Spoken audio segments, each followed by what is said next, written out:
Traversing into the realm of Yuanshan, albeit a tad prematurely, has left me in a curious predicament. Perhaps it is not entirely premature after all. The innocence of youth is undeniably charming.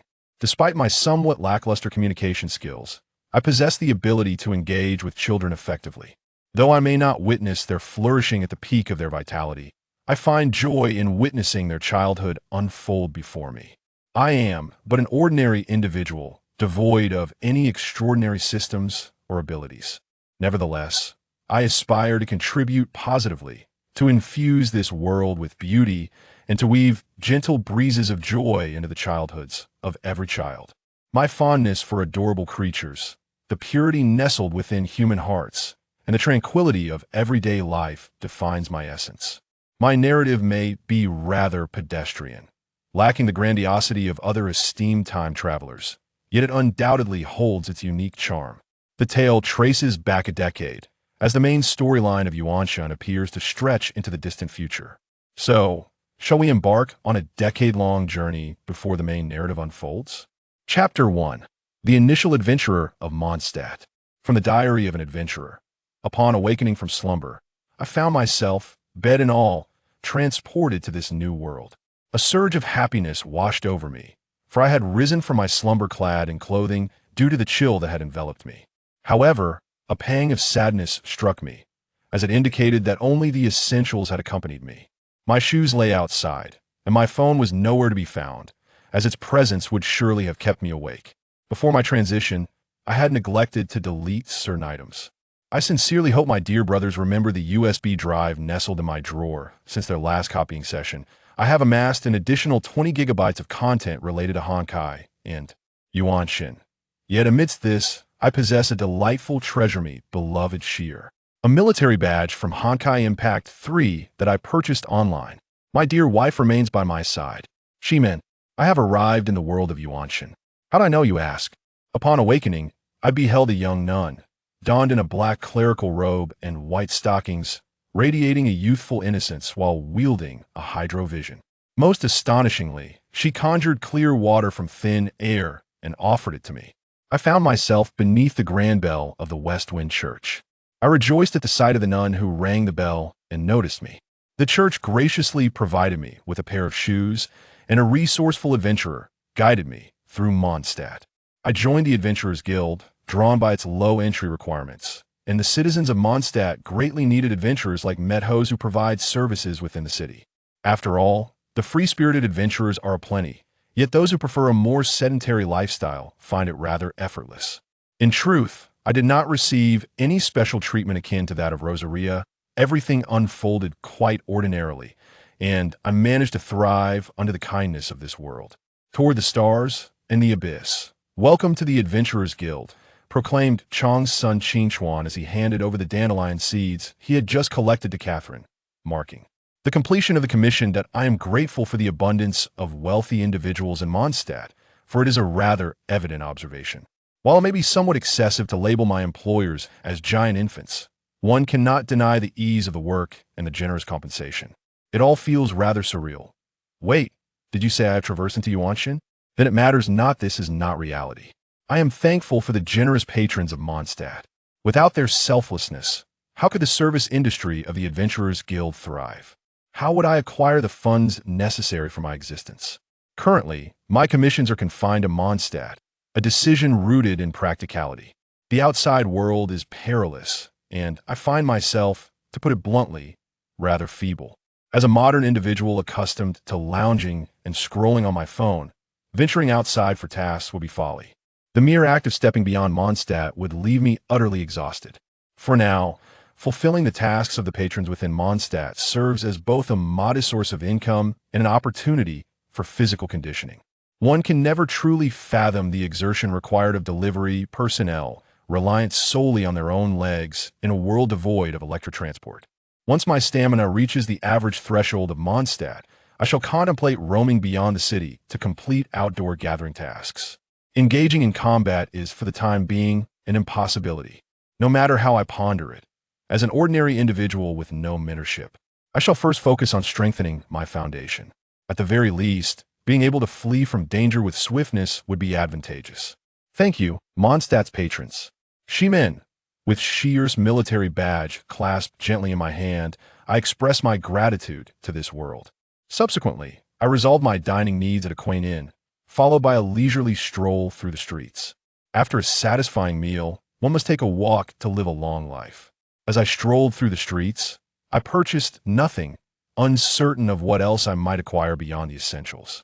After a soothing bath, I nestled into my comforting little cocoon. The air of Mondstadt was permeated with the scent of alcohol, even reaching me within my snug haven. However, I neither drink nor smoke. Smoking is detrimental to health, and as for drinking, I fear social demise, thus abstaining altogether. The uncertainties that accompany intoxication are not to my liking. At this moment, I wish for nothing more than to relax after a long day. Is it too much to ask for a peaceful evening? It feels rather dull, yet my cocoon brings me solace. I lightly grasp the sure military badge hanging from my neck. It is said that travelers often possess unique advantages. Perhaps I, too, am graced with one. Feeling the badge in my hand, I ponder the possibility that I was summoned here by it. My advantage is my beloved Shier. Shimen. Wait, speaking of the Shier badge, it seems Qing Chuan recalled the moments before my transition. Perhaps I indulged in some rather questionable activities. Qing Chuan fell into silence. Forgive me, I'm at fault. I should not have engaged in such actions while bearing the Shier badge. Although I can no longer view it, my roommates surely remember to copy my USB drive, right? A wave of drowsiness began to envelop Qing Chuan. Today has been yet another day of kindness from the world. I am thankful for it. Chapter 2. The Rainy Day Adventurer of Mondstadt. Gazing out at the rain-soaked scenery, Qing Chuan fell into contemplation. Perhaps today calls for a break from work. Running about in the rain would be quite unbearable. Thus, he found himself merely staring out the window. In that moment, he was struck by the realization of how empty his life had become.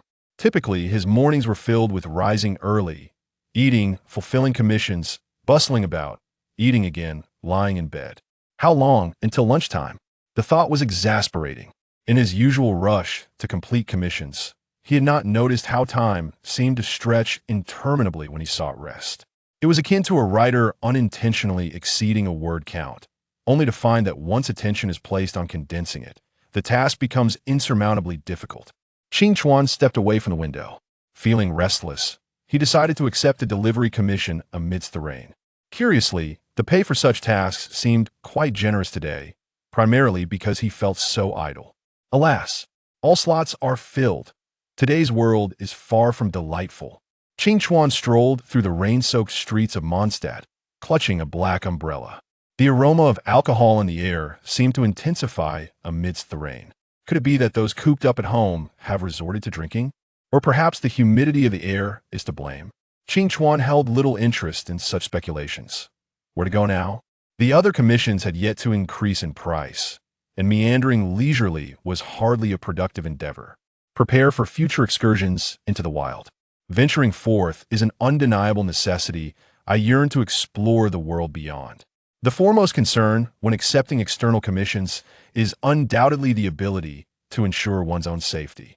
Thus, let us elect a weapon. Possessing a weapon is certainly preferable to being unarmed. Qing Chuan's initial thought was a spear, a long spear. The adage an inch longer, an inch stronger holds true. Although Qing Chuan yearned for the firearms wielded by the fools, alas, there seemed to be no means to procure one, and more crucially, this item appears to be exclusive to the fools. Qing Chuan expressed a desire to avoid entanglements with the fools for the time being, deeming it too perilous. Being such a weakling, acquiring one would likely lead to considerable trouble. Setting that aside, Qing Chuan was indeed quite hesitant regarding the choice of a long spear. Historically, spear wielders have been deemed fortunate. While the origins and reasons remain elusive, there must be some truth to it. Although this notion stems from the realm of fiction, am I not currently immersed in a two-dimensional world? Perhaps it is time to contemplate other weaponry. A one-handed sword is too short, and perilous close combat poses a significant risk of injury or even death. A two-handed sword is excessively heavy. I am no protagonist like Xiao, who effortlessly wields heavy objects with invincibility, nor do I possess the audacity for such feats. Moreover, I have yet to hear of iron sandpalm in this world. As for bows and arrows, This craft is no trifling matter, I shall pass. Setting aside the strength required to draw a bow, Qingchuan is all too aware of his lack of talent and marksmanship, having never excelled in shooting games, let alone archery. Then there are magical tools. It appears that a mage must commence with the god's eye, does it not? It seems. A long spear truly is the most suitable choice for me. Historically, spear wielders have been fortunate. Wait a moment. The most secure man on Teyvat, Old Zhong, wields a long spear. His continued existence surely cannot be attributed to mere luck. Thus, the notion of spear wielders being fortunate may not hold water. I shall choose the long spear. Qingchuan made his way to Wagner's blacksmith shop. It appeared that Wagner, perhaps due to the rain, was indulging in a rare moment of rest with a drink. Wagner, unfazed, quipped, "The weapons are over there, feel free to select. There are no inferior goods in my blacksmith shop." Observing Wagner, Qingchuan noted that the man appeared quite youthful. This dashing gentleman was more handsome than I, particularly in his current state of revelry. Qingchuan entered the blacksmith shop and began to peruse the weapons. "May I handle one?" he inquired. "Go ahead, my wares can withstand your scrutiny," Wagner replied, taking a sip of his drink. Qingchuan grasped an iron-tipped spear. "How heavy?" "Young man, perhaps you should try the novice spear over there," Wagner suggested, taking another sip. "The material of the iron-tipped spear is quite substantial. It is better for beginners to progress gradually." "Thank you." Qingchuan expressed his gratitude. "Not at all," Wagner said, gazing out at the torrential rain, his attention not directed towards Qingchuan. Qingchuan tested the novice spear. It was still heavy, yet within an acceptable range. Ultimately, Qingchuan purchased both the novice spear and the iron-tipped spear. Though the iron-tipped spear may not be of immediate use, I firmly believe I shall wield it in the future. The next destination is the library there. I should be able to borrow some foundational knowledge on spear techniques. Chapter 3. Fundamental Marksmanship. Qingchuan arrived at the library, where the attendant was an elderly lady. This was rather typical. At this hour, Lisha should still be a student at the academy. The lady appeared quite sprightly and inquired, "Young man, are you looking to borrow any books?" "I wish to practice with a spear. Do you have any foundational texts on it?" "Of course," she replied, pondering as she navigated through the towering shelves, eventually pausing beside one. "This book is quite good. Be sure to take care of it." The lady handed the book to Qingchuan. "Would you not consider a more advanced treatise on marksmanship?" "Thank you." Qingchuan accepted the book. "I believe I should first solidify my foundational skills. After all, one must not stray too far from the essence of the art. Establishing a solid foundation is always prudent."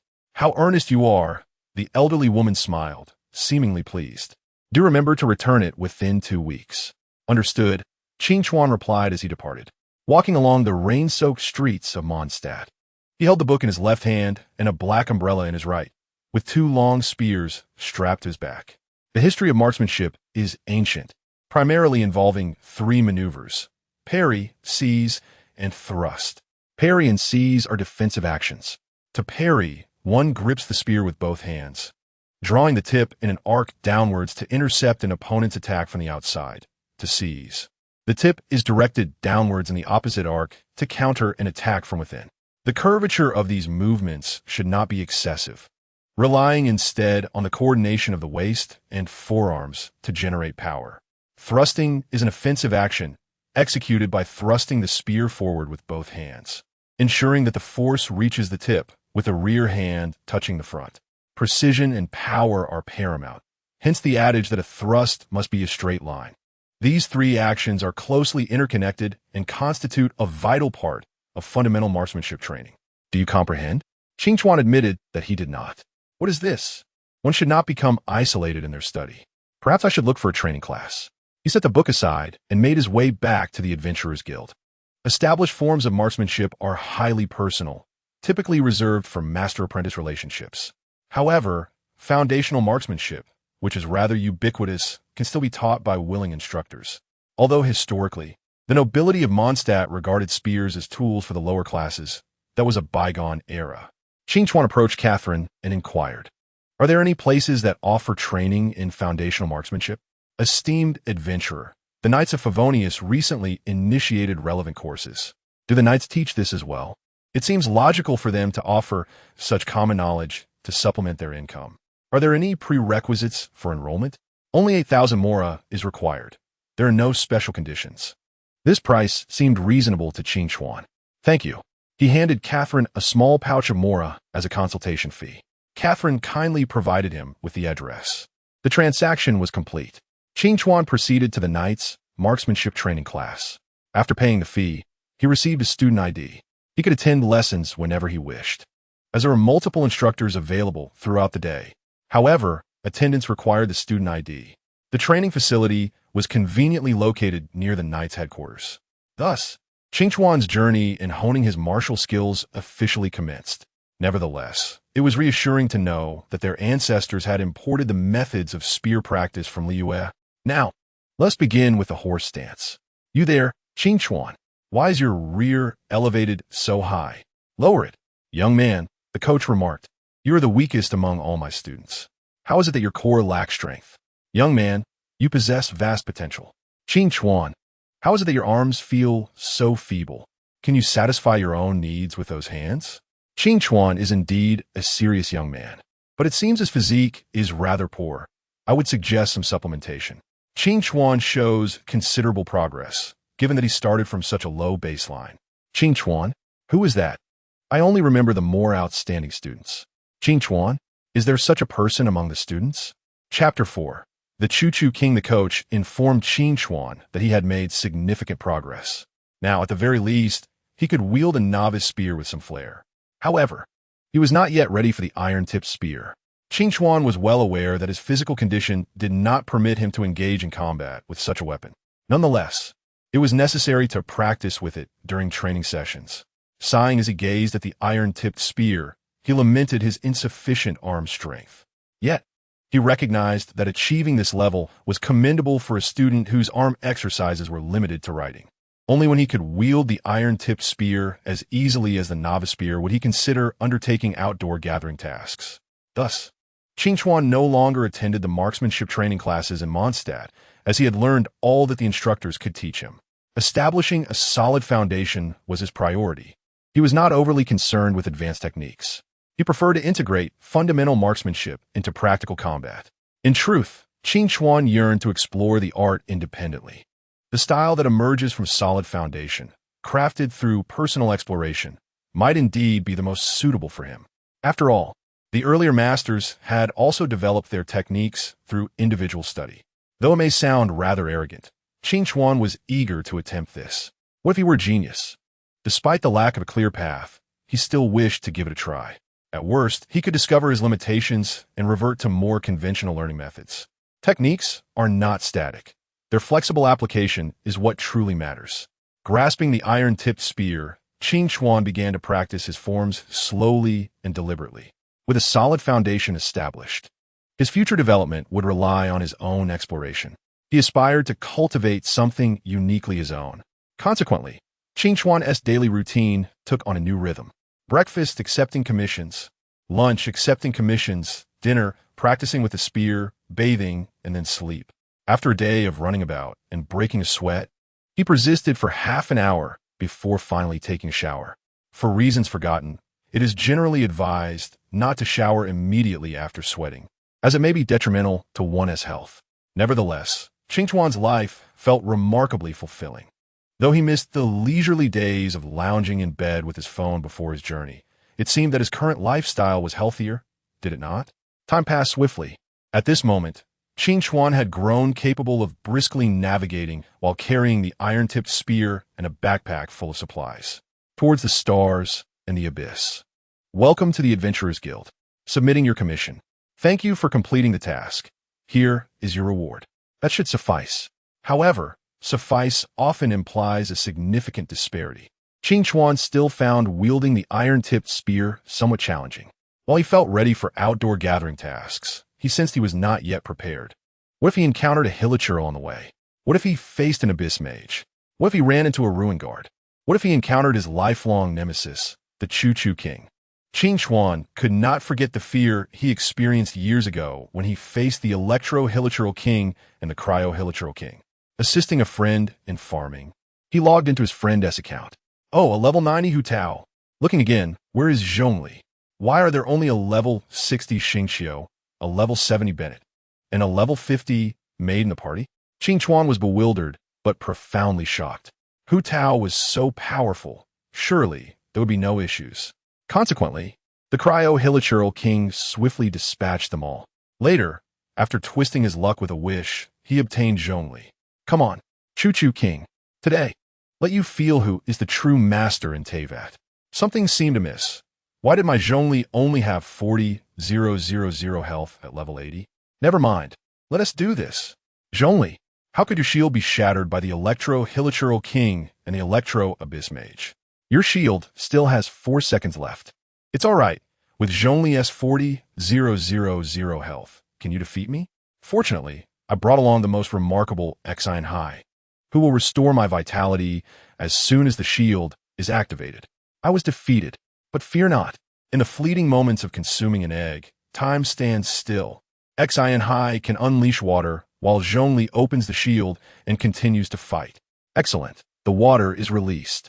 Next, let us switch to Zhongli and wait a moment. Xian Hai, how could you be knocked away? Xin Hai, what shall I do now that you have departed? The next egg shall take an eternity to arrive. In any case, my lifelong nemesis in Wangzhe is shouted Ji, while in Genshin, it is the Choo-Choo King. Oh, scheming planner, will you show me? Can the control and damage of this Choo-Choo King be toned down? Qing Chuan gazes at the city gate. Let's continue our training. Chapter 5, Departing the City. At this moment, I am boundlessly audacious. I need someone to thoroughly teach me a lesson. Right now, I am like Chong Sun Air Zhuzi. Qing Chuan has finally exited Mondstadt and embarked on outdoor commissions. Today's task is to gather small lampgrass, a wildflower that emits a faint glow at night. When cooked with other ingredients, it enhances flavor. In Mondstadt, it is in high demand. After all, good food is of utmost importance, is it not? The wielder of the vision possesses a personal space, which Qing Chuan envies. However, he does not believe it advantageous to obtain the vision too early. It seems that wanting something does not guarantee its acquisition. The vision appears to be related to a spiritual connection with others. Thus, let the vision come naturally. If it is meant to be, it will be. If not, it shall not disrupt my plans for self-improvement. Qing Chuan observes the mini-map. The primary locations for small lampgrass are Whispering Forest and Wolfend. However, Wolfend is inhabited by wolves, while Whispering Forest contains mainly small Choo-Choo. After all, it is within the capabilities of the Knights of Favonius, so large Choo-Choo are unlikely to be present. According to the protagonist's halo principle, the probability of encountering something that should not exist is essentially 100%. This will lead that chosen protagonist to confront monsters and level up. Qing Chuan remains entirely unperturbed. I have trained diligently before venturing out. Although I have not engaged in actual combat, based on the information available, I can assuredly outrun large Choo-Choo if I throw my iron spear. Do you have any idea how fast I can run to deliver food for a bit of money? In summary, Qing Chuan's training has evidently borne fruit. At least when he arrived at Whispering Forest, he was merely slightly out of breath. Must maintain composure. Breathe in, breathe out. All right, I have regained my composure. How vexing. At this moment, I still envy the personal space of the vision. Qing Chuan, expressionless and solemn, meticulously observes the environment of Whispering Forest. The outermost small lamp grass has mostly been harvested. It is best to venture deeper. Qing Chuan raises his iron spear, proceeding cautiously into the depths. Congratulations on completing today's commission. Here is your reward. Thank you. Qing Chuan accepts the weighty mora from Catherine's hands. Indeed, earning money outside the city is far better than within. Yet, why does my heart feel so conflicted? After a whole day, I encountered not even a single Choo-Choo, let alone a large one. Did you deceive me, old Lu? Do you know what I have in my bag? I fear encountering abyss mages with their elemental combustibles. I fear meeting ruin guards with their Liwa alchemical crossbows. I fear encountering my lifelong nemesis prepared with explosives. I have saved diligently to acquire these. Qing Chuan weighs the mora in his hand. Tonight, I shall indulge in a grand feast. I need a hearty meal to soothe my anxious heart. Hey, adventurer over there. How does the service feel this time? A man, evidently brimming with a sense of justice, approached. This man belongs to the treasure hoarders and also provides me with equipment. I shall not say much, but the treasure hoarders operate purely on monetary transactions, which indeed brings a sense of reassurance. Moreover, their prices are significantly lower than those of official stores. I have not utilized it. Qing Chuan remains expressionless. Dear, please do not return it. Although we support a 7-day return policy, these elemental bottles can be preserved for over a year. What if one day they prove useful? Qing Chuan maintains his politeness, gazing at the individual before him. Then, how about a 5-star review? Qing Chuan displays a look of confusion. The individual produces a sheet of paper, stating that recently there have been an increasing number of treasure hoarders. For the sake of business, our boss has decided to adopt certain merchant tactics. Please give a 5-star review. My salary depends on you. How is it that treasure hoarders are more competitive than the wealthy patrons in Mondstadt? Qing Chuan silently marks 5 stars on the paper. To be honest, if you are so competitive, why not become an adventurer? The treasure hoarder before him displayed a look of astonishment, seemingly baffled by Qing Chuan's seemingly foolish question. The profits we make from smuggling in a day far exceed your meager salary. With a bit of luck, it could be a zero-cost business. And suddenly it could be tenfold. How infuriating. I wish to become a treasure hoarder. If only I could be like those in the books. I understand. Qing Chuan returns the paper to the treasure hoarder. I look forward to your patronage next time. The treasure hoarder scurries away. In reality, I would never choose to become a treasure hoarder. After all, who knows if our next meeting would be in prison? Qing Chuan leisurely strolls through the streets of Mondstadt. Chapter 6. Little Barbara, when one's basic needs are met, one inevitably seeks out activities. Currently, Qing Chuan enters the tavern, but only orders a glass of chilled guagua fruit juice. He is quite fond of this juice, as it is sweet, refreshing, and carries a delightful tang. Though nearby, some drunken uncles jest about a child like him coming to a tavern for fruit juice, which is indeed a bit embarrassing. However, truth be told, this tavern is less a bar and more of a beverage establishment, as it offers nearly everything. Qing Chuan is not fond of gossip, yet some outrageous rumors are impossible to ignore. Simon Page and Frederica have separated.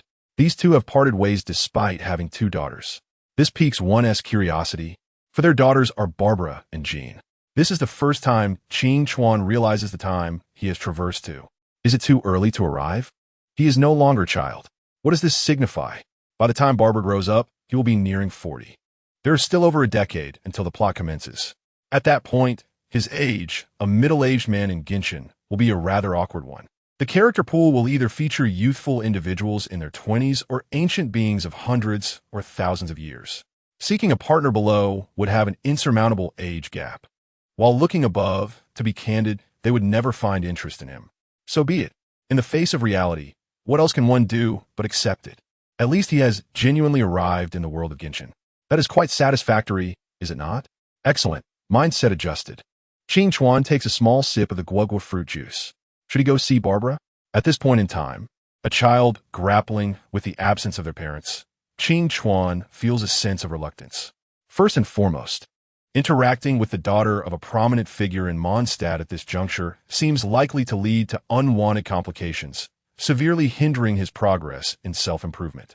Moreover, to increase affection at such a vulnerable moment feels rather opportunistic, as if taking advantage of her predicament. It seems rather unethical, overly self-serving. Besides, little Barbara has an elder sister. However, even the resilient Jean, the acting grandmaster, is still a young child, is she not? Although it is said that Jean has quite a few admirers, including Lisa, Dialek, and Kia. A sudden recollection strikes him of an unexpected war he joined before delving into Genshin.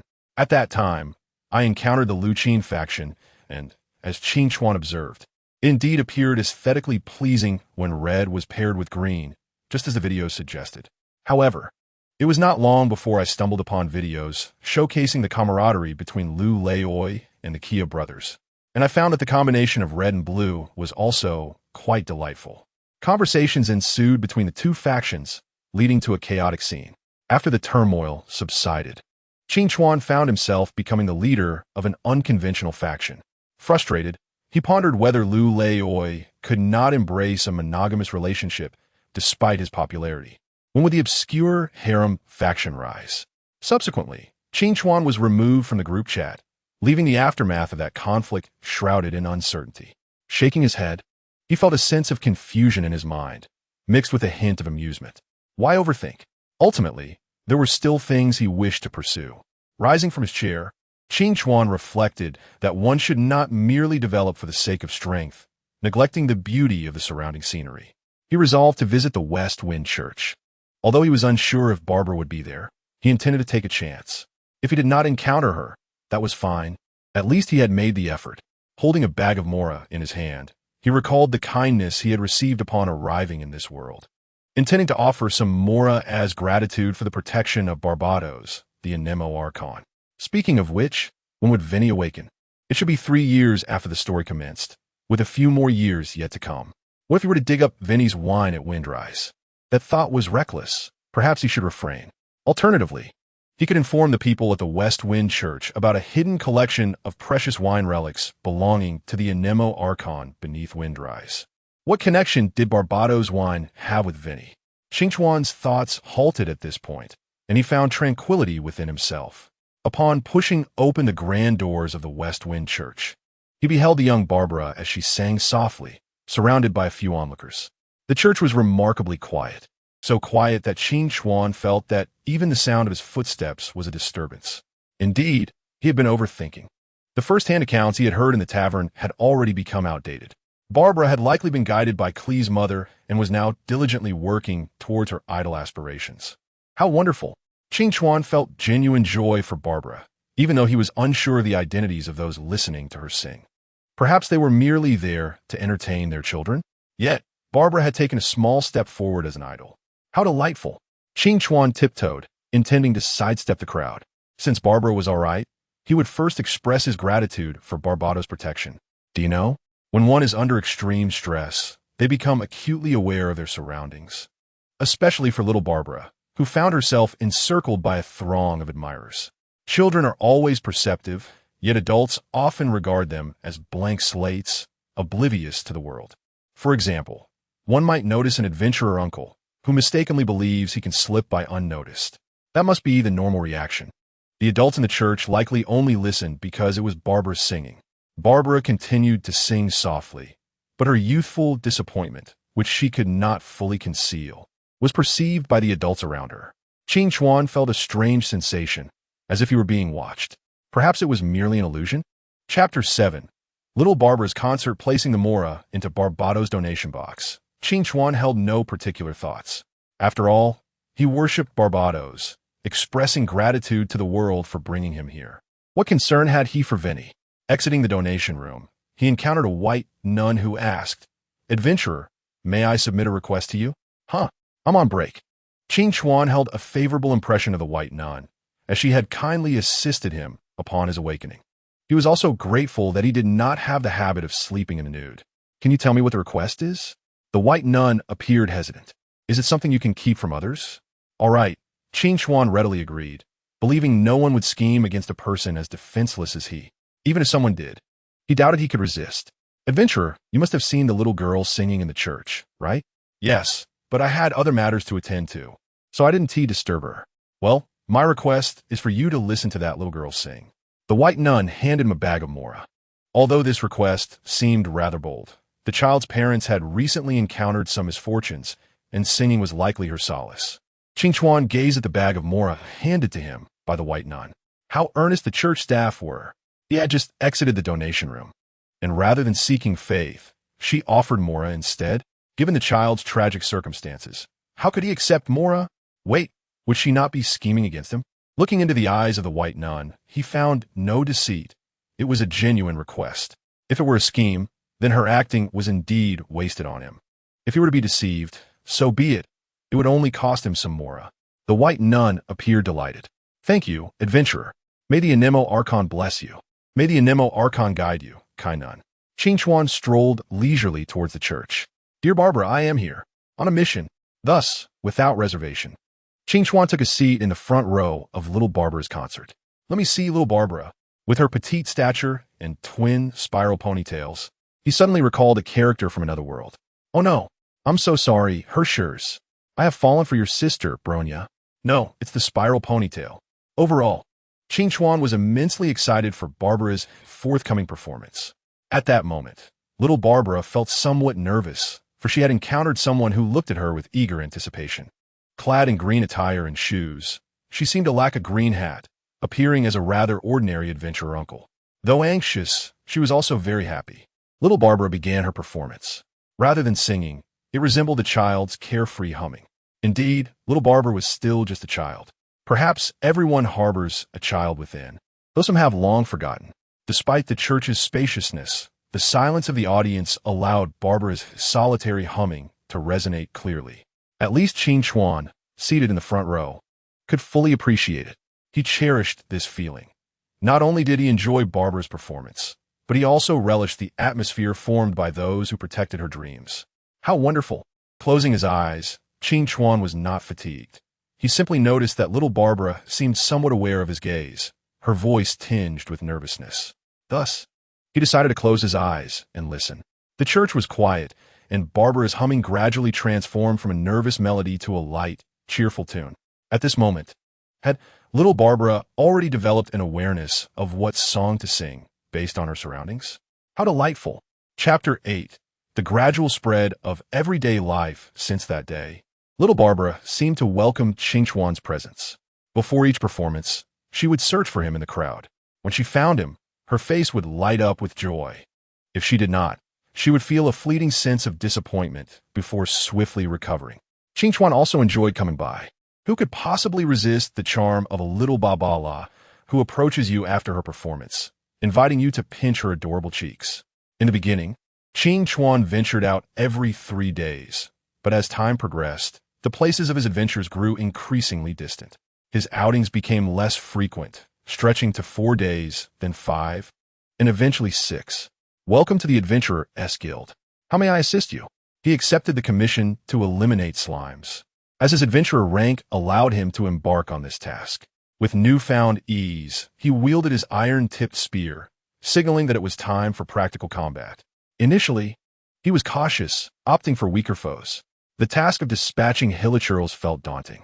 Thus, he resolved to face the diminutive slimes first. A thrust for each, he declared. These small slimes were remarkably feeble, succumbing to a single strike. Had he perhaps underestimated his abilities? No, he reasoned, for he was merely confronting the weakest of water slimes. Steady now.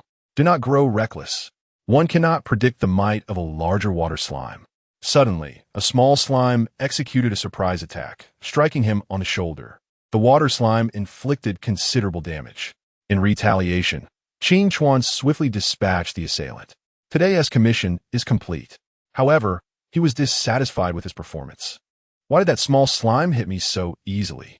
Why couldn't I have pierced it midair? My movements were too clumsy.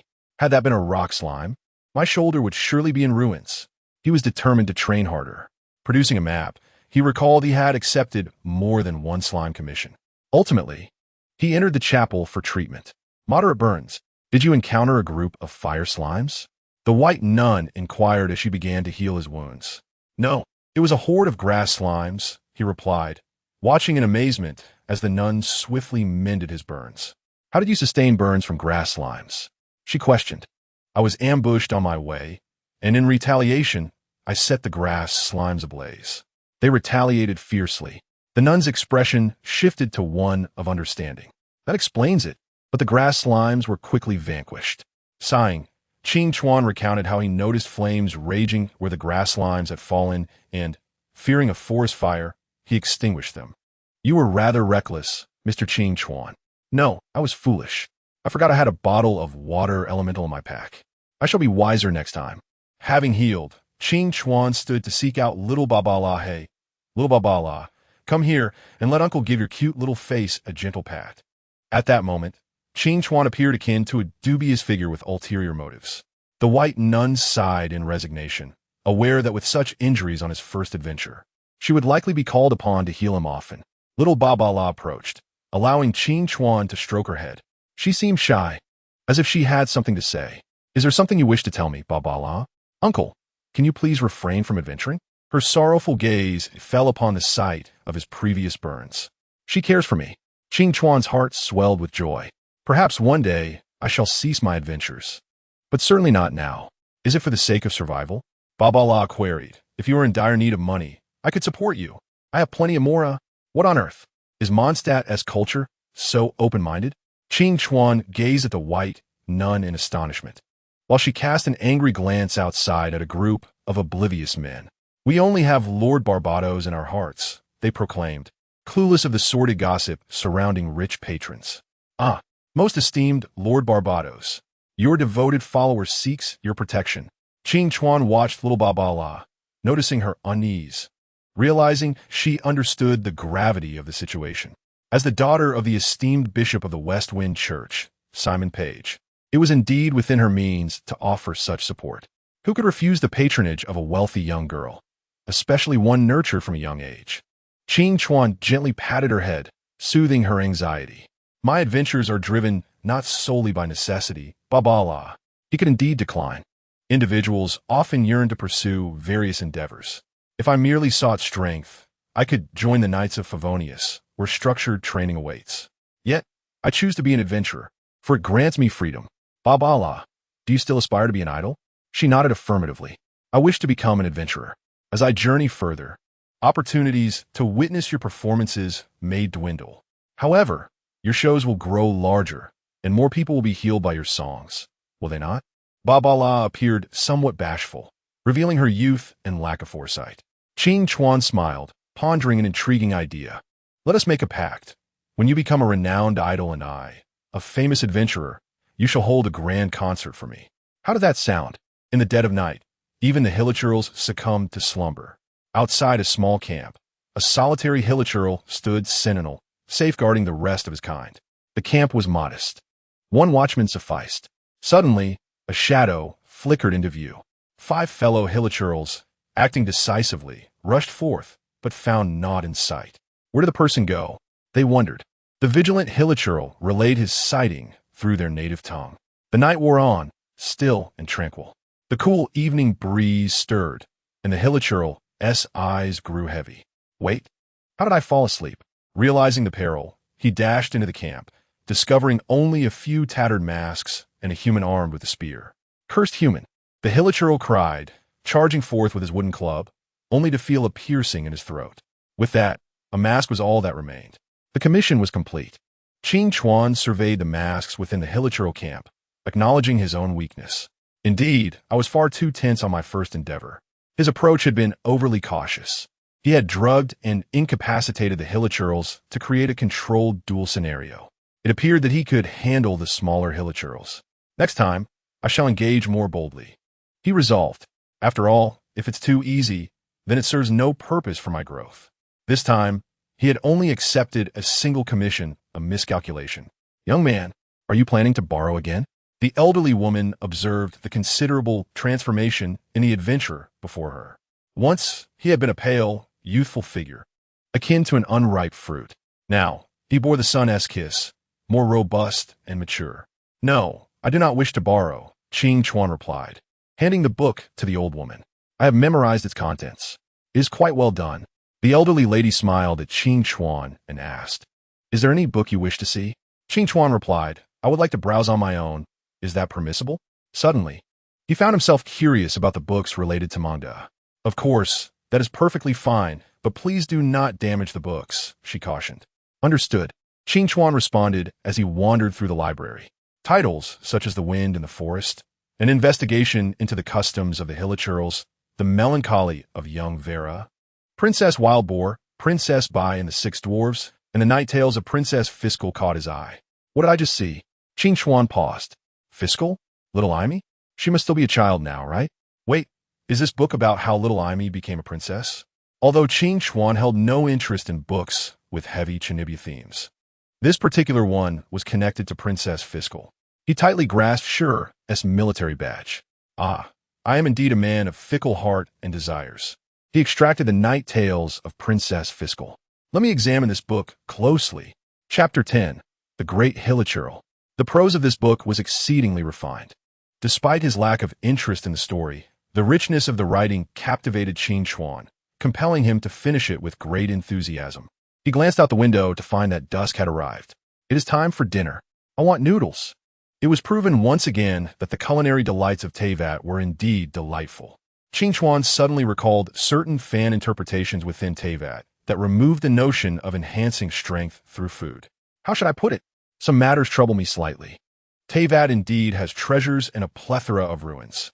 However, food is merely food. There is no truth to the idea of gaining power through consuming it. Yet, the most significant aspect is that this world possesses primo gems, this shiny object in my hand. They are said to be rare and of no use other than for admiration. After a brief silence, Qing Chuan mused that the Adventurers Guild likely had the highest reserves of primo gems. It seemed that the guild was established in the nation of Snezhnaya. If they were to tempt travelers with primo gems at the onset, what if they were indeed mere decorative items? That was of no concern to him. Qing Chuan only wished to grow stronger. He exited the wilderness survival training class. What of it? Is it wrong for me to learn some survival skills? Qing Chuan expressed that his knowledge of adventure was woefully inadequate. What is wrong with learning some cooking skills from adventurers? He patted his stomach. I feel so full. It's no big deal. Suddenly, he felt a twinge of pain in his abdomen. Something seemed amiss. Could it be that I didn't cook it thoroughly? Impossible. I grilled it for so long. No, the restroom. I must hurry. In that moment, Qing Chuan recalled a certain brown and white-haired child who had studied alongside him. That day, as he looked at his weakened legs, he made a promise to the world. Next time he cooked, he would first learn to check the ingredients. Do you know the agony of spending an extended time in the restroom? Everyone look over here. I declare, I'm a fool. At that moment, Qing Chuan was sprinting through the forest, pursued by a large hilichurl wielding a massive axe.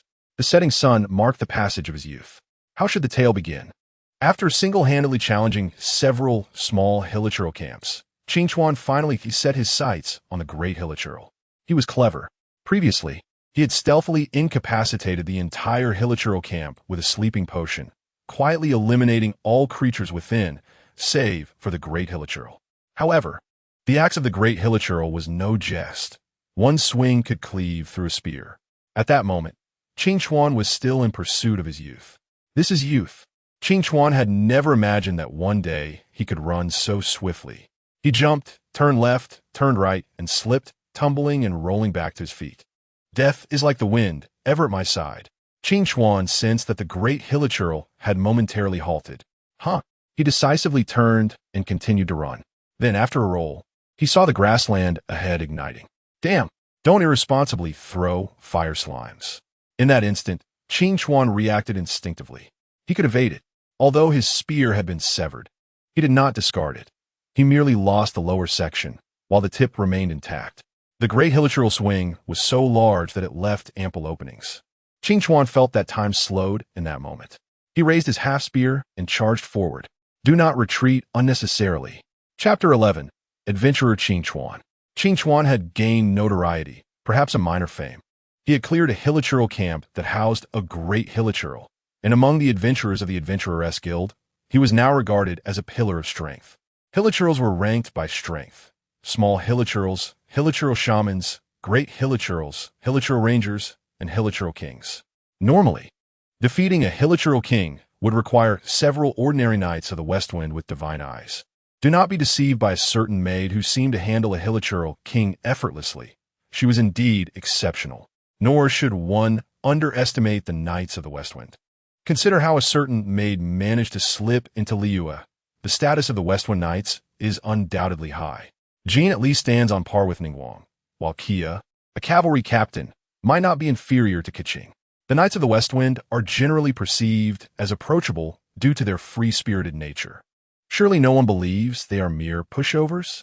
It should be known that even newcomers in the Adventurers Guild might struggle against slimes. Do not underestimate the monsters. An adventurer who can clear a hilichurl camp with a great hilichurl is already worthy of being celebrated by the guild. How did you fight? The president of the Adventurers Guild inquired of Qing Chuan. I used a sleeping potion, stealthily eliminated the hilichurl shaman, and quietly dispatched all the small hilichurls. Stop. Can't you say something more spirited? The president retrieved a bag of mora. I will add some embellishments. Is that acceptable? Of course. President. Qing Chuan also experienced the downsides of fame. For instance, in recent days, many have been infiltrating the inn where he stayed. Fortunately, he always wore Shi'er's badge, so he had not lost anything. Damn, why can't I find my underwear? This is intolerable. It must be that accursed treasure thief gang. Qing Chuan exited the Adventurers Guild and made his way to the Westwind Church. A day without events. Let us enjoy the music at the church. He sensed he had reached a bottleneck. He had maximized his capabilities. He was now evenly matched with a great hilichurl, with a ratio of 6-4 in his favor. However, his chances of escape were 100%, for he had yet to meet his demise. Henceforth, his strength could only be improved gradually. So be it. Generally speaking, the best way to grow stronger now would be to acquire a divine eye. But can I obtain one? It appears that as a transmigrator, I have yet to receive any special abilities. Normally, when the protagonist expresses such complaints, a notification would sound, and a system would appear, not necessarily making one invincible immediately, but at least accelerating their progress. Ding! Ah, my dinner bell has rung, he mused, though it was he who had struck it. Let the barbecue continue. All in all, today was indeed a splendid day. Sated in content, Qing Chuan reclined beneath a tree. What shall I do next? Perhaps undertake more commissions to clear hilichurl camps? Certainly, but one must exercise caution. Let us set a modest goal and boldly conquer the entire Chocho camp. Chapter 12, Snow Mountain. One must never believe that suffering is worthwhile. Suffering is simply suffering. It does not lead to success and is not worth pursuing. This statement resonates deeply with Qing Chuan, although he finds himself amidst the snow-capped mountains. His presence here lacks any particular justification. It is merely a desire to be in this place. The wind that cuts through him is indeed frigid, a testament to the existence of extreme cold. After setting up the supply point, Qing Chuan began his withdrawal. The expanse of the snow-covered mountains is truly vast, with the landscape appearing as a forest of snow, were it not for the confirmed insulating and enchanted properties of the red stones. He would not have dared to venture into the snowy wilderness. Qing Chuan collected a considerable amount of red stones, which exhibit exceptional insulation properties. He skillfully avoided any encounters with the Qiuqiu. Thus, he successfully completed today as commission. These red stones are rather remarkable. Their scientific name is Shenqizi Shur. Most importantly, these stones possess both insulating and fire-enchanting effects, with an impressively prolonged duration. They are abundant throughout the snow-covered mountains. Qing Chuan has discovered a stone path, which gives him the sensation of unearthing something extraordinary. He observed a fire abyss mage in the distance, trembling from a cold. The mage stubbornly conjured a fire shield, which was promptly snuffed out by the snow, leaving him to tumble into a snowbank. Qing Chuan gazed at the snow mound, where only the mage's feet were visible, lost in contemplation. Should he rescue such a pitiful creature? Yet, it appears the fire abyss mage belongs to the antagonistic faction. Ultimately, Qing Chuan decided to extricate the fire mage from the snow. Let be known, I possess no knowledge of first aid. If he does not survive, it is merely his misfortune. Should he live, it is a testament to his resilience. In any case, the furry creature seems to have revived. Would you care for something to eat? Qing Chuan offered the creature a bowl of meat soup. The fire abyss mage appeared momentarily perplexed, but soon grasped the bowl and began to drink. Wait a moment. The abyss mage pondered. Why was I saved by a human? How disgraceful. My dignity as a mage has been tarnished. Yet, this human seems to possess a long spear.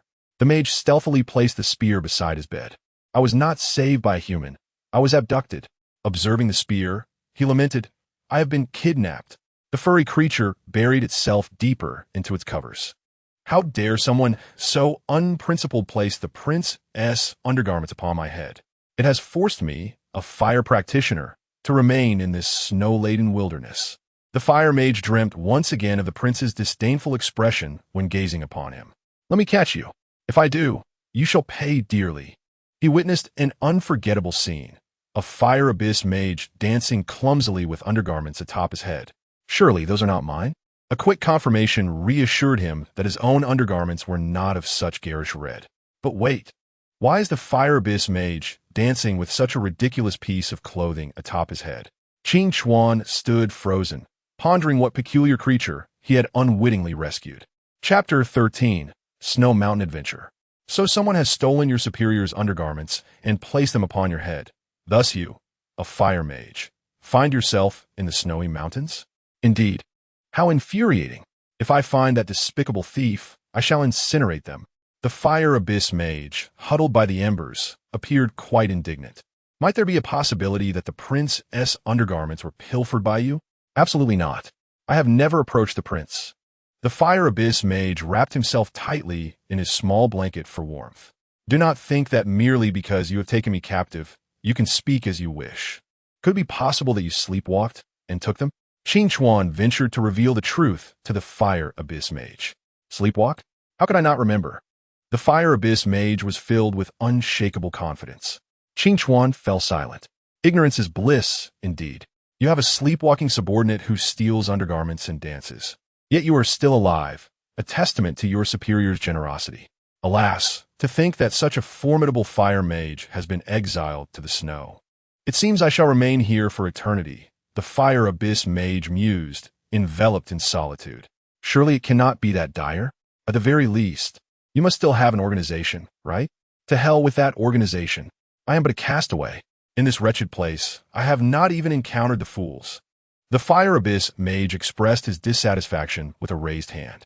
Ultimately, Qing Chuan's party welcomed its first member, the Fire Abyss mage. So I am now a part of the original elemental forces? If only I could have the likes of Xiaogong, the queen of the summer festival who could provide me with bandages, rather than this potential thief who sleepwalks and dances. Human, what expression is that? The furry creature hovered beside Qing Chuan, its feeble fire shield offering a modicum of warmth, ensuring their progress. I was merely pondering whether you are male or female. We are asexual. We possess no gender. Qing Chuan continued his ascent along the exposed steps. By the way, human, what brings you to the snow-capped mountains? I am unsure. The Fire Abyss mage displayed a look of confusion. You came here out of sheer boredom? Rather, I came to train, I suppose, Qing Chuan concluded. After all, the harsh environment indeed compels one to grow stronger. The Fire Abyss mage labeled the unremarkable adventurer before him as an enthusiast of exploration. Translation: an idler seeking thrills in the snowy mountains. Hey, did you see the large tree over there covered in ice? Qing Chuan appeared as though he had discovered a new continent. All I see is the bark. Allow me to remind you that the ice is self-restoring. As a mere mortal without a divine eye, do not even think of touching it. I wish to try. Qing Chuan opened his backpack, revealing a fair amount of Shen Cheesy Shure's essence. He then poured half of it onto the ice. The ice melted, failing to restore itself. However, compared to the massive ice block, the amount melted was negligible. Peering through the ice, Qing Chuan noticed something akin to a core within. What are you doing? Seeking a target to pursue in this snowy expanse. Chapter 14. Departing. Off to Liyue, the grave of the furry creature. Could I have a tombstone? Qing Chuan addressed the now exposed hongwa tree. At this moment, Qing Chuan had shed his youthful naivety. Hey, there's no need to take this so seriously. The Fire Abyss mage nearby leaped up. Consider it a rehearsal. Qing Chuan solemnly erected the tombstone. What nonsense! Are you cursing me to death? Qing Chuan stood upright. Not at all. I simply feel that your lifespan may be limited. We are not so different. It is merely a matter of how long we linger in this world. Keep being obstinate. The Fire Abyss mage proudly circled around Qing Chuan. A phrase I once heard came to mind. What is it? The world allows consciousness to match new vessels, but does not permit vessels to gather dissipated souls. Qing Chuan watched as the grave gradually sank beneath the tree. So, when you die, will you still be you? The Fire Abyss mage fell silent. Qing Chuan lifted the iron-tipped spear in his hand. Coolme, since we are both here in the snow, we must complete our tasks. Surely you jest? Are you truly going to collect all those items? With the guidance of the hongwa tree, what is there to fear? You are merely idling about. Likewise, it seems, if there comes a day when I am no more, I would not wish to be laid to rest beneath the tree of our Nding. The furry essence dances beside Q Ing Chuan. I am a soul exiled, hence I hope you will find a fitting place for my burial. What about Blinang Esenang Tinang? LU monopolizes the funeral organization. They are quite professional. I believe that could work. Hey, look what I've discovered. Is this a dragon's tooth? Are you truly intent on tackling that ancient relic? It must be done eventually, but not at this moment. For now, I merely wish to touch the stone tablet. Humanity, how remarkable it is. This heart seems as though the dragon still breathes. Humanity, have you grown stronger? Is there a benefit to venerating this tree? Perhaps my constitution is exceptional? Humanity, Have you traveled this far just to pay your respects? You should join in to show respect for the departed. The owner of this gravestone may have long since been reborn with the flow of the earth's veins. What is there to honor? If you have been reborn, would you wish for anyone to dance upon the grave of your previous life? Very well, you make a valid point. What is the situation with these 3 small boxes? Wait a moment, humanity. When did you acquire the wings of wind? These murals, congratulations. Rest assured, should you meet your end, though I am not human, I still have ways to summon aid from the W-ing-sh-ing-t-ing. I understand. I shall take my leave now. After that somewhat noisy, mischievous little thief of undergarments, the fiery, furry creature departed. It is indeed quiet now. Are you satisfied? A silhouette stands beside a grand red tree. Within the blizzard of the snowy mountains, a flying figure lurks. The wings of wind, like snowflakes, conceal themselves amidst the storm. Occasionally, a hint of red can be seen. Off we go to Lu, feeling the military badge of my beloved ex-heir upon my chest. Today, I shall set forth to show my beloved ex-heir the wonders of Lu. Chapter 15. Hto. What is the first order of business upon arriving in Lu? Exactly. I wish to see Hto. Indeed, I will take my beloved ex-heir to meet Hto. Yes, it is Hto, and not to be pursued by a colossal geo-hilichurl. Damn it, was it not merely a matter of dispatching the deceitful flora that attacked me while passing by? Why must I be hunted by such a gigantic geo-hilichurl? In those snowy mountains, Qing-Chu-In has indeed vanquished a snow hilichurl king. Yet, that was accomplished with the dragon's pine spear in hand and the readily available deep crimson stone. The geo-hilichurl king is the last being Qing-Chu-In wishes to encounter. It is as tough as nails. Furthermore, it moves with alarming speed when in pursuit. Most importantly, its strikes are painfully hard. The hilichurl king is indeed a lifelong nemesis. Gazing back at the geo-hilichurl king, which follows as if mourning the loss of its spouse, Qing-Chu-In finds himself rather troubled. Venerating the tree of our Ing has its advantages, bestowing upon him numerous gifts from the world, including an enhancement of his physical constitution. Were it not for the blessings of the Ing tree, he would surely have been overtaken by now. However, it is not a significant concern. The hilichurl king cannot maintain its elemental state indefinitely. With my endurance, such a mere hilichurl king is no match. I dare you to catch me at Lu Port. Damn it, I shall no longer feign composure. Observing the relentless pursuit of the hilichurl king, is perplexed. After running for so long, why does it seem to grow even more exhilarated? Have you taken some sort of stimulant? Even a clay figure has its temper. I shall evade you a little longer. The hilichurl king's speed begins to wane. Indeed, the prolonged exertion of maintaining its elemental state has worn it out. The geo-element upon the hilichurl king has dimmed. You have faltered. Do you comprehend what endurance is forged in harsh conditions? Qing-Chu-In draws forth his alchemical crossbow and fires. Wait, why has your glow intensified once more? Damn it, I knew it could not be this simple. Qing-Chu-In continues to maintain his distance. Regardless, today you must perish. With a swift thrust, Qing-Chu-In drives his spear through the chest of the geo-hilichurl king. He watches in silence as it attempts to gather the geo-elemental force, utterly helpless. The expression on the hilichurl king's face is one of profound unwillingness. May you journey well. I send you off to reunite with your floral companions.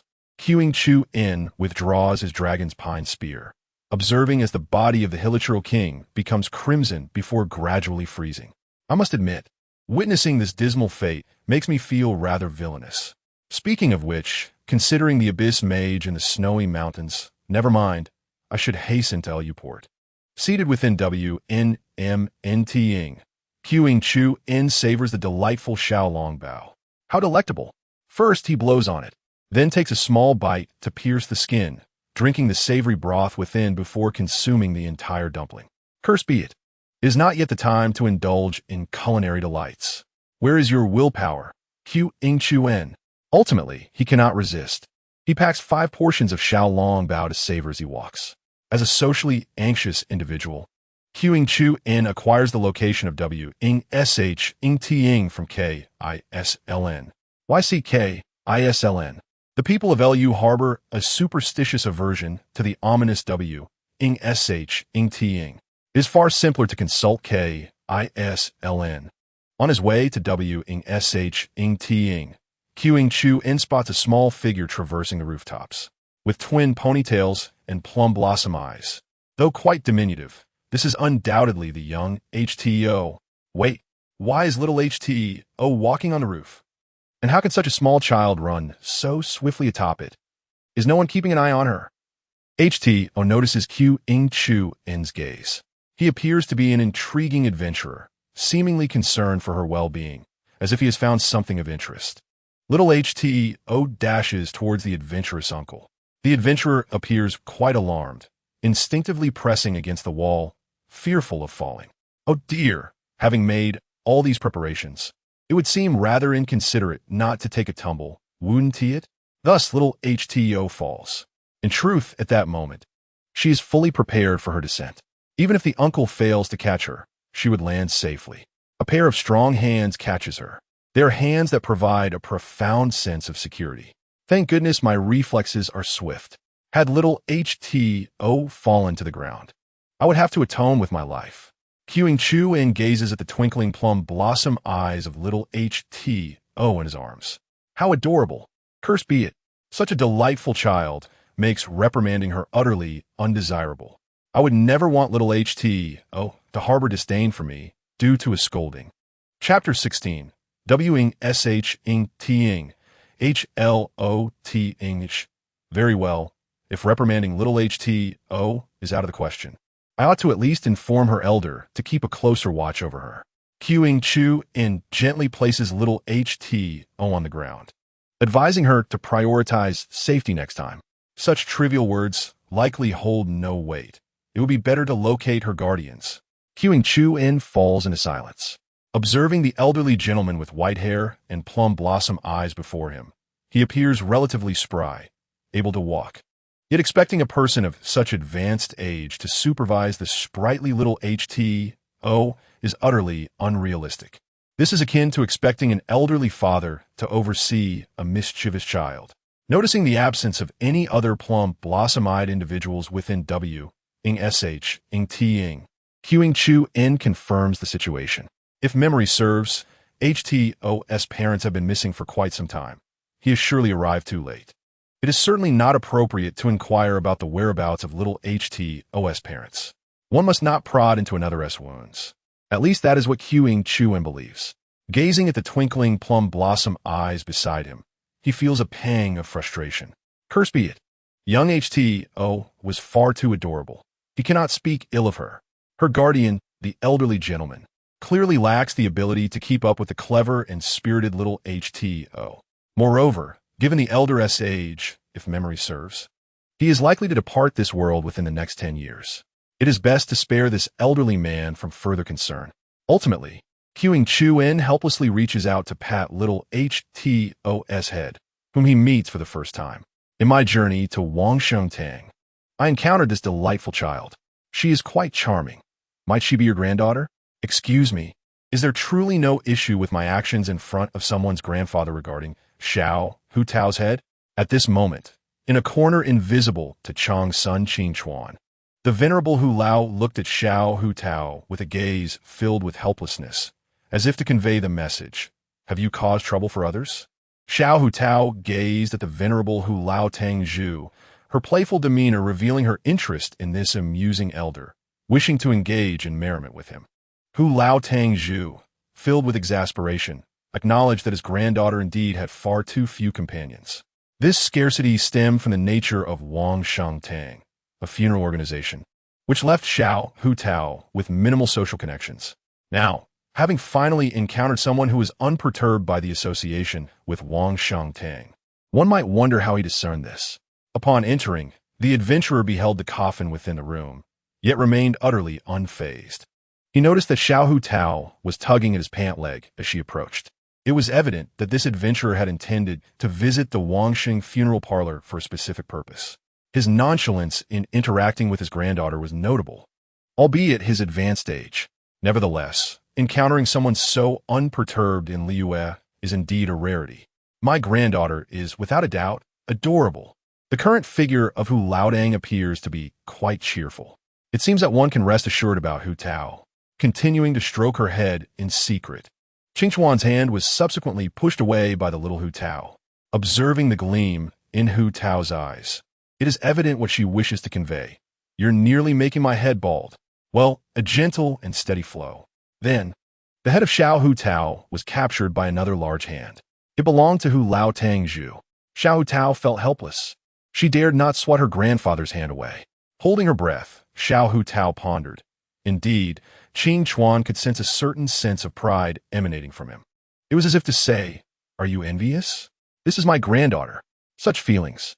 An individual of such advanced age should not be so naive, should he? The young man's envious gaze. Indeed, is this the joy derived from boasting in a close bond with one's granddaughter? Cough, cough. How could I possibly entertain such childish thoughts? May I inquire what this young friend needs to accomplish?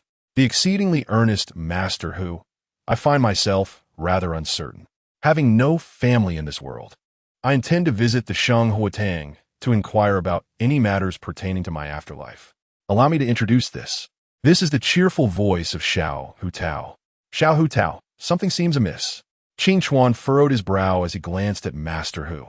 Master Hu remarked, "Although my granddaughter is quite young, she is already well versed in the knowledge of funerary services." Thus, Qing Chuan crouched down to listen to Xiao Hu Tao's insights on burial services. Purchasing a grave in advance guarantees a sound investment. Produced by Wangxing Hall, it is undoubtedly reliable. Chapter 17, The Daily Life of Li Yue at this moment. Qing Chuan was being led around by Xiao Hu Tao, who seemed to possess boundless energy. In one instant, she might be right beneath his nose, and in the next, she could be perched atop the eaves. Thanks to Xiao Hu Tao, Qing Chuan's wall-climbing skills were greatly enhanced. "Uncle Qing Chuan, hurry up." Xiao Hu Tao strolled along the bustling street, with those around her instinctively retreating 3 feet. As she moved, Qing Chuan sensed the wary and somewhat ominous glances cast upon her by the crowd. It mattered little. Their peculiar thoughts held no relevance to her or to Xiao Hu Tao. Qing Chuan was not surprised by this phenomenon, as Wang Xingtang was associated with funerary matters. In the annals of history, during the spread of plague across the Western continent, a group of individuals donned in raven masks would appear at the sites of outbreaks, regarded by the populace as harbingers of the disease, instilling profound fear. In truth, those masked figures were physicians combating the plague, with their raven masks serving as protective respirators against infection. Rational individuals were a rarity. The majority relied on instinct and subconscious impulses for their judgments. Little Walnut, delighted, observed the uncle who approached her without a trace of hesitation. Subsequently, Qing Chuan experienced what it truly meant to be flustered, as this little walnut astonishingly leapt about on the eaves without the aid of wind wings. As an adventurer, Qing Chuan felt a surge of trepidation. While he could dare to partake in such escapades himself, little Hu Tao, you are far too young. This is absolutely out of the question. After the forcible apprehension at Qing Chuan, Xiao Hu Tao nestled like a kitten in Qing Chuan's embrace, directing his actions.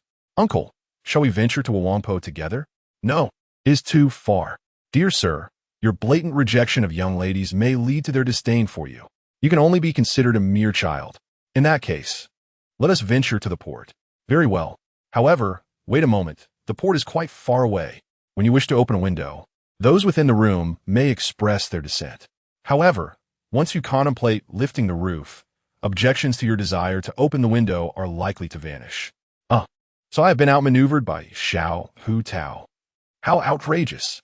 Qing Chuan gazed at the little Hu Tao nestled in his arms, her serious demeanor fixated on the path ahead. Perhaps it was acceptable to indulge in such innocent play with a child as endearing as her. As they stood at the harbor, watching the sun dip below the horizon, one must admit that witnessing a sunset, a scene often imbued with a romantic ambience, was indeed a poignant experience. Though the companion sharing this moment was Hu Tao, which brought a sense of comfort, it was bittersweet knowing she was but a child. Qing Chuan felt Xiaohudo's head resting on her shoulder. Turning to gaze at Xiaohudo, she appeared to be asleep, exhausted to the point of slumber. Indeed, she is still but a child, isn't she? As the sun sets, the veil of night gradually descends. Alas, I arrived in this era too early. How delightful it would be if I had traversed time with a physical age akin to yours. Alternatively, perhaps it would be splendid to have transformed into an immortal being. It seems rather unfortunate. Qing Chuan gazed at the peacefully slumbering Xiao, Hu Tao nestled in his embrace, her head gently resting against his arm. At least, for now, there is nothing amiss, is there? Qing Chuan suddenly felt an urge to caress Xiao Hu Tao's head, yet regrettably, he lacked a third hand.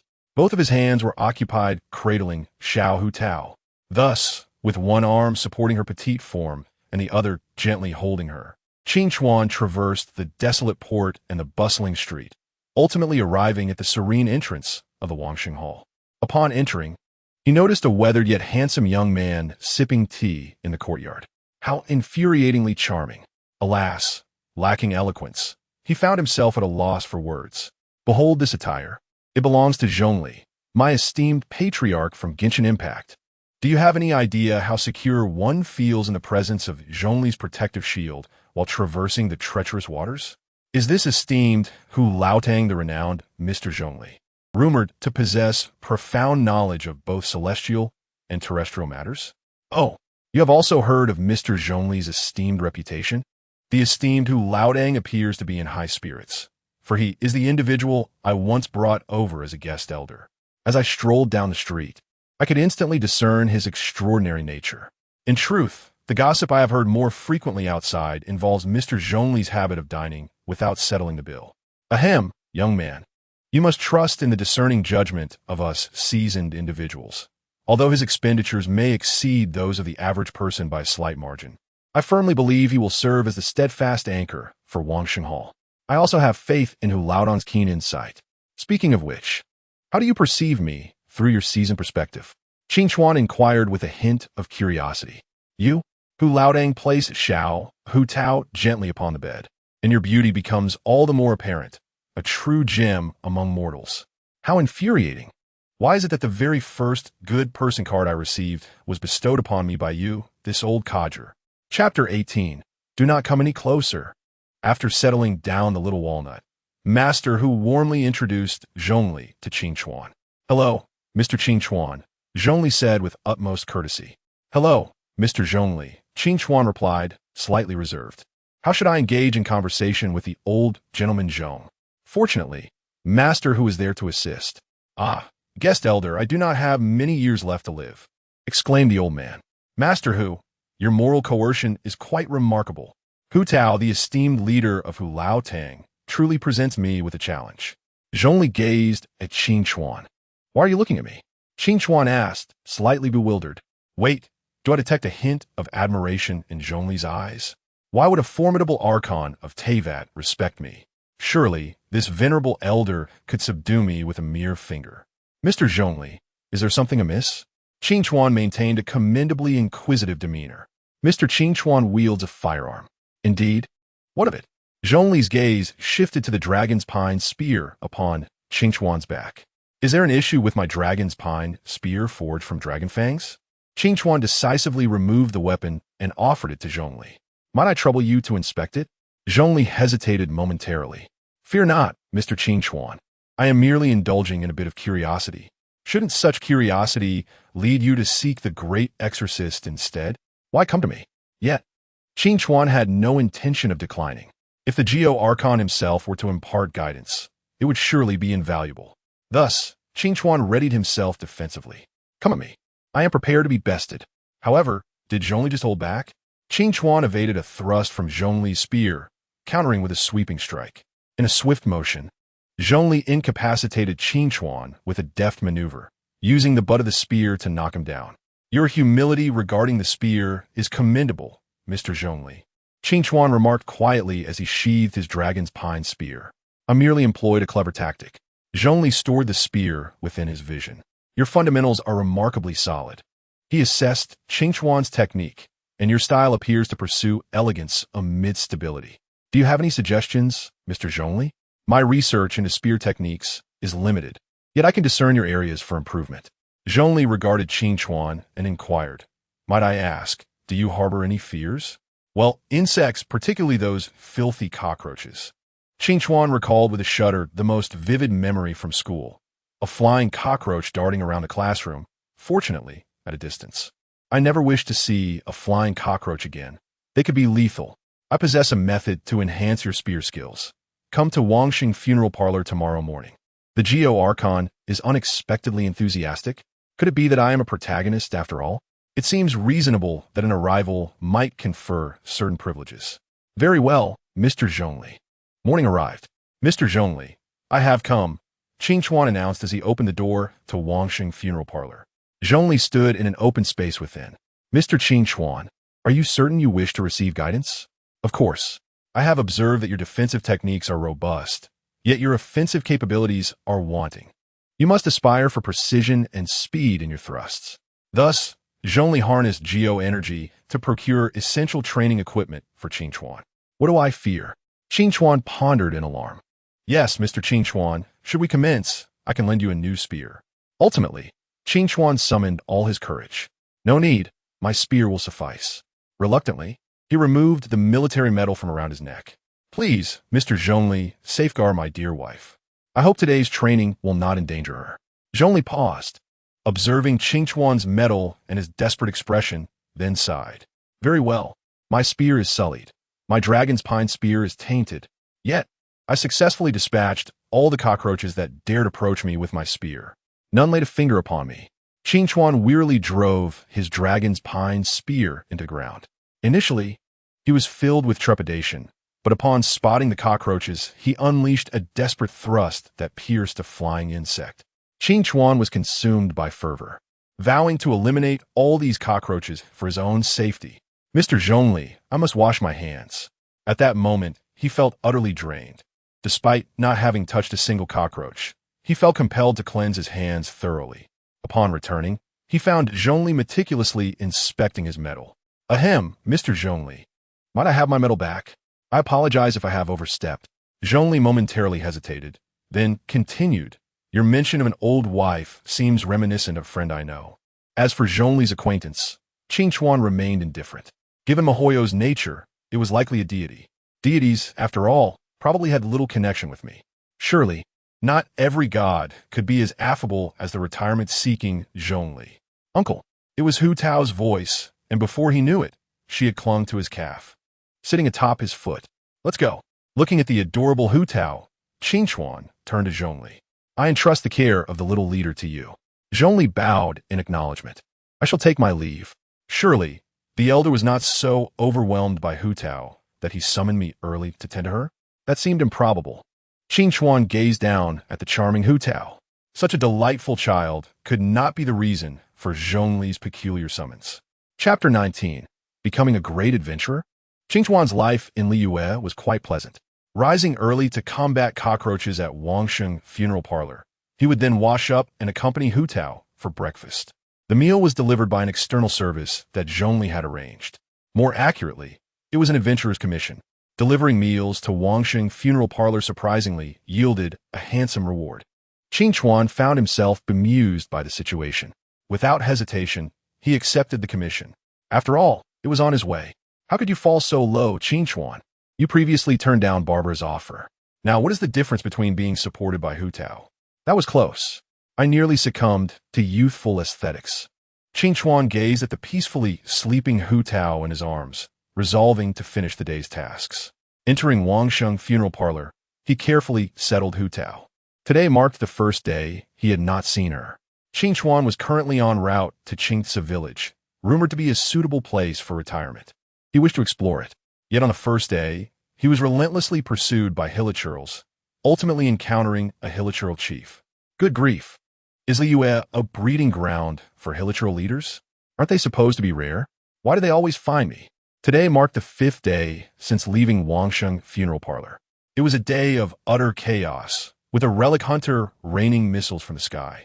I managed to take him down with a well-placed shot from my alchemical bow combined with elemental potions.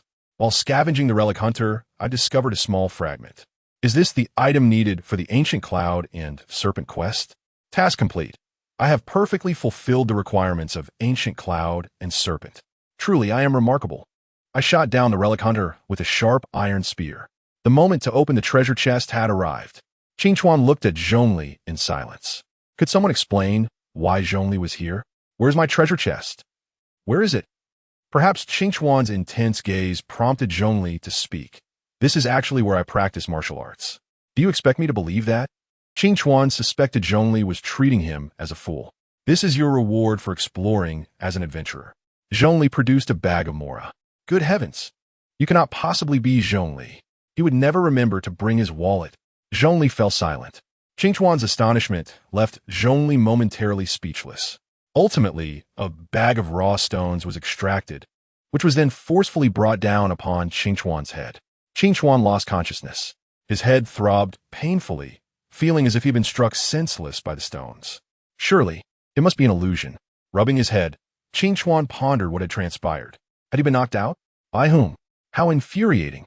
Which malevolent being had cast upon him a spell of physical amnesia? Rising to his feet, Qingchuan surveyed the treasure chamber filled with 5 opulent chests. How curious! Did the quest from Gu Yun Yu Qi truly contain such an abundance of treasure? He opened one of the chests. A gun? If my memory serves me correctly, this weapon is known as the Qinyan Spear. Goodness, have I inadvertently stumbled into the world of Genshin Impact? To think I would unearth a 4-star spear from a treasure chest. How outrageous! I endured so much in the snowy mountains and only acquired a Longji spear. While here in Liyue, a mere chest yields a 4-star weapon. Indeed, Liyue is a land of great wealth. Qingchuan hoisted the Qinyan spear onto his back. It felt significantly heavier than his Longji spear. Unless absolutely necessary, it would be prudent not to wield it. It is not a matter of hidden strength. Rather, it simply feels as though this spear bears a weighty significance. Qingchuan proceeded to open the remaining chests, revealing mora, raw stones, and 3-star weapons. Indeed, the discovery of the Qinyan spear was an unexpected delight. Qingchuan gingerly touched his aching head. Chapter 20. Little Hu Tao is adorably charming. After completing the quest from Gu Yun Yu Qi, Qingchuan fell back into a state of leisure, eating, practicing with the spear, playing with little Hu Tao, and sleeping. How odd! Why am I playing with a child and a stone lion? Qingchuan observed little Hu Tao as she caressed the stone lion's head, seemingly entranced. Uncle, Demi and Ermi send their regards. Hello. Demi and Ermi. Qingchuan chose to humor the notion that these 2 stone lions possess souls. Playing with little Hu Tao did not feel unsettling. Uncle, Demi and Ermi say you lack sincerity. Without hesitation, Qingchuan produced a bag of mora. Is this sincerity enough? Little Hu Tao's eyes sparkled as she accepted the bag. However, due to its weight, she struggled to move, akin to pulling a stubborn turnip. Observing her eager yet burdened demeanor brought a smile to Qingchuan's face. Watching little Hu Tao grapple with the heavy bag was quite an amusing sight. Nonetheless, Qingchuan remained vigilant. Just as she exerted all her strength and lost her footing, he was prepared and caught her, gazing down at the dazed little Hu Tao in his arms. Qingchuan could not resist pinching her cheek. She quickly regained her composure, stood up, and brushed off her hands. Ultimately, she retrieved a few more coins from the bag and placed them in the stone lion's mouth, bowing respectfully. Perhaps it was a good moment to learn something. Qingchuan followed suit and bowed. Afterward, he stowed away the mora bag. While little Hu Tao might occasionally exhibit a glimmer of greed, she was well aware of which coins were appropriate to take. Qingchuan understood this clearly.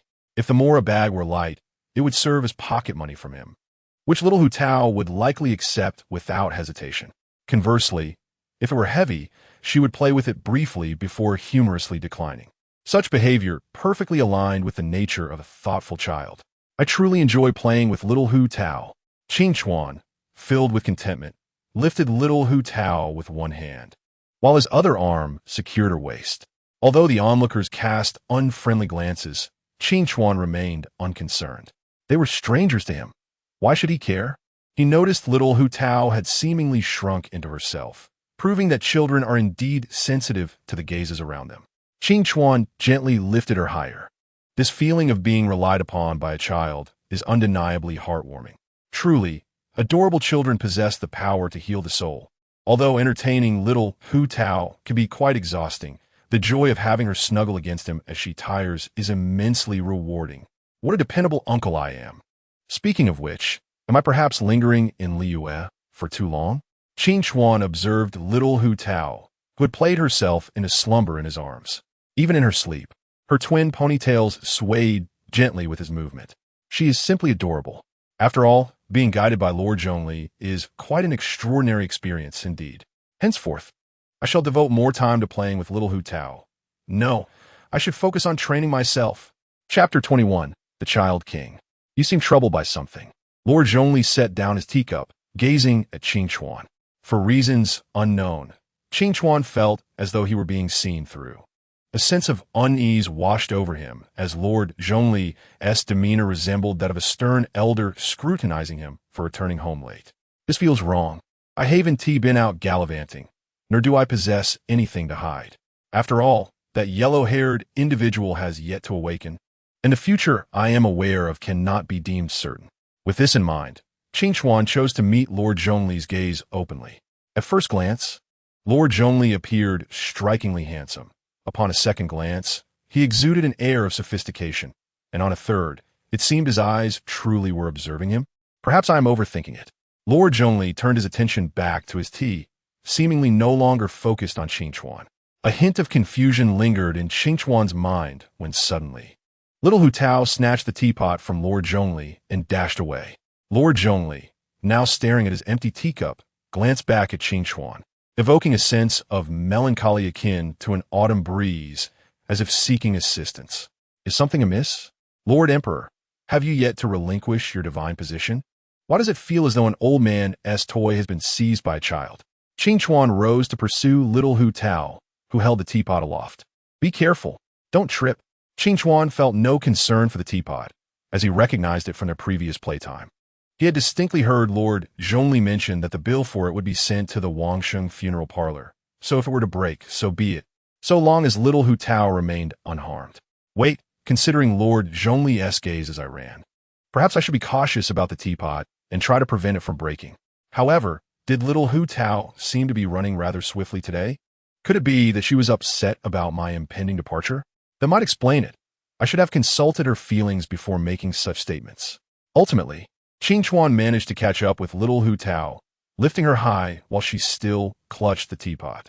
Uncle, when do you plan to leave? Little Hu Tao's voice carried a hint of disappointment. I'm uncertain, only that it will be soon, Qin Chuan replied, wishing to scratch his head in embarrassment. But being occupied with little Hu Tao, he had no choice but to answer honestly.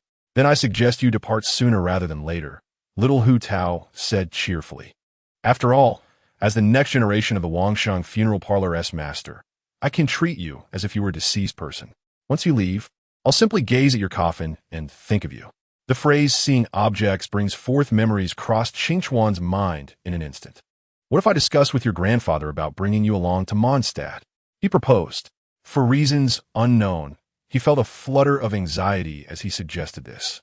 It was indeed a perilous endeavor. The last time he traversed the snowy mountains, he encountered numerous hilichurls and was pursued by a geo-hilichurl king. Alone, he managed to cope, but could he truly manage with little Hu Tao in tow? Although I could not see Hu Tao's expression, I certainly felt the joy in her tone. Well, after all, I am now an adult. Although my mind remains that of a child, my body has grown into adulthood. I will discuss with Hu Tao's grandfather. As long as he does not agree, then it is not my responsibility. After all, if I were to take Hu Tao away without the consent of her family, I would not be an adventurer, but rather a kidnapper. I could feel Hu Tao's joyful swaying, yet I should still make an effort. After all, adults should not casually disappoint the happiness of children, especially someone like me, who still harbors a child's heart. If necessary, I might as well reside in Liyue. Once Hu Tao grows up and is willing to accompany me, I could stroll to Mondstadt. However, it seems Barbara is still waiting for me. Adults also face their share of worries, especially concerning adorable children. If only I were dealing with a mischievous child, I could simply punch them one by one. I recall a news story where a troublesome child provoked a wanted criminal, only to have the criminal deal with both the child and their parents. In the face of such charming and well-behaved children, I, Qin Chuan, find myself entangled in the greatest dilemma of my life. Chapter 22, What is Life? Oh dear, this strange feeling. Why do I feel like a ghostly yellow-haired youth about to abduct someone's granddaughter?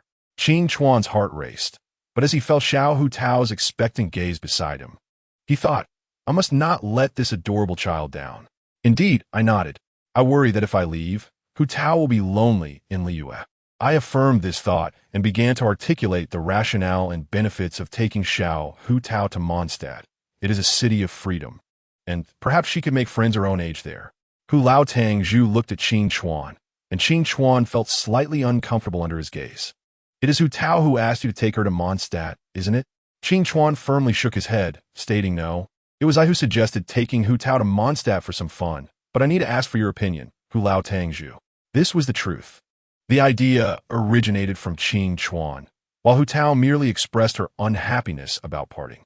And what if I disagree? Hu Lao Tang Zhu, and she seemed to realize she was in a critical moment, obediently allowing her grandfather to think. Then I shall go to Mondstadt alone, Qing Chuan answered without hesitation. After all, Xiao Hu Tao is still young, and in such significant matters, her opinion is subordinate to that of her guardian. Xiao Hu Tao raised her hands, seemingly in protest, yet I cannot dismiss the possibility of her running away. That gesture of hers was delightful. Wait a moment, why do I sense a murderous aura? The chilling presence of Hu Lao Tang Zhu felt as if he were about to bury me. This was the power of a grandfather wielding a shovel to protect his granddaughter. Xiao Hu Tao widened her eyes, displaying an expression of betrayal. Forgive me, Xiao Hu Tao. Please understand, dear uncle cannot heed the words of a child. It is vital to be aware of the perils of adult society. This is merely a fraction of the darkness that society harbors. Is this a test of my resolve? Yet, such a straightforward question would elicit polite responses from anyone, wouldn't it? Qing Chuan gazed at Hu Lao Tang Zhu, who was now looking deeply into Qing Chuan's eyes with an intensity that was both serious and penetrating. The elder, wise with age, would certainly find it easy to deal with a youth like me, who could hardly conceal his thoughts. However, this gaze felt somewhat unfriendly to someone like me, who tends to be introverted and struggles with communication. Qing Chuan instinctively closed his eyes and began to clarify his thoughts. What steps could I take to protect Xiao Hu Tao on our journey? How far could I go? In the briefest of moments, Qing Chuan found his answer. If danger arises, I would consider fleeing with Hu Tao. Qing Chuan opened his eyes, locking his gaze onto Hu Lao Tang Zhu's, unwavering and focused. I could assure one thing. If any misfortune were to occur, I would stand in front of Xiao Hu Tao without hesitation. This is merely a promise, yet Qing Chuan is certain he can fulfill it. No, he will do so. This is not a statement of certainty, but rather a declaration. Upon finding myself in this situation and meeting them, I would inevitably become bored and offer my assistance. You nonsense. Hu Lao Tang Zhu's voice thundered, resonating like thunder. Hence, was my previous thought merely self-deception? Could be so. This indeed seems to be a dilemma. It was simply a self-indulgent notion of sacrificing myself for others. Wangsheng Tang is indeed a tranquil place, a good venue for contemplation. Chapter 23. Have I been putting on an act? Sometimes, a good environment genuinely aids in reflection. Yet, it only serves as assistance. If one is already tangled in confusion, this reflection may amount to nothing. As is well known, multiplying 0 by any number yields 0. Therefore, if my mind is occupied solely with the question, what is death? Without any useful associations, then even lying in a coffin to contemplate would be futile. Indeed, the coffins in Wangsheng Tang are well ventilated and quiet, and in that pitch-black environment, they instill a peculiar sense of security, allowing even the living to sleep soundly within. Qing Chuan closed his eyes, embracing the stillness of the darkness. So what exactly is death? In truth, from a physiological standpoint, or rather, in terms of personal perception, death should refer to the cessation of brain activity. After death, nothing remains. Regardless of what one accomplished in life, for the deceased, there is nothing after death. From an individual perspective, only the experiences of life carry significance. No matter how heavy the words spoken, they hold no weight after death. And one cannot witness the world beyond. What then? I do not know. No matter how much Qing Chuan ponders, he cannot articulate further. It is a foregone conclusion. What is there to discuss? No, the true question I should contemplate is not death itself, but rather, should I cherish life? Do I truly not value my own existence? The solution to this conundrum is rather straightforward. It merely requires some thought. Suppose I'm already dead, lying in a coffin. Well, Qing Chuan has found his answer. The fear of death and the unparalleled will to survive surge from within. There is no justification, no embellishments. It is simply the instinct for survival inherent in living beings. This world is filled with beauty, and I wish to witness it. Death marks the end for an individual, yet I do not wish to arrive there directly. Hu Tao! Hu Tao! The elderly Hu Lao Tang Zhu called out robustly for his mischievous granddaughter, beginning his early morning game of hide and seek. Song Li King, have you seen where Hu Tao ran off to? Hu Lao Tang Zhu inquired of the elder Zhong Li, who is currently enjoying his breakfast. Zhong Li Kuqing swallowed his food and took a moment before responding, I do not know. I have not seen that child this morning. Hu Lao Tang Zhu was not surprised by this answer. Instead, he began to ponder where Xiao Hu Tao might have gone. Instinctively, he thought of a certain guest who was likely still in his home. Hu Lao Tang Zhu strode into the living room. Yes, that room which served as a coffin chamber was indeed the living room. However, as few visitors frequented Wang Shengtang, it had become a storage area for coffins. Hu Lao Tang Zhu lifted each coffin, ultimately discovering Qing Chuan sleeping within the central one. Simultaneously, there lay a slumbering Xiao Hu Tao upon Qing Chuan. Xiao Hu Tao was in a deep, peaceful sleep, with drool trickling onto the fabric of Qing Chuan's chest. Fortunately, Qing Chuan was a man of propriety, refraining from any indiscretions. However, this did not imply that Qing Chuan was enjoying a restful slumber. His countenance bore a gloomy shade, unexpectedly tinged with anguish. After all, having over 20 kilograms of weight pressing down on one's chest, even if soft, could hardly be differentiated from the sensation of being haunted in one's sleep. Chapter 24. The morning of Wang Shengtang, it was dark and cold, stiflingly so, as if one were on the verge of asphyxiation. I can't call for help. It would be too embarrassing for a great adventurer. A sudden illumination pierced his eyes, casting a warm glow across the land. It was the angelic Xiao Hu Tao, still ensconced in her dreams under the protective rays of sunlight. Instinctively, Qing Chuan grasped Xiao Hu Tao and lifted her high. I knew it. This world is indeed beautiful. It's clear that contemplating horror film themes in the dead of night is ill-advised. Hold on, the sensation in my hands feels oddly rigid.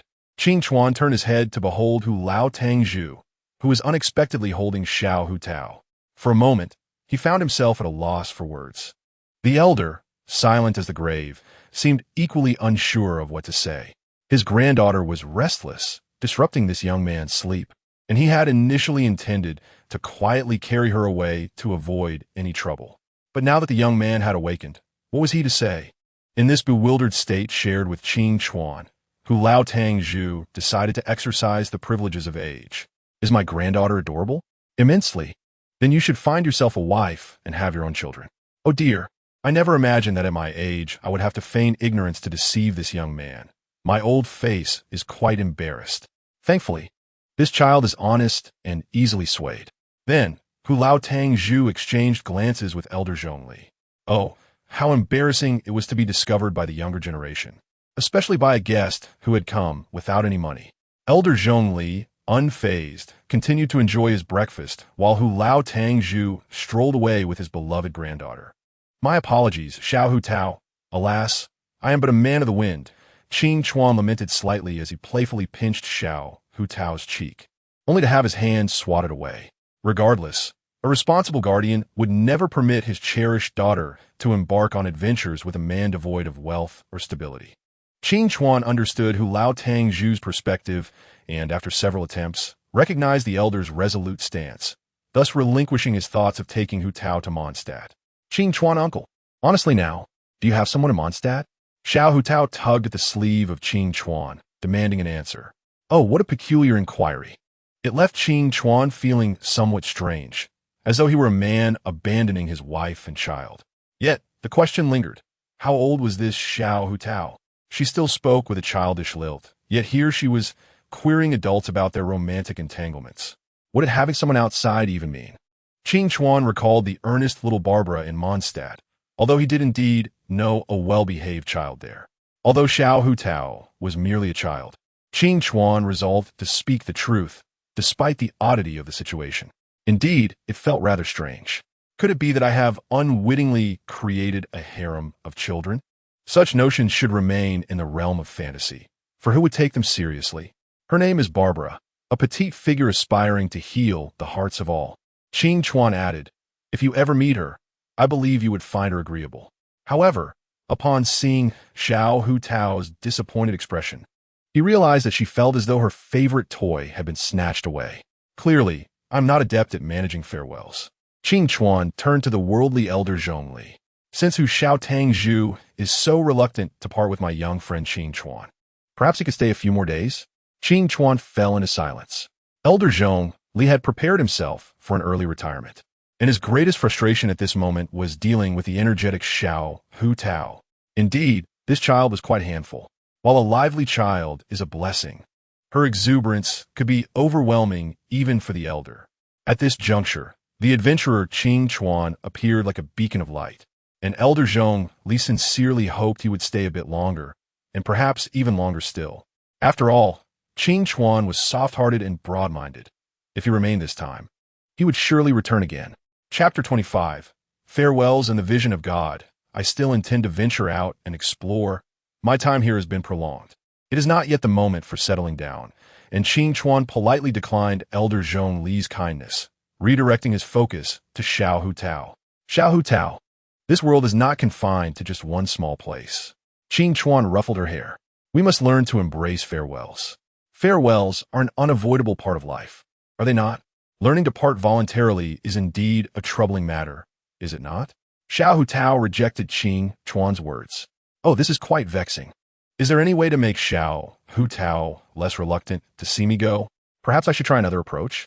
Qing Chuan removed the military tag from around his neck, feeling a pang of nostalgia for this token that had accompanied him throughout his adventures in the world of Genshin Impact. Here, Xiao Hu Tao. This necklace holds great significance for me. He extended the tag to her.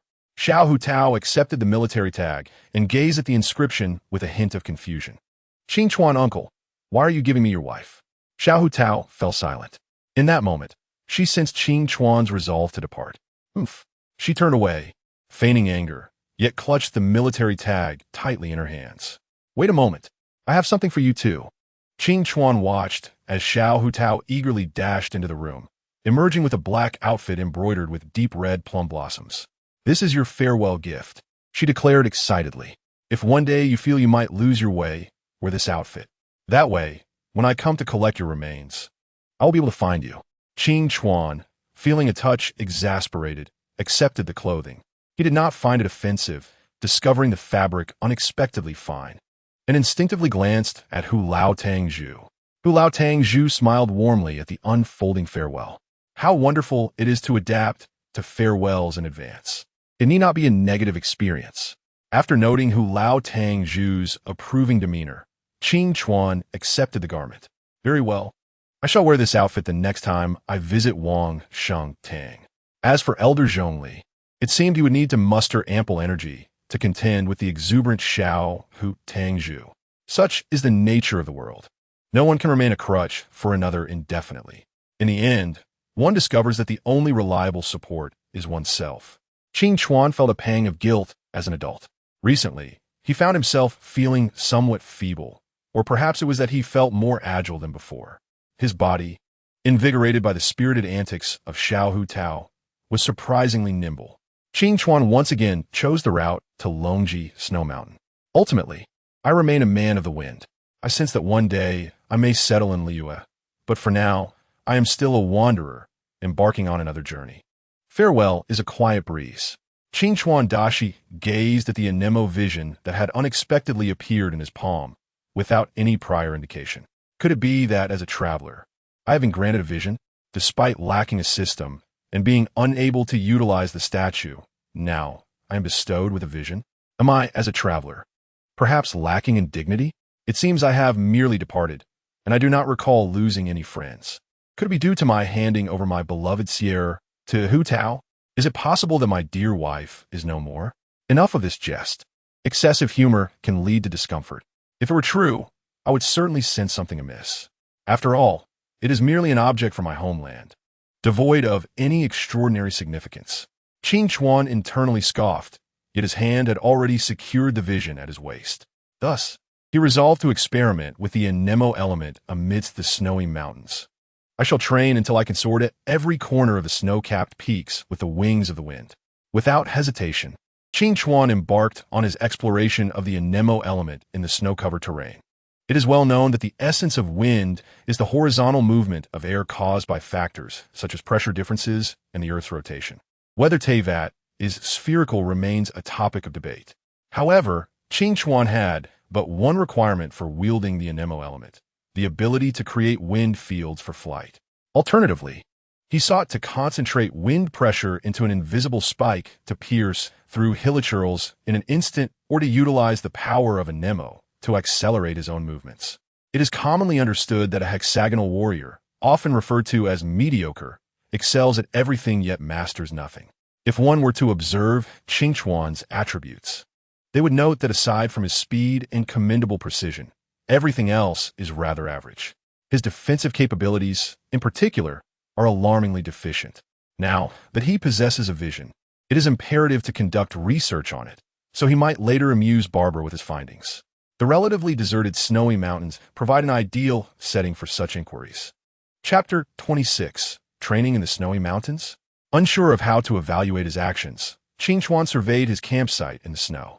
This location is not far from the 7-day statue. If memory serves, it is also where future adventurer raises snow-hidden weasels. He had stored a considerable portion of his savings here, including chests unearthed in the mountains, precious ores, and peculiar items gifted by the Vine of Winter. The experience of adventurers is what Qing Chuan is currently delving into. Interestingly, these sheets of paper represent adventurer experience and will remain preserved unless deliberately damaged.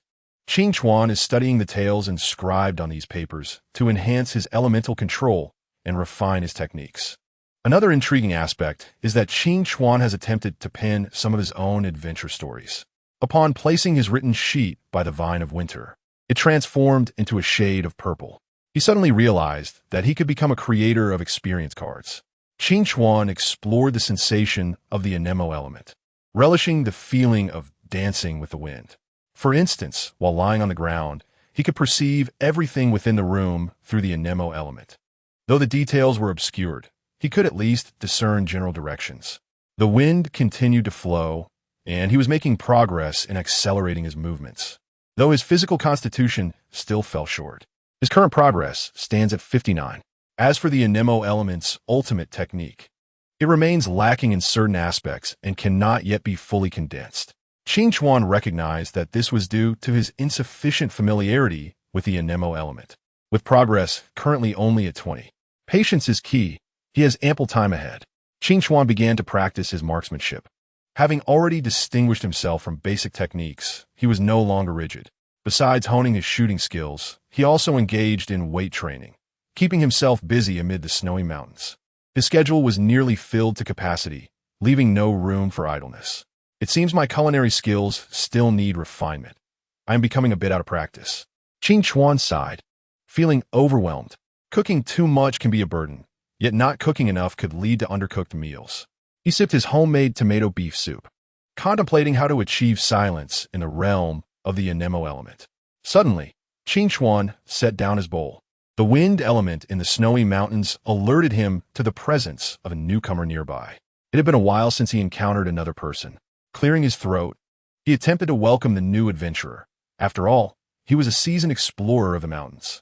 Qing Chuan exited his cave, intent on finding the new arrival, unperturbed by the possibility of encountering a nefarious character. With a vision in hand, he possessed a modicum of self-defense and could escape swiftly. Moreover, in such a desolate place, even if a member of the Fatui appeared, Qing Chuan, feeling cooped up, would invite them into his humble abode for a meal and conversation. After all, those who could endure the harshness of this place were generally warm and hospitable. Qing Chuan noticed a blue-haired girl collapse beside the 7-day statue, appearing to be of middle school age. Notably, she lacked a vision, dressed in scant clothing, and did not possess a deep crimson stone. Qing Chuan reached out and touched her forehead.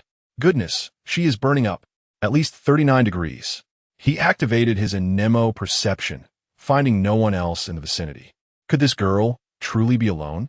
Confused yet aware of the urgency of the situation, Qingchuan understood the importance of acting swiftly to save her. If he delayed, she might perish in the snowy mountains. Chapter 27. The Snowy Eula. Good news. This girl is Eula, a realization that Qingchuan grasped at once. The bad news is that his modest cave lacks the insulation to support the classic scenario found in martial arts novels where protagonists share warmth through body heat. The good news is that due to the snowy environment, Qingchuan had prepared medicines, so Eula's fever could be addressed appropriately. However, the unfortunate aspect is that while Eula was conscious, she was simply too weak to speak, presenting yet another challenge as he could not engage in the typical mouth-to-mouth medicine-blowing trope. Come now, child, it's time for your medicine, Qingchuan said, gently blowing on the freshly brewed herbal concoction. Eula obediently drank the medicine, likely due to her lack of strength, and soon after, her eyelids grew heavy as she succumbed to sleep. Qingchuan observed her, intending to say something, yet he instinctively fell silent as she drifted off. Such behavior was entirely normal for a child. He reached out to check her breathing before consulting the Snowy Mountain medical guide he had purchased from the West Wind Cathedral to implement scientific warming measures, such as wrapping Eula in blankets. Following the guide, he also began preparing porridge for dinner, using spinach, previously cut frozen meat, and eggs, adding water and rice. While waiting for the porridge to cook, Qingchuan watched Eula, her form bundled in the covers, appearing as though she would sleep for an extended period. Yet, why was Eula in the snowy mountains? Qingchuan glanced outside the cave, where snowflakes swirled wildly. Next, he contemplated practicing that technique in his mind, imbuing the anemo element into the tip of his spear, incorporating a rotation to create thrust, then aiming outside the cave. I shall harness all the anemo I can control. In that fleeting moment, a fierce gust propelled the spear forward. Having anticipated this, Qingchuan steadied himself, maintaining his balance as he surged forth alongside the wind element. Bursting out of the cave, the distance he flew was considerable, and ultimately, he had to rely on the wind wings to truly soar away. Regrettably, while the speed he had condensed was impressive, he struggled to maintain control. When he charged out, he was caught off guard. Qingchuan was acutely aware that his limited experience with elemental energy played a significant role in his current predicament. For the time being, all he could do was immerse himself in practice, embracing whatever brought him joy. Upon returning to the cave, he observed the steam rising from the pot and the increasingly rich aroma wafting through the air, indicating that the food was nearly ready. His gaze then shifted to Xiao Eula, who was still soundly asleep, prompting Qingchuan to hesitate before waking her. After some contemplation, he decided to use the wind elemental energy to carry the enticing scent throughout the cave, hoping it would rouse her. If possible, he wished to let her enjoy her slumber, especially since the warmth of the little blanket in the snow-capped mountains surely provided her with a delightful sleep. As fate would have it, Qingchuan's wish was soon fulfilled. He kept a watchful eye on Eula, and when he prepared a second bowl of spinach and egg porridge, her eyelids finally began to flutter. He set down his bowl and hurried to serve her. Thus, when the little girl awoke from her brief nap, she found herself staring up at a tall adventurer holding a bowl. "Would you like to eat first?" he asked, his tone earnest, as he had not considered his appearance amidst the snowy landscape, where he had only washed his face with plain water. Chapter 28. Xiao Eula's tears. Xiao Eula stared blankly at Qingchuan, who felt a twinge of confusion. Was it his smile that appeared too peculiar? Feeling slightly embarrassed, he recognized that when his laughter was uninhibited, it may have resembled that of a cartoonish figure luring an unsuspecting girl. Even his friends had commented on how mischievous his grin could be during their gaming sessions. Reflecting on this, Qingchuan attempted to temper his smile, adopting a more serious demeanor. In response, Xiao Eula looked startled, instinctively retreating under her blanket. "Oh dear, I forgot what the photographer once said about not appearing too fierce in pictures." He realized that his usual expression could indeed come across as intimidating. Why was it that he never faced such concerns when interacting with Xiao Barbara and Xiao Hutao? Qingchuan felt an overwhelming sense of awkwardness. "Perhaps you should eat first?" he suggested gently. Xiao Eula shook her head, opening her mouth to speak, but producing no sound. Watching her struggle to climb out of bed, he quickly intervened, advising her to sit up first to avoid catching a chill. Xiao Yula gazed at him with a dazed expression, but eventually stood, wrapped in her blanket, swaying as she searched for something. Suddenly, it seemed she remembered something, her face paling as she looked at him. Qing Chuan was perplexed as he silently observed her raise her arm, as if holding something. Esteemed and noble traveler, you have descended upon me like the first light of dawn, rescuing me from peril. I, Yula of the Lawrence family, now bow in gratitude, offering you the utmost respect as a token of appreciation for my lineage. Was this a ritual of the Lawrence family? For some reason, Qing Chuan found the sight of the awkwardly draped Xiao Yula, pretending to hold a sword while bowing, utterly adorable, a smile creeping onto his face. Xiao Yula blushed, but continued to gaze intently at Qing Chuan. Let's play along, shall we? As a gesture of camaraderie, he cleared his throat. Noble Yula of ancient lineage, I have received your heartfelt gratitude, as beautiful as the first dewdrop of dawn. Now, I shall present you with sustenance. Let's dine. As he spoke, he extended the bowl of porridge towards her. Xiao Yula stared at the bowl in confusion. Wait, why are you crying, child? Sensing her tears, Qing Chuan realized he had unwittingly occupied a significant place in her heart. It seemed that his kindness had awakened her own emotional void. Considering the disdain often directed at the Lawrence family, he could almost envision a tale of foraged greens unfolding in her mind. Unfortunately, being a straightforward man, he struggled to navigate such complexities. He gently patted Xiao Yula's head, reassuring her, it's all right, just enjoy your meal. You'll feel much better after eating. Letting your tears fall into the porridge would make it less appetizing. Her sobs grew more intense, accompanied by soft hiccups. This was to be expected. Having someone to lean on often encouraged the release of emotions. After a time, her sobs began to subside, and she gradually took to drinking the porridge. With each spoonful, her cries diminished, eventually leaving only the occasional hiccup, like raindrops tapping softly against the silent world, signifying the end of her emotional storm. Chapter 29. Meeting Xiao Yula seated in a circle, wrapped in blankets, they huddled around the fire for warmth. Qing Chuan and Xiao Yula basked in the comforting glow amidst the frigid world. So, Yula, what brings you to the snowy mountains? Qing Chuan inquired out of curiosity. After a moment of contemplation, Xiao Yula replied, it is the trial of the great Lawrence family. To attain a dance worthy of our lineage, one must cultivate a grace akin to falling snowflakes amid the mountains. Goodness, to articulate such thoughts requires considerable effort, Qing Chuan mused. As long as you maintain a normal demeanor with me, there's no need for such formality. Life should not be overly burdensome. After all, she was merely a child, her worldview still taking shape. Even among nobles, expressing gratitude to a savior must hold significance, he thought. Xiao Yula nodded, appearing considerably more at ease. Uncle? Her voice was melodious, reminiscent of unformed snowflakes. Qing Chuan nodded in satisfaction. Instinctively, Xiao Yula pondered her choice of address. Why do I call you uncle? Oh, I suppose I'm rather young, only in my 20s. It's one thing to be called uncle, but why add old? That mischievous little sprite from the underworld has altered my memories. I shall. He recalled that the term was a term of endearment given to him by a child, feeling quite fond of it. Thus, he employed it in conversations with friends. After all, he, as a young man, found some pleasure in being addressed in a manner that suggested maturity. Qing Chuan chose to respond with honesty, feeling no necessity to deceive a charming child. However, Xiao Yula's expression grew animated. So, we share a good relationship? Are we friends? Upon her request for friendship, Qing Chuan readily agreed, of course, if you wish it, we are friends. Xiao Yula beamed and scooted closer to him. Suddenly, Qing Chuan felt her body stiffen. What is it? He asked. Her cheeks flushed red. Where's the restroom? Qing Chuan pointed in the direction, handing her a piece of crimson stone. It's over there. Be careful not to catch a chill. Xiao Yula accepted the stone and dashed off, leaving Qing Chuan to chuckle softly as he continued to gaze into the fire, lost in thought. Currently, the wind element possessed a terrifying potential for concentrated force. Yet that alone was insufficient. Against formidable foes like the Hill Churl King, mere penetration was inadequate. Even scraping would prove exhausting. The force must rotate beyond the center point, allowing the weapon to charge forward like a colossal drill. This skill proves to be remarkably useful, particularly when excavating a latrine.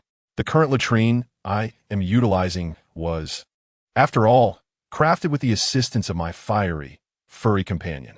Speaking of which, I wonder how my furry friend is faring. I cannot help but ponder whether he has fallen victim to Konga. By the way, is there not a hapless creature in the story of Yuanshan that was obliterated by Koli's explosive? Do the inhabitants of the Abyss truly remain oblivious to the fact that Koli's treasures are, in fact, bombs? Could it be that the unfortunate furry creature that met its demise was my fiery companion? Chapter 30. The Lawrence family. Little Eula responded softly. By the way, did you journey to the snow-capped mountains alone, or did you have others accompany you?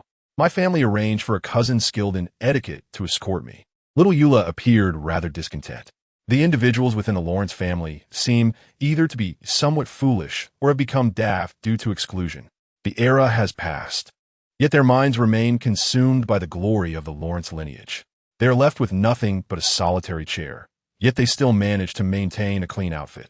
Day by day, I am treated as the noble elite, and you are all expected to kneel in deference to my presence. It's hard to say, but only the free-spirited and tolerant people of Mondstadt can endure this. If anyone with a temper appears in these years, one must question whether the Lawrence family still possesses a lineage. Could it be that the people of Mondstadt delight in witnessing the Lawrence family play the fool, which allows them to endure until now? Do you cherish your family? Qing Chuan harbored a rather audacious thought. Little Eula paused for a moment. I do not know. Then perhaps you could recount your experiences, child. Perhaps through reflection, you might discover the answer. Faced with the uncle who saved her life, little Eula felt no urge to conceal anything, yet she was at a loss for what to say. Little Eula appeared quite perplexed. Since you have been aware of your surroundings, what have you been engaged in? Noble martial training, the glorious history of the Lawrence family, cultural lessons for the aristocracy. They constantly speak of honor, yet I fail to comprehend why the pride they boast of is met with disdain by others. The elder uncle gently ruffled little Eula's hair. Because their honor is a fade. At least, the honor that has now been tarnished is indeed a falsehood. When Qing Chuan spoke these words, his tone was decidedly resolute. Little Eula fixed her gaze upon the elder uncle's face, seemingly anticipating an answer from him. Qing Chuan, not adept at verbal persuasion, began to articulate his thoughts to little Eula piece by piece.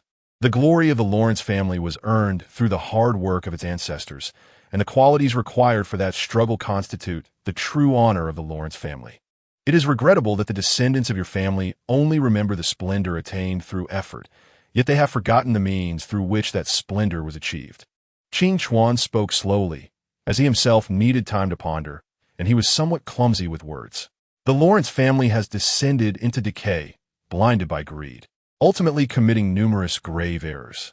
Their descendants, oblivious to the need for repentance, present a truly ludicrous spectacle. Qing Chuan observed little Eula's expression and sensed that she seemed to grasp the concept, albeit only vaguely. My head aches. I understand quite well, yet I cannot articulate it. The exterior may resemble that of an elder, yet his expression is akin to that of a child, leaving the elder in despair. I feel as though I comprehend a fragment, yet perhaps not entirely. Little Eula appeared somewhat distressed. Are you suggesting that the process is more important than the outcome? It should be said that both are indeed significant. The elder uncle contemplated for a moment, resolving to be more direct. Certain truths cannot be conveyed through mere words, but rather must be experienced to be understood.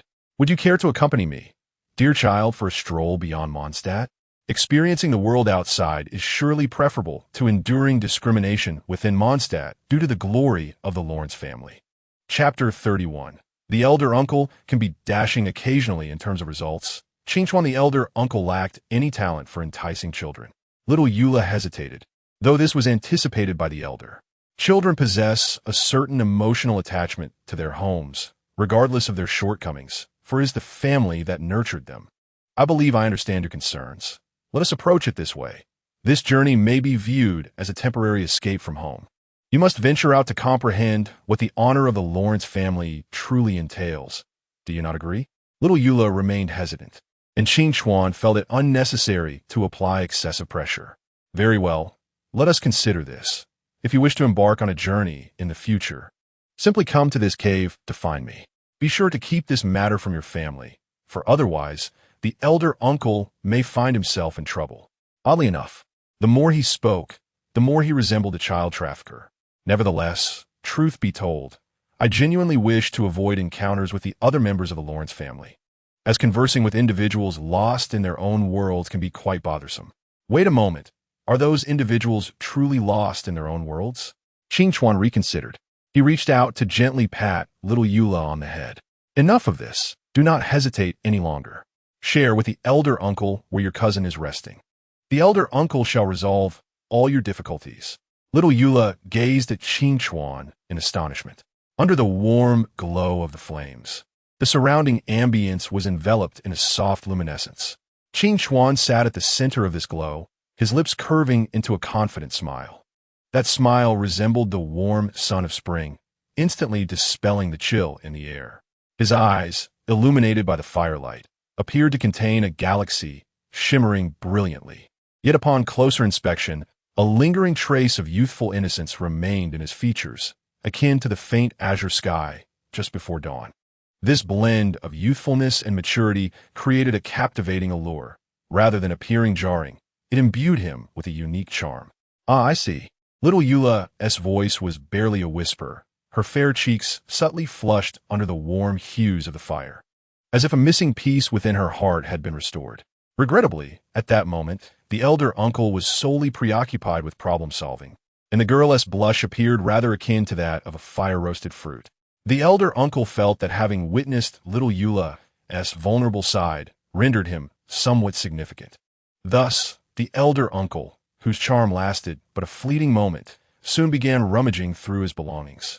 Little Eula watched with keen interest as the elder uncle searched for items. In the face of the elder's impolite behavior, the girl bore no ill feelings. She even approached him, asking, "Elder uncle, do you require assistance?" For those who hold affection, tolerance is an instinctive response. Very well. Several suitcases appeared beside Qingchuan. Please assist me in locating something. When I departed from Liu, Xiao Tao gifted me a black garment as a farewell present. It appeared rather expensive, which is why I have yet to wear it. Little Eula began searching for the item based on the keywords provided. Black, quite expensive, Xiao Tao. Elder uncle, who is Xiao Tao? Oh, she is the little one who affectionately calls me elder uncle. If memory serves, she is not yet 5 years old. However, I find that garment rather appealing. Is it not true that girls possess an innate sense of aesthetics from a young age? Under 5 years old, she is indeed a true child. At the very least, 14 years old is the age of a middle school girl. Thus, little Eula confidently continued her search. Chapter 32. The abduction plan commences. Ultimately, the garment was located by little Eula. She had merely opened a few suitcases to find it. It was rather easy to find. Xiao Eula merely opened the wardrobe to cast a glance, and she extracted a black garment that radiated an unmistakable air of distinction from a pile of otherwise ordinary clothing. Xiao Eula unfolded the rather expensive black attire from Qingchuan's possession and examined it closely. For the nobility, the value of a garment is fundamentally assessed by 4 criteria. First, the material is of utmost importance, and this fabric is luxuriously soft and smooth, exuding a gentle luster, truly exquisite. Second is the craftsmanship, where superb tailoring serves as a powerful guarantee of the garment's worth. The intricately embroidered plum blossom pattern appears lifelike, with delicate and complex stitching that reflects the understated elegance known only to those within the Liu aristocracy. Even without ostentatious adornments like the jewels of Mondstadt, outsiders, including the likes of an older gentleman, can discern its remarkable value. Furthermore, the cultural significance must not be overlooked. The black color symbolizes the weight of history and mortality, while the red plum blossoms represent the vigor and resilience of life. This masterful fusion of life and death philosophy aligns perfectly with the nobility's reverence for the meaning of existence. Lastly, rarity plays a crucial role. Xiao Eula confidently asserted that, at the very least, this garment is entirely befitting of the fallen Lawrence family. Very well. I shall don this attire to seek out your cousin and engage in some deception. However, before that, We must synchronize our narratives. Do you know who I am? Old gentleman, it appears I do not even know your name. Ah, this is troublesome. I only had time to tell the child my nickname. My name is Chongsun Qingchuan, a moderately renowned adventurer and a traveler from afar. Previously, I worked odd jobs in Mondstadt, including food delivery, and then continued my adventures in Liyue. Now, I am researching the Anemo vision in the snowy mountains. Qingchuan briefly recounted his background before proceeding to the next phase. Now, comes the time for disguise. Eula, does the Lawrence family have any rituals regarding sending offspring for training? I need to understand this, as I must portray a Liyuan noble as perceived by your family. From the perspective of Eula's cousin, how I lost my way? Merely a bit of wind and frost, and I'm unable to keep pace. I must search. The honor of my family does not permit me to abandon the future glory alone. I face the trial known as wind and snow, the sharp gusts cutting against my face. As a Lawrence, I apologize, but mere wind and snow shall not deter me. It seems I have spotted someone. Are they commoners from Mondstadt? No, that cannot be. The figure slowly emerged through the swirling snow, clad in the weighty black robe. Each step seemed to echo with the gravitas of bygone eras. The black hem danced wildly in the gale, yet did not disrupt the poise of the figure, who appeared calm and composed. The red plum blossom patterns on the garment stood out vividly against the pure white snow, as snowflakes cascaded and landed on his shoulders, unable to obscure the vibrant aura of the plum blossoms. He slightly raised his head, his gaze unwavering and profound, looking into the distance as if transcending the tempest to behold a grander expanse. Eula, is it your cousin? The old gentleman, maintaining his appearance with the Anemo vision, inquired while observing the young man who had suddenly come to attention in the distance. Chapter 33. A conversation with Eula's guardian. What a fine individual, yet regrettably, he possesses a rather loud mouth. If he refrained from speaking, he might command respect effortlessly, but once he opens his mouth, his true nature is revealed. He gives off an impression akin to a silly dog. Motionless, one might mistake him for a wolf, but once in motion, it becomes clear he is a dog. However, for those who are easily intimidated, the initial impression holds weight. As long as the first impression is correct, subsequent behavior can be somewhat adjusted. Xiao Eula felt a twinge of anxiety. It is normal for a child to deceive their family for the first time. Upon noticing her nervousness, Qingchuan felt the playful spirit of the childhood king of mischief awaken within him. Nervous? That is impossible. I am, after all, a young noble of Liyue. In my world, those who have survived to this day are predominantly great figures. Claiming noble lineage is not a falsehood. Most importantly, the individual before me has already shown signs of distress. Thus the advantage is mine. From the perspective of Eula's cousin, young one, there is no need for apprehension.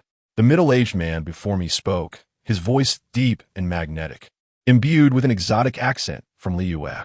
I bear no ill intentions. My gaze, however, was drawn to the nobleman's waist, where a Liyue-style vision resided. Adrian Lawrence. That is my name. The inherent restraint of a noble momentarily eased my previous tension, compelling me to articulate my name fully. Yet, due to lingering nervousness, my etiquette fell short, and I could distinctly feel my hands trembling. The man before me was presumably a noble from Liyue, whose status matched that of our Lawrence family patriarch. Indeed, Adrian, it seems your parents have taught you well. The middle-aged gentleman glanced behind me, which was quite commendable. I understood precisely what he meant. The noble offspring's disappearance into the snowstorm to search for their kin is a commendable act that earns respect anywhere. Sir, this is not an appropriate venue for discussion. Shall we not retreat to the Lawrence family's encampment to rest? Very well. I have matters of importance to discuss with you. The process of escorting this Liyue noble was unexpectedly smooth, with no significant obstacles along the way. Yet, I felt a weight of pressure, as the elder's gaze remained fixed upon me. Maintain the demeanor of a noble. I must not dishonor the Lawrence family. Is this your Lawrence encampment? Qingchuan fell into silence, observing the campsite, which consisted primarily of a single bonfire. Yes, sir, the young man replied with enthusiasm and vigor. Are you cultivating the virtues of hard work and perseverance here? This place is even less impressive than the campsite I could dig with my bare hands in half an hour. The young man fell silent, Qingchuan swiftly understood that the Lawrence family was indeed impoverished. Alas, it seems the Lawrence family has truly fallen from grace. Qingchuan sighed in resignation. The young man remained silent, while Xiao Yula watched the old gentleman in action. This is an invitation. I am quite satisfied with Yula Lawrence from the Lawrence family and intend to take her abroad for training. Sir, according to etiquette, the invitation should. Qingchuan retrieved a piece of crystal or a stone symbolizing a beautiful and unbreakable contract. I understand I should communicate with your parents, yet you have left me quite disappointed. Etiquette is founded upon honor, and material foundations dictate spiritual foundations. You. Qingchuan sensed a surge of anger rising within him as he looked at the young man. It was evident that if he continued, the young man would resort to fighting to defend his family's honor. Chapter 34. Adrian Lawrence, how amusing, lacking a vision, yet picky about food. What difference does specialized training make? Facing the enraged young man, who could now challenge a Hilichurl king, Qingchuan effortlessly pinned him to the ground with a mere palm, without even using his vision. Your current honor truly does not deserve a young man like you to protect it.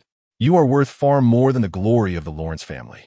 Upon hearing this, Qingchuan could distinctly sense the young man beneath him transitioning from defiance to a mix of happiness and embarrassment, as if to say, oh, perhaps I am not as grand as you claim. Young individuals with little life experience are quite easy to understand. Qingchuan released his hold on the young man. Sir, while you may indeed be stronger than I absolutely will not allow you to insult my family.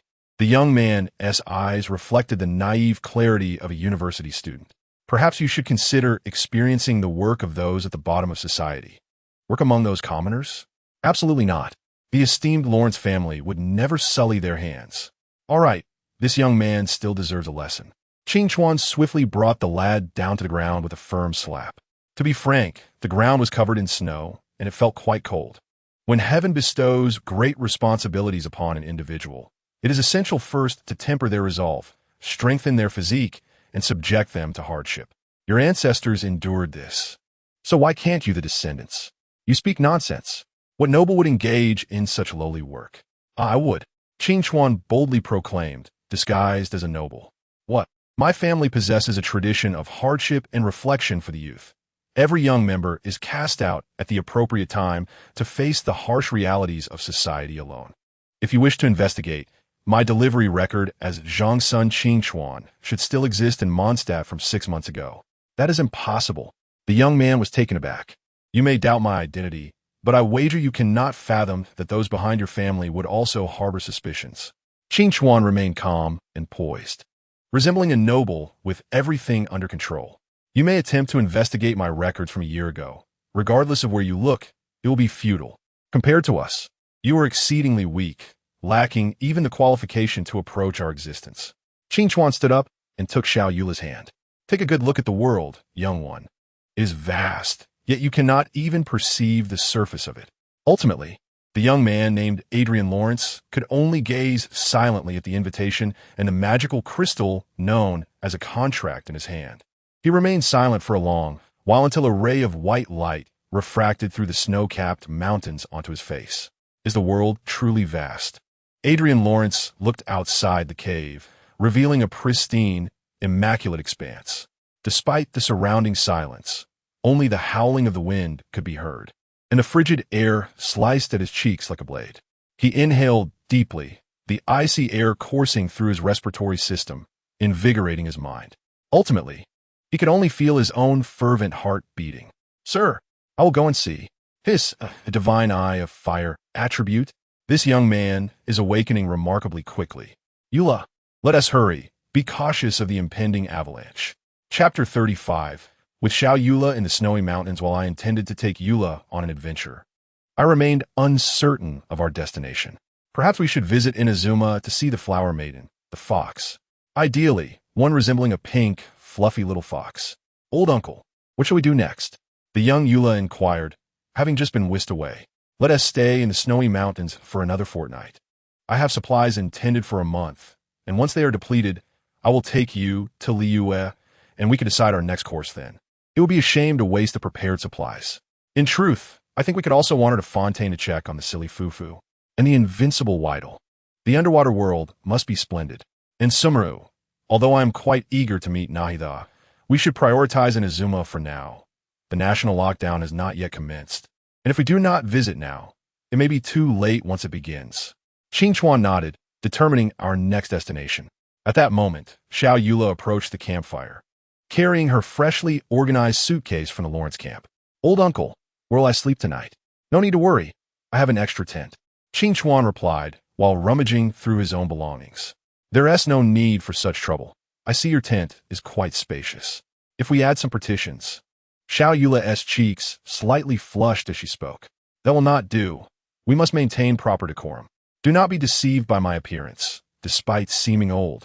I could still pass for a young man with a haircut. By the way, how old are you? 14. Hey, that still makes you a minor. We cannot share a tent. At her age, Xiao Yula is merely a middle school student, far too young for someone like me, who has only been part of the Teyvat society for a year. Meanwhile, Xiao Yula curiously leaned closer to Qingchuan. Old uncle, may I help you with that? Does noble education include hairstyling? In the Lawrence family, we assist one another in haircuts as part of our artistic appreciation. All right, then you may help me once I finish setting up the tent. With the power of the wind element, Qingchuan found it exceedingly easy to secure the tent. He then settled comfortably by the fire, observing Xiao Yula as she fiddled with a pair of scissors. Speaking of which, old uncle, shouldn't you wash your hair first? The mention of washing hair instantly ignited Qingchuan's enthusiasm. Hey, Yula, come look at this. Old uncle showcased a white iron bucket. What is this? Xiao Yula played along with Qingchuan's demonstration. Fontaine technology. I stumbled upon it while accompanying Hu Tao around Liyue. Watch closely. You simply need to place snow inside. Add a redstone for energy to heat the water. And after more than 20 processes of filtration, it will separate into hot and cold water. Qingchuan's theatrical flair was undeniable. This means we can enjoy hot baths, even in the snowy mountains. Remember the days when I had to rely on Fire Furry to heat my water? I miss you, Fire Furry. Xiao Yula grasped the earlier part and then understood. Hot baths? Does this mean I need to go to the icy lake to bathe? Xiao Yula beamed, her eyes filled with admiration for Qingchuan. Qingchuan, filled with pride, declared that technology transforms lives. This is why I chose to invest a significant portion of my wealth in this. Seeing Xiao Yula marvel at the hot water heater affirmed my decision. Chapter 36. Daily life in the snowy mountains. The cohabitation with Xiao Yula commenced. How shall I put it? There was none of the supposed romantic tension between genders. No scenes of bathing or intimate encounters. Only the mundane routine. Each morning, the two would prepare themselves, brushing teeth and washing faces, occasionally taking a bath if feeling under the weather. Next came the debate over breakfast, whether to have porridge or stewed dishes. Following that, they would explore the snowy mountains together, surveying the terrain, stretching their limbs, and gathering daily data from mountains, which could later be exchanged for rewards with the researchers at the camp below. Lunchtime involved another hour of deliberation on what to eat. Typically, it was either bread or rice. Old Uncle Qingchuan suffered from indecision, so they ultimately followed Yula's dietary preferences, primarily leaning towards Mondstadt cuisine. Qingchuan also discerned Xiao Yula's tastes. She preferred sweeter flavors, enjoyed desserts, and avoided strong tastes altogether. Braised dishes, rich soups, and spicy flavors were all off limits. She was somewhat picky with meat too. Come on, Yula, learn to eat meat. Although Qingchuan knew Xiao Yula disliked it, he still encouraged her to try. This is not about learning to eat meat. Old uncle, you are trying to make me enjoy it. Xiao Yula immediately recognized Qingchuan's ulterior motive. Hey, you noticed. Then for dinner, let us have manor-style baked pancakes. Xiao Yula's eyes lit up, and she slowly began to eat. It is safe to say their dining styles were quite different.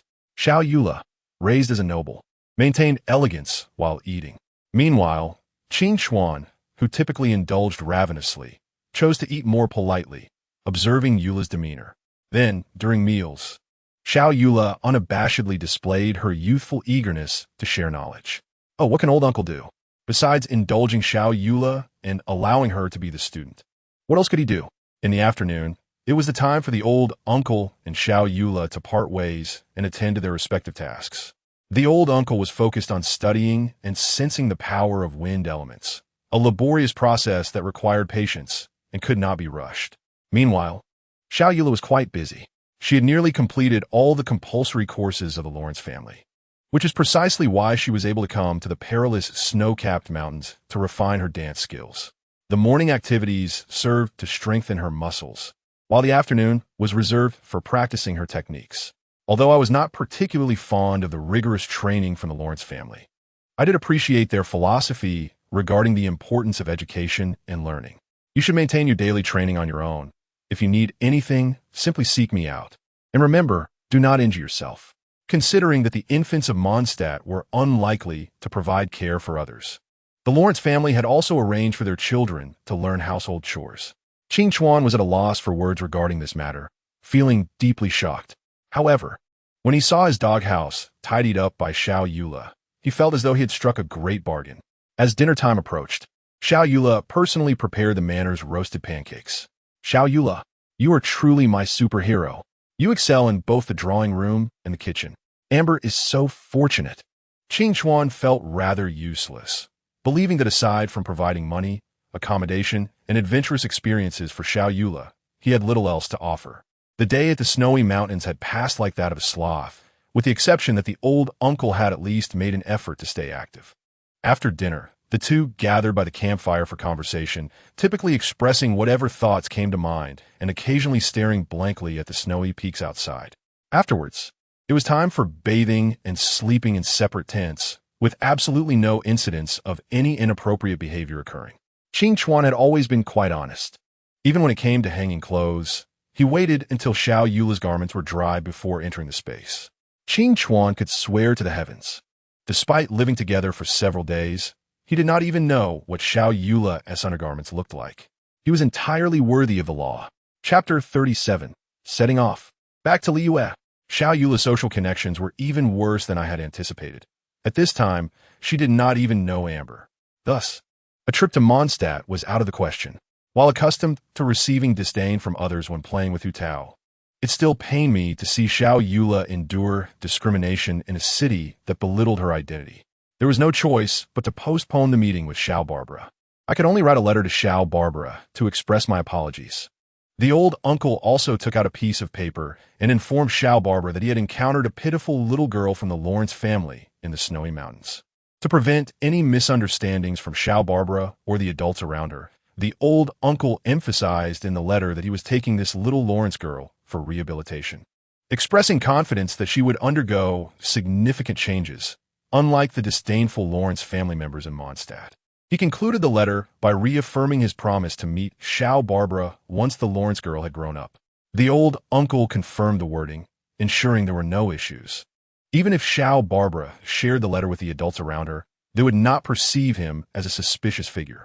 He planned to ask the researchers studying the snowy mountains at the base to send the letter the following day. Moreover, there was good news. That little boy is depleting my resources.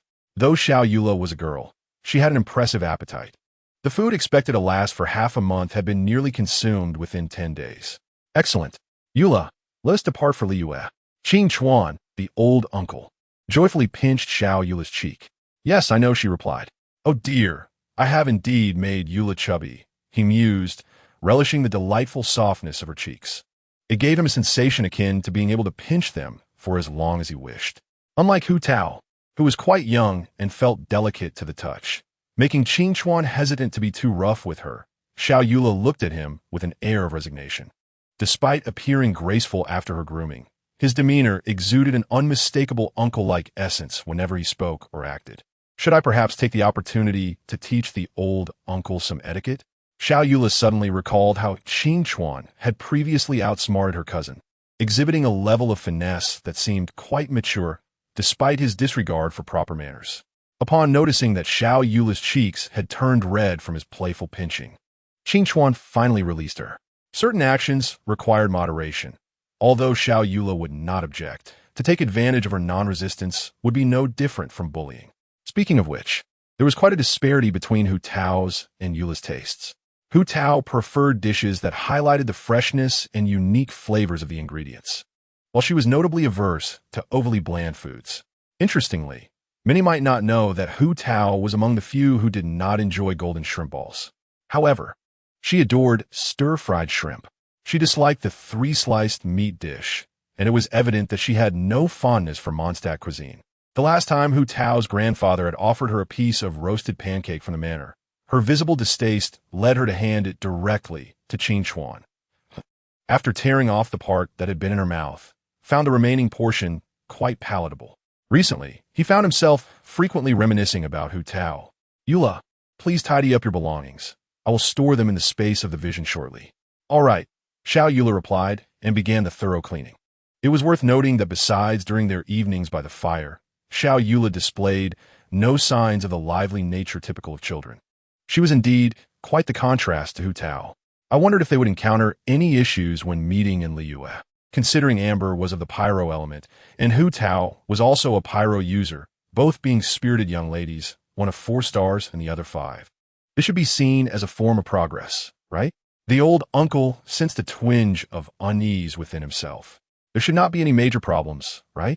After all, both were individuals marginalized in their respective cities. Do not worry. Old uncle will join forces with the Geo Archon to safeguard your growth. Chapter 38. Oh dear. Qing Chuan the old uncle is a carefree dog. This was not the first time Qing Chuan had recognized the fact that he was a carefree dog. Sometimes, he felt a pang of shame for his effortless victories. In such moments, he often sought out a few jokes to alleviate his emotions. While gathering firewood and waiting for Eula to return from hunting, the old uncle relished a rare moment of solitude and began to revel in his whims. Nowadays, there were still people claiming that Qing Chuan the old uncle had lured Eula into his fold without having to lift a finger. I am indeed a carefree dog, simply indulging in the luxurious services provided by the noble Xiao Eula. Now let me ask you, when Xiao Eula nearly froze to death in the snowy mountains, did I not rescue her? Answer me. Eula has faced immense pressure since childhood, nearly getting hit by eggs in Mondstadt due to her Lawrence lineage. Am I not her confidant, comforting her and acting as her therapist daily? You do not believe that psychological issues simply vanish by enduring them, do you? I see. You must be the type who either grew up too pampered or lacked support, leading to your darkened psyche. Do you think you're fine now? Just because you endured does not mean the underlying issues are resolved. One misstep, and the facade crumbles. Alas, the old uncle gazed at the sky. I can no longer even comprehend the humor in my own jokes. My overly gentle nature prevents me from articulating those bold and assertive words. However, the old man had a keen understanding of Xiao Eula's state. She was a remarkably resilient child. All she needed was someone to provide support, allowing her to grow freely and confidently, which would undoubtedly make her stronger than the old man himself. Look at what I've caught, exclaimed Xiao Eula, gleefully holding up a juvenile Yanlong lizard. But that creature is merely a solid rock, devoid of meat, the old man replied. It seems you will have to settle for the noodles I prepared. Xiao Eula appeared somewhat dejected at this. The old man, wishing to comfort her, reached out and ruffled her hair. The materials from this juvenile Yanlong lizard are quite valuable. You must try the almond tofu at Wang Shuin tonight. The chef there may not excel in other dishes, but this one is sure to be delectable. It is said that a celestial being indulged in that tofu for thousands of years without growing weary of it. It is a dish that aligns perfectly with your palate. Xiao Eula beamed with excitement, confident that the old man's assessment of her taste was accurate. With such a recommendation, I might even skip lunch, she replied, her tone filled with anticipation. Suddenly, the old man thought of something amusing. By the way, Eula, next time you should add, you have tempted me to forego lunch. I shall remember this grievance. Who would say such strange and awkward things? Xiao Eula straightforwardly rejected the old man's suggestion for revenge. The old man couldn't help but chuckle at her candidness. Was so funny. The number of monsters has increased recently. Is there an issue at the borders? Nearby, by the shimmering water of the lake, a young Shurja, whose face was not often seen, gazed intently at the land. Surrounding him lay a heap of defeated hilichurls, exuding dark energy. Should I report this to Lord Dijun? He pondered, glancing toward the old man's position. Lord Dijun's guidance? Old? He appears to be an ordinary mortal. Why would Lord Dijun lead him to Liyue? Could it be related to the recent deathly aura at the borders? Regardless, Lord Dijun must have his reasons. I shall ensure their journey remains smooth. In an instant, the young man vanished, leaving behind only a wisp of azure smoke.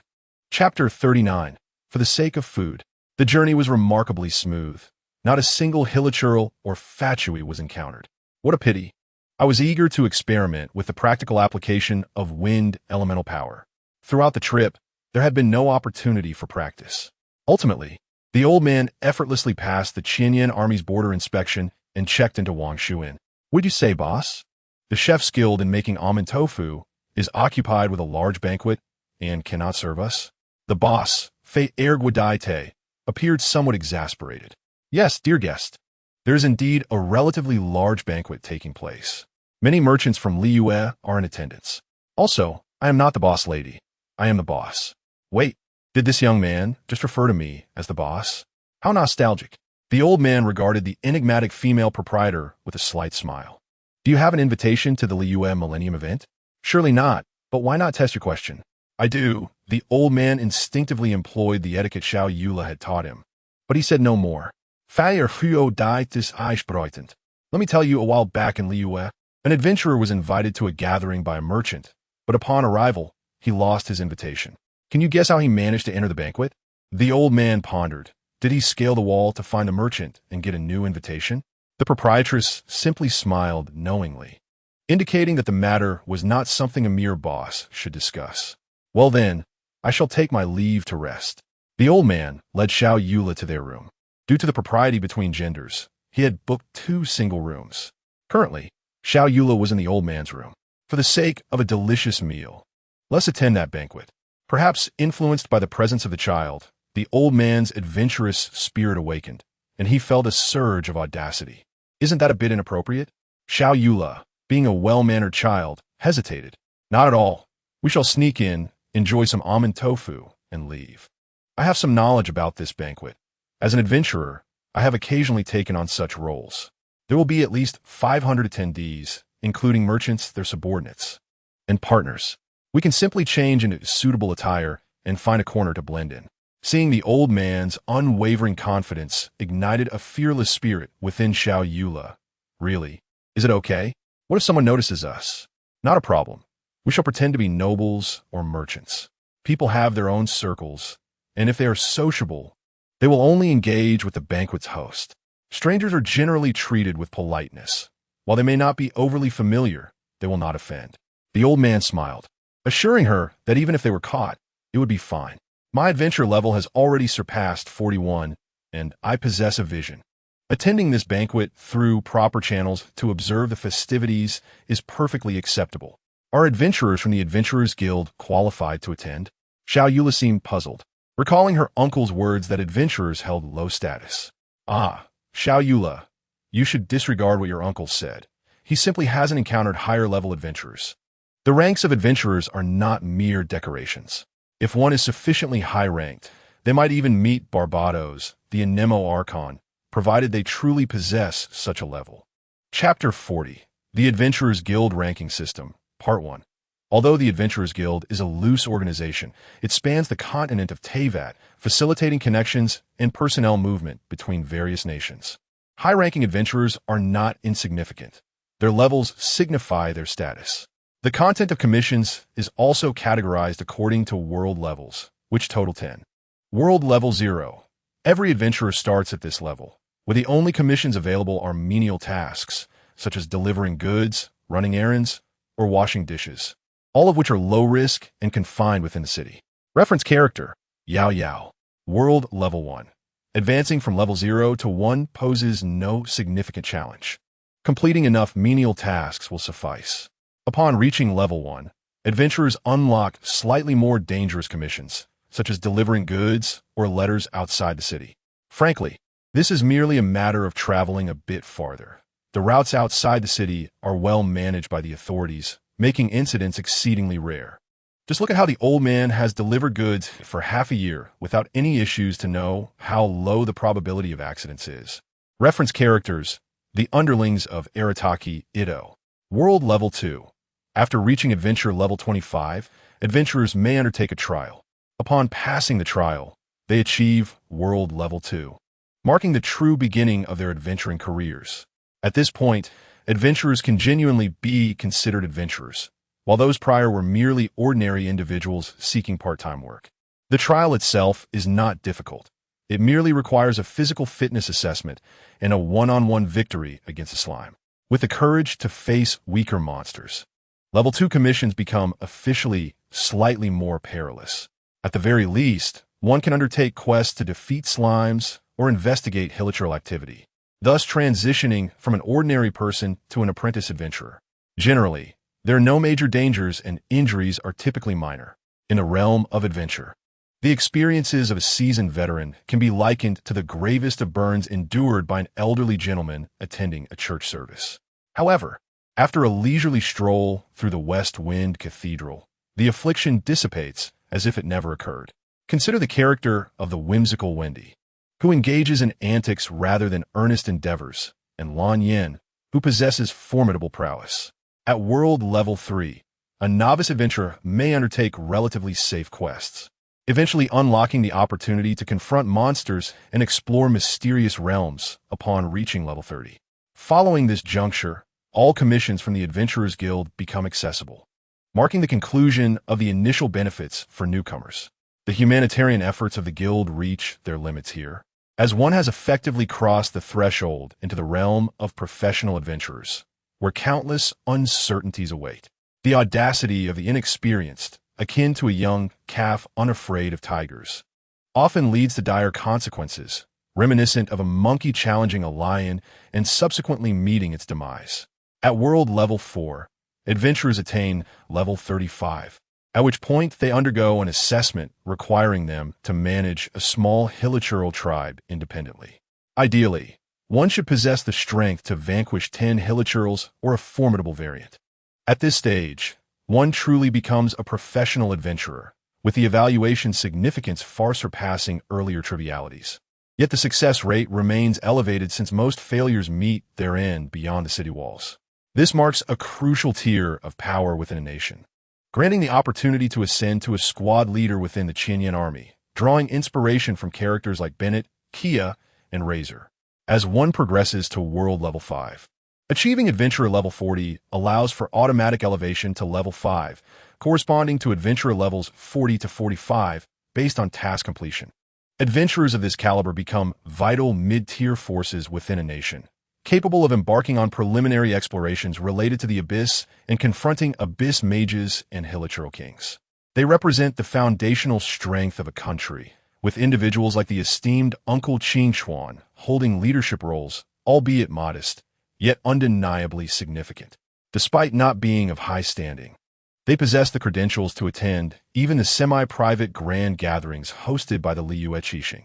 Upon reaching world level 6, adventurers at level 45, having passed the guild's mysterious evaluations, align with the adventurer ranks of 45 to 50.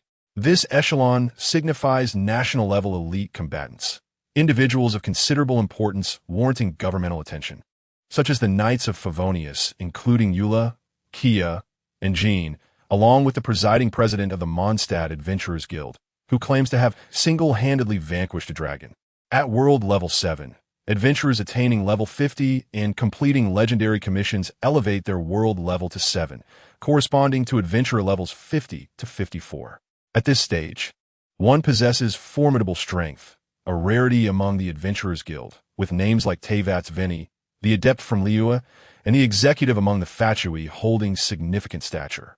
World level 8 encompasses adventurers reaching level 55, including the prominent captain who led a majority to safety, alongside the esteemed figures from Sumeru and Fontaine. Upon reaching world level 9, adventurers attaining level 58 encounter legendary figures such as Zhongli, Veni, Ye Miko, and the Ice Queen, realms far beyond the comprehension of mere mortals. Uncle Qing Chuan finds it perplexing that the Adventurers Guild would establish such lofty tiers, a testament to their aspirations toward the stars and the abyss. Thus, even if our identities draw attention, I can simply present my adventurer's proof. For those attending the soir, ye are astute individuals who would not trouble others over trivial matters such as invitations. Reflecting on this, young Eula contemplates the preparations ahead. As the evening unfolds, a question arises regarding the likelihood of encountering members of the Wangsheng funeral parlor at the banquet. It seems improbable, given their occupation. Thankfully, the attire chosen by Hu Tao lacks the distinct characteristics associated with the funeral parlor, allowing for participation in the soiree. However, Eula's preparations may require considerable time, especially for dressing up for such an occasion. In Chapter 42, Eula Lawrence's noble elegance is illuminated by the silvery moonlight, cascading gently over the corners of the Wangshu Inn. The night, deep as ink, is suffused with a hazy luminescence, as a gentle breeze whispers through the ancient trees, creating a soft, rustling sound. "Young Eula, it is time," remarks Uncle Qing Chuan, observing the lively sounds emanating from the inn's upper floors. As the moonlight filters through the branches, casting intricate shadows akin to a colossal spider's web. The young lady stands at the edge of the shadows, her azure hair shimmering with a cold silver hue, its tips dancing like fragmented moonlight in the evening breeze. Clad in a sea mist blue gown, the high waistline cascades elegantly from her collarbone, accentuating her lithe figure reminiscent of the illustrious Lawrence lineage.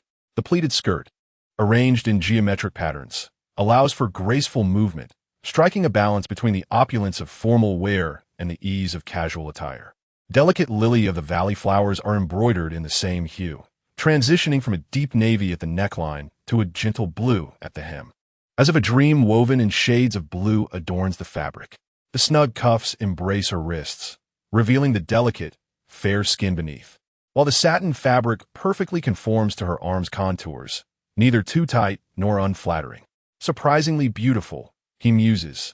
Yet how can the impoverished Lawrence family afford such exquisite garments? Surely, these clothes must be priceless.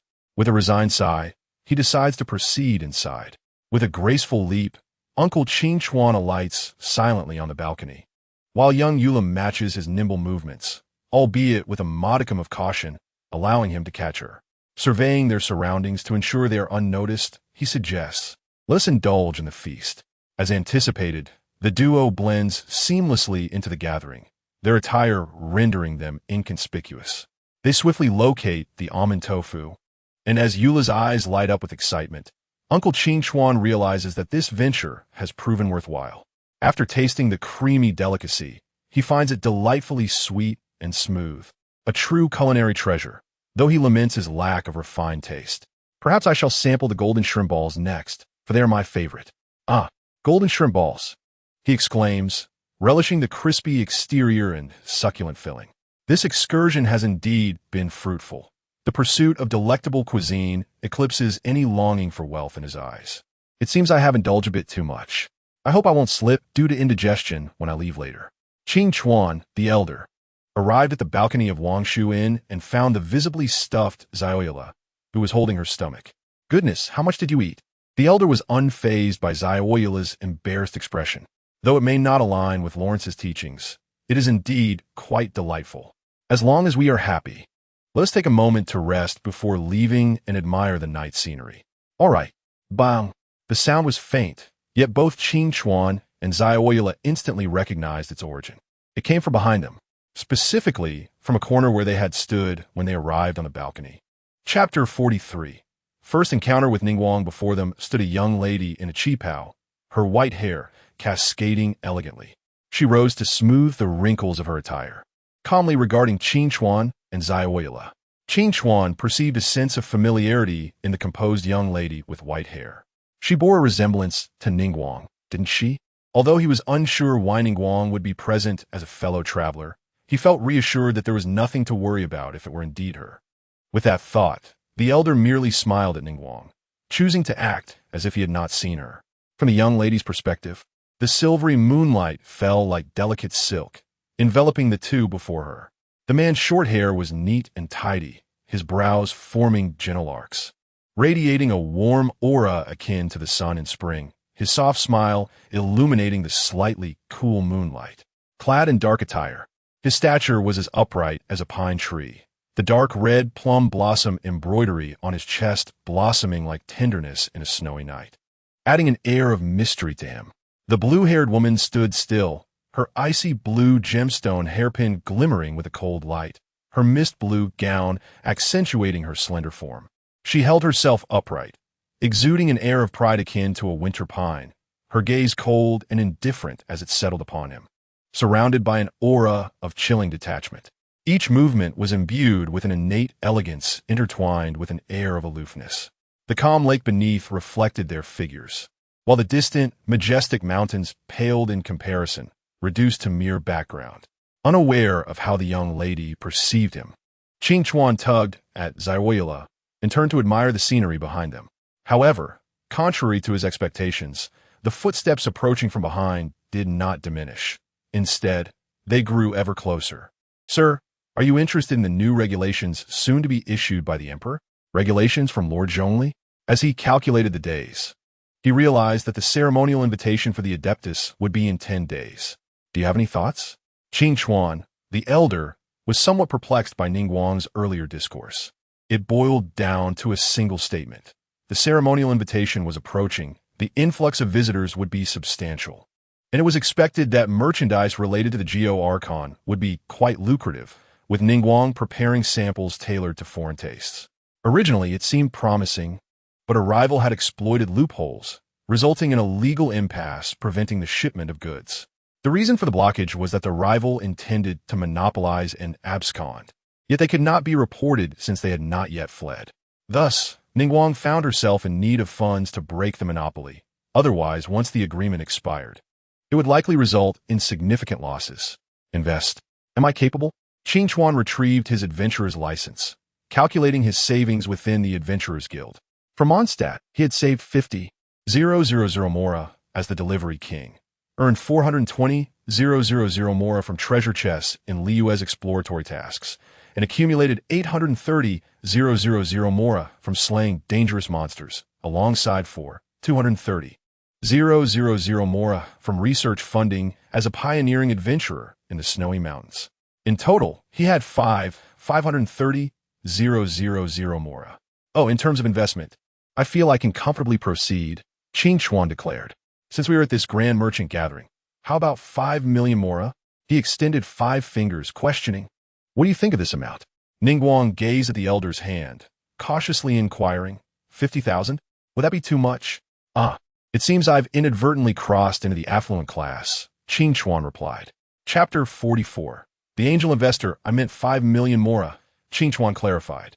The youthful Ningguang, evidently inexperienced, inhaled deeply, glancing between Zioila and Qing Chuan. In that moment, she contemplated many things, including the possibility that this man might have an interest in her. However, her instincts as a businesswoman ultimately guided her to approach the situation from a perspective of profit. "That is of no concern. You may manage any excess funds as you see fit. I will not interfere. After all, as per Ningguang, the initial investment is of little consequence. Any investment would yield returns. Given my status as an adventurer of this caliber, I am somewhat legendary. Money is merely a number for someone like me." Ningguang appeared to be deep in thought. "Sir, are you certain you wish to place such trust in me?" "Of course. I believe the benefits you can provide will far outweigh my contributions." When Qing Chuan expressed this sentiment, he was met not with the naivete of a young Ningguang. At that moment, she shed any pretense, her eyes ablaze with a fervent desire for wealth and ambition. Ningguang had departed. "Elder, do you hold her in such high regard?" 5 million mora in exchange for 0.5 of her future assets? Zioila mused, feeling her elder was likely overwhelmed with excess funds.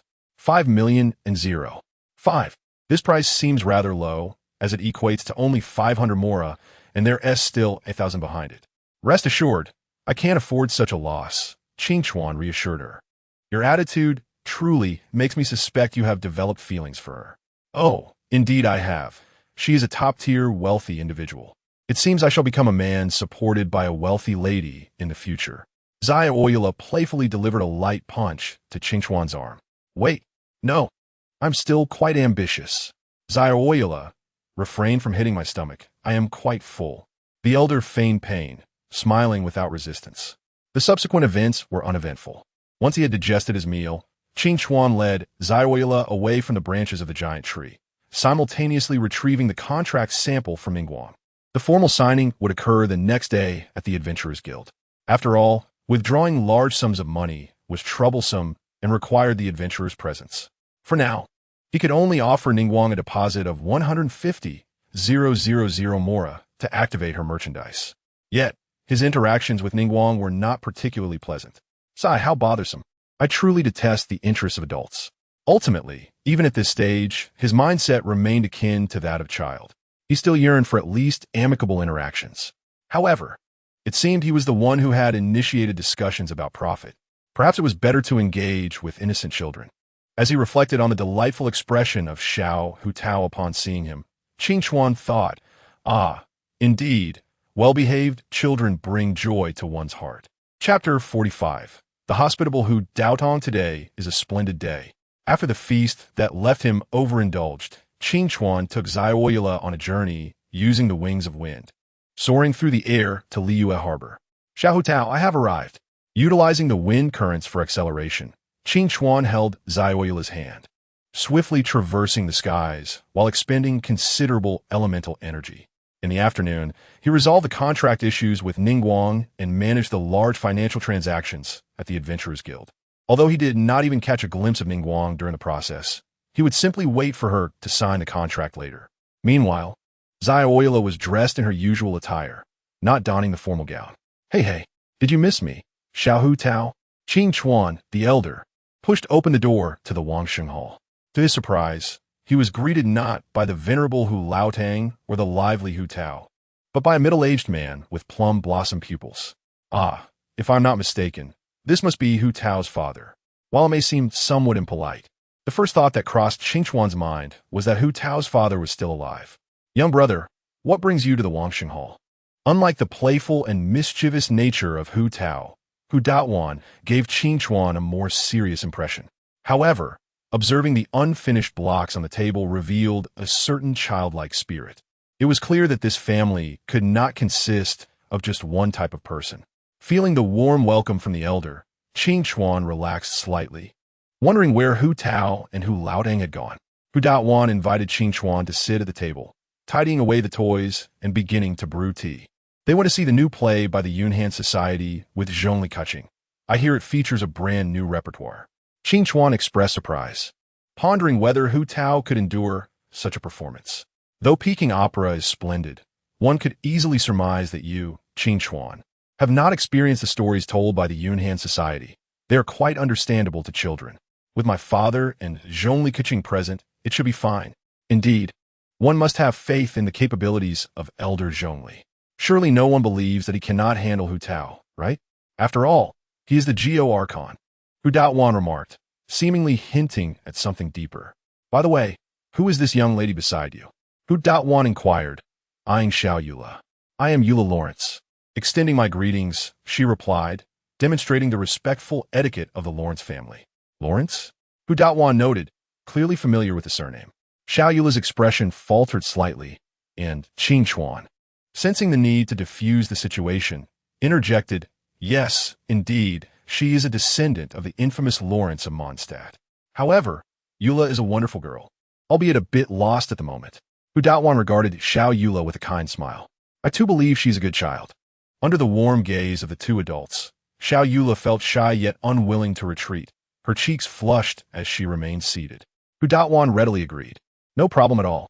Young brother Qing Chuan, you may not know, but my father has always had a fondness for you, so he kept your old room for you. During our regular cleaning, we also make sure to tidy up your space.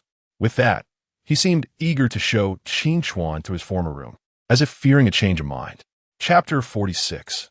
Your wife might still be in the cradle, it appeared that today. Hu Tao was thoroughly delighted with the new play from the Yunhan Society. Hu Laodang observed his granddaughter's exuberant joy with satisfaction. Just then, a voice interrupted the moment. Hey, does little Hu Tao miss her dear old uncle? Qing Chuan leaped out, startling Hu Tao as he opened the door. Gazing at her, he noted that she hadn't changed much, merely grown taller. Yet her energy seemed even more vibrant. Old uncle, you nearly scare me to death. Hu Tao exclaimed, quickly regaining her composure. Wait, who are you? She looked at the young man before her, dressed in a dark robe that hinted at a noble lineage, momentarily dazed. Ah, little Hu Tao, you are too small to be frightened, Qing Chuan replied playfully. Yet, the familiar gestures that once accompanied their play rekindled memories for Hu Tao. Initially annoyed, Her expression soon transformed into one of amusement as she retrieved a military badge from her pocket. Old uncle, you wouldn't want anything to happen to your wife, would you? Qingquan's playful countenance stiffened at her words. Hu Tao, where did you learn such dreadful phrases? Yumiliuo, please do not speak of my wife in such a manner. Qingquan lamented dramatically. What? Old uncle has a wife? Xiao Yula, who had just finished tidying her room, froze at the mention of a wife. Hu Tao turned to the bewildered Xiao Yula and then back at her cooperative old uncle.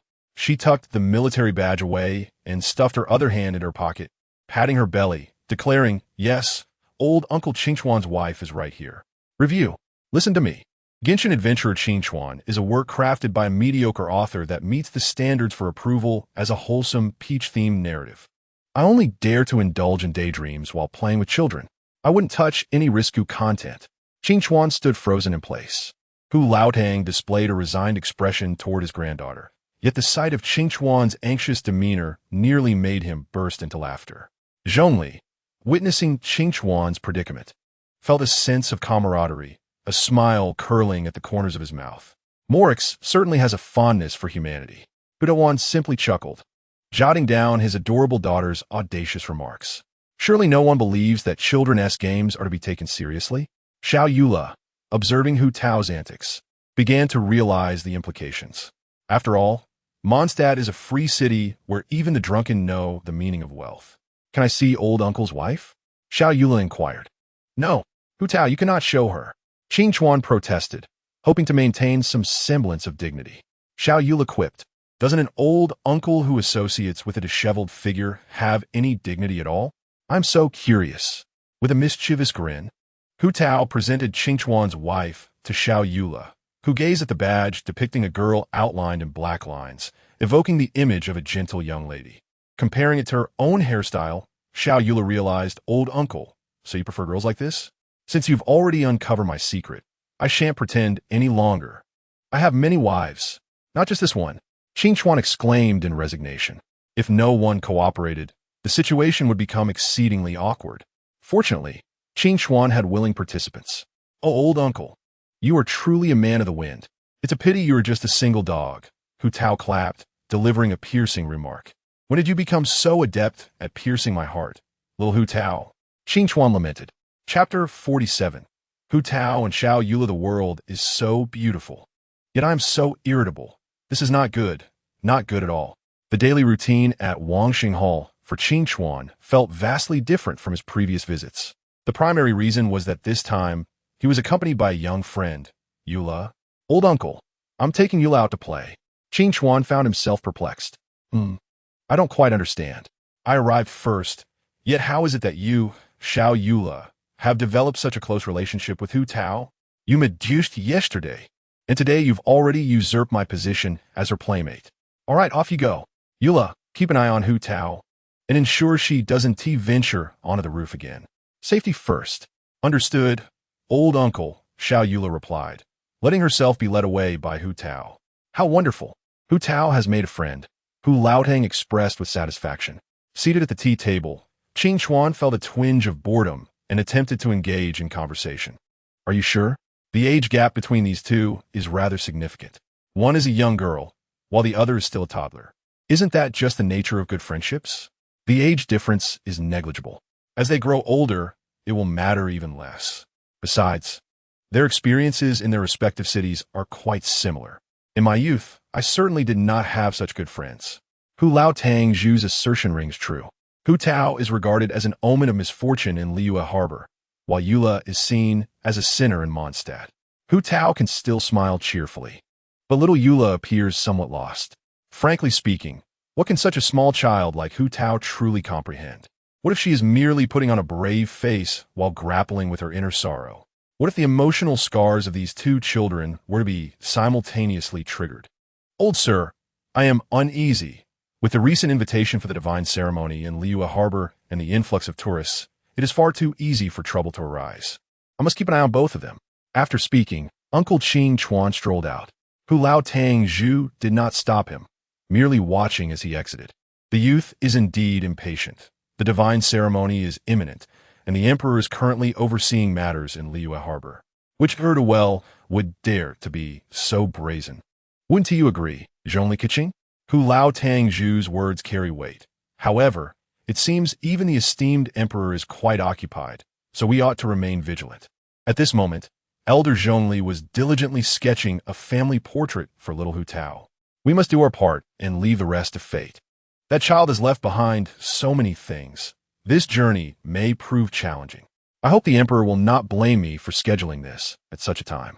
Hu Lao Tang Zhu, being a doting father and having contributed to the boundary between life and death in Liyue for generations, can rest assured that the emperor will not turn a blind eye. As Zhongli spoke, he continued to draw Qing Chuan. It is not prudent to trouble the emperor with every little matter. Hu Lao Tang Zhu began polishing the humo. The wind shall guide me. It will reveal the path ahead. What? There is actually a thief trailing little Hu Tao and the others. The old uncle stealthily approached the thief, only to find the figure somewhat familiar. Agao da Dengzhu. Shu. Hu Tang Zhu quickly gestured for silence. It is Qing Chuan. Upon recognizing the newcomer, Hu Tang Zhu hastily beckoned. Quick, look at them. Uncle Qing Chuan followed Hu Tang Zhu's pointing hand and spotted little Hu Tao, who was standing with her hands on her hips, laughing audaciously, while little Eula mimicked her pose, though her expression lacked Hu Tao's boldness, appearing somewhat reserved. What is happening? Recently, some mischievous children bullied Hu Tao, and your child dealt with them using her fists, taking down the smaller ones and then the larger ones as well. I almost forgot. Without the vision, even I could not best little Eula. The safety of the children is not something I need to worry about. Watching the two children play together, both the old uncle and Hu Tang Zhu shared smile. Speaking of which, I know a merchant who sells merchandise related to the Geo Archon. Would you like to accompany me to take a look? The merchandise related to the esteemed emperor. Made locally? Yes, produced by the people of Liyue themselves. Then let's go. I'll buy a gift for Hu Tao. Today, the esteemed emperor is also working hard to look after the children. Not a single child has gone missing in Liyue Harbor. Chapter 48. Cat Dragon Emperor. The Emperor Cat Dragon, adorned in the colors of the Geo Archon, is infused with feline elements, making it utterly adorable. Ningguang, your Cat Dragon Emperor is simply splendid. Uncle Qing Chuan held the plush Cat Dragon Emperor doll designed by Ningguang, inhaling its delightful essence. Oh, the charming Cat Dragon Emperor. At that moment, Zhongli, who was engrossed in his drawing, accidentally veered his pen in an unexpected direction. Morix rubbed his brow. The entirety of the Liyue Harbor is filled with the Emperor's chefs, yet only a single little black figure remains. Who could it be? It is quite difficult to guess. As long as you find it suitable, that is enough. Ningguang scrutinized the old uncle, feeling that her initial impression had shattered into pieces. However, will such a doll undermine the dignity of the esteemed emperor? Hu Tang Zhu appeared somewhat apprehensive. There is no need for concern. I have offered the Holy Grail to the esteemed emperor, and he has consented. Ningguang asserted. I shall purchase it. Hu Tang Zhu made his choice without hesitation. Thus, it came to pass. Uncle Qing Chuan held the Cat Dragon Emperor in his left hand for little Eula, while in his right hand, he carried another for worshipping the esteemed emperor, keeping one around his neck for himself. Hu Tang Zhu acquired 4, stating that one was for his father, one for himself, one for little Hu Tao, and he would also gift one to Mr. Zhongli. I wonder what little Blackie will say upon seeing the emperor doll. I'm quite curious. Father, Mr. Zhongli, look what I have brought for you. Hu Lao Tang Zhu pondered as he beheld the Cat Dragon Emperor in his son's hands. In a few days, my son will need to go to the border to handle the deathly aura. Engaging in actions that could diminish the emperor's dignity at such a time is ill-advised. The merchant claimed she had offered the Holy Grail, and the Geo Archon agreed. Hu Lao Tang Zhu accepted the Cat Dragon Emperor from Hu Tang Zhu. Mr. Zhongli also took one, his gaze fixed upon the Cat Dragon Emperor, lost in thought. How unfortunate. Young friend Qing Chuan, if you find yourself bored, why not accompany me to enjoy a performance by Tiantai Zue? At this moment, Zhongli, having finished his painting, extended the invitation. Certainly, with the invitation from Elder Zhongli, Uncle Qing Chuan readily agreed. Thus, having just sought out Ningguang, the old uncle joined Elder Zhongli to pass the time. Today, Tiantai Zue's tale happened to be about the 8 oddities of the Peach City. It seems that this recent event coincides with Hu Tangzhu's expedition to the border to manage the deathly aura. Listening to the storytelling, Uncle Qing Chuan inquired, Mr. Zhongli, given the Emperor's great power, do you think the esteemed Emperor is aware of the people's sentiments regarding the Cat Dragon Emperor? Perhaps. Elder Zhongli attentively absorbed the tale. I wager that tonight the Geo Archon will visit my dreams. According to the lore of Genshin Impact, Hu Tangzhu is destined to fall in this encounter at the border of life and death. It is not that the Emperor wishes to refrain from aiding him, but rather that he cannot reach him. I remember the plot concerning little Eula practicing her dance in the snowy mountains. Now that I have arrived at this juncture, it feels as though this moment mirrors my entry into the snowy mountains. Bad news. I suspect I've been subtly manipulated by Elder Zhongli. Good news. I, as a visitor, may be perceived by Elder Zhongli as possessing the ability to save Hu Tangzhu. Chapter 49. The Emperor Cat Dragon comes to life. Little Eula exclaimed, Look, Uncle, I bought you the Emperor Cat Dragon. The old uncle presented the plush Emperor Cat Dragon to little Eula's face. I'm not a child anymore, it's so soft. Little Eula reached out to grasp the Cat Dragon Emperor, feeling its cozy softness. Meanwhile, little Hu Tao was captivated by the Emperor Cat Dragon her father brought, eager to hold it herself. Consequently, Hu Tangzhu lifted the Emperor Cat Dragon high into the air to entertain the children. Little Hu Tao was delighted, leaping to grasp it, attempting to climb her father like a tree. Soon, everyone gathered for a meal, and after dining, the two little ones, exhausted from play, nearly fell asleep in their chairs. Let us wash up first, then sleep, Hu Tangzhu stated. Today, being Christmas Eve, nothing of note occurred. Little Eula and little Hu Tao had a splendid time playing. Uncle Qing Chuan, Hu Tangzhu, Hu Tangzhu, and Mr. Zhongli gathered to play cards, enjoying themselves thoroughly. Can Moritz hear this? Qing Chuan sat on the bed, placing the Emperor Cat Dragon in front of him. The Emperor Cat Dragon remained motionless, as if lifeless. I am supposed to be a visitor. Though my abilities may be lacking, I am aware of many futures in which I do not partake. However, those futures should be foreseen by Elder Zhongli. The Emperor Cat Dragon remained still. If I could obtain a vision, it would imply that my words are being recorded by the ley lines. Thus, I might only be considered half a visitor. The Emperor Cat Dragon remained immobile. Heart of God. Suddenly, the Emperor Cat Dragon sprang to life. Visitor, let us conclude our conversation here. The esteemed Emperor Cat Dragon spoke with an air of authority. It was difficult not to feel a sense of admiration for such a majestic yet adorable figure. The dignified and charming Emperor was truly remarkable. The old man attempted to straighten his back and join the serious atmosphere set by the Emperor. However, the Emperor Cat Dragon regarded the feigned seriousness of Qing Chuan, who had initially intended to drift into slumber, as the appearance of the Emperor Cat Dragon did not align with the common perception of a sovereign. The arrival of this unassuming being was indeed intentional. How could the esteemed Hu Tangzhu save himself from the encroaching death energy at the borders? The Emperor Cat Dragon offered a succinct solution. When the moment called for it, seize the Hua Mo staff and take your position to support Hu Tangzhu. Is it really that simple? Qing Chuan's posture began to falter. All the tedious procedures at the Wangsheng Tang had been completed, and what remained was to see if the Tangzhu could withstand the invasion of the death energy. Outsiders were typically insulated from the ley lines. Yet it appeared you had received the acceptance of the Sky Island, allowing you to connect to the ley lines. The Emperor Cat Dragon's explanation was straightforward, leaving no room for ambiguity. However, such connection would come at a price, enduring the death energy, even for one with the unique constitution of a descender, would incur a cost in terms of lifespan.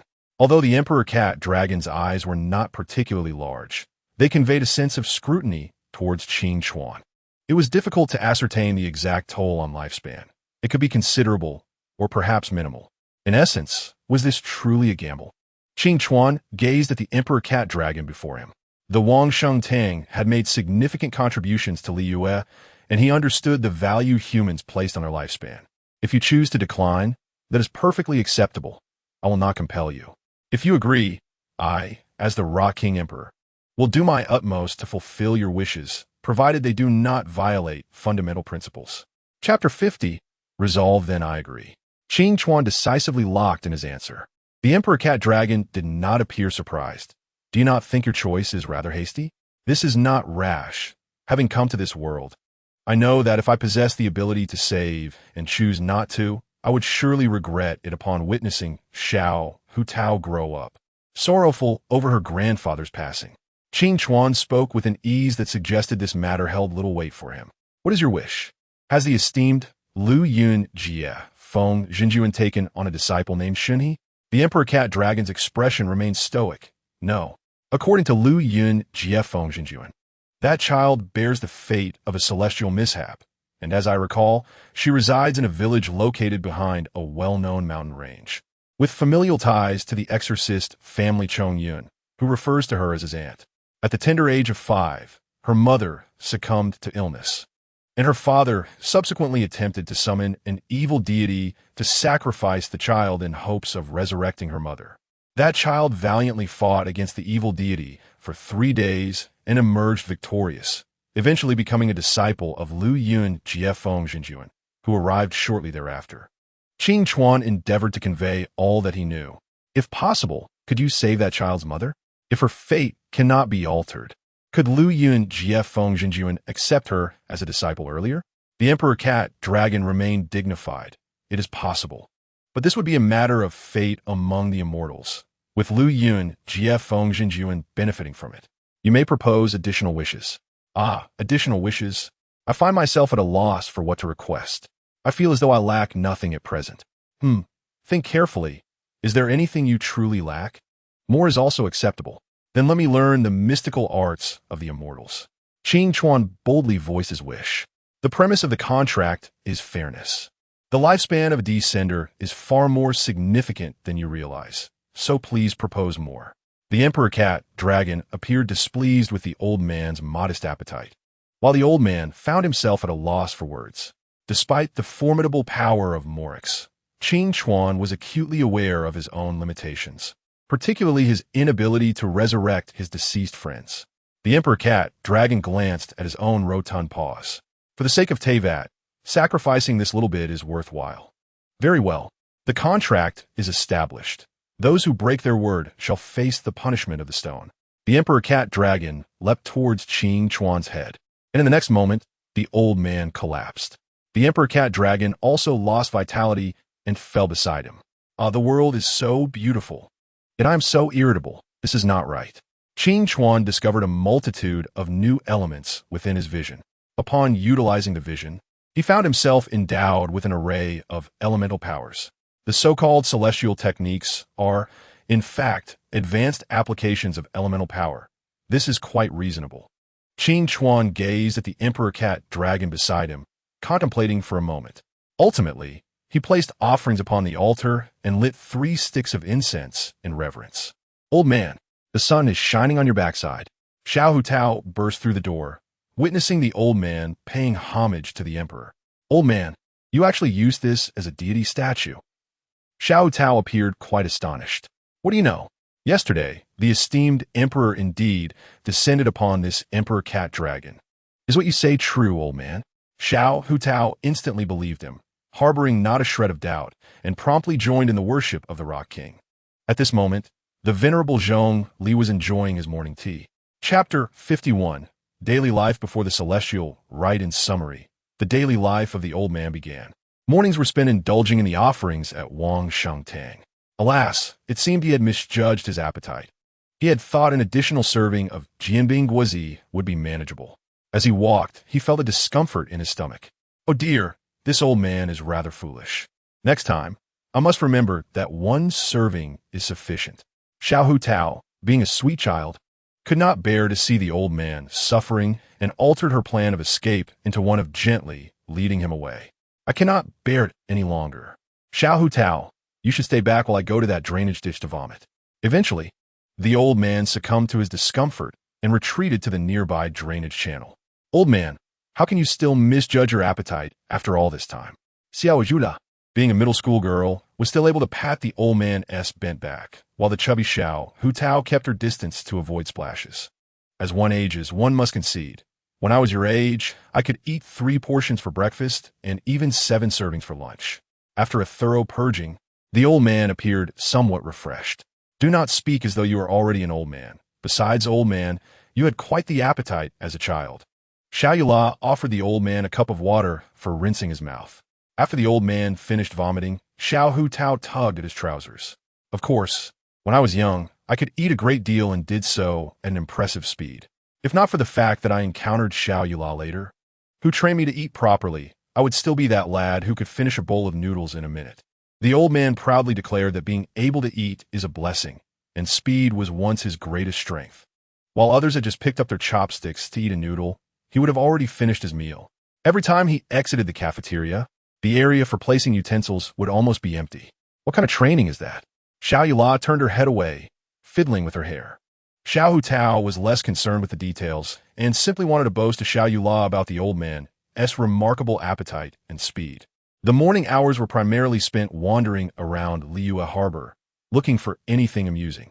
By noon, the old man sent a message to Hu Lao Tangzhu and then took Xiao Hutao and Xiao Yula to Wan Mintang for lunch. Old man, I want to eat boiled fish with shrimp dumplings. Xiao Hutao exclaimed excitedly. Old man, I would like the golden silk shrimp balls and a portion of stir-fried seasonal vegetables. Xiao Yula was more subdued about her meal choices and quietly perused the menu for something of interest. Boss, please bring me shrimp dumplings, golden silk shrimp balls, and stir-fried seasonal vegetables. The old man ignored Xiao Hutao's request for boiled fish. Old man, where's my boiled fish? Xiao Hutao protested. Little one, you cannot eat spicy food. Be careful not to hurt your tongue. In matters concerning the health of Xiao Hutao, the elder from Qingchuan remains resolute and unyielding. Despite Xiao Hutao's attempts to charm him with her innocent antics, the elder's heart is as steadfast as the Rock King, Rex Lapis. He then cast his gaze towards the kitchen, more specifically, the individual cooking within. A small, cherubic figure, no larger than Xiao Hutao, was maneuvering a large iron pot with remarkable skill. Master Xiangling truly is exceptional. Chapter 52, Well Cared for Afternoon. 3 individuals with the mental capacity of children strolled along the path.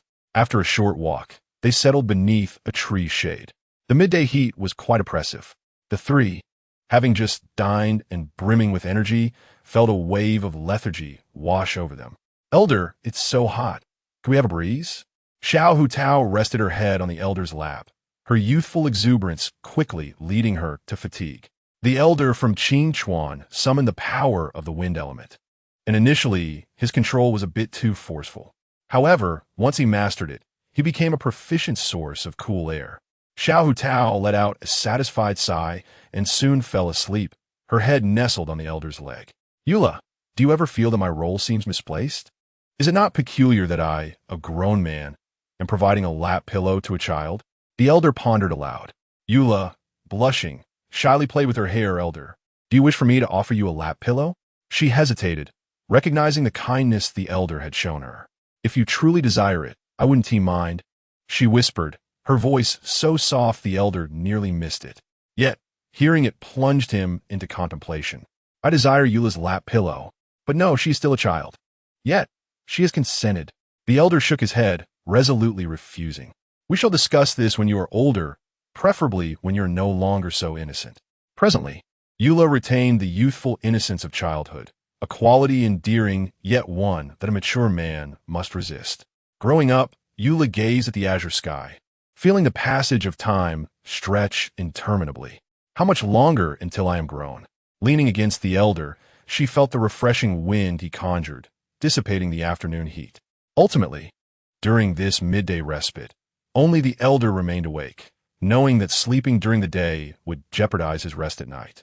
Eula awakened after a mere half-hour, while Xiao Hutao remained in a deep slumber, oblivious to the setting sun. The elder skillfully lifted Xiao Hutao on his back. All right. Eula placed her hand on the elder's arm. Master Hu, my father has gone to attend to some matters. We will be performing a grand ceremony tonight, and I will need your assistance in watching over Xiao Hutao. It was likely regarding the incineration of negative energy. Rest assured, I am quite adept at caring for children, the elder affirmed, consenting to Master Hu's request. However, is there anything else I can assist with? I've been residing with you for some time and wish to contribute. Qingchuan deliberately swayed the divine eye at his waist. The Wangsheng funeral parlor possesses a secret technique for purification that can incinerate impurities. Master Hu glanced at Xiao Hu Tao. Qingchuan, you should learn this technique. It may prove useful in future adventures. Isn't this secret technique rather valuable? Not all. Every staff member at the Wangsheng funeral parlor can learn it. However, due to the dangers of handling impurities, knowledge of it has been slightly restricted. Qingchuan, once you settle Xiao Hu Tao, make haste to learn. The Wangsheng funeral parlor originated during a plague in the Archon War era. People discovered that purifying the air and burning corpses could halt the spread of disease. Thus, the first individuals to undertake this task became the founders of the parlor, which has since dedicated itself to maintaining the balance of life and death in Liyue. Chapter 53. Mourning Antics. The purification ritual proved simpler than the elder anticipated. Even those without a divine eye could accomplish it. With a divine eye and a high level of elemental mastery, one could purify even with bare hands. After some practice, the elders simplified the purification hand seals into a singular Wangsheng seal. It appears I possess quite a talent, he mused, observing the dawn sky. It was morning, so sleepy. No, I cannot succumb to slumber. I must reserve my sleep for night. If I sleep now, I may be unable to at night. The elder, having stayed up late, began to yawn profusely. Perhaps a short nap wouldn't hurt. The day was still young. He might manage a few more hours of rest. As he lay down, just as he was about to drift off, Xiao Hu Tao chirped, Elder, once you awaken, you cannot return to sleep. Oh, it's you, Xiao Hu Tao, who went to bed so early last night. The elder from Qingchuan was too drowsy to register much. I am too weary, Xiao Hu Tao. You may play by yourself for now. He wrapped himself tightly in his blanket, yearning for a deep slumber while the drowsiness lingered. No, elder, play with me. Don't sleep. Xiao Hu Tao climbed onto the elder's bed, vigorously tugging at his blanket. The elder, overwhelmed by fatigue, resisted her attempts. No, no. It's broad daylight. I cannot sleep. I'm so bored. Play with me. The nature of children is such. When they have energy, they are exuberant. Yet when they tire, they become peaceful. Ultimately, under Xiao Hu Tao's persistent insistence, the elder succumbed to sleep, and he slept soundly. Xiao Hu Tao, pouting, gazed at the elder who had stayed up late. Finally, she settled beside him. Sleep well, my dear elder.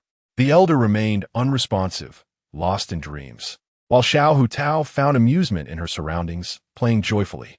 Time passed, and eventually Eula entered the room. Elder, why has so much time elapsed without any meal? Eula opened the door to find Xiao Hu Tao sprawled on the elder and the elder himself deeply asleep. Although she was unaware of the events that transpired, she was relieved that the child had not exhausted herself early in the morning. Eventually, the elder slept until noon, enjoying a quality of rest that was truly reassuring. Old Zhong, where are Xiao Hu Tao and Eula? After washing his face, the elder inquired of Zhongli, who appeared relaxed. Master Hu sent them to complete their homework, and Eula was practicing her swordplay in the backyard. Practicing swordplay? I shall go and see. The elder pocketed the dumplings prepared by Zhongli and made his way to the backyard. Regrettably, Eula had already finished her training. Elder, you are awake, she remarked, slightly exasperated, as she observed the elder eating dumplings on the move. This hardly aligns with noble decorum.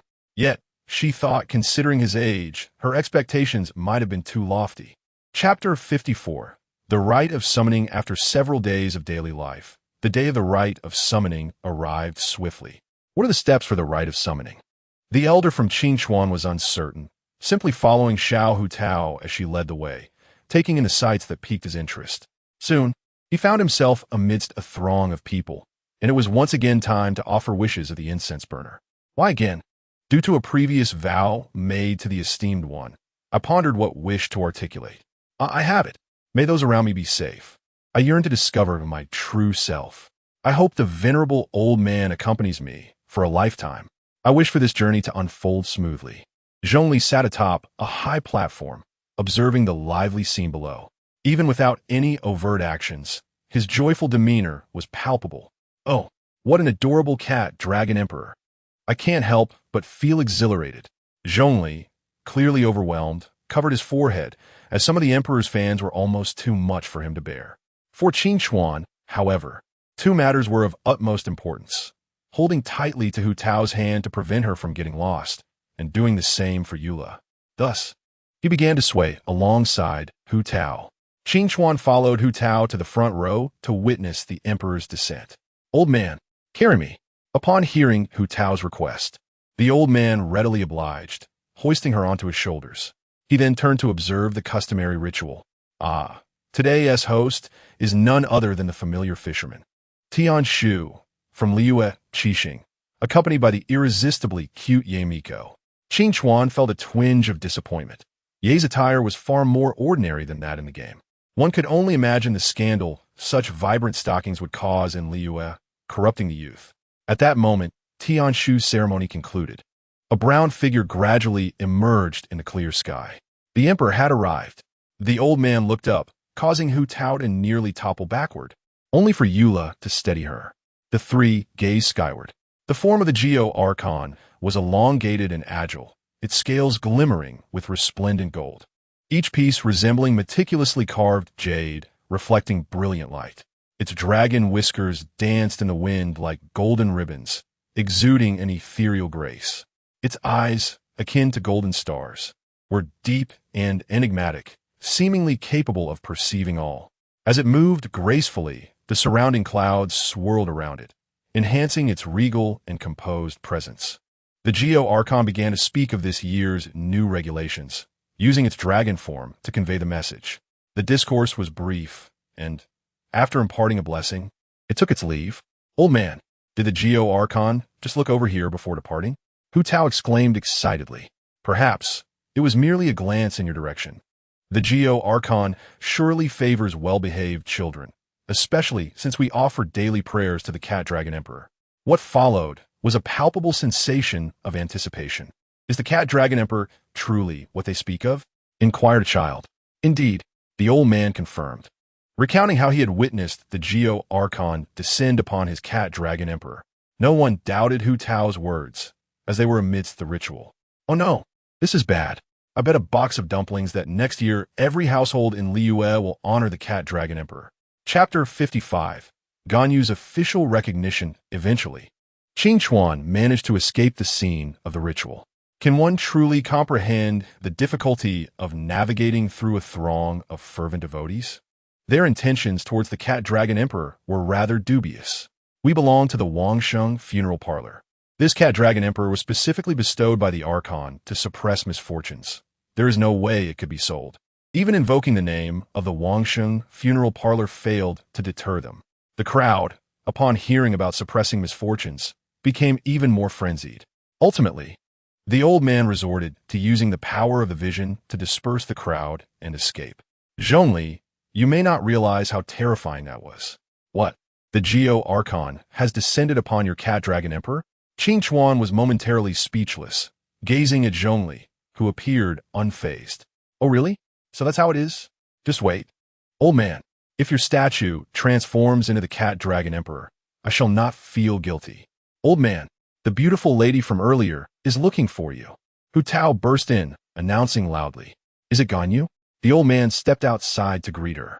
With Hu Tao and the head of the Wangsheng funeral parlor having departed for Wuang Hill, he found it necessary to welcome guests. Observing Zhongli idling nearby clarified why he was adept at receiving visitors. "Excuse me for the interruption. I heard that the Geo Archon has descended upon your Cat Dragon Emperor. Is that true?" Ganyu inquired weakly upon taking her seat. At this juncture, Ganyu likely remained unaware that Zhongli was the Geo Archon. In all fairness, Morix, apart from occasionally sharing tea with reclusive sages in the mountains, maintained a distant relationship with the younger generation in Liyue. Zhongli, conversely, was the opposite. "Ganyu, if you came to verify this matter, please follow me. The Geo Archon has indeed descended upon my Cat Dragon Emperor." Thus, before Ganyu could even settle into her chair, the old man guided her to his room. He felt grateful that Eula had a penchant for tidying up, instilling in him the habit of daily cleaning. Ganyu, however, took no note of the old man's room, her gaze fixated upon the Cat Dragon Emperor placed on the altar. It indeed bore traces of the Archon's power. "May I borrow some incense?" she requested earnestly. Of course, the old man replied, unable to deny her humble request. After Ganyu's devout offering, they began discussing the matter at hand. The old man summarized Ganyu's words. In essence, the cat dragon emperor, having been graced by the Archon, was no ordinary doll. It had become part of the culture, necessitating formal registration. Ganyu had come not only to verify its authenticity, but also to register it using her authority. Mr. Qin Chuan, may I have the names of everyone here? Ganyu inquired, slightly surprised. Just write down Hu Tao, with the fixed address being Wangsheng Funeral Parlor. It was mentioned in the crowd that it was a gift from the Geo Archon to suppress misfortunes. Although that wasn't entirely accurate, having the Cat Dragon Emperor at the Wangsheng Funeral Parlor would undoubtedly make Hu Tao's life in Liyue much more pleasant. Is that so? I understand, Mr. Qin Chuan is a good person. Ganyu seemed to perceive the old man's fib, but chose to remain silent, smiling with the affection one might show towards a beloved pet. I have successfully collected a good person card from a lovely girl. Splendid. Indeed, I take great pleasure in being a good person. The old man playfully tousled Hu Tao's head, who was taking advantage of the situation. Chapter 56. Pre-battle preparations. What does it mean to be a good person? As Qin Chuan sipped tea alongside Zhongli, he took a rare moment to reflect on life. He had previously engaged in contemplation and research, but in truth, the old man had never particularly favored the stillness that accompanied such reflection. Though the insights gained from moments of tranquility were substantial, the struggle to suppress his restless spirit only underscored his youth and fervor.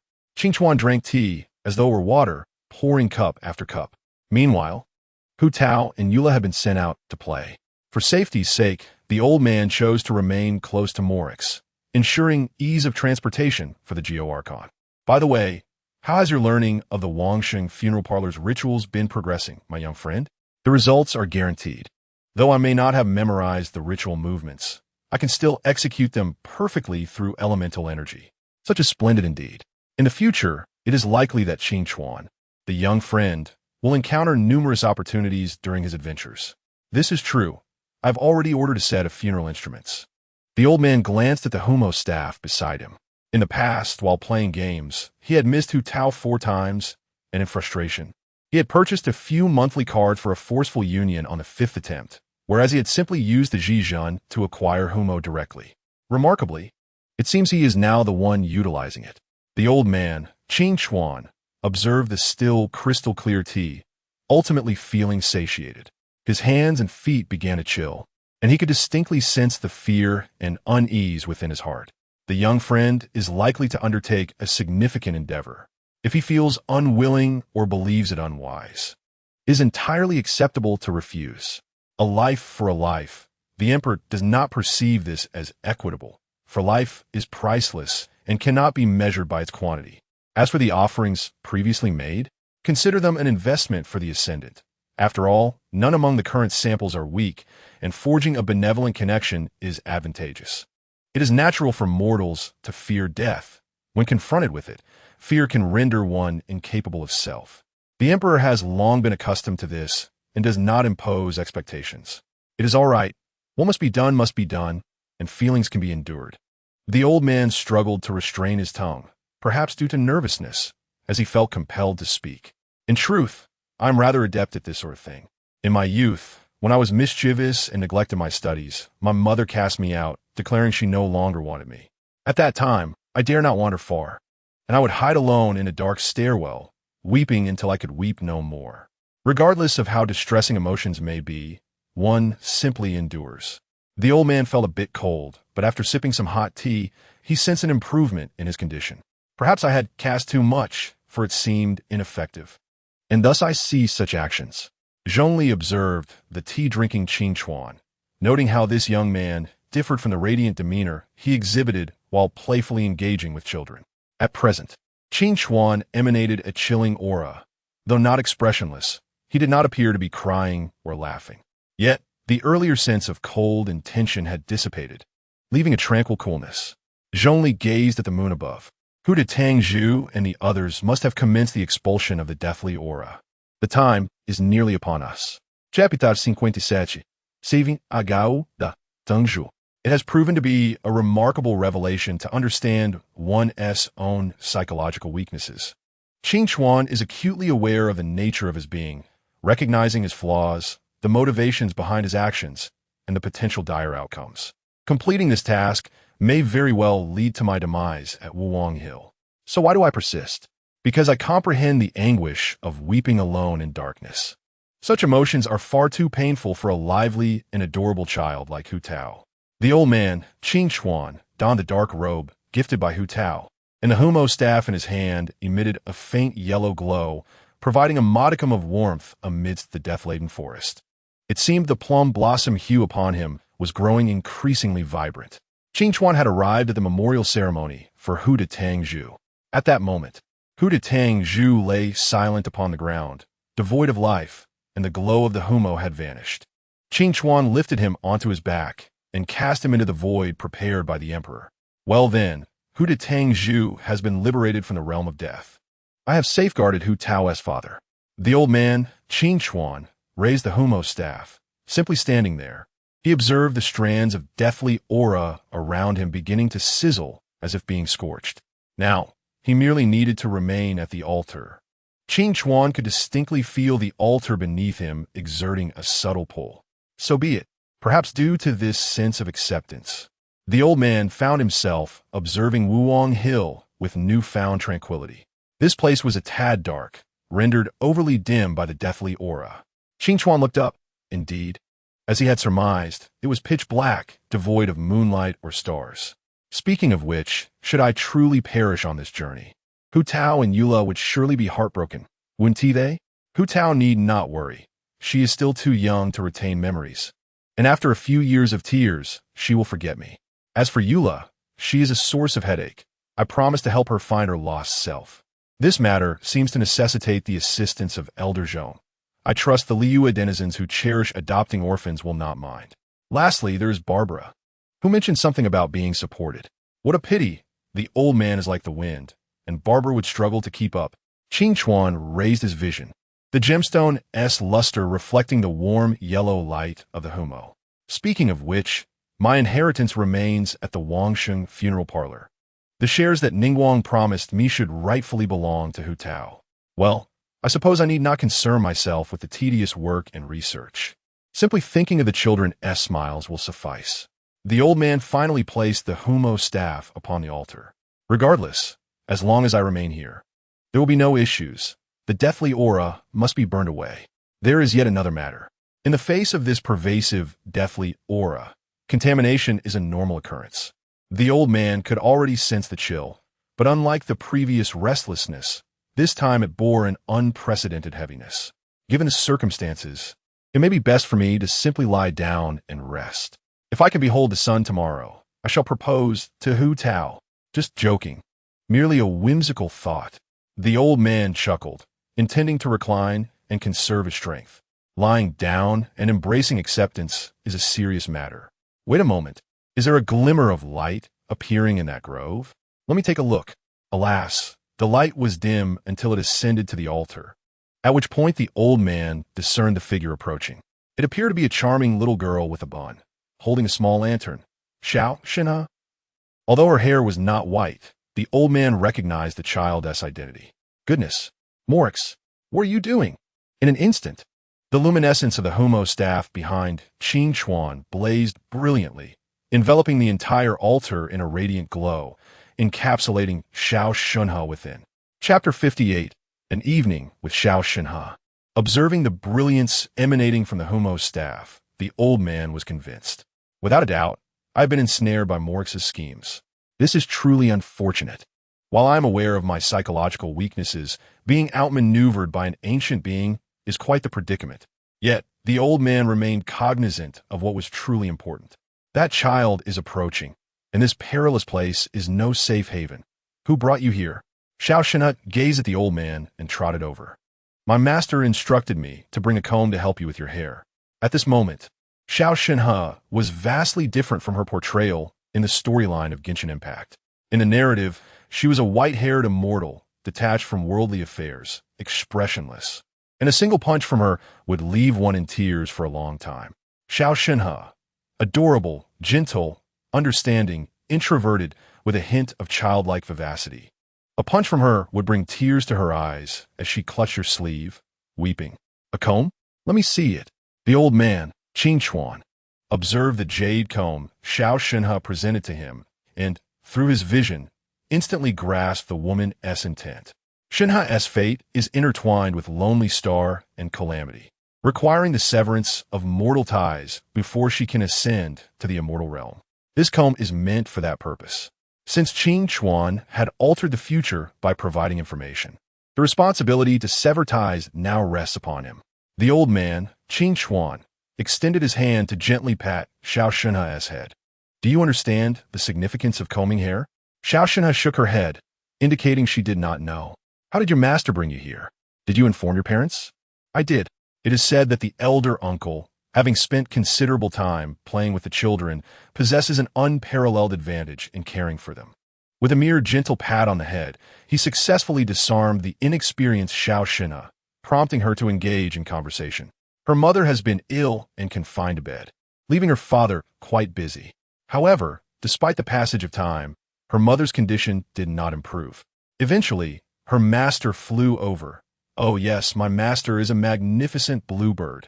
I have touched my master's feathers. They are warm and fluffy, truly delightful. Upon a shift in topic by Xiao Shenhe, the elder uncle merely nodded in satisfaction. I too wish to touch them, but alas, they are not my masteress. There is nothing to be done about it. Yet I have heard that birds shed their feathers. When my master sheds a feather, I shall secretly allow you to touch it, uncle. That would indeed be splendid. What happened next? My master is formidable. She healed my mother in just one day. Xiao Shenhe gazed at the elder uncle and continued. I arrived here directly after my master handed me a small lantern. Your parents did not object? Father was quite pleased, while mother, reluctant to part with me, spoke at length about eating well and sleeping early. It appears that the proper procedures were followed, although that woman seemed to have omitted the tale of the Tian Sha Gu Xing. I'm no longer a child. I'm a 5-year-old big kid. Yet, my mother still treats me like a little child. Xiao Shenhe, now more talkative, illustrates that an introverted child may not necessarily be shy. It could simply be that no one listens to her, causing her to withdraw until she becomes truly introverted. Xiao Shenhe, do you know who I am? No, I am the legendary ruler of life and death, a beacon of light amidst the dark void of death, a young man clad in dark robes. Thus I introduce myself. In Chapter 59, the elder uncle, the head of a dubious organization, was met with Xiao Shenhe's admiring gaze. Today, he donned the noble garb gifted by Xiao Hu Tao and stood guard in a perilous realm, a bastion of light, all the while knowing that his master is an immortal, and thus she readily accepted him. The ruler of life and death, she heir's husband. Xiao Shenhe's admiration faded in an instant, replaced by curiosity. My mother once mentioned that your current status is referred to as a soft rice man, someone who drags girls down, and that I should keep my distance. Noticing Xiao Shenhe's curious yet retreating demeanor, the elder uncle felt a pang of sorrow in his heart and squatted down, disheartened. I apologize. I am but a single man. I merely wish to appear less inadequate. Xiao Shenhe, intuitively mimicking her mother's nurturing skills, reached out to pat the elder uncle's head. Their uncle is the best. Little Xiao Shenhe was an angel in her younger days. The elder uncle placed his hand on her shoulder. Ahem, the playful banter is nearing its conclusion. In truth, I am quite powerful. Moreover, do not call me uncle. Refer to me as the elder uncle. This signifies our amicable relationship. Very well, elder uncle, Xiao Shenhe nodded. The elder uncle stood, hands clasped behind his back, exuding an air of a master. Have you heard of a malevolent force known as Tian Sha Gu Xing? Xiao Shenhe shook her head in confusion. Tian Sha Gu Xing carries the powers of loneliness and calamity. Once it emerges, it brings terrifying destruction to the world. And you, Xiao Shenhe, are the chosen one of this wicked force. Xiao Shenhe appeared somewhat frightened. What should I do? The elder uncle spread his arms confidently. Fear not. Although this power is formidable, through the research of the immortals combined with my unique constitution as a descender, I can seal this power. The elder uncle extended the comb that Xiao Shenhe had handed him, but cautioned, sealing is not a foolproof solution. The best course of action is to have a person of great wisdom and fortitude take control. Xiao Shenhe, your extraordinary roots indicate that you are a prodigious seed of an immortal. Would you dare to harness this malevolent power and guide it toward the right path? Xiao Xinhe stared at the elder uncle, who had shifted into a dramatic mode, feeling a surge of enthusiasm. So exhilarating. Finally, Xiao Xinhe nodded, albeit with a faint voice. Elder uncle, I am willing. Louder, with spirit. Let the world hear your resolve to save it. Elder uncle, I am willing to save the world. Though her voice remained soft, considering Xiao Xinhe's family dynamics, the elder uncle chose to grant her a passing mark. Excellent. You are spirited. However, you remain unaware of what lies ahead. This malevolent power may endanger your family and friends. Only individuals like your master and I possess the ability to resist it. Thus, until you can control this power known as Tian Sha Gu Xing, you must not venture out, which means you cannot be with your parents for a prolonged period. Do you still wish to save your family, friends, and even the world? Perhaps the elder uncle's impassioned rhetoric had a profound effect, as Xiao Xinhe appeared ignited by fervor. In Chapter 60, while grooming Xiao Xinhe, it must be noted that children are quite impressionable. The elder uncle's speech merely ignited a spark of interest within her. Although Xiao Xinhe's predicament necessitated her entrance into the immortal realm due to her connection with Tian Sha Gu Xing, the elder uncle decided to weave a fairy tale to guide her entry. Rather than being compelled, it is preferable to express a desire, is it not? Saving the world is arduous. Xiao Xinhe. Fervor is essential, yet calm learning is the principal melody. The world shall undergo monumental transformations in the future. Do not forget to grow closer to your master. The elder uncle instructed Xiao Xinhe to turn her back, intending to demonstrate the grooming technique he had learned from Xiao Yula elder uncle. Your manner of speaking resembles my mother's, Xiao Xinhe remarked, momentarily startling the elder uncle. Ah, that indicates that both your mother and I care deeply for you. As the jade comb glided through her hair for the first time, a silvery frost adorned Xiao Xinhe's black locks. Yes, I adore both elder uncle and my mother. On the second pass, her dark hair transformed into a harmonious blend of black and white. Isn't that splendid? The third pass left her hair covered in a blanket of white snow. The elder uncle observed Xiao Xinhe, noting that her eyes remained as bright as ever. Come, Xiao Xinhe, say something. Elder uncle, what is it? Xiao Xinhe looked curiously at the elder uncle, her white hair glowing warmly in the golden light. Your hair has changed color. Do you feel any different? Xiao Xinhe closed her eyes, striving to sense any changes, ultimately shaking her head. No, aside from a slight chill on my head, I feel no different. Ah, I knew it. The knowledge of immortal arts within the divine eye reveals that this comb merely alters the hair follicles, serving no purpose in transforming one's inner emotions. It is purely ceremonial with psychological suggestion. Moreover, Xiao Xinhe's murderous intent, as Tian Sha Gu Xing, had yet to awaken. The elder uncle placed his hand on Xiao Xinhe's shoulder. Well, it seems all is well. My task is complete, and now you should seek your master. But my master said I should stay here with you for the night. While he enjoys nurturing children, his identity as an immortal necessitates a distance from the mundane world. Thus, he can only take in children with whom he shares a fateful bond as disciples. However, due to his residence in the mountains, there are few children to care for, and he must also guard against mundane beings intruding. Ahem, mortals do not assume that just because the emperor protects you, you could defame me. The elder uncle turned to see the magnificent bluebird. I humbly greet the esteemed Jiuyun Jianfengzhenjuan in the realm of the Wangsheng funeral parlor. The elder gentleman exhibited impeccable etiquette when it came to venerating the immortals.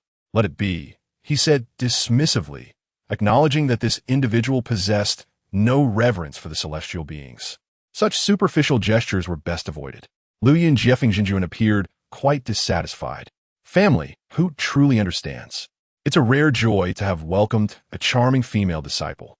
Were it not for safety concerns, I would have revealed my true self long ago. Indeed, the elder gentleman, Qing Chuan, held a fondness for Luoyun Jiefengzhenjuan, a figure of seniority. Perhaps you should take Xiao Xinhe away for now. This place is suffused with a sense of death that is detrimental to her growth and development. I must decline, Luoyun Jiefengzhenjuan replied, for it is the edict of the emperor that this child must participate in dispelling the deathly aura at the borders today. His gaze fell upon the radiant Homa's staff, and what had once been mere curiosity about the emperor's intentions now seemed quite fitting. Despite his aversion to certain individuals exposing his past, he nevertheless held a favorable disposition towards those who safeguarded children. Chapter 61. The Grounding of the Veins. By the way, Zhenjuan, is it permissible for Shunhe to enter the realm of immortals in her current state? Do you believe one must sever emotional ties to gain entry? Surely, that cannot be true. Do I appear to have forsaken love? Xiao Shenhe's innocent heart is perfect for entry. Once Luyan Jiefeng Zhenjuan found a topic to discuss. He spoke passionately, considering the elder's feelings. Among the three immortals, two travel together. Which one do you think is the outcast? The solitary old crane was rather loquacious, while the elder gentleman extracted a small stool from the eye of God and sat, listening intently. Xiao Shenhe blinked, seated on the little stool, somewhat puzzled by the scene before her. Though the surroundings were intimidating, an inexplicable sense of comfort enveloped her. Luyan Jiefeng Zhenjuan began to share secrets, having transformed into human form, sitting comfortably on the stool. Let me tell you, Ganyu adored the fresh, dew-soaked Qingxin in her youth. Is it true that Ganyu cannot consume meat? Indeed, she cannot at all. Once, she accidentally nibbled on a vegetable stir-fried in meat oil. She didn't realize it until she was about to take a bite, and she nearly vomited. It took my assistance to help her rinse her mouth before she recovered. The elder gentleman listened with great satisfaction to the gossip shared by Luyan Jiefeng Zhenjuan. However, he pondered whether listening to so much would be inappropriate. Qingchuan glanced at Shenhe. Remember, Xiao Shenhe, you must never disclose what Zhenjuan has shared today. Otherwise, your senior sister will be utterly mortified. Xiao Shenhe nodded in agreement. Excellent. Matter resolved. The elder gentleman continued to immerse himself in the tales spun by Luyan Jiefeng Zhenjuan. By the way, elder, have you aged a bit? Shenhe tugged at his clothing. Have I matured? The elder gentleman appeared quite elated. You have clearly exchanged years of life for the grounding of the veins. But how is it that you can do such a thing? Perhaps it is due to my unique constitution as a descender? Luyan Jiefeng Zhenjuan leaned closer, scrutinizing the elder gentleman. The elder, unaccustomed to such proximity with mature women, instinctively maintained his distance. Such a bother. Typically, rituals require one to enter the border of life and death to burn away the deathly aura. After crossing into the realm of the deceased, one must leave an anchor point to return. However, you entered, yet because you are neither within the three realms nor the five elements. Had it not been for the eye of God locating you, you would not have been able to enter. Luyan Jiefeng Zhenjuan's emotions appeared somewhat complex. Your constitution filters away the unwanted, leaving only what you desire, akin to a sieve. The price paid for this filtration is the lifespan of your physical body. How remarkable indeed, the elder gentleman nodded. Do not celebrate too soon.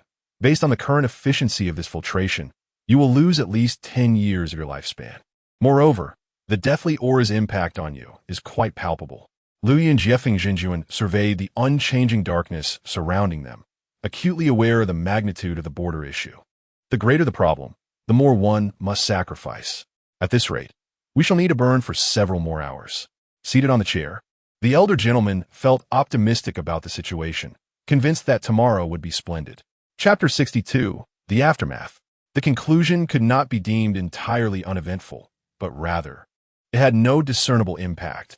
If anything, he felt fatigued. Once the deathly aura was expunged, the elder gentleman found leisure in allowing Luyan Jiefeng Zhenjuan to assess his appearance. Zhenjuan, do I seem more mature? I feel as though my stamina has increased. You have aged 10 years. I see you as I was a child. Luyan Jiefeng Zhenjuan, with a hint of disdain, extended a wing to pat the elder gentleman's face. By human standards, you might be considered rather fine, though my aesthetic differs from yours. Currently, your visage is shrouded in deathly aura, rendering it difficult to discern any features. How unfortunate, for I have yet to encounter an unattractive disciple of yours. I have always believed your taste to be unparalleled. The elder gentleman observed the transformation of the surroundings post-expulsion of the deathly aura, noting that it bore no resemblance to the ominous scenes in the narrative of Yuanshan. The eerie atmosphere had dissipated entirely, now resembling the abode of a neighboring immortal. Indeed, my aesthetic has withstood the trials of humanity over millennia. The vulgar taste of that exhibitionist, aping, cannot even begin to compare. Indeed, I concur that modesty is the pinnacle of beauty. The elder gentleman felt a refreshing coolness envelop him, while the weariness from staying up late began to compel him to seek slumber. Glancing at the small shunha beside him, he noted that the child, unable to withstand fatigue, had already succumbed to sleep upon him. As he observed the dark, deathly aura upon his hands, he felt Luyun Jiefeng Jinjuan's words begin to blur. "Can you still hear me?" Luyun Jiefeng Jinjuan watched as the glow of the Homa staff behind the elder gentleman began to dim. "Are you well, Qing Chuan? How did you come to be here?" "Oh, it is the voice of Ulaya Tangzu." The elder gentleman dozed off, his head lolling forward, with Xiao Shunha falling into the comforting feathers of Luyun Jiefeng Jinjuan. "I am Luyun Jiefeng Jinjuan." Luyun Jiefeng Jinjuan felt no need to close the door, or rather, he saw no necessity to do so. He relayed the situation to Ulaya Tangzu, whereby the emperor had sought Qingchuan's assistance while he took the child to bolster Qingchuan's efforts and compensated the elder gentleman's lifespan as a price. Luyun Jiefeng Jinjuan gently nudged the elder gentleman's eye of God, which floated momentarily in the breeze. "Rest assured, esteemed immortal, Qingchuan has rendered great service to our Wangsheng funeral parlor and will undoubtedly care for you with utmost diligence." Thus, to prevent the elder gentleman's deathly aura from frightening the populace of Liyue, and for the sake of quietude, he was gently placed into a coffin and taken into the Wangsheng funeral parlor. "Oh, my chest feels heavy. I am so sleepy. I wish to sleep a bit longer." Though he was uncertain of the entity cradled in his arms, it felt warm and soft. The elder gentleman instinctively rolled over, embracing the adorable presence. "Elder, if you awaken, you mustn't linger in bed." The voice belonged to Hu Tao, emanating from within his embrace. The elder gentleman opened his eyes to see a figure with a round bun atop her head and a blue-haired girl sleeping beside his bed. "Oh, and there's a dark-haired uncle with plum blossom eyes gazing at me." Qing Chuan shook his head, feeling slightly disoriented. Chapter 63. The Warmth of Awakening. To be honest, if not for the youth of Xiao Hu Tao, the elder gentleman would feel utterly aged. This scene bore an uncanny resemblance to a notorious scenario where a man of golden locks had slept with his granddaughter, only to be discovered by her father.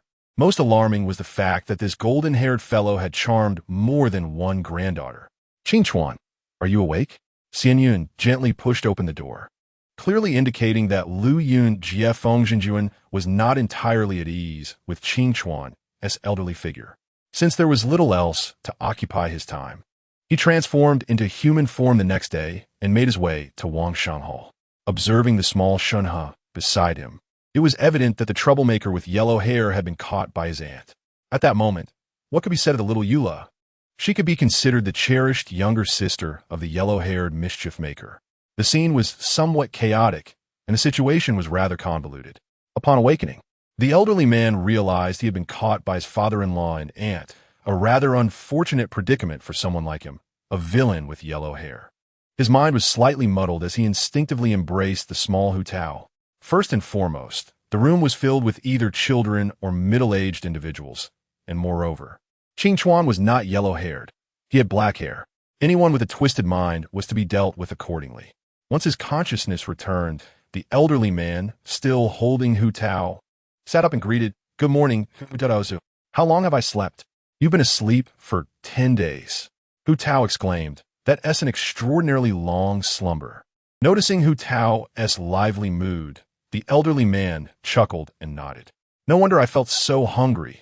It turns out I haven't eaten for 10 days. By the way, does Wangsheng Hall provide meals now?" "Yes, Qing Chuan. There's medicinal porridge prepared at Bubu Pharmacy." Once he confirmed that Qing Chuan's condition was merely one of physical weakness, Hu Daozu felt reassured enough to leave the room. The elderly man nodded thoughtfully, reaching out to gently pat the head of the small Shenhe, who had been silently observing him with concern. He then glanced at the still sleeping little Eula. Xian Yun remarked, placing a hand on the elderly man's wrist. "Very well. The deathly aura has dissipated significantly. Now, we can proceed with some gradual rehabilitation exercises." It was apparent that aside from aging a decade, Qing Chuan's situation was not severely impacted. "Thank you for your concern, Jinjuan. By the way, do you have any plans for the future?"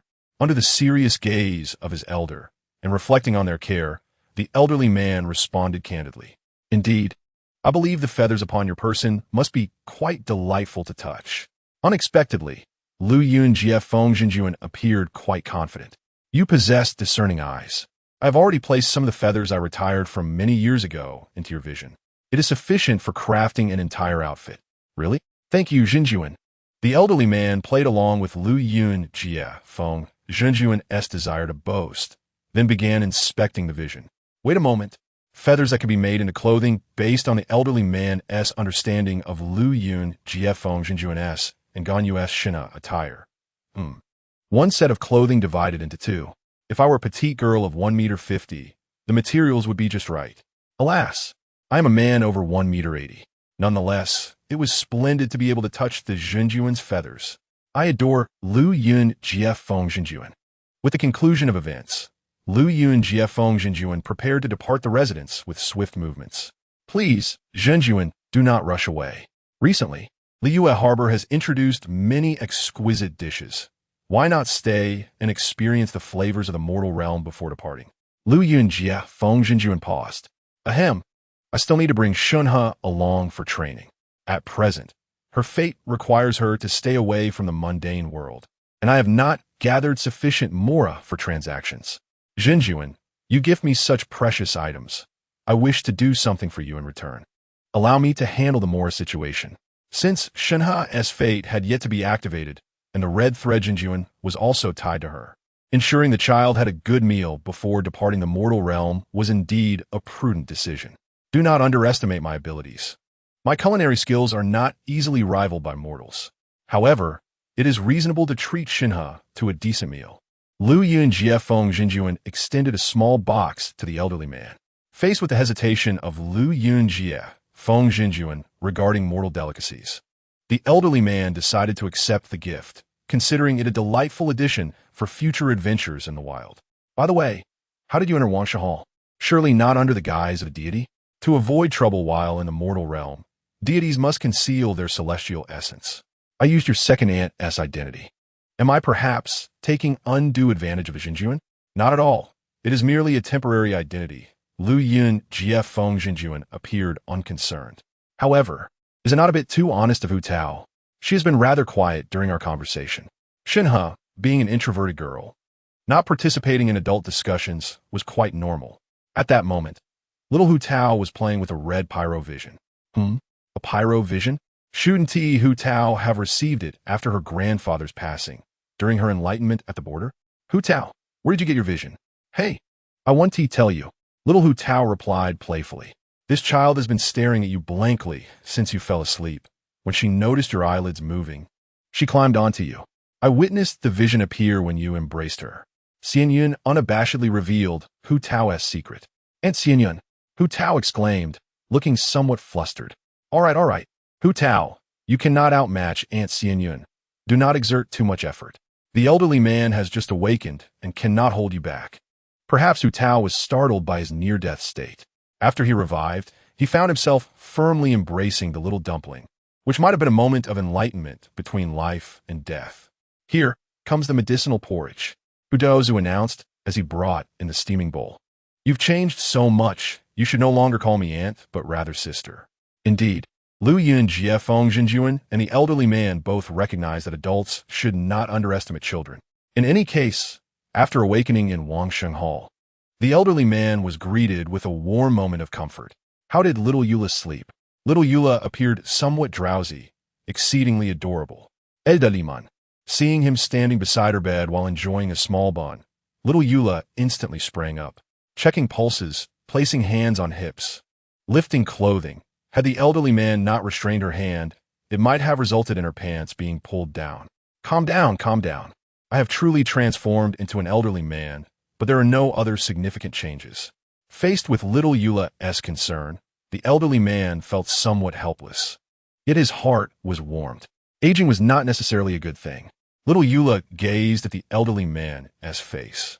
A hint of annoyance in her demeanor as her hands playfully squeezed his cheeks, a reaction to his calling her elderly. Regardless, I feel I have gained quite a bit from this journey. You know, the Qinyan army next door guards Liyue with their lives. For an elderly man to spend 10 years of lifespan, one could say was a worthwhile exchange. I awakened and automatically matured. The elderly man's gaze drifted, and he found it difficult to meet little Yulia's eyes. If you feel it was worthwhile, then look me in the eye. Elderly man, little Yulia sighed. I'm not an unreasonable child. I understand you must have had your reasons for doing so, and I will not hinder you. The elderly man gazed into little Yulia's eyes. At that moment, she neither cried nor laughed, but exuded an aura of resignation. Little Yulia opened her arms and embraced the elderly man gently. Though not tightly, there was a tremor that conveyed an entire world from a girl's heart. If there are dangerous matters in the future, at least inform me. I'm a very strong child, truly. With her head lowered against the elderly man's chest, little Yulia spoke, and though he could not see her expression, he understood what he needed to do. A hug. All right, child. Shall we eat first? Child, you will regret it if you grow hungry later. Child, I have not eaten well either. Shall we dine together? Very well. In summary, the elderly man's ordeal at Wangsheng Hall had largely come to an end, and all else was quite well. The interactions with Hu Laotang and Hu Detong have been quite intriguing. The people of Liyue have always excelled in the principle of repaying even the smallest kindness with immense gratitude. This time, the elder gentleman has saved a life, and now residing in the Wangsheng funeral parlor, he feels akin to the supreme emperor, basking in such popularity that it is rather embarrassing. If Xiao Hu Tao were to grow up and express a desire to repay this kindness, I might consider it. But you two gentlemen seeking to repay me? Do you take me for a resident of Rongqing, a city renowned for its advanced proctology? The Qinyuan army valiantly safeguards the borders, while the Wangxing funeral parlor upholds the sanctity of life and death. Lord Yin Wang exerts tireless efforts to protect the populace of Liyue, and the immortals risk their lives for Liyue, confronting demons with unwavering resolve. I am merely an adventurer who has sacrificed a decade of my lifespan. Such fervor seems unwarranted. Ultimately, Qing Chuan has acquired a Zhongli experience voucher and has secured a share in the Wangxing funeral parlor, which monopolizes the funeral industry in Liyue. Furthermore, he possesses a permanent Xiao Hu Tao voucher and a Liyue household register personally signed by the Lord Geo, along with advanced elemental usage theories. The music box, gifted by Aunt Xianyun, as she described, not only plays music but is also quite durable, capable of serving as a makeshift brick in times of need. The elder gentleman has indeed profited handsomely. Chapter 66. Strolling with Aunt Xianyun in Liyue Harbor. Where shall we dine first upon arriving in Liyue Harbor? Naturally, it must be at Wanmantang. Observing the still youthful Master Mao, the elder gentleman exudes confidence. As he surveys those seated around him, he begins to assess today's menu. Aunt Xianyun is not picky and eats everything. Zhongli avoids seafood and is not particularly fond of spicy flavors, favoring the traditional cuisine of ancient Liyue, and seems to have an affinity for meat. Xiao Yula, previously introduced, adores desserts and shies away from heavy flavors, preferring the pure essence of food and showing little interest in meat. Xiao Hu Tao, in stark contrast to Xiao Yula, has a penchant for more unique flavors.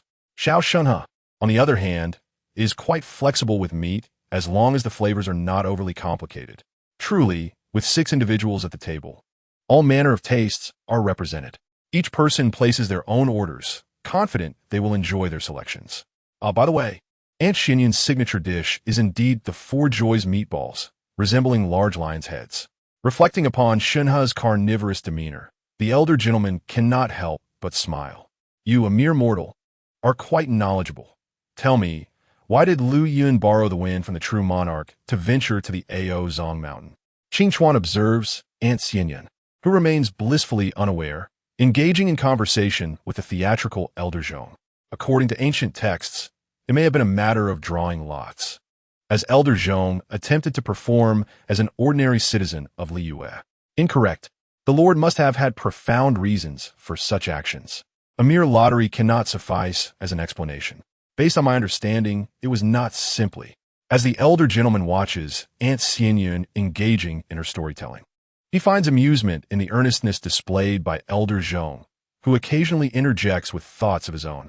Indeed, the youth can be taught. Witnessing Aunt Xianyun's satisfaction in guiding elder Zhong, he finds it difficult to suppress his laughter. No, I must not succumb to laughter. Eula, since Master Mao's daughter is absent today, shall we borrow a kitchen to showcase your culinary skills? I find myself craving your desserts.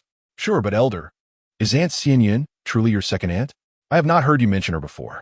Oh, it is so now. I have always held great affection for my second aunt.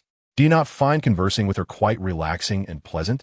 Xiao Yula pauses briefly, perhaps coming to an understanding. No, Elder. I believe you excel at conversing with lonely elders and children. Is that not wonderful? Lonely individuals need friends, and I enjoy befriending them. When we gather, none shall feel lonely. What is Xiao Hutao up to at this moment? She is energetically pulling Shenhe along.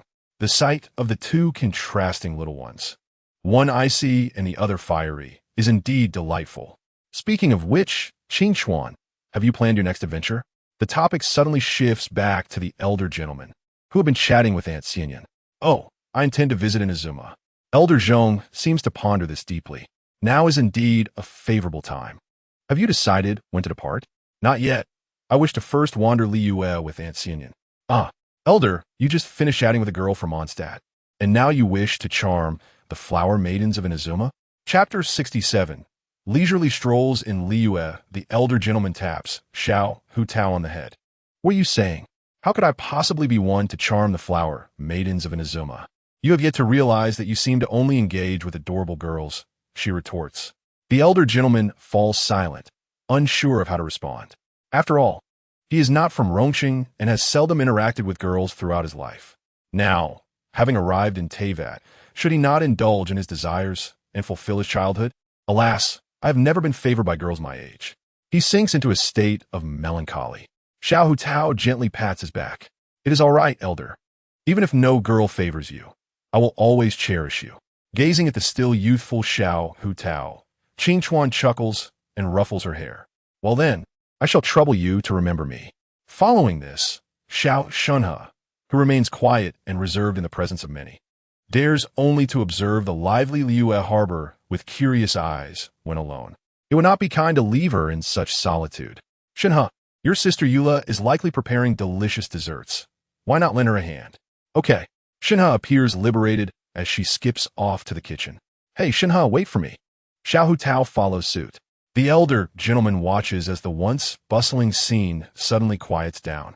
By the way, today I heard the storyteller recount the tale of a legendary adventurer known to hail from the snow country. As Elder Zhong converses with Aunt Xianyun, the topic seamlessly shifts back to Qingchuan. Has Qingchuan already become a legendary adventurer? Do share your intriguing experiences with me. Observing the two elder figures at the table, Qingchuan realizes he must ascend the ladder of adulthood. Witnessing the increasingly adept Lu Yun borrowing the wind, he feels delighted. This elder is quite charming and enjoys conversation. Aunt, does the abundance of gifts you provide not overwhelm you? My disciples have their own affairs. As for me, I simply study mechanisms. What else is there to study? Fear not, leave it to me. Dinner is served. At that moment, Master Mao enters with steaming dishes, followed closely by 3 little ones. Oh look, Hutao and her friends have made new acquaintances. Alongside the trio of little ones, there is a small yellow bear. Seeing the bear for the first time, Aunt Xianyun's eyes widen in surprise. Is that Guoba awake? Elder Zhong remains composed, clearly having known this all along. Guoba seems to sense a familiar presence, wobbling over to Aunt Xianyun's table, carefree and oblivious. Chapter 68. A joyful mealtime with the Haisan clan Guoba. You cannot charm the customers for treats. If you desire something, I shall prepare it for you. The 2 little ones together are truly adorable. Xianyun, upon witnessing the scene, gradually emerged from her astonishment and could not help but smile. Marcus, my friend, you are indeed living a life that mirrors your dreams. Guest, is there something amiss? Master Mao, who was serving the dishes, inquired. Nothing at all. I merely find the Guoba quite endearing, she replied. Master Mao nodded in agreement. My daughter brought it in during a rainstorm, having a fondness for Guoba herself. I found it charming, and, being able to cook, I decided to adopt him. It turns out his presence has significantly improved the business at our establishment. For the Xiangling family, Guoba was akin to family. Soon, the joyful dining commenced. The first dish was boiled fish. The old gentleman chose not to partake. Xiao Hutao, My little dumpling, you mustn't eat this. Be cautious of your throat. Old sir, you cannot say that. Indeed, the culinary wisdom of mortals surpasses my expectations. Truly, a signature dish. Observing Xianyun Ant savoring the meal with delight, Xiao Hu Tao appeared quite disheartened. The second dish was shrimp dumplings. Elder Zhong remained still, but the others relished their meal. The old gentleman enjoyed his food, while Xiao Hu Tao transformed her sorrow into vigor. The remaining three merely nibbled, mindful of the dishes yet to come. The third dish was marinated fresh meat. Xianyun and Elder Zhong indulged, while Shunhe, Yula, and Hu Tao took a bite before giving up. The old gentleman chewed a few morsels, finding it acceptable, picking through the meat in his mouth. The fourth dish was crab roe tofu. Elder Zhong, resigned, continued to eat marinated fresh meat. Xianyun Ant was unpicky, simply consuming her rice. The others mixed their rice with crab roe tofu, enjoying it quite well. The fifth dish was roasted wild boar. The simplest foods required the most unpretentious methods. The seasoning was minimal, yet surprisingly, the dish received favorable reviews. The old gentleman, however, found it mediocre, declaring it suitable only for eating alone, not as an accompaniment to rice, unlike the earlier crab roe tofu. Next came Xiao Yula's dessert. Yula's specialty, the rolling wave pie, requiring ingredients such as lean meat, bird eggs, butter, and flour. The old gentleman, knowing it was delicious, indulged heartily. Yula, my dear sister, why did you not share this skill with me? Xiao Hu Tao, who typically disliked most traditional Mondstadt dishes, gazed at Xiao Yula with sparkling eyes after tasting it. Well, the food at Wangxing Funeral Parlor is quite good. Faced with the enthusiastic hand-holding of Xiao Hu Tao, Yula appeared at a loss. Meanwhile, Shunhe continued to eat, relishing the flavors without the need for words. The old gentleman, in a moment of generosity, offered his rolling wave pie to Shunhe, knowing there would be plenty of time to eat with Xiao Yula on their journey ahead. In theory, Miss Yula's moon pie was indeed delicious. The Rock King, Emperor, deemed it delectable, thus affirming Yula's culinary prowess. The final highlight was Xianyun Ant, who remarked, Yula, I believe you two together is quite splendid. The wisdom of gastronomy. This immortal ant still has a long path to tread with mechanisms. In the eyes of an immortal with thousands of years of life. Even if the old gentleman had aged a decade, it felt as if there was no difference in age compared to Xiao Yula. Chapter 69. A brief disturbance before the play Qing Chuan. Speaking of which, the young master of the Yunhan Society is set to begin her first rehearsal today. Shall we attend the performance? After the meal, Elder Zhong invited Qing Chuan to witness a special play. The young master of the Yunhan Society? Is it Yinjin? If memory serves, she should be around the same age as Hu Tao, correct? The old gentleman did not hesitate to display a hint of the foresight typical of a descender in front of Elder Zhong, who rarely performed. Given that who among the ordinary folk in Liyue Harbor would play the role of the emperor, Xiao Haizi? That child is quite fond of Liyue opera, and at such a young age, she has been pestering her parents to learn the fundamentals of opera, which is no small feat. Then let us go. After all, I have no particular destination to wander to. Xianyun Ant, what do you think? Opera? It has been quite a while since I last heard it. Let's go. After the performance, I intend to take you to visit an old friend. Xianyun Ant had no objections, with Elder Zhong's recommendation. The old gentleman readily led the children on their way.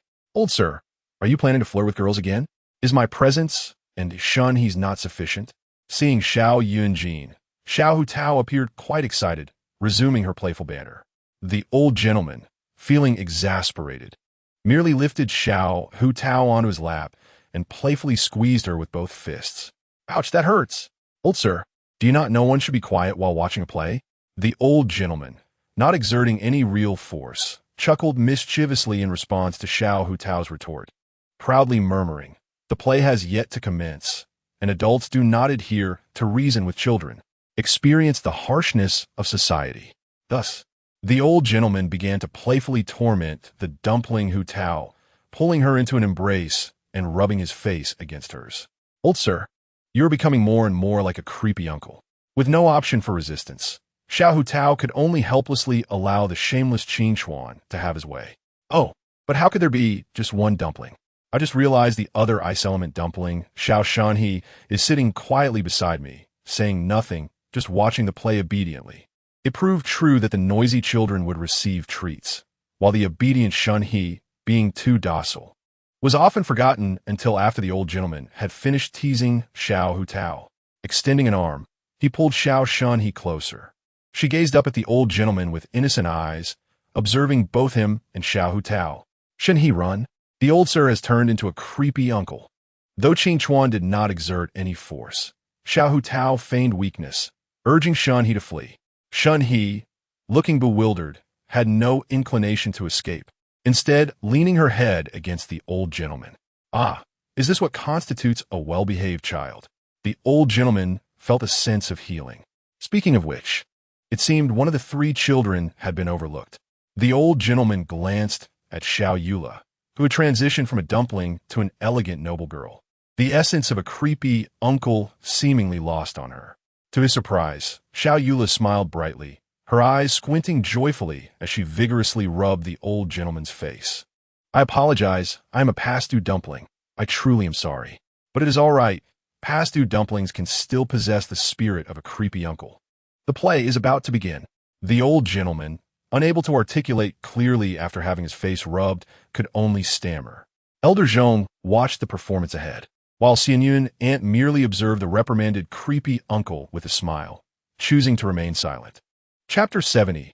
A brief encounter with Xiao Yunjin, the deep violet dumpling, made her entrance on stage. The audience remained silent. The old gentleman was not particularly knowledgeable about opera. Before his transcendence, his only connection to opera was through the performances of Yunjin. Had it not been for Elder Zhong's fondness for opera and his insistence on bringing him along, the old gentleman might still be next door listening to a storyteller. However, after losing access to mobile devices and other electronics, and becoming exhausted from his research in the snowy mountains, attending a play was indeed a splendid choice. Watching the performance felt akin to viewing a live television drama, with resonant and distinctive voices reaching the audience without amplification, and specific gestures aiding in comprehending the unfolding story. If one could grasp the story being told, they would find it immensely enjoyable. Otherwise, it could become rather tedious. As performance was a captivating drama from centuries past, depicting the clever and astute childhood of the star Yu Hong as she ingeniously dealt with corrupt officials. The portrayal of Qing Chuan was refreshingly unpretentious. A significant corrupt official fell from grace simply due to a single cow.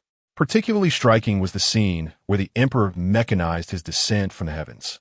Following the performance, a small gratuity was offered to an appreciation of the artistry displayed, and curiosity got the better of the other seasoned connoisseurs, prompting them to inquire about the emperor. Brother Zhongli, do you think that the Yu Hong star truly was like that of her youth? The opera encapsulated the most sincere wishes of the people, a world free of corruption, where officials serve the interests of the populace. Ancient texts recount the early fame of the Yu Hong star, yet historical analysis suggests that her youth was marked at around 27 or 28 years. Observing joyfully receiving the tokens of appreciation from the audience, one cannot help but acknowledge that adaptation should not be equated with arbitrary alteration. Generally, as long as the intended message is conveyed, that suffices. An elder familiar with Liyue's history chuckled, noting that tales devoid of the people's perspective often appear quite splendid. Fortunately, the emperor remained on a righteous path and lived long, with the steadfastness of the divine anchor ensuring that the overall direction remained unblemished. The elder felt content with this outing. Despite minimal interaction with, at least he had engaged with the performance mentally. As he glanced at her, he noticed that had already become engrossed in her new tasks. Passion is indeed the finest teacher. However, there exists a saying that when passion transforms into a job, one may lose a beloved hobby. Yet, contemplating enduring love for opera in the future, the elder simply mused. Shall we proceed? Where shall we explore next? Let us visit an old friend, said Xianyan. I think that is a splendid idea. Thus, the three adults, accompanied by two little ones and a small grown-up, set off towards Yujing Terrace. Ascending to the second level via the stairs, they found Xianyun's old friend beside a flower bed at the left corner. This friend, clad in modest attire, wore a hat and leaned on a cane, her face lined with wrinkles and her eyes radiating kindness and wisdom, exuding an aura of warmth. Indeed, it was the legendary Granny Ping. Beside her stood a fiery-haired girl, slightly older than the little ones, but younger than. Ah, it is the still growing, the elder. Recalling the days of adventuring with Beidou, Xingxiu, and Diana, greeted both in Granny Ping with a smile. Chapter 71. The first encounter with Yet. The elder was taken aback by his tender age. After all, being a descendant of an immortal, one would expect her to be of similar age to Ganyu. Wait, is a half-immortal. Her father is an immortal, while her mother is an ordinary person. Now, within Granny Ping together, it suggests that her parents have gone on a honeymoon. One could argue that being half-immortal may not confer immense strength. Indeed, as combat abilities might be compromised, especially when faced with treasure-hunting bandits, and had it not been for his timely rescue, well. Amber's infidelity with Kale. Answith, everyone seems to possess a bright future. Goodness, why am I entertaining such impure thoughts? According to Article 237, Section 3 of the Lyre Penal Code, any individual who employs violence or coercion to engage in sexual misconduct with a child, irrespective of the child's consent or resistance, constitutes the crime of child molestation and warrants investigation. As Qingchuan approached, he heard quietly reciting the legal code. Her voice was melodious. But why did the elder feel as if he had been targeted? Xianyan, who are these individuals beside you? Granny Ping inquired with a gentle smile at the crowd surrounding Xianyan. This is Mr. Zhongli from the Wangsheng funeral parlor, and the one beside him is my nephew, Qingchuan. Xianyan proudly introduced the younger generation to Granny Ping. The dark-haired figure is Hu Tao from the Wangsheng funeral parlor, and the white-haired one is my newly accepted apprentice. This little one is under Qingchuan's care. Observing Xianyun's lively demeanor, Granny Ping chuckled, noting that her friend still cherished the company of many, though she mused about her own solitude. This is our old friend's child, who is currently in my care. Suddenly realizing that her excitement might have been excessive, Xianyan cleared her throat. Meanwhile, the children had already formed a delightful camaraderie. Sister, what were you saying just now? The social butterfly, Hu Tao, made her move. Ever since the rumors of the Emperor's protection surfaced, and negative sentiments eased considerably, had become quite determined in forging friendships. Oh, it's nothing much. Just reciting the legal code.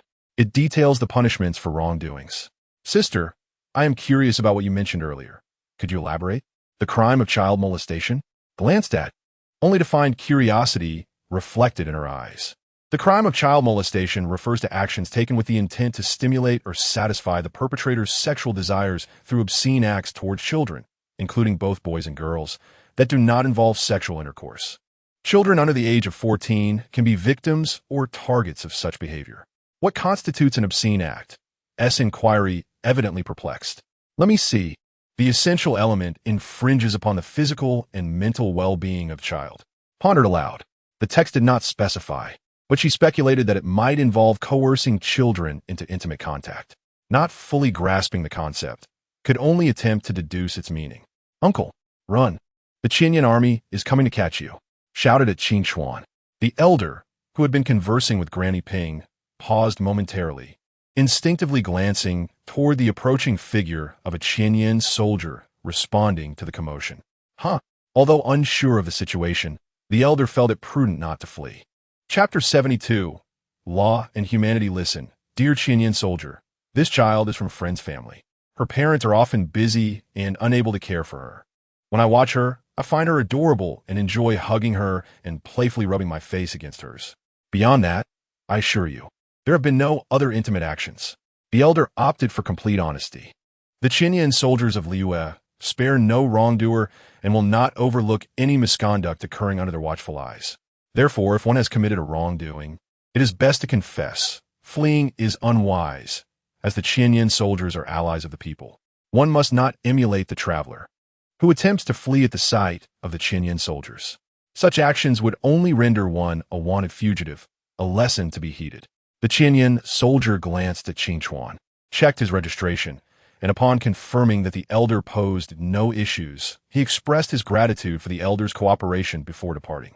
Meanwhile, retrieved an adult version of the Penal Code. Common acts of child molestation typically include direct obscene actions towards children, compelling children to engage in such actions, or forcing children into committing obscene acts. In judicial practice, methods of child molestation may manifest as touching, hugging, and other inappropriate behaviors. Yet direct physical contact between the perpetrator and the victim is not a requisite. Looked curiously at the elder, seemingly sensing something amiss. "Uncle, wouldn't you categorize hugging as inappropriate? Why haven't you been apprehended?" Qing Chuan, now sweating profusely, felt a shock from the multitude of inappropriate terms emerging from his mouth, following his recent encounter with the Qinyan soldier. "It should be said that it is due to my close relationship with Xiao Hutao, right? According to criminal law, children under the age of 14 are deemed immature, and their intentions can easily be deceived, thus lacking legal authority in this regard." Xiaoyan Fei earnestly discussed criminal law with the older gentleman. Meanwhile, Xiao Hutao, clinging to the older gentleman's leg, cried out, "It's so great that you weren't taken away." The older gentleman, both amused and exasperated, could only playfully pinch Xiao Hutao's little face, saying, "You little rascal, do you think I almost got caught because of whom? After all, laws are created by people and serve humanity. If we nitpick your parents hugging, you could also lead to imprisonment, right? Hence, the same action often requires consideration of human sentiments for differentiation. Just like fines for illegal activities are limited to a certain range rather than a fixed amount." Xiao Yanfei undoubtedly fell into deep contemplation. The interplay between human sentiments and law must be considered from various perspectives. The older gentleman had little knowledge in this area. He only knew that the more severe the offense, the heavier the punishment, and vice versa. The specific regulations were not something he could recite. After pondering for some time, Xiao Yanfei managed to draw a small conclusion. "I believe I now understand the boundaries between human sentiments and the law. Thank you, uncle. As long as you know, and please continue to call me old uncle. I am still not quite accustomed to being called uncle." Faced with the peculiar habits cultivated by Xiao Hutao, Xiao Yanfei chose to be understanding. "All right, old uncle. Very well, we are now good friends. Would you like some candy? Is this truly what makes us good friends?" Xiao Yanfei asked, having never made a close friend before. "Indeed, we are good friends." Xiao Hutao chimed in with enthusiasm. In contrast to the children's ruckus near the older gentleman, the atmosphere around Zhong Li was much quieter. "The tea from Granny Ping is exquisite," commented Zhong Li, who pretended to be an ordinary person. Receiving praise from the erudite, Mr. Zhong Li brought Granny Ping a sense of pride. "Upping, let me tell you about my new apprentice. Well, the chatty Zhenjun seems a bit noisy." Chapter 73, Hide and Seek, Part 1. Does anyone recall the games they played in their childhood? Old Uncle Qing Chuan remembers a bit. One game involved a person chasing all the children. When a child was about to be caught, they would shout 3 random words and could not move, while the catcher could not seize them until someone came to touch them for rescue. Another game was Hide and Seek, where players would hide within a designated area and wait to be found.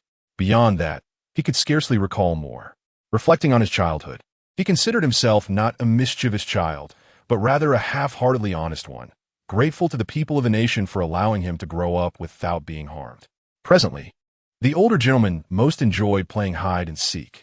The reason being, he once encountered a child a year younger than himself who excelled in everything, and despite running, he could never outrun them, leading him to concede and defeat. He could not tolerate being disturbed while playing statues or tickling, but he possessed an innate talent for hide and seek, easily concealing himself among the bushes, making it nearly impossible for anyone to find him. With Granny Ping's permission, he successfully invited Xiao Yanfei into the group of children. Ultimately, as a privilege of being the older friend, today's game was decided to be hide and seek. However, exercising this privilege came with a price. The older gentleman had to take on the role of the seeker. For safety reasons, he marked the 4 children present with wind attributes, allowing him to know immediately if any child ventured outside the designated area. If he failed to locate them, he could resort to cheating to uphold the honor of being the older friend with a mischievous grin. Such is the nature of despicable adults. "Just surrender," he playfully proclaimed, ready to tackle any child under a meter tall. However, for the older gentleman, a seasoned adventurer, it seemed unnecessary to resort to cheating for hide and seek. He found the obedient little Shun He beneath a bridge. "Lovely little Shun He, I have caught you." The older gentleman lifted her up high. Shun He, bewildered, could only protest with her childlike warmth. Soon after, he discovered Xiao Yanfei, who was attempting to disguise herself behind a newspaper. However, Xiao Yanfei. Don't you think holding a newspaper looks rather out of place? I tried my best. Perhaps if I held it just right, I might blend in. Unfortunately, that was merely a hope. Subsequently, he captured the two easy-to-find children. The remaining two proved to be elusive.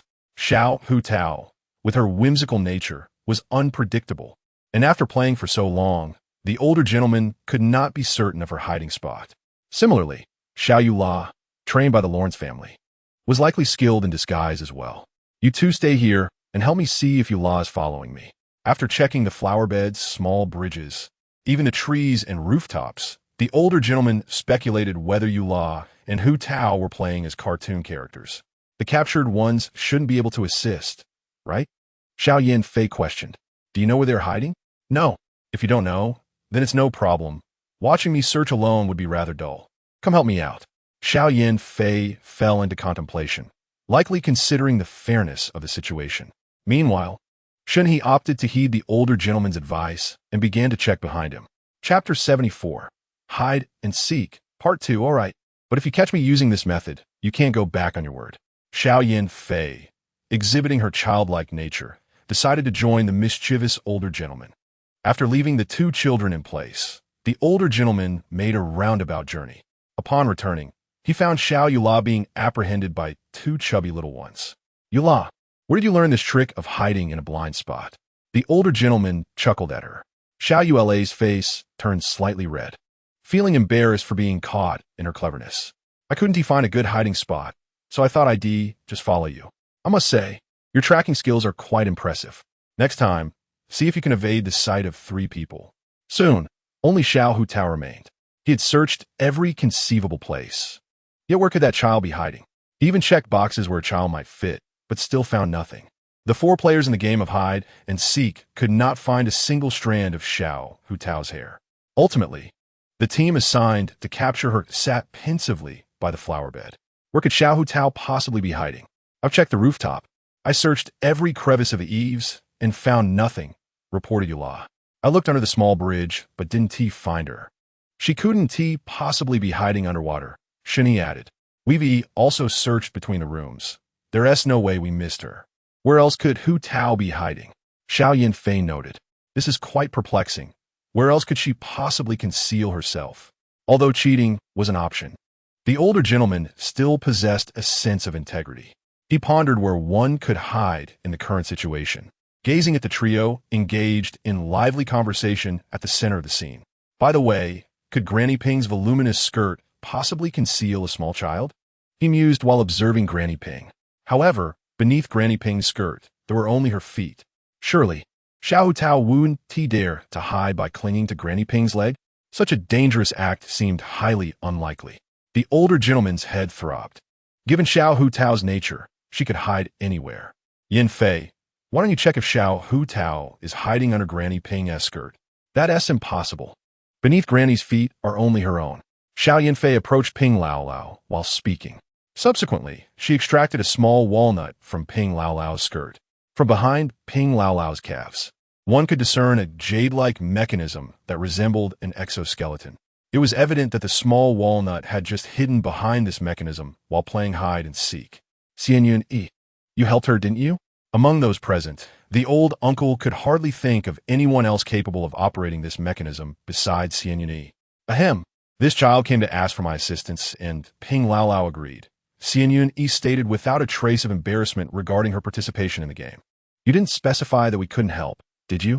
Ping Lao Lao smiled kindly, clearly enjoying the children's playful antics, which rejuvenated her spirit. Well, it's not a problem. I believe I've managed to catch everyone, and now it's time for the first one caught, Xiao Shunhe, to take her turn. The joy of children is always so simple. Despite the limited hiding spots in a game of hide and seek, they always find immense delight in it. At that moment, the old uncle, hiding in a tree to evade Xiao Shunhe's search, was attempting to make himself more conspicuous. Chapter 75. A temporary respite in children's play. It must be said that the bonds of friendship among children are remarkably easy to forge. Despite this being their first day playing together, the old uncle felt comfortable enough to lift Xiao Yanfei high into the air. Once the children became active, they would relentlessly engage the adults in their raucous play. Now that Xiao Yanfei had handed over the game manual to Ping Lao Lao, she had fully embraced her childlike spirit. The old uncle was astonished to discover that his stamina was already waning. Although they had just begun a game of hide-and-seek after a single afternoon, he felt somewhat drained, while the children appeared to be bursting with energy. "I can't go on any longer," the old uncle admitted, sitting down beside the flower bed, clearly exhausted from attending to 3 children at once. "Old uncle, are you giving up already?" Xiao Hutao giggled as she approached him, teasingly. "Hey, don't say that. I'm perfectly capable. If it weren't for you kids persistently making me the one to be caught, I could hold my own." The primary issue was that the children were running around so joyfully that the old uncle was reluctant to sprint at full speed. Running too quickly and falling was not out of the question for the little ones. The elemental energy needed to be conserved for protecting the children. However, he also couldn't run too slowly, as that would detract from the fun of the game. Those who have played such games know that for the one being chased, having some form of protection means the pursuer must keep running, no matter how fast. "Hey, old uncle, this is the perfect moment for you to say that phrase we talked about," Xiao Hutao declared, hands on her hips. "If you're not up to the challenge, then don't play." The old uncle, looking at the audacious Xiao Hutao, found her endearing rather than mocking. It felt more like playful banter. Yet, he did not indulge her, swiftly pulling her into a tight embrace and playfully squeezing her cheeks. "Ow, old uncle, you're being unreasonable." Xiao Hutao squirmed helplessly against the adult's strength, her struggles resembling more of a playful pout. Ah, youth and experience truly reign supreme. Xiao Hutao. At that moment, the old uncle's expression was one of great satisfaction, even displaying an exaggerated expression. "Your expression is quite terrifying." After a few moments of futile wriggling, Xiao Hutao surrendered, obediently accepting her fate. In an instant, the old uncle's demeanor returned to normal. "Children, our playtime is drawing to a close. Would you like to stay and share a meal with this old lady?" Xianyan invited, stating she would personally prepare dinner. "Hey, I'm in. What do you think?" Hutao.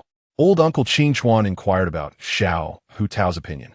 After all, Yula was in his group, Xiao Yinfei was already set to dine with Ping Lao Lao, and Xiao Xinhe would certainly follow Xianyan.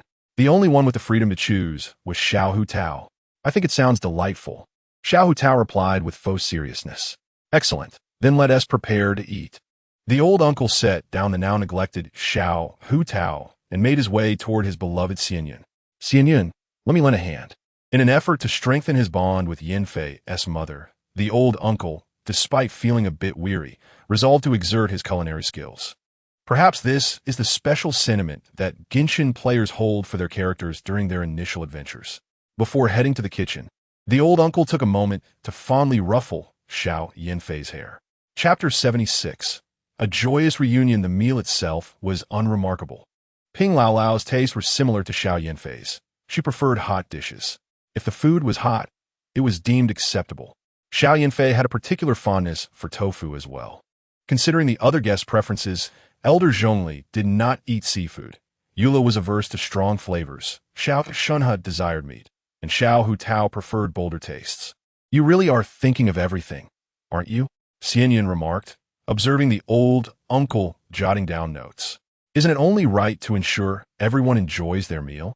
Although he cherished Yinfei, the other children beside him were equally important. Ultimately, old Uncle Qingchuan prepared 2 dishes, almond tofu and minced meat tofu sauce. Old Uncle Qingchuan's special dish, minced meat tofu sauce. 1 serving of tofu, 1 serving of beast meat with a slightly salty flavor combining soft tofu and minced pork, thickened into a delightful dish perfect for pairing with rice. Although the soft tofu crumbled easily, its pairing with minced meat made for an exquisite combination. Meanwhile, Xianyan was busy preparing her signature dish for happiness balls. This dish can be understood as braised lion's head meatballs. No further elaboration was necessary, as the old uncle genuinely found it appealing. At that moment, Ping Lao Lao was also bustling in the kitchen, preparing a soup, pearl and jade soup. While the flavor leaned towards the mild side, the old uncle couldn't help but admire those skilled in the culinary arts. It should be noted for players who seldom cook that this is a somewhat generalized observation. Those who create strongly flavored dishes may not necessarily possess superior culinary skills compared to those who prepare lighter fare. Strong flavors can mask the inherent taste of the ingredients, making it easier to achieve a delicious result. However, creating tasty dishes with subtle flavors truly requires a mastery of ingredient knowledge. Nevertheless, this did not hinder everyone from gathering to enjoy home-cooked meals, indulging in whatever they fancied, with the only requirement being a balance of meat and vegetables. When the dishes were finally served, it was time for a lively dinner. Without a doubt, the source of this excitement was Xiao Hutao. The old uncle delighted in watching the children revel in their joy, while everyone else maintained a serious demeanor. Reluctant to lose face, it was truly precious to find a newcomer willing to call out for help and express admiration for the more experienced. The old uncle unabashedly enjoyed Xianyan's 4 happiness balls.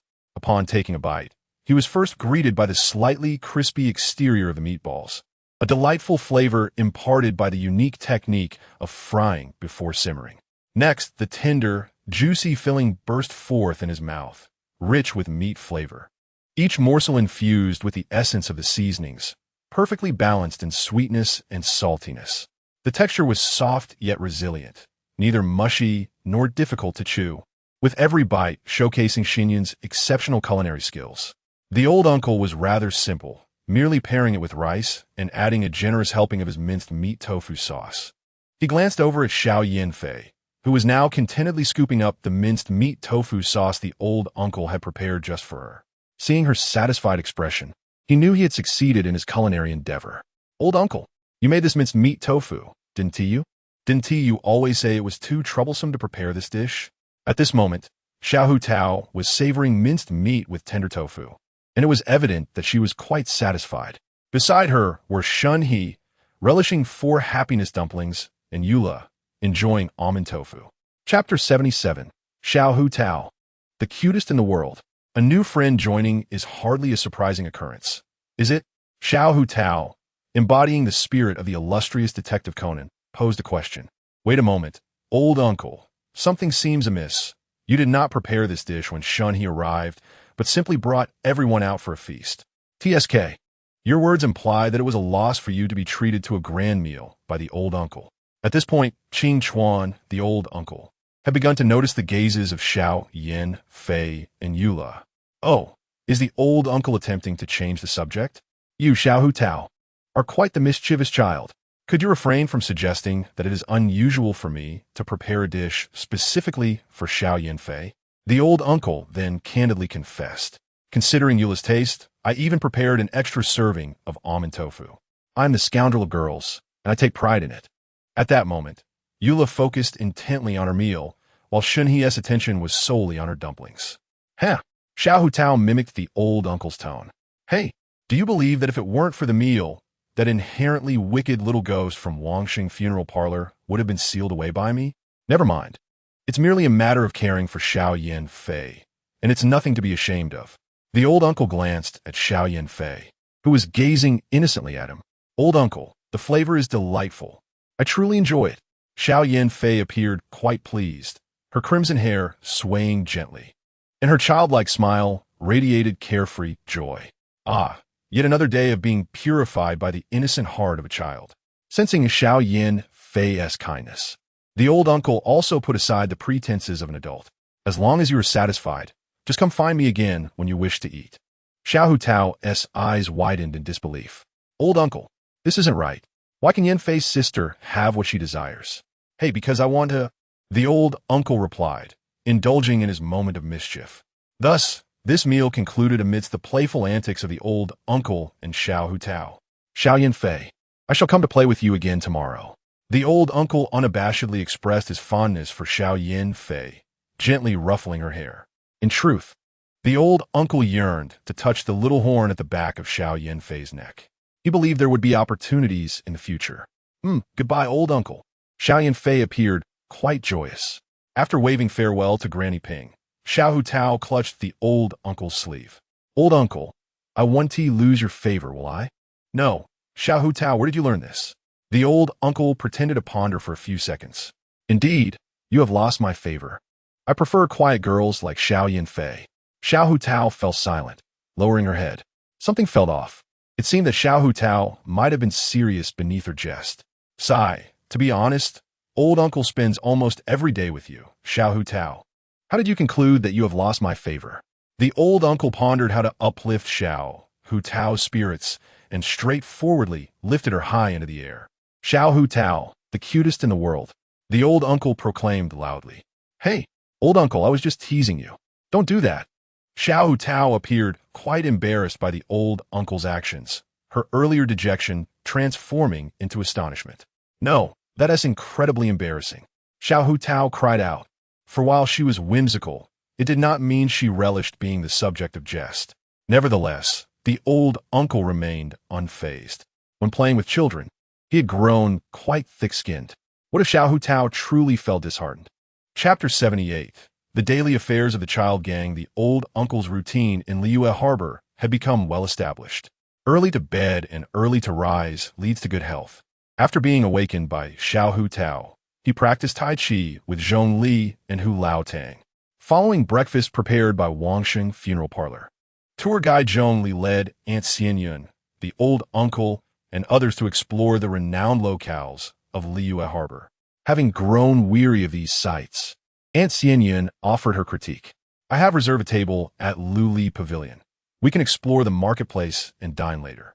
As is well known, Liyue Harbor boasts a rich history and a vibrant culinary culture.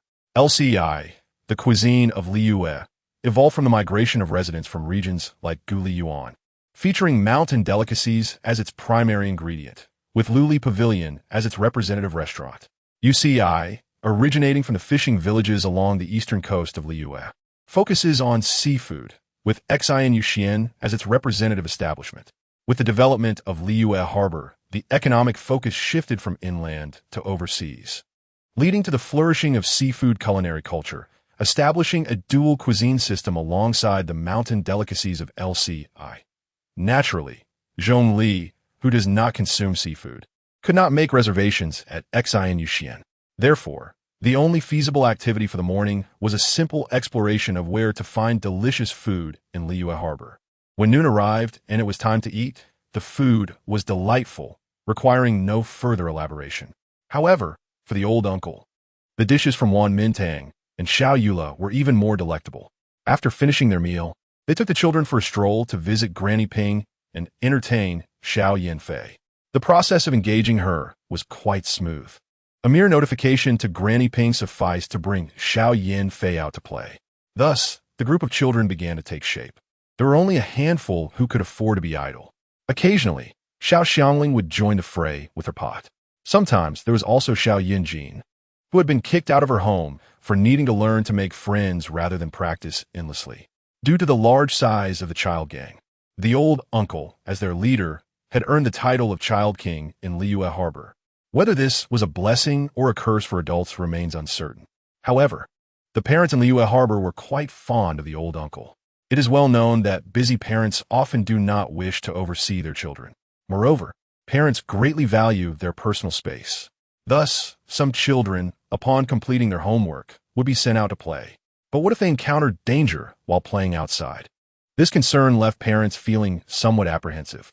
Therefore, at times, they hesitated to let their children go out to play. Yet if the children stayed indoors, it would be a headache for the parents. The appearance of the old uncle alleviated this worry. I will entrust my child to you. A simple request to the passing old uncle, and this man with the vision would smile and take on the responsibility of ensuring the children played joyfully. Under the old uncle's guidance, the children would dash about energetically, expending their seemingly boundless energy. Most children returned home quite obediently afterward. Parents were generally satisfied, and so was the old uncle. Finally, there were boys in the child gang. Day by day, who could fathom how fearful I was of being whisked away by the Qinyan army amidst a sea of girls? The new additions to the child gang that caught the old uncle's attention included Xiao Xingxiu and Xiao Chongyun, who frequently engaged in playful scheming against each other. Whenever Xiao Xingxiu was the one capturing, he would always trick Xiao Chongyun into stepping out and falling into his trap. Oh, and there was also the dark-skinned Xian Yan, who seemed somewhat out of place among the children. Nevertheless, the old uncle still extended a helping hand. Children should play together. What is there to fuss over regarding skin color? Do you know how advantageous it is to hide during a game of hide-and-seek with darker skin? Chapter 79. The Little King of the Child Gang. In summary, under the old uncle's leadership, the children interacted harmoniously. Occasionally, conflicts would arise, but the old uncle insisted on reasoned persuasion. Disobedient children would be taken to Xiao Yin-Fei's legal class for lessons, informing these mischievous children that wrongdoing could lead to being apprehended by the Qianyan army. Or, if they were bullied, they could seek help from the Qianyan army uncles. Parents placed great trust in the old uncle, comfortably relishing their much-needed time together once their children were set free. The children predominantly seek the old uncle's judgment when they encounter problems. Along the way, conflicts arising from parental concerns have occurred. Xianyan's father hopes that she will grow into a well-read and refined young lady, disapproving of her wandering outside. Upon investigation, the old uncle discovers that Xianyan's parents are impoverished farmers who have devoted everything to her, such as the profound love parents have for their child. Material resources are indeed the foundation that determines whether a child can enjoy a carefree childhood. Consequently, the old uncle approached Ning Guang, who was hiring, to offer Xianyan's parents a job that would provide a modest income, surpassing that of farming. Thus, the issue was resolved, alleviating much of Xianyan's family's material struggles and preserving her childhood. It can only be said that farming is not lucrative. If it were, farmers would not be the ones to toil in the fields. The old uncle then engaged the children in play, suggesting various activities. However, among the children, preferences for play vary, with some being more boisterous while others are quieter. For instance, Xiao Yin-Fei tends to be more reserved, whereas Xiao Hutao is quite lively. As the group of children grew, it became necessary to form smaller circles, as long as they remained within the boundaries set by the old uncle. The more energetic children, led by Xiao Xianyan, often became so animated that the old uncle found himself at a loss for words. At present, Xiao Xianyan has evolved into a second leader among the children, with Xiao Hutao behaving quite obediently around her. Meanwhile, the quieter ones, once tired from running, would come under Xiao Yule's care. Initially, Yula felt somewhat out of her depth, but after preparing a dessert, she was affectionately dubbed Sister Yula by the children, which uplifted her spirit, with the assistance of two young leaders to mediate disputes among the groups. The old uncle found himself with a bit more leisure time. Strangely enough, during his moments of idleness, he often sought out tasks to occupy himself, only to later devise ways to return to a state of relaxation. The crime of child trafficking refers to the act of deceiving, enticing, or otherwise causing minors under the age of 14 to leave their homes or guardians. At this moment, the old uncle, having spent ample time with Xiao Yin-Fei, was able to cradle her in his arms. Amid the gentle commotion of the children, he found no inclination to study elemental forces, simply resting his chin on Xiao Yin-Fei's head, relishing her warmth while reciting the Liu Penal Code. The code stipulates that those convicted of child trafficking may face imprisonment of 5 to 10 years and fines, under certain conditions, such as being a principal member of a trafficking group or using violence or coercion. Penalties may increase to 10 years or life imprisonment, along with fines or property confiscation. The old uncle opened his senses, relieved that no children had gone missing today. How wonderful! He squinted his eyes, enjoying the gentle breeze. In Chapter 80, titled Preparing to Touch Xiao Yin-Fei's Horn, the old uncle felt that the moment to touch Xiao Yin-Fei's horn had arrived. However, prior to taking action, he needed to consult Granny Ping regarding her parental opinions, as the act of touching a horn seemed significant. Observing Gan Yu's evident reluctance toward such matters only deepened the old uncle's contemplation. It is well known that maintaining a respectful distance in interactions with girls is essential, as there are certain areas one must refrain from touching, such as the chest and reproductive organs. Touching such areas could lead to serious legal consequences under Article 237 of the Liu Penal Code, which prescribes imprisonment of up to 5 years for coercive acts of indecency or insult against women, with harsher penalties for minors under 14. In this social context, the old uncle shared a close bond with Xiao Yin-Fei, allowing him to embrace her like a doll during her younger years. However, he remained cautious about approaching Xiao Yula in the same manner. Typically, touching a girl's head and hands does not pose significant issues. Therefore, the immediate task at hand was to ascertain which series Xiao Yin-Fei's horn belonged to. Granny Ping, May I touch Xiao Yanfei's horn? The old uncle communicated his intentions. Granny Ping, with her characteristic gentle smile, remained silent. Ah, is it not permissible? Then I shall refrain. Silence can indeed be a form of refusal, and the old uncle felt a tinge of disappointment in the world as complexities. Nonetheless, respecting parental opinions is of utmost importance. Feeling disheartened, he regretted not consulting Xiao Yanfei first. Despite his sorrow, it is worth noting that even if Xiao Yanfei had agreed, he would still seek the guardian's approval. No, young man, do not be in such a hurry. I was merely reminded of a story from my youth. Granny Ping suddenly animated, her expression still warm but infused with newfound vigor. If you wish to touch, ask Yanfei for her opinion. I have no objections. A lack of objections may imply some reservations. Thus, the old uncle decided to exercise additional caution. After all, the significance of a horn is considerable. What does it mean to touch it? Observing Qing Chuan's prudence, Granny Ping exhibited no signs of discontent. Children inevitably grow to express reluctance towards such affectionate gestures, a sentiment that Xiao Yun had encountered. Understood, then farewell, Granny Ping. With a polite farewell after receiving a clear answer, Qing Chuan set forth. Goodbye. Do not run too fast. Be careful not to fall, Granny Ping kindly warned as she expressed her concern for the younger generation. What preparations must be made before touching Xiao Yanfei's horn? A bath is a common courtesy, followed by brushing teeth to eliminate any unpleasant odors. He then donned the plum blossom robe prepared for him by Xiao Hutao. Mr. Zhongli, what rituals are necessary for honoring the Siege? The old uncle, having completed his attire, caught Mr. Zhongli off guard, yet he proceeded to provide guidance. The Siege, a symbol of justice, requires offerings of clean food, such as fresh fruit, along with a bowl of clean water and incense. The setting should be quiet, tidy, and symbolically significant, but the Siege is not particular about location. As long as the environment is suitable, its presence is assured. In Chapter 81, titled Touching Xiao Yanfei's Horn, the old uncle felt reassured about the environment, as Xiao Yanfei embodied the Siege herself. With everything prepared in the Wangsheng funeral parlor, the old uncle set out, carrying a bag of oranges and a bowl of water. He did not forget to summon Xiao Yula. Yula, I am about to undertake an important task. Come along. Observing the neatly dressed old uncle, Xiao Yula paused momentarily. What are you planning to do? She asked earnestly. I am going to touch Xiao Yanfei's horn, the old uncle replied with utmost seriousness.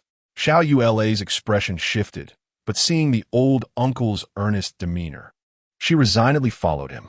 Very well, I will accompany you.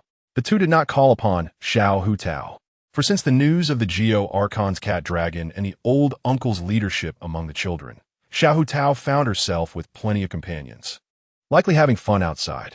Meanwhile, Xiao Shun, he was learning to read alongside Mr. Zhong Li within the Wangsheng funeral parlor. The pair soon found Xiao Yanfei, who was engrossed in a book of laws. Upon noticing their arrival, Xiao Yanfei eagerly greeted the old uncle and Xiao Yula, old uncle, Sister Yula. You have come. She paid no heed to the old uncle's attire, her gaze instead fixated on the items he held. The elder uncle had even brought a bowl of water, which was just what I needed to quench my thirst. Xiao Yanfei, unceremoniously, lifted the clear water prepared by the elder uncle and drank it down. The elder uncle fell into a moment of silence, pondering whether this could be considered a successful offering. Subsequently, Yanfei set down the bowl, appearing somewhat satisfied, and began to rummage through the bag handed to her by the elder uncle. Oh, did he also prepare oranges for me? And incense? Xiao Yanfei pulled out the incense and gazed thoughtfully at the oranges. The elder uncle, Qing Chuan, felt a twinge of nervousness within. What's wrong? Roasted oranges should taste quite good, right? Sister Xian Yin had mentioned it to us before. Grasping the maple lighter provided by the elder uncle, Yanfei lit the incense and proceeded to roast the oranges directly. The elder uncle remained silent, observing the earnestness of Xiao Yanfei as she crouched down to roast the oranges, realizing that this was a splendid opportunity. Truly, the words of the revered emperor were laden with profound meaning. This journey has turned out to be unexpectedly smooth. The elder uncle thought to himself while placing a hand gently atop Xiao Yanfei's palm. Allow me to enchant you. Do be cautious not to get burned by the oranges. Thank you, elder uncle. Xiao Yanfei responded with delight. Now, it is time to voice my request to touch your horns. Yanfei, may I touch your horns? I have spoken it. How bold of me to utter such a request. Ah, how splendid. Xiao Yanfei showed not a hint of hesitation. Well then, here I come. This is a matter of ritual. Regardless, gazing at Xiao Yanfei's gentle jade-like, slightly pure white and tender horns, the elder uncle extended his finger and gently pinched them. It was a remarkably soft sensation. Despite being horns, they were not rigid, and one could even perceive a softness while caressing them. In the elder uncle's view, all he could perceive at this moment were the pair of horns belonging to Xiao Yanfei. The movements had to be slow, gentle, and the softest touch must be chosen. Gradually, he grasped them, distinctly feeling their softness. Although there were hard parts, the elder uncle feared that exerting even a little force might lead to the untimely demise of those tender horns. The proximity of his palm brought a coolness. Yet, as he explored, it warmed in response to the heat of his hand. Once he fully enveloped them, he sought to examine the delicate, milk-white appearance of the horns. The elder uncle contemplated this and proceeded accordingly. Observing the milky white horns, he suddenly felt an urge to take a bite. Oh, that surely cannot be right. Ahem. Elder uncle, I must stop. This thought was provoked by a reminder from Xiao Yula. Ah, I had only just begun to touch them. The elder uncle responded, somewhat perplexed. Wait, something feels amiss. Why do Xiao Yanfei's horns suddenly seem to tremble? The elder uncle chose to release his hold on Xiao Yanfei's horns. At that moment, Xiao Yanfei still had a piece of roasted orange in her mouth, her eyes shimmering with tears, her cheeks slightly flushed. She appeared as a slightly grown-up bundle of milk, yet her gaze upon the elder uncle radiated a captivating charm. Oh no, elder uncle, I am about to be taken away by the Qinyan army. This situation made it seem as though the elder uncle had used the orange to seal Xiao Yanfei's mouth and had engaged in improper conduct. No, merely touching Xiao Yanfei's horns has led to this situation, hasn't it? And I even have a witness, Xiao Yula. The elder uncle felt as though the heavens were conspiring against him. Elder uncle, why'd you stop? Xiao Yanfei removed the orange from her mouth, her tone slightly puzzled and somewhat coy, giving off an impression of, why have you ceased? Yanfei, are you all right? Me fine. Just now it felt very pleasant. There was a profound sense of security. Xiao Yanfei paused for a moment, then added, perhaps it was a bit too pleasant, as I felt my mind go blank and almost couldn't hold myself up. This does not sound good at all. The elder uncle glanced at Xiao Yula beside him. At this moment, Xiao Yula's presence was quite imposing, and whether the elder uncle would be immediately taken to the Qinyan army's prison rested solely upon Xiao Yula's thoughts. Elder uncle, if I recall correctly, there is still a chance to seek out Granny Ping for reconciliation. Xiao Yula thoughtfully shared the legal knowledge she had acquired while studying with Xiao Yanfei. Let us go.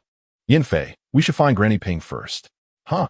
Xiao Yanfei's expression was one of ignorance, yet she obediently followed the elder uncle to the location of Granny Ping. In any case, the elder uncle hurriedly found Granny Ping. Granny Ping, I truly only touched Xiao Yanfei's horns and did nothing else. You must believe me. However, Granny Ping, observing the seemingly content Xiao Yanfei devouring oranges, was oblivious to what had transpired. All right, I am a reasonable person. Please do not speak too hastily. In my heart, Qing Chuan, you are indeed the most honest of the younger generation in Liyue Harbor. Qing Chuan recounted the events to Granny Ping, who, upon granting permission, procured offerings for the Xieji from Elder Zhongli. Out of excitement for his first time touching horns, he had approached with a degree of respect. Yet it seemed that merely touching them had led to an unusual state for Xiao Yanfei. After hearing Qing Chuan's explanation, Granny Ping could not help but chuckle. You are such an honest child, overly so. For the nephew recognized by Lu Yun's borrowing Wen Jinjuan, Granny Ping had no intention of withholding the truth. Xiao Yanfei possesses half the bloodline of a celestial being, and following the offerings of a Xieji is indeed fine. However, this is Xiao Yanfei's first experience receiving offerings, coupled with the offerings themselves. Therefore, not only will Xiao Yanfei sense the touch of your hand upon her horns, but she will also perceive your sentiments towards her. those feelings of affection, which she will undoubtedly sense. To hear Xiao Yinfei express that it felt very comfortable indicates that you truly are favored by the child, which makes me envious indeed. Is that so? How wonderful. Fortunately, I harbored no improper thoughts while touching her horns. The elder uncle felt a profound sense of integrity regarding his character. However, if I were to touch Xiao Yinfei's horns again afterward, would it still be the same? Without the ritual, it should not be, right? Granny Ping observed the elder uncle's shoulder, though he could not see it. As a celestial being with the ability to perceive, she noticed a small red Xieji lazily resting upon the elder uncle's shoulder, exuding a sense of settling in. That is impossible. Qin Chuan, Xiao Yinfei's parents arranged for her to lead a joyful life before their departure. Hence there has been no offerings at all. You have taken away Xiao Yinfei's first time. Surely you understand the significance of a first time, especially one as solemn as this touch of the horns, right? Please do not speak so dreadfully, Granny Ping. I am but an elder uncle with the appearance of someone over 30. Observing Granny Ping's slightly teasing smile, the elder uncle realized that she took great pleasure in teasing him. In any case, there is little I can do about it. Based on your expression, it seems that not touching is not an option. Thus, there are two choices: touch more frequently to help Xiao Yinfei acclimatize, or engage in actions that would sadden her. There's only one choice, then? To cause the child sorrow would indeed break my heart. Indeed, there is only one. Granny Ping nodded. Should anyone dare to make Xiao Yinfei sad, I would have no choice but to incapacitate you with a shockwave. The elder uncle felt a chill run down his legs. Well then, should I continue to take Xiao Yinfei out to play? The elder uncle casually addressed the guardian. Granny Ping waved her hand, intending to resume her enjoyment of the Lioli lilies. It is truly wonderful that nothing went awry. The elder uncle accepted the handkerchief offered by Xiao Yula to wipe away his sweat, then turned to the ever-watchful Xiao Yinfei. Come, let us read the legal code together. Yes. In the presence of the little girl, Xiao Yinfei, who took his hand, the old gentleman felt a warm current flow through his heart. The affection of children is truly delightful. He extended his other hand to grasp Xiao Yula's. Today would undoubtedly be a joyful day. However, one must wonder if a new journey is about to commence. Perhaps it is best to wait a little longer until Xiao Yinfei's infatuation phase passes. Children, would you like to experience the sensation of flying? The old gentleman raised his arm in a spirited call, eliciting cheers from the children. Yes. Are you ready, children? All right. Captain, I cannot hear you. All right, Captain. He hesitated to let the children fly too high, for the risk of falling and injury was a concern. Yet, it was evident that the children, though unable to soar, were quite satisfied with their newfound agility. Chapter 84. An exchange with Aunt Xianyun. As Xiao Yinfei's affinity reached a certain level, the old gentleman's fondness for hugging adorable children began to shift. Originally, he relished the mischief of little Hu Tao, enjoying the sight of her playful antics. Now, when they ventured outside to play, he could only watch as Hu Tao burrowed into a pile of children, and to find her, he would first need to locate Xiao Xinyan. Now, with the option of Xiao Yinfei, who remained stationary, the old gentleman found his activities with the children evolving. When he organized group activities, Xiao Yinfei would consistently appear by his side. What troubled him was Xiao Yinfei's rather peculiar behavior. A simple hug posed no issue, but her desire for him to stroke her horns was a different matter entirely. Each time he beheld her blissful expression as she lounged in contentment, he felt closer to being whisked away by the Qinyan army. Yet, faced with such an endearing child who enjoyed being close to him, he found it hard to refuse. This child reminds me of Ganyu in her youth. She always needed me to touch her horns before sleeping, remarked Aunt Xianyun, who had just returned from exploring the antique fair with Elder Zhongli, observing the old gentleman as he stroked Xiao Yinfei's horns. By the way, Aunt Xianyun, do you have any techniques for making it more comfortable for children when stroking their horns? The old gentleman inquired of the experienced caregiver. Each child's horns have their peculiarities, thus requiring different approaches. Aunt Xianyun leaned closer to Xiao Yinfei and gently placed her hand on the little girl's head. Xiao Yinfei nuzzled against Aunt Xianyun's palm in response. With such an adorable child, why not entrust her to my care instead of a Ping? Do they not trust my childcare skills? It was clear that Aunt Xianyun was charmed by the young Xieji, possibly because Xiao Yinfei embodied a more relatable human warmth. Unlike the austere existence in the mountains, where one consumes the bland Qingxin. After all, her father wished for her to live joyfully. Suddenly, Aunt Xianyun fell into contemplation. Is eating Qingxin truly so dreary? It is clearly sweet with a hint of bitterness, highly nutritious, and devoid of worldly clutter. After pondering for a while, Aunt Xianyun posed a question that left the old gentleman momentarily speechless. Clearing his throat, he thought, I understand your concerns. It is merely the unfamiliarity with the taste of Qingxin that troubles you. At that moment, Aunt Xianyun finally revealed her true inquiry, Qingchuan. What do you think would happen if I were to reside permanently in the human realm? Would it not be a good thing? To transition between the celestial and mortal worlds, while also occasionally addressing unlawful matters in Liyue. The old gentleman wholeheartedly supported Aunt Xianyun's potential move to Liyue Harbor. I knew you would say that, but unfortunately, there is an agreement between the celestial being and the Geo Archon regarding limited involvement in earthly affairs. Aunt Xianyun gently placed her hand on Xiao Yinfei's horns. It seemed that the Windborn adept was also contemplating whether to remain in Liyue Harbor. At that moment, Xiao Yinfei gazed at Aunt Xianyun with a joyful expression. Qingchuan, it appears you possess a remarkable talent for caring for children and animals, Aunt Xianyun remarked. Chapter 85. Aunt Xianyun and the children. Aunt Xianyun concluded that the old gentleman's methods were impeccable.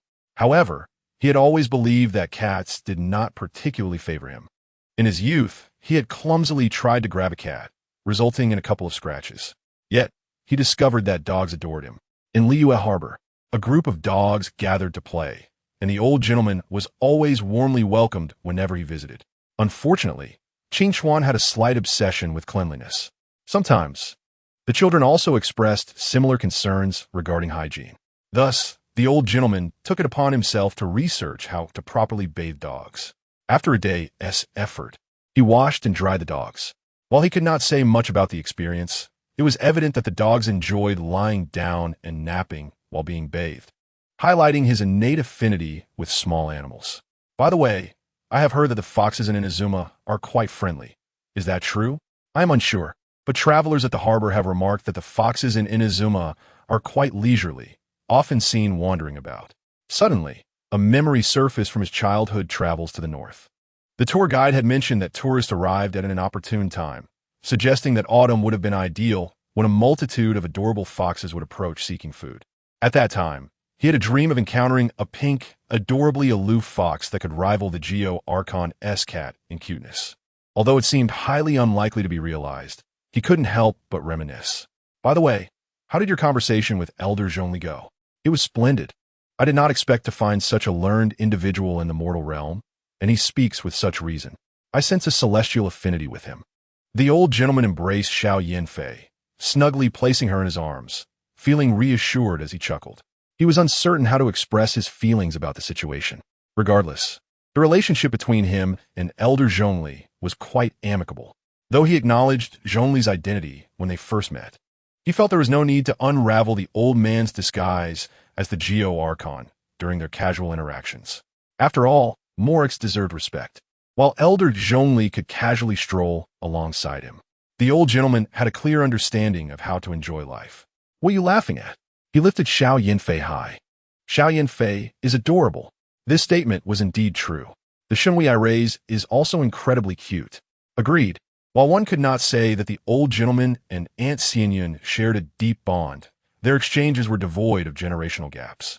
They appeared as a 30-year-old man and a 28-year-old woman with lingering grace, fostering a sense of camaraderie. Children, come here. Aunt Xianyun is about to tell a story. Due to Qingchuan's influence, Aunt Xianyun enjoyed considerable popularity among the children, and her tales were always intriguing. Then I shall not be modest. Let me share with you the story of the moon-cutting and sun-building true monarch.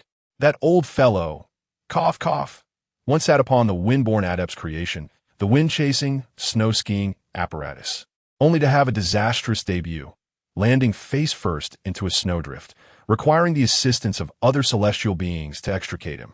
Chapter 86. The situation of Xiao Yula. Xiao Yula had been accompanying the old gentleman on his adventures in Liyue for some time now. She always followed closely behind, uncertain of her purpose or what she ought to do. The old gentleman advised her that if she had any concerns, she could seek out Elder Zhongli.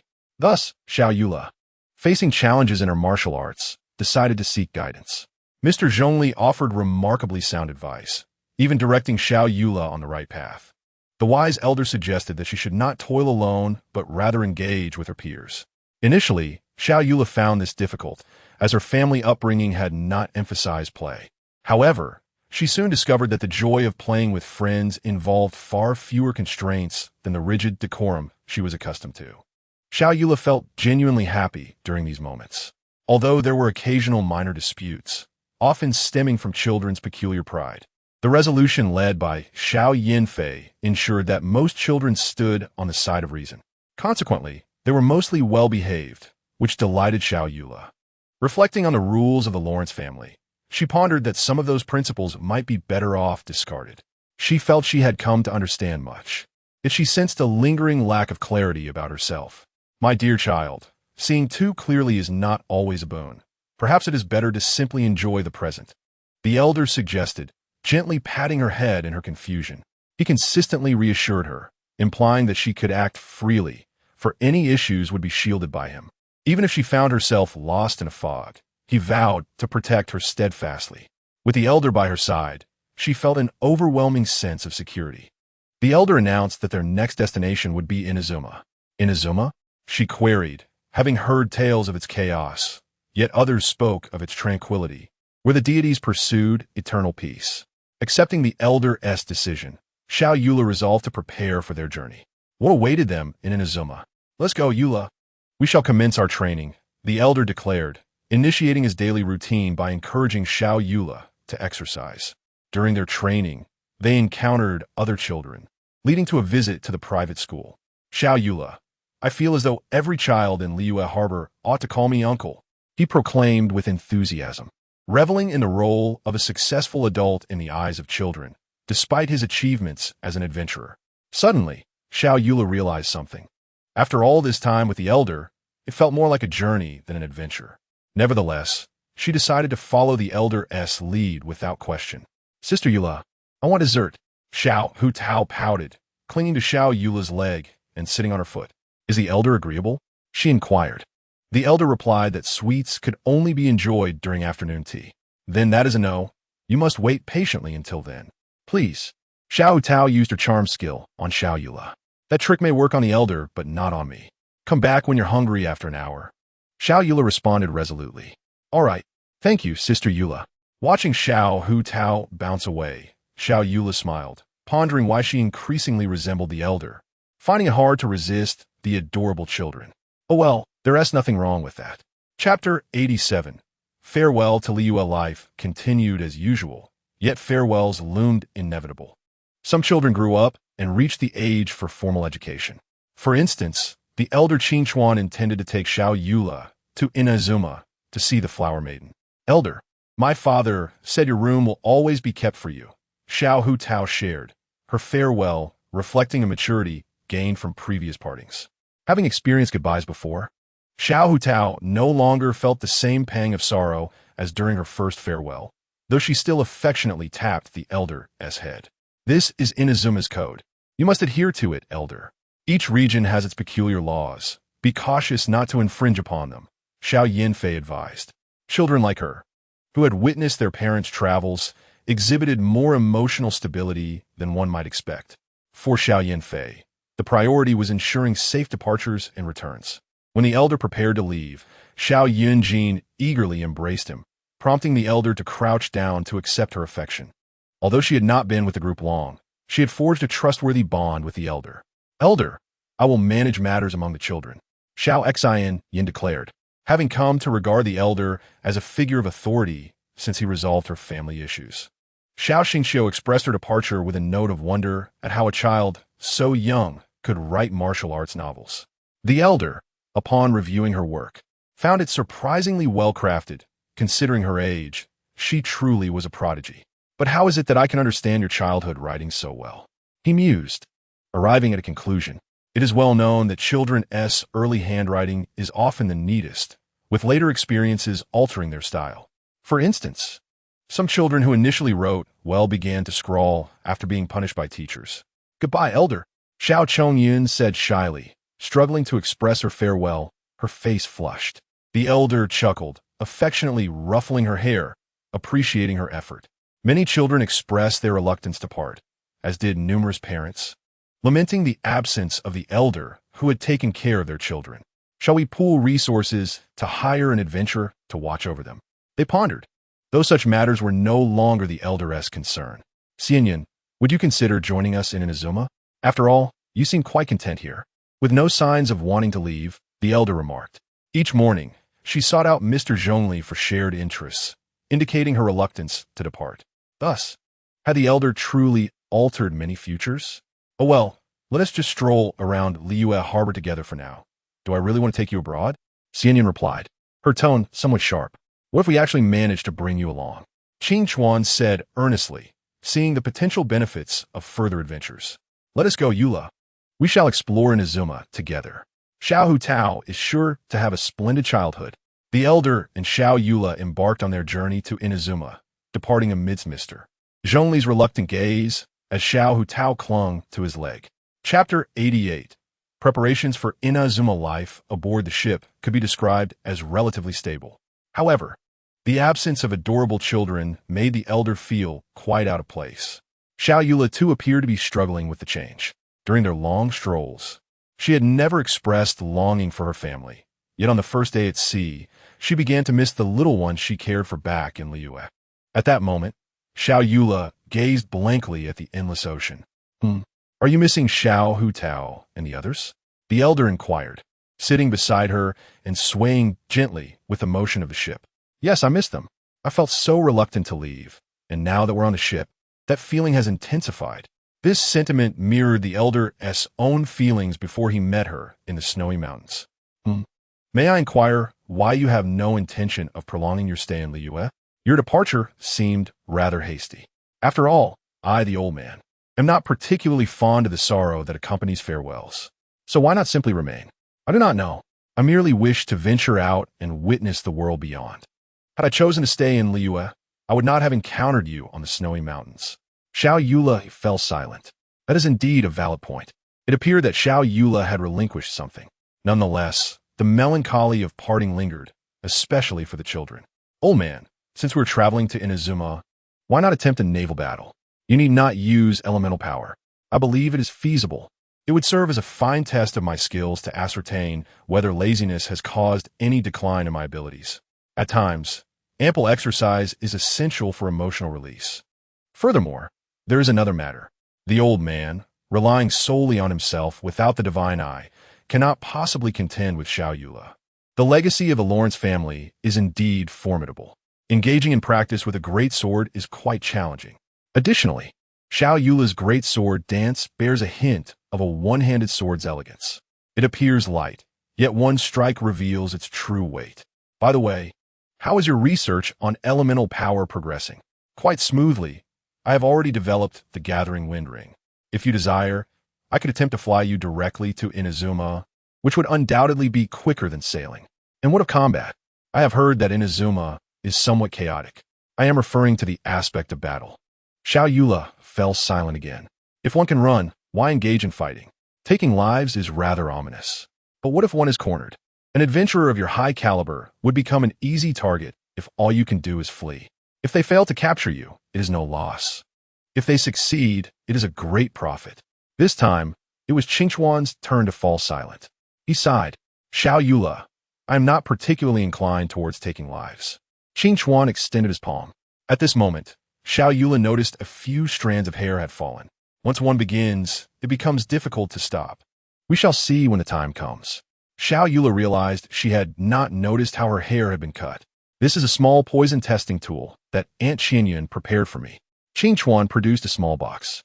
"And this, a wind barrier shield that provides comprehensive protection against projectiles." With a snap of his fingers, Qingchuan conjured a shield. "And this, a healing potion prepared for us by Granny Ping. If you remain concerned, you might also learn the Wangsheng seal from Wangsheng Funeral Parlor, which can send individuals away, even their souls." Xiao Eula was taken aback. "Old man, have you prepared so thoroughly?" Are you planning to woo the flower girls in Inazuma, or embark on a rampage? Chapter 89.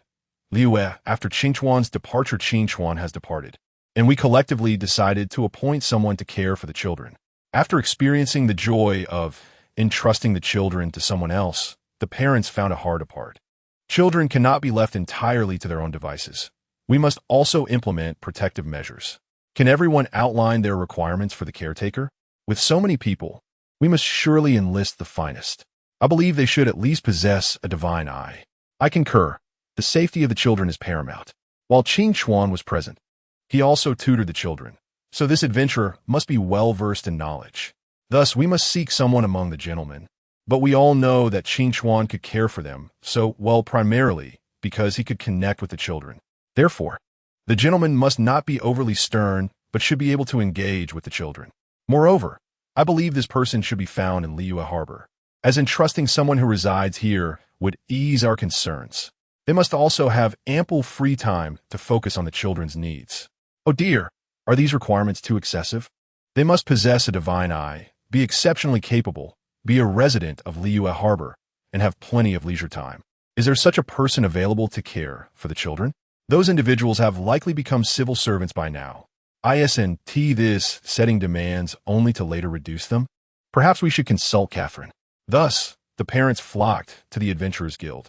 Are you seeking an individual who is exceptionally capable, knowledgeable, possesses a divine eye, has a gentle disposition, ample time, and is a resident of Liyue?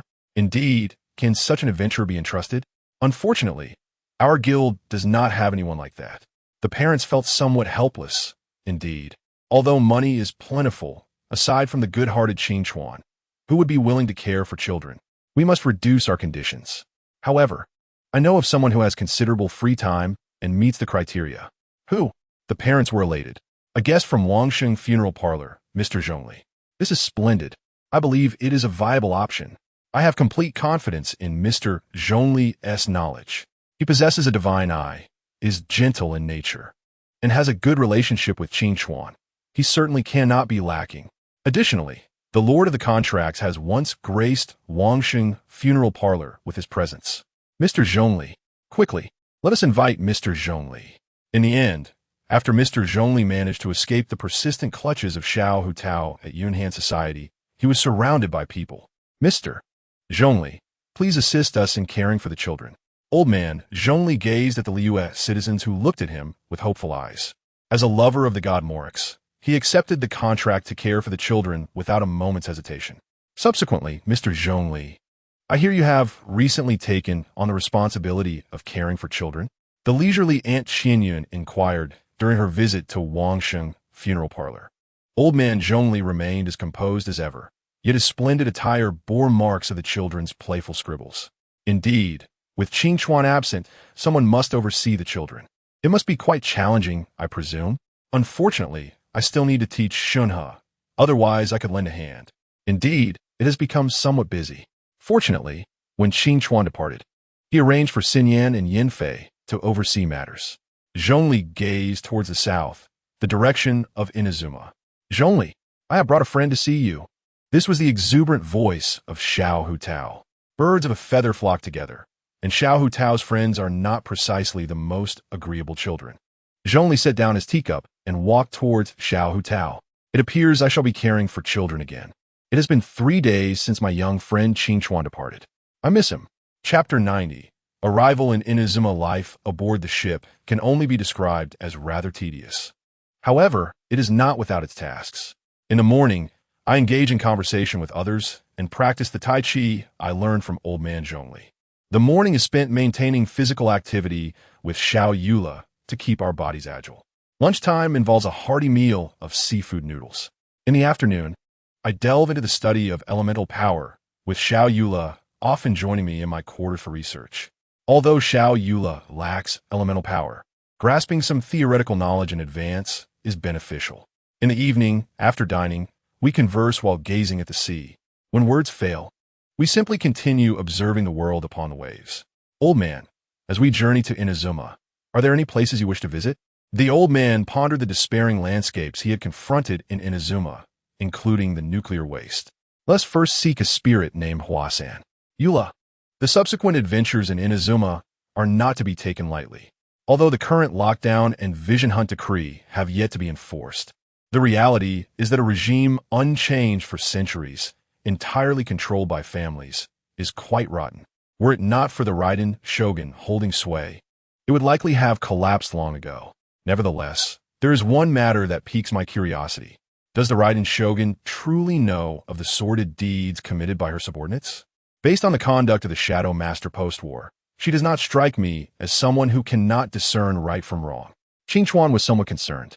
Huasan sounds like a girl's name. You will understand upon meeting her. Regrettably, my abilities are limited. My only contribution may be to send her to the afterlife.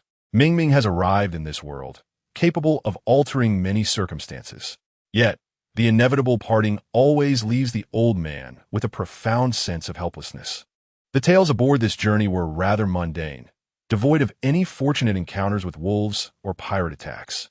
In fact, due to his preoccupation, the old man had scarcely heard any gossip during the trip.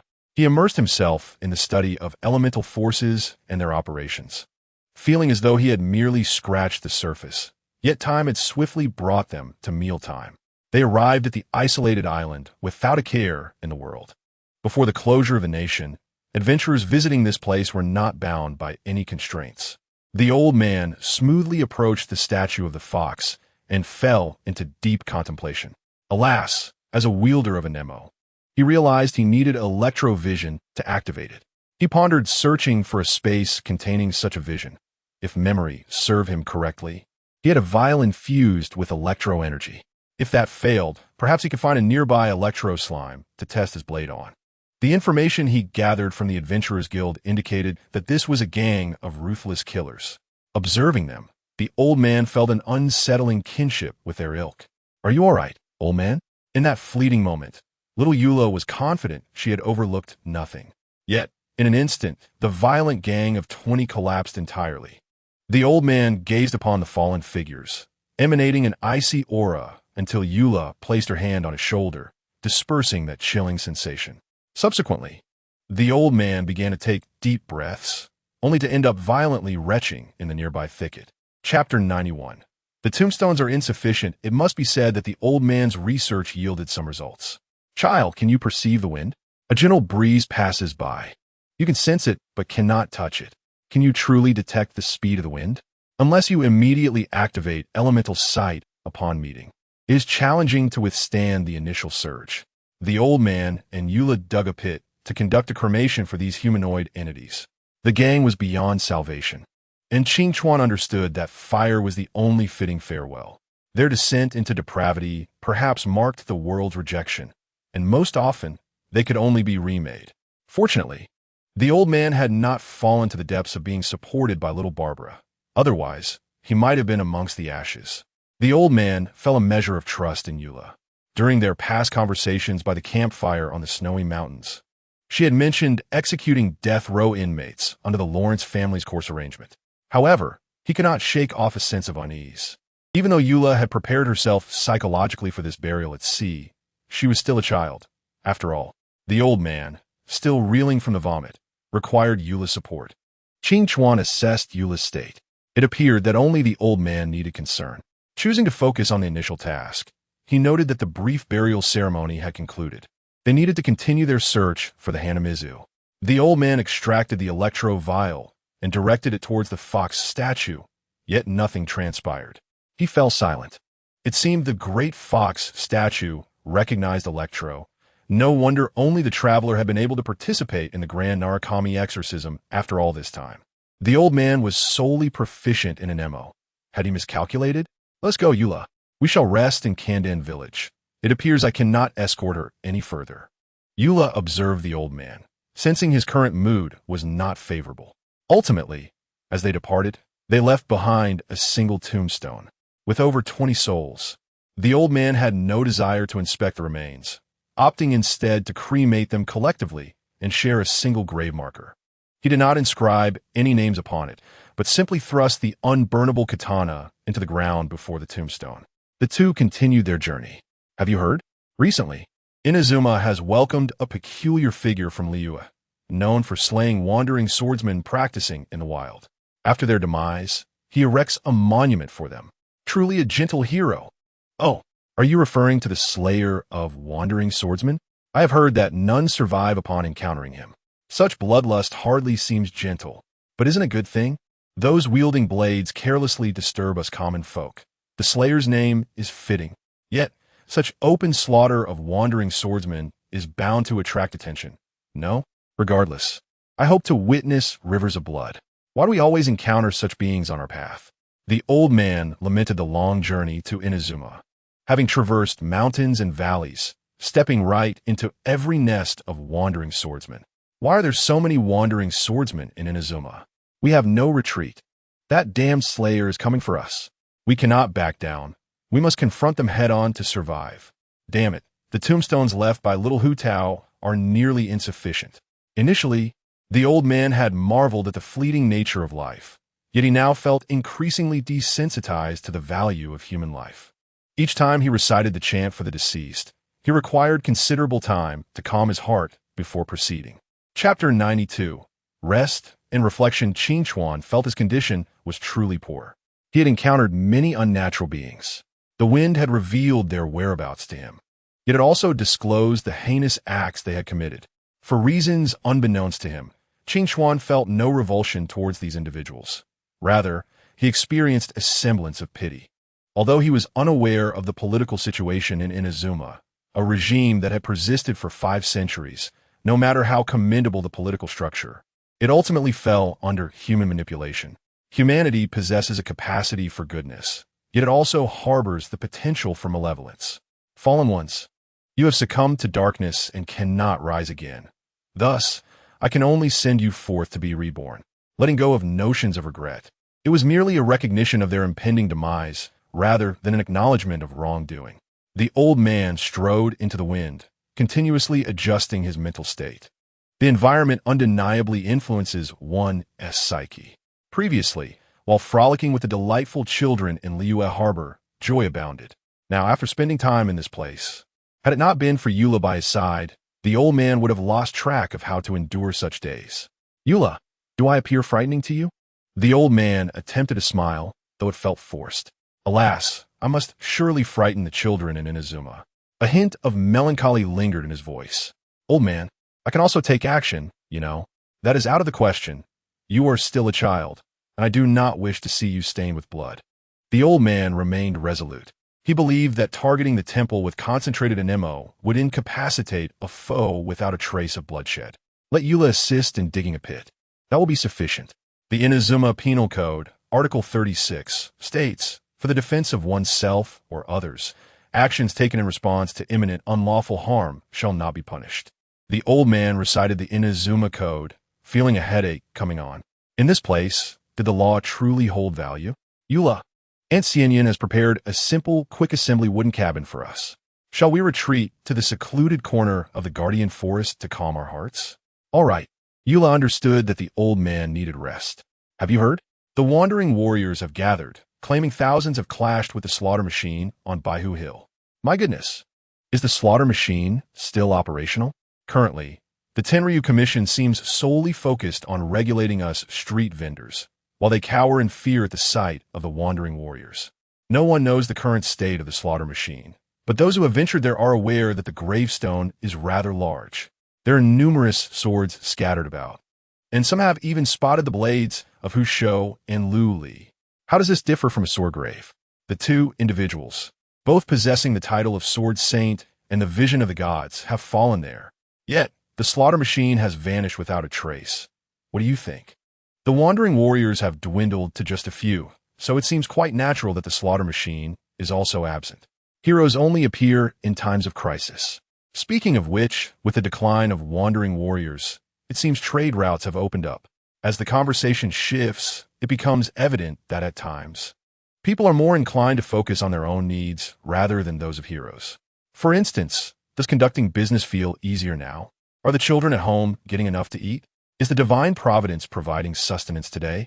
Nonetheless, some individuals, seemingly undeterred by the chaos, find the title of slaughter machine unappealing. They have renamed it the Shura, Anya Zhenhuanjiang. Shura signifies the god of battle. Anya resonates with the darkness of chaos. and Jinhuan implies the quelling of evil and the soothing of the populace, showcasing majesty and vigor. Most importantly, the deity of Inazuma is known as Raiden Shogun. The desires of the common folk have never been grand. While they seek wealth and prosperity, the best tomorrow is simply to live peacefully and securely. Chapter 93. The uncle who studies foxes can only be considered a brief respite. Upon stepping outside his small wooden cabin, the uncle immediately sees a babbling brook. Closing his eyes, he absorbs the sounds of the surrounding forest. Demon foxes, crystal butterflies, and even cats. His spirits are considerably lifted. Previously, to feel such a connection to life, he would have to channel Anemo elemental energy towards his own temple to evoke fear. How about eel rice for lunch today? Little Eula appears quite spirited. I think it's a splendid idea. The uncle leisurely sits in his chair, noticing an increasing number of traveling merchants passing through the guardian forest. Initially, he chose this tranquil place due to its lack of distractions, but recently, his humble abode has become a target for door-to-door salespeople. It is worth noting that when the uncle first arrived in Inazuma, he had very few ingredients for his meals. Now, he is experimenting with Inazuma cuisine. Each day, he adjusts his thoughts, maintains his physical activity, and serves as little Eula's culinary guinea pig. The uncle finds this lifestyle quite satisfactory. However, adventurers cannot linger in one place indefinitely, unless, of course, there is something in that location worth their while. Indeed, what is it that captivates the uncle? The foxes of Inazuma. Can you comprehend how delightful it is to encounter foxes roaming freely in Inazuma? Those little creatures are often regarded as incarnations of deities. Thus, they are well cared for by the people of Inazuma, their coats gleaming with health. With such fluffy and enticing fur, they stroll about at their leisure. How could Uncle Qing Chuan possibly resist? He simply must pet them. At this moment, the uncle is jotting down some data on paper. What should one do about foxes? When do foxes not wish to be petted? Is there a method to make a fox call for its king? How can one incite a young fox's desire to be petted when it initially shows reluctance? What areas are most sensitive on a fox? How can one foster a fox's affection towards humans? Some foxes enjoy being stroked in the direction of their fur, while others prefer the opposite. How should one accurately discern this? It is essential to utilize Anemo elemental energy to determine the pheromones of these small creatures. Little Eula looks on, somewhat speechless, at the uncle's bizarre obsession with documenting the intricacies of foxes. This is supposed to be their private time together. She arrived first, and, clearly, the uncle has issues to address. But why has he become so captivated by foxes? Little Eula has personally experienced the meaning of being enchanted by a fox spirit. Little Eula, I have successfully tamed this fox. Listen to me. Just feed it a mixture of raspberries and fish for about 3 days, and it will be yours. Hurry, little Eula. I have achieved it. That is not what I wanted at all. Little Eula helplessly accepts the now-trained little fox from the uncle. So soft. Wait, let me check if it's male or female. Female, a naturally wicked fox spirit. At this thought, little Eula cannot help but chuckle. She never used to entertain such whimsical thoughts. Perhaps she has indeed been infected by the uncle's self-amusement. Little Eula, do you still have the experimental notebook? It should be one from Sumeru Academia. Their format is more detailed and user-friendly. All right. Little Eula enters the small cabin and digs out the uncle's blank experimental notebook. Reflecting on how the uncle's used notebooks have piled into a small mountain. Could this stay be prolonging too long? Regardless, being near the uncle allows her to gain clarity on certain matters. Chapter 94. Family, we found a cat. Cats enjoy having places to hide, such as cat beds, cardboard boxes, or behind furniture to feel secure when they are anxious or threatened. The ideal living temperature typically ranges from 25 to 28 degrees Celsius. They are sensitive to both heat and cold, necessitating a comfortable environment that avoids direct sunlight or damp, chilly areas. Cats spend the majority of their time resting, and soft mats, blankets, or scratching posts enhance their comfort while also satisfying their clawing instincts. However, each cat is unique. Some merely require food, shelter, and a cardboard box. The rest can be left to the cats themselves. Today, while bathing and feeding the fox, the uncle inadvertently washed a cat, mistaking it for a fox. This cannot be blamed on the uncle. It is well known that when you see a cockroach in your room, It indicates that there are countless others lurking in the corners. The same applies to foxes. If you feed one fox, it will, upon ensuring its safety, inform its relatives. There is a small wooden cabin in the forest where a bipedal creature provides food, and all it costs is a bit of petting. Although regarded as symbols of the divine, the power they possess merely prevents them from being hunted by humans. If there are no prey in the forest, they will still go hungry. What? Just a bit of petting earns me food. The rumor that these creatures can fill their bellies is indeed true. Consequently, various foxes, large and small, flock to the uncle's small cabin in search of food. The uncle, engrossed in his research on foxes, embraced the opportunity. After all, these foxes are not particularly picky. They are easy to care for. Suddenly, the foxes realized that this bipedal creature seemed to prefer petting the smaller foxes over the larger ones. There was nothing left to say. A bipedal creature willing to help raise their young? With offspring bringing their young to beg for food, while others would snatch a neighbor's cub to seek a meal. The uncle has witnessed foxes quarrel with one another before. Though he does not fully comprehend it, he is nonetheless astonished, doing his best to assist the little foxes with their hygiene issues. Then, astonishingly, this cat decided to join the line of fox kits waiting for food. Surely, he could not let it pass by. After bathing, drying, and grooming, he applied the techniques he had developed for foxes to the cat. The results were splendid. Observing the cat comfortably displaying its belly indicated its satisfaction. It appears that my methods for foxes are effective. However, the cat's coloration and the sensations brought forth by the wind evoke a different feeling, reminiscent of the demon foxes frolicking nearby. Ultimately, the uncle reaches his conclusion. Today marks the beginning of a new chapter, as you shall henceforth be known as Kiliangliang, my family's cherished feline companion. Thus spoke the venerable old man. The cat, seemingly aware yet somewhat oblivious, eventually turned over, presenting its rear to the old man. He offered no commentary, for it sufficed that the cat understood its place in his abode. Shortly thereafter, the not yet transformed cat was displaced by a newly arrived juvenile fox. You've had your turn. Now it's my time. The old man chuckled, drawing Kiliangliang close to his side. Thus commenced a fresh experiment involving the fox. The disparity between the sensitive areas of the young fox and that of the adult fox was rather significant, prompting the old man to jot down his observations. Chapter 95. The concluded Inazuma cabin. In addition to documenting the young fox's data, Qingchuan also began to record information regarding the cat Kiliangliang, its preferences, favorite and least favorite foods. Overall, Kiliangliang was not finicky. As an omnivorous creature, it consumed a variety of foods, though its fondness for fish was unequivocal. It abhorred complicated dishes and overly hot meals, sharing a similar palate with the old man. After 3 sessions of a fluffy creature massage from the old man, Kiliangliang grew quite fond of perching on his shoulder. Fortunately, the old man had maintained his physical fitness. Otherwise, he might have struggled to accommodate the cat's weight. Moreover, Kiliangliang was particularly fond of stories. Regrettably, the old man had a limited repertoire of tales, most of which were fragmented. He could only recount them by weaving in his own interpretations. Meanwhile, the little Eula, cradling Kiliangliang, lounged on the bed, watching the old man as he narrated bedtime stories. The old man had never anticipated that he would one day find himself in the role of storyteller for children.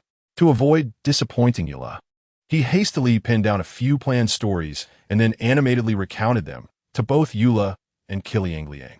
In essence, the old man's woodland routine was refreshingly simple. By day, he trained Eula in fox elemental research, and by night, he narrated bedtime stories. The sole interruption arose when a disheveled, vagabond warrior burst into his courtyard, proclaiming loudly, "You there? Hand over the flower maiden. Let me enjoy her. Otherwise, as the disciple of the great tiger hunter, I shall." Sensing the bloodlust in the air, the old man wasted no time in executing a swift initial strike, subsequently burying the unfortunate fellow behind the house. After this, tranquility resumed. Qingchuan found it challenging to articulate the passage of time in the cabin. It was as if, after a moment's distraction, he realized how swiftly the days had flown. All that could be done had been accomplished, and every young fox and adult fox had passed through. Adventurers cannot linger indefinitely in one place. The foxes gazed at Qingchuan, and as a creature of Inazuma with a hint of humanity, It understood his sentiments. Nodding, it approached the old man, nuzzling his neck in a gesture of camaraderie. The old man, well versed in the body language of foxes, grasped the significance of this farewell ritual. It was indeed a solemn affair. As he observed the foxes bidding him goodbye from his cabin, he felt a profound sense of reluctance. Old man, why do I sense that the foxes seem more excited about acquiring a new cabin? Pondered Eula, cradling the cat, Kiliangliang. Not at all. The foxes do feel a sense of loss for me, he replied, for he could still interpret their gestures and understood some of their language. For instance, the loudest among them was calling out, Great King, Great King, Great King. Chapter 96. The old man, awed by his own title, the old man glanced at the tearful Kiliangliang, who emitted a cry akin to that of a fox. Long live the great Chu, King Chun Sheng. This is a playful reference, not an actual call. Oh no, has this Navi cat been mingling with foxes for too long? Surely, it doesn't believe itself to be a fox now. Nevertheless, the old man decided to embark on a journey to Inazuma City to pursue the Flower Maiden. Considering the recent influx of visitors, he thought it possible that he might encounter fellow fox enthusiasts. He left behind his research data on foxes in the cabin, having taught them which notebooks contained his own observations. Should they feel uncomfortable without a massage, they could find a human to pet them, but they were to ensure they bathed first. Thus, having tidied up his affairs, the old man set forth on his journey to Inazuma City. Come, Kiliangliang. Let's learn to meow together. He attempted to correct Kiliangliang's flawed vocalizations. Long live the great Chu, King Chun Sheng. In its feline form, Kiliangliang emitted a sound distinctly resembling that of fox, making it evident that teaching it to meow would likely take considerable time. Meanwhile, Eula watched the old man's antics with amusement. Let's learn to meow together. Long live the great Chu, King Chun Sheng. Kiliangliang, in its cat-like state, joyfully echoed the fox's cry. The old man covered his face, feeling led astray by the feline version of Kiliangliang. Eula, why do you find this amusing? Stop laughing, he lamented. Yet, the journey to Inazuma City proved remarkably smooth, devoid of the overwhelming presence of wandering warriors. Just before entering the city, they even encountered a bustling market. This, indeed, was the proper way to embark on an adventure in Genshin. Perhaps it was instinct, as Qing Chuan soon engaged in conversation with a friendly vendor. Dear lady, how much for these colorful rice dumplings? The hospitable vendor began to chat with Qing Chuan and Eula while offering them dumplings. It seemed that it was not a busy time, and the vendor relished the opportunity to converse. Before long, the old man gleaned numerous insights. For instance, when entering the city, one could avoid the entrance fee by mentioning that one wouldn't want their spouse to learn about their involvement in the Sichuan opera. The Raiden Shogun was reportedly spending her days as a reclusive figure in the Tenshikuku, and a charming Miss Shadewalker was generously providing psychological services to the populace. Furthermore, the Kamisato family remained intact, with rumors suggesting that the head of the family had laughed heartily one night. What? Laughter at night? The old man was astonished to hear gossip about the Kamisato family. I must tell you, it is said that the spirit of the dead executed thousands of wandering warriors in a single night, and upon discovering the trade routes had reopened, the head of the Kamisato family laughed joyously throughout the night. Wait, Inazuma has such fierce figures? To slay thousands in one night? The old man reflected on the fewer than 2,000 he had encountered during his time in the woods, feeling grateful for the presence of a formidable ally drawing the attention of foes. The spirit of the dead? Dear lady, please tell me more. I was unaware of city affairs while residing in the woods. I tell you, this information comes from the mouths of officials. They say the spirit of the dead emerged from the shadowy mountain to rectify injustices in the human realm, she explained. Shadowy mountain? Isn't that near the Narukami shrine? Has a new character emerged from the Yaemiko or another powerful being? Chapter 97. It turns out to be me, after much discussion. The old man learned that the full title of the spirit of the dead was Shura Anya, Spirit of the Dead. What a delightfully dramatic name. There exists a peculiar sensation reminiscent of a middle schooler's whimsical fantasies. You may not be aware, but the esteemed Jinhuan Jiangdarin, known as Xiu Luo and Yi, is indeed a remarkably gentle being.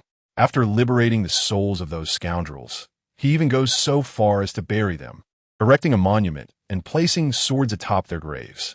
A monument? ISNT, that what I do? Hiss, such a juvenile and awkward title. Could it be mine? I'm uncertain, perhaps not. I should verify once more. What if it is not me and I take it seriously? Curse it all, the swords are already planted. Who else could it possibly be but me? Dear lady, by the way, does anyone know what Jinhuin Jiangdarin looks like? No one does. For those who have glimpsed his visage have long since been laid to rest. That is reassuring, though I must admit this name does indeed cater to my inner middle schooler. However, indulging in it occasionally suffices, even if I believe I have matured considerably. This name remains overly juvenile. My current title, such as a daring adventurer from the snowy lands in Mondstadt, is rather fitting, and upon arriving in Inazuma, I am transformed into the Xiao Luo and Yi Jinhuin Jiang. Hiss, I shan't automatically refresh my title upon entering each nation, shall I? Jula. It appears I have acquired an additional moniker, Xiao Luo and Yi Jinhuin Jiang. Awaiting me is the mischievous face of little Yu La, who is suppressing a laugh. Ahem, is it not quite imposing? Though I intended to remain stoic, witnessing the juxtaposition of my apparent indifference with my true concern, little Yu La cannot help but giggle. Hey, Yu La, I can see you are laughing. No, Qi Liang Liang. Employ your belly attack. Little Yu La promptly placed the cat Qi Liang Liang upon my face. Emitting unabashed laughter, I feigned indignation, flailing my arms, yet refrained from removing Qi Liang Liang from my visage. Once laughter subsided, little Yu La finally liberated me from the feline's clutches. It seems we have encountered an abundance of wandering samurai on our previous adventures, engaging in acts of service for the populace, thus earning me this affectionate title in Inazuma. Is that so? By the way, should not these wandering samurai have some commissions at the Adventurers Guild? Shall I not claim them? Perhaps not. I sense that the title Jinhuin Jiang is not one meant for a mere mortal. Let us keep it under wraps. Oh, so the esteemed elder prefers to remain concealed? Indeed, as long as I am not Jinhuin Jiang, I shall not feel embarrassed when others praise him, and I shall secretly revel in their commendation.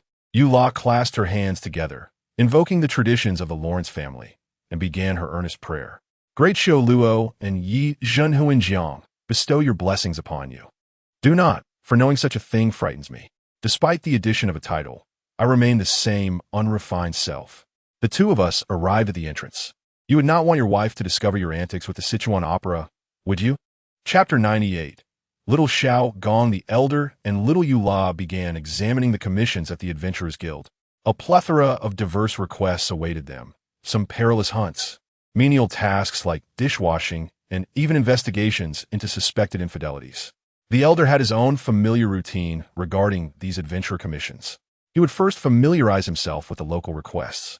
At this point, he would typically opt to engage in initial tasks, such as part-time delivery work, to familiarize himself with the terrain, which paths lead to dead ends, where thugs might lurk, and which restaurants might be unsanitary. With the guise of a delivery worker, one could openly explore the city.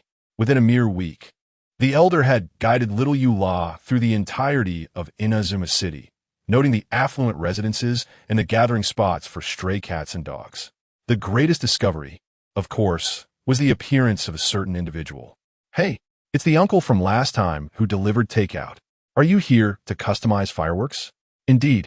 Before the elder stood the youthful version of the renowned Xiao Gong, famed for her high-end fireworks. At this moment, Xiao Gong, although still a child, bore the essence of an older sister. I heard that Naganohara offers fireworks customization. I would like to order too. Elder Chong, son Qing Chuan, having spent a week perfectly navigating Inazuma City, could not claim complete mastery, but had certainly gathered substantial knowledge. My father has poor hearing. If you have any requests, feel free to tell me. Do not underestimate my youth. I can take notes. Little Xiao Gong gazed at the elder, adorned in adventurer garb. And though it was their first meeting, she felt a profound sense of calm and safety. He did not carry the air of a typical elder. Observing the brown cat perched on his shoulder, he resembled more of a neighborly older brother. All right then, I shall trouble you to take notes. However, I lack experience in customizing fireworks. It feels rather nebulous and complicated. Isn't that splendid? Uncle, simply express your feelings. I shall handle the rest. Very well. I shall begin with the first request.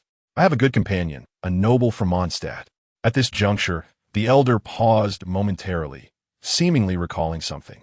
Ahem. Allow me to introduce myself first. I am Chang's son Qin Chuan, an adventurer from Liyue. The children of Liyue Harbor affectionately refer to me as Old Uncle. You may do the same.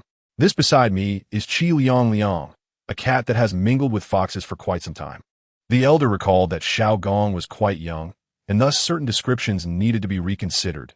They could not be overly gruesome, as she remained a mere child. Great King, Great King. The cat Qi Liang Liang felt the need to greet and called out accordingly. This time there were no parentheses, as if one listened closely.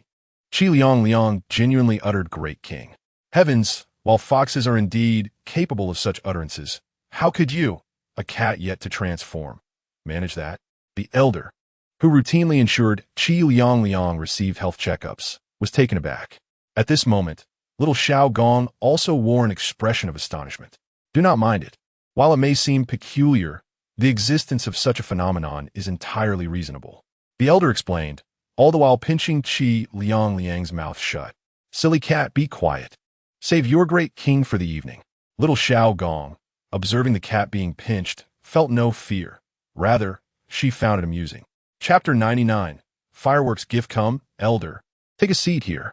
As the extroverted and cheerful little Xiao Gong, she would not permit her guest to stand outside. She directly grasped the elder's hand and invited him to sit. The elder, noticing little Xiao Gong's eager demeanor, gently patted Qi Liang Liang's head. Having spent considerable time with the elder, the cat understood his thoughts well. With a small leap, it landed on little Xiao Gong's lap. May I touch it? Little Xiao Gong inquired, her eyes sparkling with delight as she gazed at Qi Liang Liang. The elder smiled and nodded. As long as Qi Liang Liang was willing, it was all good. Qi Liang Liang nestled against little Xiao Gong's belly, finding a comfortable position, exuding an air of leisure. Little Xiao Gong extended her hand to caress Qi Liang Liang's fluffy fur, repeatedly stroking it. Clearly, as a cat raised by the elder, Qi Liang Liang had a delightful texture, having been well cared for. Observing little Xiao Gong's joyful expression, the elder realized she had already fallen under the feline's charm. The old uncle finds joy in watching delightful creatures gather together. It suddenly reminds me of the time when Xiao Hutao from Liyue had no friends and ended up sleeping beside Xiao Yula. Alas, had it not been for Hutatang Zhu pulling me away that day, I might have missed witnessing those two little ones nestled together in their serene slumber. I wonder how they are faring in Liyue Harbor now. With the capable leaders I arranged for the children, along with the dedicated Qinyan soldiers and the emperor, they must be living quite well. At this moment, Xiao Gong has finally emerged from the allure of the cats, blushing as she apologizes to the old uncle. Yes, I'm sorry for inadvertently getting lost in the cats. Please, dear guest, resume our previous conversation. No worries, I share your fondness as well. The old uncle unabashedly displays his affection for adorable children. Yet, he does not forget the purpose of his visit. He intends to prepare a special firework for Xiao Yula, and perhaps a little something for himself. My travel companion is an elder sister, older than you, whose family once fought for the happiness of the people.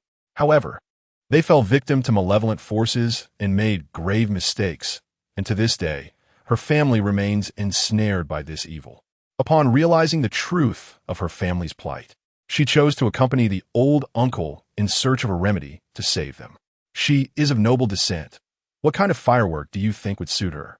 At this moment, Xiao Gong fell into contemplation, her little hands no longer caressing the cat. Let me offer you some inspiration. This noble girl is just as adorable as you. Although she initially seemed a bit awkward, she appears surprisingly candid now that she is following me. The old uncle, in a moment of whimsy, mimics the future demeanor of Xiao Yula. Ice of steadfastness, severing deep-seated enmities. This grudge, I shall remember it. Quickly, take cover under the umbrella, lest you get drenched. If you fall ill, your health will deteriorate rapidly, and who shall I seek vengeance upon then? At this moment, Xiao Gong gazes behind the old uncle, who immediately discerns who has arrived. It is inevitable. Xiao Yula mentioned going shopping, but without the old uncle. She would hardly be inclined to do so, would she? Old uncle, do not spread unfounded rumors about me holding grudges. Xiao Yula extends her hand and vigorously ruffles the old uncle's face, who continues to chuckle. Well, have I ever held a grudge? Really? Chapter 100. The mark of ice. The world has indeed been considerably altered by the old uncle. For instance, Xiao Yula now shows no trace of resentment. She is entirely transformed into a soft and adorable young girl. I thought you were avoiding shopping with me for a reason, but it seems you have returned to your old ways of charming young girls. At this moment, Xiao Yula spots Xiao Gong. And such an adorable child, is no wonder the old uncle is present here. Hey, you cannot slander me, Yula. When have I ever flirted with young girls? In Liyue Harbor, am I not just a child playing with others? Furthermore, what is wrong with liking adorable little dumplings? Observing the playful banter between the uncle and sister, Xiao Gong can only marvel at their close relationship. Though their words may sound angry, these two individuals appear exceptionally joyful. Xiao Gong gently pats the head of the cat. Qi Liang. That old uncle called me an adorable little dumpling. All right. There are still important matters to attend to. Since you, Xiao Yula, have arrived, I shall refrain from maintaining the element of surprise. It's still a surprise to have you join me. What do you think this place is? Xiao Yula steps out of the shop, gazing at the sign. Naganohara Fireworks Shop? This is the finest fireworks store in Inazuma. I came here intending to arrange a custom firework for you. Fireworks? Lively fireworks do sound delightful. While fireworks belong to Liyue's tradition, it is well known that Mondstadt is a realm of freedom, and acquiring some fireworks would be splendid. Xiao Yula has witnessed them, but such festivities never felt personal to her. Right? Xiao Yula, ponder what kind of firework you would desire. Xiao Yula falls into deep thought. Her own firework? She finds herself at a loss for ideas. Perhaps the only certainty is that life alongside the old uncle, free from the burdens of the Lawrence surname, is truly lovely. I'll leave it to you, old uncle, to decide. Whatever you choose will be fine with me, because you are the old uncle, the one who offered warmth and kindness during my coldest moments. Thus, whatever you wish for shall be my desire as well. But I do have difficulty making choices. Qing Chuan perceives that Xiao Yula still holds this matter close to her heart. Reflecting on recent interactions with Xiao Yula, she once mentioned that the Lawrence family possesses a mark of ice. Yes, that symbol represents the pinnacle of their family's martial prowess. Throughout the millennia, few have succeeded in obtaining it through trials. Then let us go with that. Paired with a brilliant shade of blue, it will undoubtedly be splendid and fitting for you. Come on, let us sketch it out quickly. Upon hearing the old uncle's choice, Xiao Yula does not ponder much. Although the Lawrence surname feels burdensome, it is ultimately a part of her identity. The old uncle's acceptance of this surname marked the beginning of their acquaintance. Meanwhile, Xiao Gong takes the sketch of the mark of ice drawn by Xiao Yula. Is this the design you wish for? No problem. What kind of design does the old uncle desire? Xiao Gong eagerly inquires about the old uncle's firework. Yet, the old uncle lets out a mischievous chuckle. My firework shall not be as simple as that of Xiao Yula. As he speaks, the old uncle takes up a piece of paper and begins to draw, completing it in mere minutes. Old uncle, if you have something in mind, just tell me. This drawing is rather unappealing. Having received formal artistic education, Xiao Yula cannot bear to look at the poorly proportioned figures and facial features. Chapter 101. Fireworks for the old uncle. Very well. I wish to capture the adorable children I have encountered, immortalizing their charming expressions as fireworks. One child per firework, creating a familial tableau that belongs solely to me. Confronted with his own artistic skills, the old uncle feels quite vexed. There is some talent, but not much. Still, life is manageable. Yet once it comes to drawing people, the flaws become glaringly apparent. Even though the canvas is prepared, the result still carries a disjointed sense of naivety. Old uncle, let me take over. Xiao Yula unceremoniously assumes the old uncle's position, embodying the practical standards of the Lawrence family. Oh, impressive. Xiao Yula's hand is steady, and soon her paper showcases a likeness of Xiao Hutao. Oh, as expected of Yula. This is splendid. I think it looks great. The old uncle's eyes brim with admiration for Xiao Yula's artistic prowess. Let me see how adorable. Xiao Gong receives the drawing of Xiao Hutao from Xiao Yula's hands. Indeed, my judgment has never faltered. The old uncle never shies away from acknowledging the charm of children. It may be a substantial workload. Can they truly be transformed into fireworks? Of course. There is no issue. The craftsmanship at Nagano-hara Fireworks Shop is exceptional. The old uncle stands behind Xiao Yula as she sits drawing, while Xiao Xiao Gong cradles the cat like Qi Liang Liang beside her, watching Xiao Yula create. Thus, the three of them gather together, basking in the warm sunlight, enveloped in a warmth that belongs to the innocence of childhood. Naturally, they are not without interruptions. Observing Xiao Xiao Gong so joyfully attending to customers. Perhaps it is best not to intrude. One can only say that the old uncle's demeanor is quite endearing. His inherent tranquility, combined with the gentle disposition nurtured in Liyue Harbor, leads even the seasoned Nagano-hara Ryu no Suk to perceive Qin Chuan as a good person upon first glance. Hence, it can be concluded that today, the old Uncle Qin Chuan enjoyed a delightful afternoon, having formed a bond with Xiao Xiao Gong, commissioned several fireworks, and captured the charming images of the adorable children. Before leaving, the kind old man from Qin Chuan did not forget to gently pat Xiao Xiao Gong's head. Goodbye, dear old man. Xiao Xiao Gong expressed a reluctance at the departure of both Qin Chuan's old man and Sister Yula. Their next meeting would not occur until several minutes had passed during dinner. At this moment, Xiao Xiao Gong observed the old man enjoying his snacks. He had just finished his dinner and was savoring the cherry blossom shrimp cakes prepared by little Yula. Who understands the joy of devouring such succulent shrimp meat? The mixture of shrimp paste wrapped around shrimp and encased in cherry blossom pastry is truly delightful. To be honest, there are certain dishes that Qin Chuan genuinely enjoys, such as shrimp, fish, and crab. However, the intricacies involved in consuming such delicacies often deter him from indulging. But everything changed after he met little Yula. Do you know how remarkable little Yula is? Not only is she a feast for the eyes, but she also willingly helps the old man peel shrimp. This significantly enriched the old man's culinary repertoire. However, he was not one to simply take advantage. Qin Chuan was quite courteous in this regard, believing that shelling together was the proper way to approach it. Chapter 102. The strategy to win over Xiao Xiaogong's father. Is that Xiao Xiaogong? Is this gentleman your father?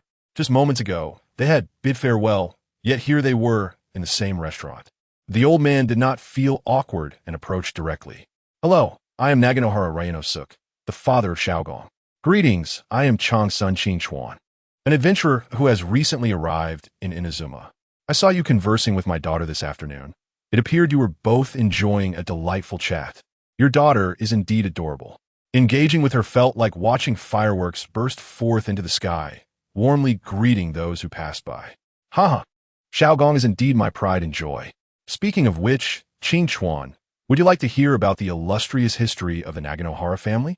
It is a long and fascinating tale. Upon seeing Qin Chuan's gentle smile, Ryanosuk felt an overwhelming desire to share. I would love to hear, but let us wait a moment. Ryanosuk, I wish to wait for my Yula to join us. It would be better to listen together. Besides, I assume you haven't tea ordered yet? Indeed, one cannot tell good stories on an empty stomach. Once little Yula emerged from the kitchen with the finished pastries, she found Qin Chuan engaged in an animated conversation with Xiao Xiaogong's father. Has the old man already progressed to introducing himself to the parents? The pastries are ready. Would you like to taste them? Little Yula had prepared some small cakes in the restaurant's kitchen. It was a charming gesture, adorned with delightful designs. Thank you. Is this your travel companion, Qin Chuan? Her skills are truly remarkable. It was evident that Xiaogong's father was thoroughly engaged in conversation with Qin Chuan. Thank you for your kind words. Mr. Naganohara, noticing that Xiao Xiaogong was eagerly anticipating the pastries. Even though Qin Chuan and little Yula were already full, the two remained interested in listening to the elder's tales. Come, Qin Chuan, would you care for a cup of sake? Ryanosuk, now comfortable in conversation, warmly invited Qin Chuan to partake. Qin Chuan politely declined. A true man does not shy away from drinking. Besides, this sake is rather light. Drinking leads to trouble, and a man's worth is not determined by his consumption of alcohol, but by his actions. Furthermore, drunkenness often clouds one's moral compass, and I lack confidence in my own. So, Ryanosuk, I shall stick to water. Ultimately, the old man contented himself with a glass of plain water. which resembled sake, but was devoid of any alcohol. Ryan-no-suk, observing the old man, set down his sake and opted for water as well. To be honest, I don't drink much either. It's merely a pastime when I'm alone, seeking inspiration for crafting fireworks. Ryan-no-suk clinked his glass of water with Qing Chuan-s. Drinking leads to trouble. Ah, you are right, Qing Chuan. Let us abstain today.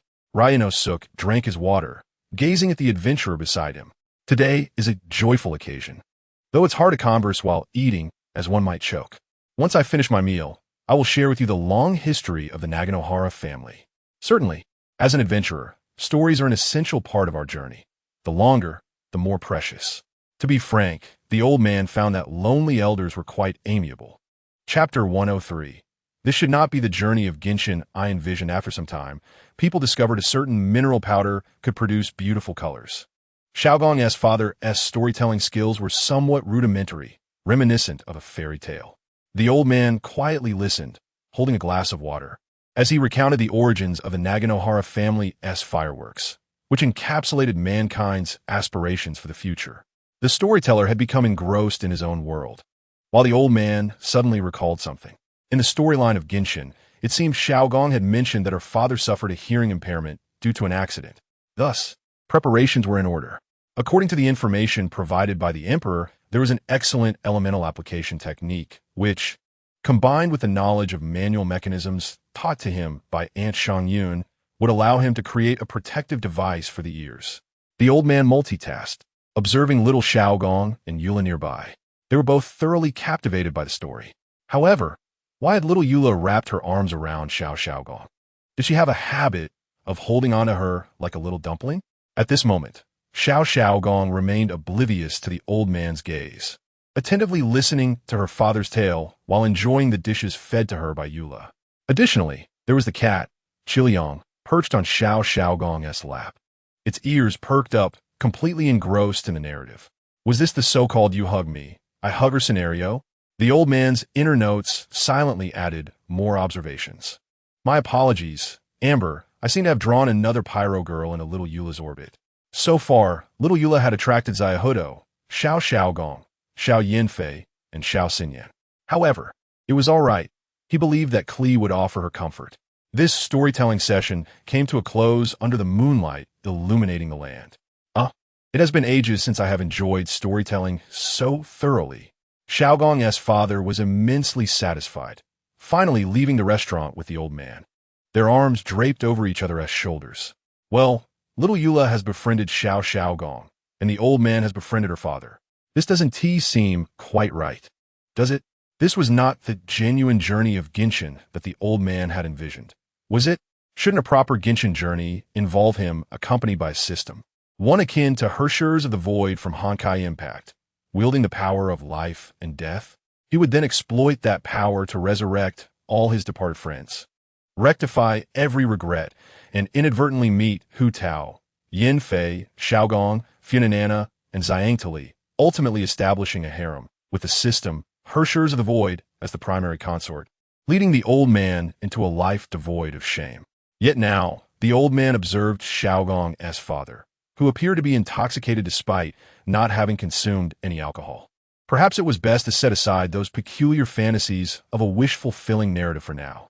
Let him first forge the protective ear devices for Ryan-no-suk, ensuring that Xiaogong would not be heartbroken if her father suffered any hearing issues. But for now, this life was not so bad. Rescuing regrets is for the purpose of redemption, not for pledging oneself. The old man was certainly not sour grapes. Indeed, not at all. Do your utmost within your capabilities. As long as your conscience remains clear, that is sufficient. Beneath the luminous moonlight, the old man gently reached out to stroke the head of the young Xiao Yomi walking beside him. Chapter 104. The Shura, Anya Town, Soul Guardian. It is here that we part ways, Xiao Yomi. Please keep an eye on your father. My orders should not be too rushed. The loud sounds of fireworks can be detrimental to one's ears. In a few days, I shall create something to protect your ears. Xiao Yomi nodded, saying, "Yes, I understand." "Thank you, old man." Upon reaching the fork in the road for their farewell, Qing Chuan patted Xiao Yomi's father's shoulder. "Longji Jia, it's about time. Xiao Eula and I must head that way." Xiao Yomi's father seemed to have a good impression of the old man and shook his hand before they parted. The old man gazed at the moon above, feeling that the world remained beautiful today. Supporting others is akin to holding an umbrella for my past self. In rescuing others, I also save myself. Alas, my abilities are limited, and there's so little I can do. Old man, why do you seem a bit melancholic today? Xiao Yula, cradling the cat, Kiliang sensed Xingchuan's emotions. Indeed, the moon was particularly bright tonight. Xiao Yula observed that the moon in the sky was always full. Is it really that bright today? If the old man says so, that must be, she replied. Mr. Xingchuan, do we need to prepare any ingredients this month? An itinerant merchant visited the old man's quaint wooden cottage once more. He was greeted by a chorus of fox calls. A brown fox pushed open the cottage door, revealing a multitude of foxes resting inside. How curious! Why are there so many foxes in Mr. Qingchuan's cottage? The merchant pondered. Could Mr. Qingchuan possess an extraordinary identity? So many foxes residing in his abode? Out of reverence for the divine fox, the merchant offered food to the foxes before confirming that the cottage's owner had departed and leaving politely. Perhaps I shouldn't think too much of it. Perhaps the foxes simply find this cottage comfortable. Yet, those foxes were undeniably exquisite and remarkably clean. Ultimately, the merchant stopped before a gravestone adorned with blades. He was all too familiar with this gravestone's design. It marked the individual who had forged the trade route he traversed, and there had been no recent discoveries of new gravestones. Coupled with the distinctly different environment of the fox immortal within the cottage, it was indeed the Shura, Anya town's sole guardian. The production of sound can be understood as comprising three components: the physical generation of sound, its propagation through a medium, and its reception by the ear. The old man's task was to extend the sound's transmission, ensuring that the sound reaching human ears remained below a certain volume. At the same time, he aimed to ensure that delicate sound were not affected, allowing them to reach the ear. Furthermore, it would be ideal if the device could be placed into the ear without disruption, maintaining hygiene with a gentle breeze of elemental air. As a child of the wind attribute, trained under the guidance of Aunt Xianyun, the old man meticulously carved mechanisms using the wind element, requiring utmost precision. To prevent his hands from shaking and ruining his work, he utilized a wind ring to stabilize his movements. Just this final stroke. Excellent. The old man's ear protection artifact is complete. Chapter 105. A leisurely breakfast with Xiao Yula. Well, let's set off to deliver this to Xiao Yomi's father. The old man glanced at the moon overhead. Perhaps it would be inappropriate to disturb him so late. I shall wait until tomorrow. He wrapped himself snugly in his blanket, realizing that when inspiration strikes while crafting, it can be challenging to halt. After all, entering the creative state is often the most difficult part. Once immersed, one becomes unstoppable. However, creating magical mechanisms is immensely taxing on one's spirit, and before long, the old man succumbed to slumber. Another matter arose. The inn where the old man and Xiao Yula resided was found through the Adventurers Guild. The lodging was provided by a kind old lady who preferred the countryside. Due to the age-old customs regarding men and women, the old man and Xiao Yula occupied separate rooms. The cat Kiliang was carried off to sleep with Xiao Yula. The old man had little to say about it. Once Kiliang transformed, Amber's romantic rival would likely increase. How absurd. I, the old man, am the one who has descended. Yet why does it feel as though Xiao Yula is the one establishing a harem? On the following day, the old man commenced his daily routine. After attending to his morning ablutions, he made it a point to drink a glass of warm water, never cold. He then practiced 2 sets of Tai Chi, learned from Mr. Zhongli, focused on elderly health. Meanwhile, Xiao Yula began her morning exercises akin to a ritual dance from the Lawrence family. Quite beautiful. However, the old man felt that dancing on an empty stomach might be overly strenuous for the body. Yet, Xiao Yula remarked that, for her, the exercise was minimal and effortless. Once they had invigorated themselves, they shared a glass of warm water together. Although Xiao Yula had not previously adopted this habit, she followed the old man's lead daily. When asked why they did not drink hot water, the old man explained that scalding hot water was best avoided as it could harm the throat. Mildly warm water sufficed. Next came the collaborative effort to prepare breakfast. The old man cooked porridge, while Xiao Yula handled the ingredients. It was evident that, under Xiao Yula's tutelage, the old man's culinary skills had significantly improved, at least ensuring he wouldn't inadvertently overcook the ingredients. Old man, the porridge should be cooked longer. Xiao Yula held rigorous standards regarding many foods. However, when it came to porridge, she preferred a less-than-perfect consistency. The excessively thick porridge that the old man had prepared in the snowy mountains was, by Lawrence's standards, quite unpalatable.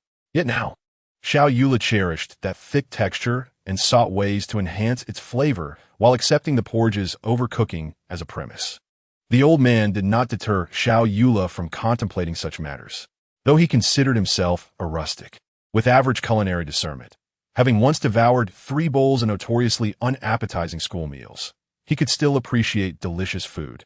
Thus, it was imperative to determine beforehand how much he would eat to feel satisfied, setting a limit and adhering to it, as food takes approximately 15 minutes to settle in the stomach. Eating too quickly may lead one's stomach to mislead them into thinking they're still hungry.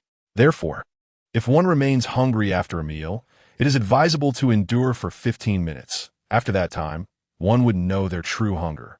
As Xiao Yula finished preparing the porridge, the old man ladled the remaining porridge into his bowl. This had become a tacit understanding between them. Once she finished, whatever remained was not wasted, but consumed by him. This marked the leisurely breakfast time shared by Qingchuan the old man and Xiao Yula. However, now they also had the cat Kiliang Liang, as the old man, after finishing his porridge, had to scoop some from his bowl to share with this easily satisfied feline. Chapter 106. Damn it! Wasn't the burial deep enough? After relishing their breakfast, the old man conducted some tests on the ear protection artifact he had devised. Once assured of its efficacy and longevity, he set off for the Naganohara fireworks shop. Yet, while walking, he caught an astonishing sound on the wind. Have you heard? The Soul Guardian is still alive. Someone discovered the dwelling place of the Soul Guardian within the Guardian Forest. Is it true? I knew that Jinhuan Jiang would not easily depart from this world. May the Shura Anya Jinhuan Jiang bless the realm with peace. Is that true? How can one be certain that this is the secluded abode of Jinhuan Jiang? Ah, you might not be aware, but many fox spirits linger around that small dwelling, and there have been discoveries of new Jinhuan relics nearby. I'm aware of this. Those fox spirits possess extraordinary grace and are exceedingly amiable due to their connection with Jinhuan Jiang. My dear uncle suffers from a myocardial infarction, and it seems that the somewhat whimsical title of Shura Anya Jinhuan Jiang has indeed spread. Initially, that gravestone was buried far away due to its ominous aura. Do not panic. Currently, the situation is manageable. I have yet to hear any news about my appearance being exposed, so I must quickly dispatch the ear protection mechanisms. In Inazuma, such a title fills my dear uncle with an overwhelming sense of responsibility, akin to the notion that with great power comes great responsibility. I must act swiftly. My dear uncle harnessed the power of wind elements to reach Naganohara's fireworks shop. Good morning, uncle. The sudden appearance of my dear uncle excited Xiao Shiyu, though she sensed something peculiar about him today. While he remained gentle as ever, there seemed to be subtle differences. My dear uncle reached out to pat Xiao Shiyu's head. Take this. Having worked in the fireworks industry for years, your ears are susceptible to deafness from loud noises. Make sure both you and your father wear these. Today, my dear uncle was as he always was, yet with an added weight of sincerity. Understood, uncle. Xiao Shiyu donned the ear protection my dear uncle had given her. But the surrounding sounds appeared unchanged. This device will automatically adjust the volume of sounds you receive. Be sure to wear it regularly. If you wish to hear louder sounds, simply remove it. No need to worry. You won't feel it when worn. How fascinating. Xiao Shiyu's eyes sparkled with curiosity about this magical mechanism. Then she playfully exhaled loudly, testing the change in sound. Watching her enjoy herself brought a sense of fulfillment to my dear uncle. The days spent researching such magical devices were indeed worthwhile. With this, there should be no concern for Xiao Shiyu's father's ears. Now, let us introduce the next marvel of Fontaine technology. Mystic Arts. Kid, my dear uncle lifted Xiao Shiyu. Gazing at her with delight, he planned to present something enjoyable for children. In truth, I have a hidden identity, but Xiao Shiyu, remember my current identity. Xiao Shiyu looked at my dear uncle, who wore a joyful smile. Yes, I will always remember you, uncle. That morning, Xiao Shiyu and my dear uncle exchanged knowledge about fireworks, with an adult and a child pondering how to create beautiful displays. Chapter 107. A Beautiful Morning. Xiao Shiyu, may I hug you? My dear uncle inquired from his seat. Having already endeared himself to Xiao Shiyu's father at the dining table, he submitted a request for a hug. If it is uncle's request, then of course. The spirited Xiao Shiyu consented. Each child has a unique way of interacting. For playful children, like Xiao Hutao, it is fitting to embrace them during their mischievous moments, sealing their antics until they realize their struggles are futile, leading them to behave. In such moments, pampering Xiao Hutao, who is undeniably adorable, is a delightful experience. Xiao Yin Fei, being more reserved and lively, is best embraced while she's engrossed in her literature. During these moments, she is calm and compliant, even welcoming gentle affection. However, once embraced, she may cling to you, and leaving without a valid reason could cause her distress. Xiao Shiyu is different. This elder sister-like child thrives on engaging discussions about her interests and joyfully exploring together. Of course, one could request to hold Xiao Shiyu, and, being understanding, she would not mind, though it may be slightly challenging for more introverted individuals to ask. When you embrace Xiao Shiyu, it becomes unclear whether you are pampering her or she is pampering you. At that moment, my dear uncle, who had long worried about his whimsical title and had not had the chance to play with an adorable child, finally found himself with one. Xiao Shiyu sat on my dear uncle's lap, feeling the peace radiating from him as he wrapped his arm around her waist. It seemed that her father enjoyed this too. Is this how it feels when one reaches middle age? Well, never mind. Let us discuss topics of mutual interest. My dear uncle felt as though he had attained a state of tranquility. Even the whimsical title of Shura, Anya Zhenhuanjiang, could not disturb his inner peace. Perhaps the absence of charming children had led to this withdrawal. Previously, there were delightful little foxes in the cabin. Now, relying solely on the cats felt somewhat lacking. Indeed, adorable children deserve to be cherished. This morning belonged to my dear uncle and Xiao Shiyu. What was Xiao Yula up to? She had taken on a leisurely commission to disperse the hilichurls. My dear uncle had little concern for Xiao Yula's safety, as even without a vision, he could not best her. Unless the Raiden Shogun intervened personally, my dear uncle had no need to worry about Xiao Yula's safety. But what if an unforeseen event occurred? My dear uncle prepared everything Xiao Yula needed before departing. Necessary antidotes, the great sword Shuozhuang obtained from the snowy mountains, and the escape mechanism prepared by Aunt Xinyan. These were merely minor preparations.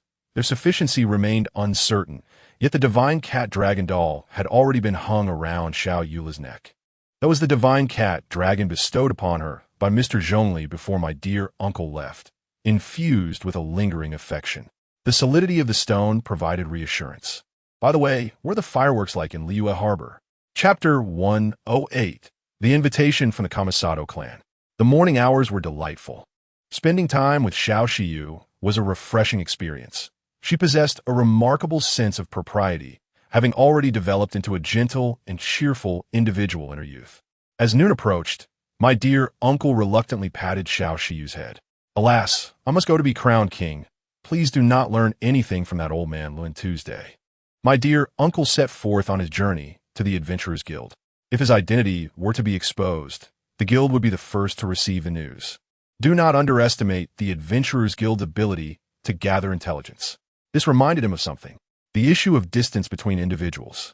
He recalled that in a past life, a certain anime protagonist expressed disdain for gentle people.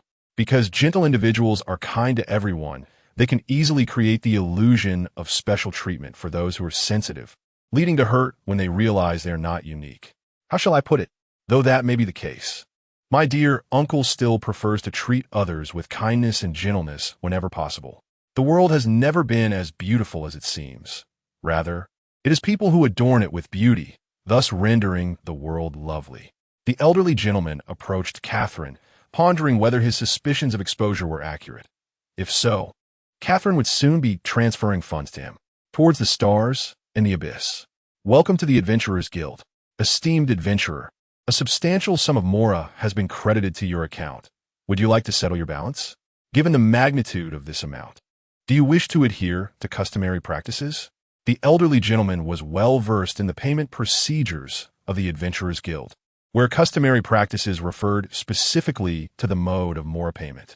However, being a seasoned adventurer with numerous matters resolved, the quality of Mora in cash transactions would be overwhelming for him. Hence, he typically deposited his earnings in the Liyue bank. Yes, as usual, he thought, gazing at the reassuringly large deposit of Mora that had just appeared in his account. He contemplated sending some funds to Xiaoling Guang as well. He wondered if having capital in advance would expedite her ascent to becoming a Tianquan star. It was likely, considering the seeming interest the emperor had in Ling Guang, especially after the previous agreement regarding the emperor's Cat Maolong merchandise. Mr. Qin Chuan, there's a designated commission from a Shi Fengxing. Do you intend to accept it? The Shi Fengxing of the Kamisato clan. This was one of the drawbacks of rising status and position, as it often led one to be unwittingly ensnared in political entanglements. Ah, but what is the content of the commission from the Kamisato clan? I need to leave a message regarding my whereabouts. The details of the commission were not disclosed, but the head of the Kamisato clan had arranged for a dedicated escort. Does this imply that I must visit the Kamisato residence for discussions? If memory serves, the Kamisato clan is currently in a precarious situation within the storyline of Genshin Impact, correct? Although both parents of the Kamisato siblings are still alive, the eventual outcomes are tragic, one succumbing to exhaustion and the other to illness. The two children must support the Kamisato clan together. Hold on, I will accept the commission, but I must wait for my traveling companion. I shall go to the Kamisato estate with her. Understood, esteemed adventurer. The elderly gentleman settled himself at the reception area of the adventurer's hall, awaiting Xiao Yula. He had initially thought it best to keep Xiao Yula away from the tumult of politics. Yet, how could he shield her forever? Xiao Yula must eventually grow up, confronting the history of the Lorens, the so-called glory of the family, and her own aspirations, matters he had promised to help her comprehend. Furthermore, Lorens was, after all, Xiao Yula's original family. Chapter 109, regarding the Kamisato clan. It should have been a tranquil night, yet Xiao Lingren distinctly recalled her father's laughter that evening.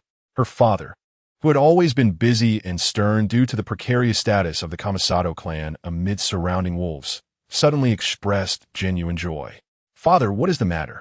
The inquisitive Xiao Lingren, accustomed to the teachings of a family heir, inquired. Look at this. The wandering samurai near Baihu Hill, Yingxiang Mountain, and Gantian village have been eradicated. Lingren, let me test your intellect. What does this signify? Baihu Hill, Yingxiang Mountain, Gantian village? Those wandering samurai were deliberately nurtured by the neighboring Tenryu Commission and Kanju Commission, were they not? The Kujo clan of the Tenryu Commission sought to assure the people of Inazuma that they were being protected, showcasing their political achievements by deliberately fostering banditry. Meanwhile, the Hiragi clan of the Kanju Commission allowed banditry to flourish to enhance the market value of local goods, profiting from the chaos. On this table of feasting upon the people of Inazuma, who, then, went without a share? Ah, yes, the Shi Fengxing, which nearly faced starvation. Why was that? Because the Kujo clan, wielding military might, and the Hiragi clan, controlling the economy, thrived on war, while the unfortunate Shi Fengxing governed culture, a domain that flourishes only in times of peace. Only a harmonious environment can yield the doves of peace and flowers of beauty. It is all too common for poverty to breed malice. When survival is at stake, who has the leisure to heed your teachings or listen to your stories? Yet, no one cared to acknowledge this reality. The primary function of culture is to enrich the spiritual realm of humanity, rendering the world more beautiful. The Shi Fengxing failed in this endeavor, and thus the fault lay with them. Do not point fingers at me or scrutinize my actions. We are all part of the three great commissions. Why, then, do you languish in hardship while we thrive? Surely, the issue lies with you. Can it possibly be with me, when my life is so prosperous, my achievements so commendable? Perhaps you should reflect on your own shortcomings rather than blaming others. The Shi Fengxing's failure to preserve the Raiden Shogun's 5 pillars resulted in a loss of cultural heritage for Inazuma, a reflection of inadequate oversight. The weight of history and the failure to safeguard their legacy meant that the Kamisato clan, which presides over the Shi Fengxing, would bear the brunt of this disgrace. Even if it was a sin of non-combat, even if they had indeed exerted effort, no one cared about their diligence. When problems arise, someone must shoulder the blame. There must be a scapegoat to absorb the public's ire, preventing a complete collapse of societal order. Yet, even if collapse were to occur, it would not matter. For the Raiden Shogun is in power. Our merits and achievements are witnessed by the Raiden Shogun. The divine will surely advocate for us. You may rebel, yet in the future, it will still be our two clans, the Tenryu Commission and Kanju Commission, who govern your livelihoods. Our loyalty and accomplishments are visible to the divine. Therefore, the issue must surely lie with the Shi Fengxing. We work diligently to generate modest profits for Inazuma and protect, exploit, the populace. Can we be at fault? Do you not see our contributions and progress? Thus concludes my discourse. However, the joy of the two clans has now dissipated. A certain reckless adventurer has cut into their achievements, converting them into commission funds. Is it not absurd? How much can the meager commission from the Adventurers Guild truly offer? If you're in need of funds, we can assist. Would it not be more agreeable to prosper together in harmony? After all, we have the Raiden Shogun to support us. Chapter 110, the Kamisato Clan Scheme. Now, with the merits of the two great commissions diminished, who stands to benefit? Indeed, it is the Shi Fengxing. With trade routes now open, the dissemination of culture has become more feasible. Selling books may not yield significant profits, rendering the printed volumes undesirable for sale. However, with trade routes established, there are now more willing carriers, and only under sufficient transport capacity will there be a demand for books. As books are now distributed, culture inevitably spreads. As the populace becomes wealthier and more stable, they will find leisure to indulge in reading, thus fulfilling the Shi Fengxing's mission. Xiao Lingren conveyed this understanding to her father. Excellent. It seems your studies have been fruitful, though still lacking in depth. Besides the benefits we reap, the Kanju Commission also stands to gain, albeit not the Hiragi clan. Allow me to enlighten you on the subsequent steps. Each commission is led by a prominent family overseeing several smaller families. While retaining a few wandering samurai may benefit the leading family, the less powerful families often find themselves without a share, as their hierarchical status prevents them from partaking in such wealth. This is also the reason for the precarious position of the Kamisato clan within the Shi Fengxing. If the leading family falters, the weaker subordinate families may rise against them. Now that the leading families of the Kanju and Tenryu commissions are deprived of resources, despite their continued strength, they require time to recuperate. This period of adjustment will not be devoid of challenges, for unforeseen circumstances are inevitable. The desire to see the leading family falter and to capitalize on their vulnerability is a sentiment shared by many. This presents an invaluable opportunity for the Shi Fengxing to develop. This time, I plan to create a new cultural symbol. The name shall be Xiu Luo and Yijin Hanjiang. However, Father, if we proceed in this manner without the approval of General, it would amount to the creation of a cult. Kamisato Ayato was taken aback. Her father often spoke of the Kamisato family's unwavering loyalty to Raiden Shogun. So how could he now be so audacious? Change often requires individuals who operate outside the established norms. Ayato, this is the profound realization that your father has come to today. The general is not omnipotent. Had she been so, why would she remain unaware of the current plight of the people of Inazuma? If she were aware, the head of the Kamisato clan would not dare to contemplate the implications. Clearly, the truth is that the two major factions have effectively shielded Raiden Shogun from the reality of the situation. The solution, however, is quite straightforward. It involves reporting their ineptitude to Raiden Shogun. Indeed, while this solution may appear naive, reporting is undoubtedly the most rational course of action. Yet, this task cannot fall to the Kamisato family or any faction within Inazuma. Should a faction succeed in a coup by reporting, it would set a dangerous precedent, leading to mutual reporting and power struggles, rendering such reports ineffective as they become tools for ascension among different factions, driven ultimately by human self-interest. So, how might we leverage external forces? This adventurer, who has vanquished the wandering samurai, stands as a symbol of culture. It represents the natural bond between the Shi Fengxing and this adventurer. Chapter 111. The Decision of the Kamisato Family. The significance of the existence of the Xiu Luo and Yijin Hanjiang lies not in being a faction, but in being an individual, a new deity, elected by the people of Inazuma. embodying their crystallized faith in the eternal ideals of the general. It is most fitting for him to present the report to Raiden Shogun. Of course, the mere existence of the Zhenhunjiang contributes to the stability and efficiency of the Kamisato family, but that is merely a small benefit. This act of deification must remain concealed from unnecessary eyes. Even Ayaka must not know. Ayato, remember, it is the people's spontaneous reverence for the Xiao Luo and Yi Zhenhunjiang. Little Ayato, gazing at her father, comes to recognize the treacherous nature of adult society. If the general were to become enraged, I alone shall bear the blame. It shall not affect the Kamisato family. Ayato, as I anticipated, the Xiao Luo and Yi Zhenhunjiang is still present. Do you remember our objective? Little Ayato nods, aware of the task at hand. The Xiao Luo and Yi Zhenhunjiang bears the full name, Chang Sun Qing Chuan. According to the townsfolk, he is a kind-hearted individual, somewhat reclusive, but enjoys the company of children. The Adventurers Guild praises him as a man of humble beginnings who earns his keep through honest labor. Judging by these accounts, he possesses an 80% likelihood of being a good person. A gentleman can be deceived by virtue. The Kamisato family must strive to cultivate a good relationship with him, persuading the Xiao Luo and Yi Zhenhunjiang to report to Raiden Shogun. Uncle, what does the Kamisato family seek from us? It is difficult to say, but it seems the Kamisato family is currently not faring well. My recent appearance has certainly improved their circumstances. Does that not indicate our assistance? Why the ambiguity, then? The title of Xiao Luo and Yi Zhenhunjiang is rather sensitive.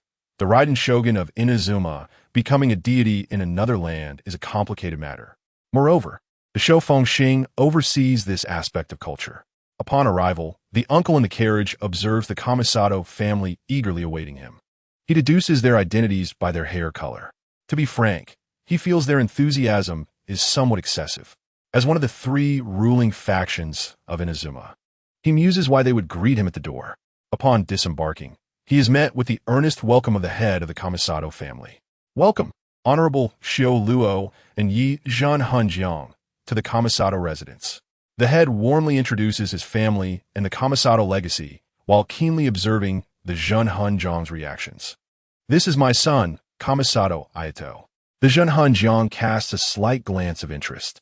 Ah, young Ayato, quite adorable in his youth. This is my wife, Kamisato Kage. The Zhenhunjiang's eyes brighten, and he nods in polite acknowledgement. Is this the mother of Kamisato, Ayaka? She indeed exudes an air of nobility. And this is my daughter, Kamisato Ayaka. The Zhenhunjiang extends goodwill towards Ayaka. What a charming little Ayaka. The head of the Kamisato family exchanges glances with young Ayato, who is filled with reluctance. The head's gaze remains resolute. Everything is for the eternity of Raiden Shogun. Chapter 112. Interactions with the Kamisato family. Upon seeing her father's determined expression, young Ayato realizes a troubling truth. Her beloved sister is likely to be sacrificed. This cannot be allowed. A plan must be devised. The eternity of Raiden Shogun? If father is considering rebellion against the deity, how can I still care about such matters? The Kamisato family exists because of its members, yet what can I do now? Is there any way to protect my sister from the clutches of this strange man? As she watches her father lead the guests into the Kamisato estate, all young Ayato can do is stand outside. Why does Ayato choose to remain at the entrance and not enter? The uncle, perceived as a figure of authority, seems puzzled. Oh well, I had a bit of a disagreement with him earlier, and since meeting the Zhenhunjiang, he has been sulking. The head of the Kamisato family appears somewhat embarrassed. Ayato, you must practice more. The Kamisato family has served the general for generations. Qing Chuan, the elder uncle, gazes intently at him. What disagreement? I am rather skilled in dealing with children. The head of the Kamisato family responds, still appearing somewhat shy. Is there anything wrong? Children's matters are of utmost importance. Without delay, Qing Chuan extends his arm, reminiscent of Ryonosuke from Nagano Prefecture, drawing in the head of the Kamisato family. The head momentarily stumbles, clearly unaccustomed to such overt friendliness. But upon glancing at Qing Chuan, he notices the Zhenhunjiang and the spirit cat upon his shoulder, observing him with scrutiny. This realization dawns on the head of the Kamisato family. This adventurer is not a mere fool. Yet, it is evident that he has accepted his goodwill. Thus, let us proceed as planned. Very well. Let us enter and converse. The spirit cat, Kiliang Liang, noticing the uncle's lack of space, leaps onto the shoulder of little Yula. What does the uncle perceive? The head of the Kamisato family is undoubtedly a mature version of future Kamisato Ayato, a cunning fox. But so what? We shall confront whatever comes our way. I am open to goodwill. After all, I have come with that intention. However, should ulterior motives arise, Qing Chuan listens to the whispers of the wind, fully aware of the Kamisato family's arrangements. Even if some ninjas have used special techniques to obscure the flow of information, the underlying truths remain glaringly apparent, like a young dragon amidst a crowd of older dragons. I, too, am bold and skilled, with divine support backing me. Then, he turns his gaze toward the mother of the Kamisato family, Kamisato Kage. The mother displayed an impeccable demeanor, with every word and action reflecting the standards of a matriarch. One might envision that this is what Linghua would resemble as an adult, a devoted wife. Meanwhile, the young Lingren currently exudes the essence of an impatient little fox. Just moments ago, he wore a friendly fox-like smile, but upon glancing at his sister, he became flustered. It seems this incident has caused a rift with his father. Such an innocent little Lingren is truly amusing. Chapter 113. Little Linghua, Shan Li Linghua, Qing Chuan distinctly remembers, was his very first 5-star character, obtained after 27 pulls. During his novice phase, Linghua could only reach level 40. He certainly could not utilize a level 40 Linghua against the level 50 and 60 foes in Inazuma. Thus, not long after the novice period began, Linghua became his storage character. Qing Chuan could not comprehend why he seemed so fated to be intertwined with Linghua. Upon hearing that Mondstadt's Kitahara Kazuha was a character of human rights, which also appeared quite enjoyable, he decided to pull for him. Shunhei, unable to resist, was drawn in and acquired her after 47 pulls. Consequently, without any awareness of team composition, Qing Chuan assembled his first 5-star freeze team featuring Linghua. However, the exploration in the vast world did not seem as effective, and the early stages still required the support of Yinfei, later transitioning to a unique Electro team using Kokomi, Raiden Shogun, and Kazuha. Eventually, after pulling Nahida due to a nostalgic sentiment for Dialek, he formed a team with Zhongli, Kuju Sera, and Kokomi and ceased to update his team composition thereafter. Despite having Shun, He, and Kazuha, Qing Chuan could only clear floor 11 and even treated this 5-star vessel as mere storage prior to his journey through time, evoking a sense of lament over such squandered potential. Fate, it seems, is indeed peculiar. At this moment, the young Linghua is vastly different from her future self. How to articulate this? The future Linghua, like her mother, embodies the grace and poise of a refined lady, her every movement exuding elegance, with a slightly cool demeanor that reveals a gentle sisterly warmth upon interaction, only to later unveil her true essence as a little girl. In contrast, the current Linghua's essence is unmistakable without the need for interaction. She is clearly a child. The elder uncle bypassed the narrative and exploration, immediately discerning the child's true nature. Although the young Linghua still presents herself with a semblance of decorum, the lively spirit of childhood glimmers in her eyes, devoid of the coolness that accompanies adulthood. While she has received education and is aware of societal norms, she cannot suppress her youthful instincts. At this moment, she gazes at the elder uncle with her adorable eyes, embodying the innocence of childhood. It is difficult for the elder uncle to maintain his guard in the face of such purity. Perhaps it would be prudent to engage with a nearby cunning old fox instead. At times, one feels akin to a vampire, able to remain unfazed by darkness and bloodshed, yet unable to withstand the radiant love and innocence reflected in the eyes of a sweet child. Naturally, the astute matriarch of the Kamisato clan observed this too. "It is you, my dear daughter. What is the perspective of little Linghua at this moment?" Today, her father spoke of receiving a significant guest, and thus, everyone ventured out to greet them. Dismounting from a carriage was an amiable uncle with a somewhat laid-back demeanor, accompanied by a charming brown kitten perched on his shoulder. Behind him stood a seemingly aloof, noble woman. Could this be the important guest? She sensed a difference compared to her father's usual acquaintances. Chapter 114. Little Linghua and the elder uncle, this uncle appeared genuinely pleased to see her, waving and greeting her. This was not entirely in accordance with her father's teachings on etiquette, yet the normally meticulous father seemed unconcerned. Following suit, little Linghua imitated the gesture of Uncle Qingchuan, lifting her hand to wave in welcome. Her father did not appear to mind and seemed satisfied with her display. The unfamiliar uncle, however, seemed even more delighted, which in turn brought a smile to little Linghua's face. Beyond anger, joy is indeed infectious. Though it may seem somewhat hasty to say at this moment, little Linghua's fondness for the elder uncle had already laid the groundwork for camaraderie. In contrast to the scheming matriarch, the irate son, and the daughter captivated by the elder uncle, the head of the Kamisato household, Kamisato Hayori, perceived the situation with clarity. This Shura of the night is quite a charming individual. Meanwhile, little Yura observed the elder uncle engaging playfully with the adorable young girl. He seemed to effortlessly establish rapport with her parents, having already thrown an arm around her father's shoulders despite this being their first meeting. There seems to be a slight issue within this family. It is necessary for me to keep an eye on the elder uncle. At this moment, little Yura carried the grand sword, Snow Burial, gifted by the elder uncle. As for Qi Liang Liang, this curious little kitten, what ill intentions could it possibly harbor? After confirming that the elder uncle, who had been caring for her, had successfully built a rapport with this family, the little cat nestled comfortably in a cozy corner of the room. Thank you, great Shura, for ridding the people of Inazuma of their afflictions. I have already reported your contributions to General Raiden. In truth, I could have considered circumventing the stronghold of those wandering warriors on my way here. Yet upon seeing their actions, I felt compelled to guide them to the afterlife. As for the reward, the Adventurers Guild has already settled that. No, my lord. Your contributions far exceed your imagination. The elder uncle found the discussion with the old fox to be somewhat taxing. The old fox, noticing this, remarked, "My daughter, Kamisato Linghua, possesses a remarkable talent for chess. Perhaps you could offer her some guidance?" This piqued the elder uncle's interest. "I do not play chess. By the way, little Yura, do you know how to play?"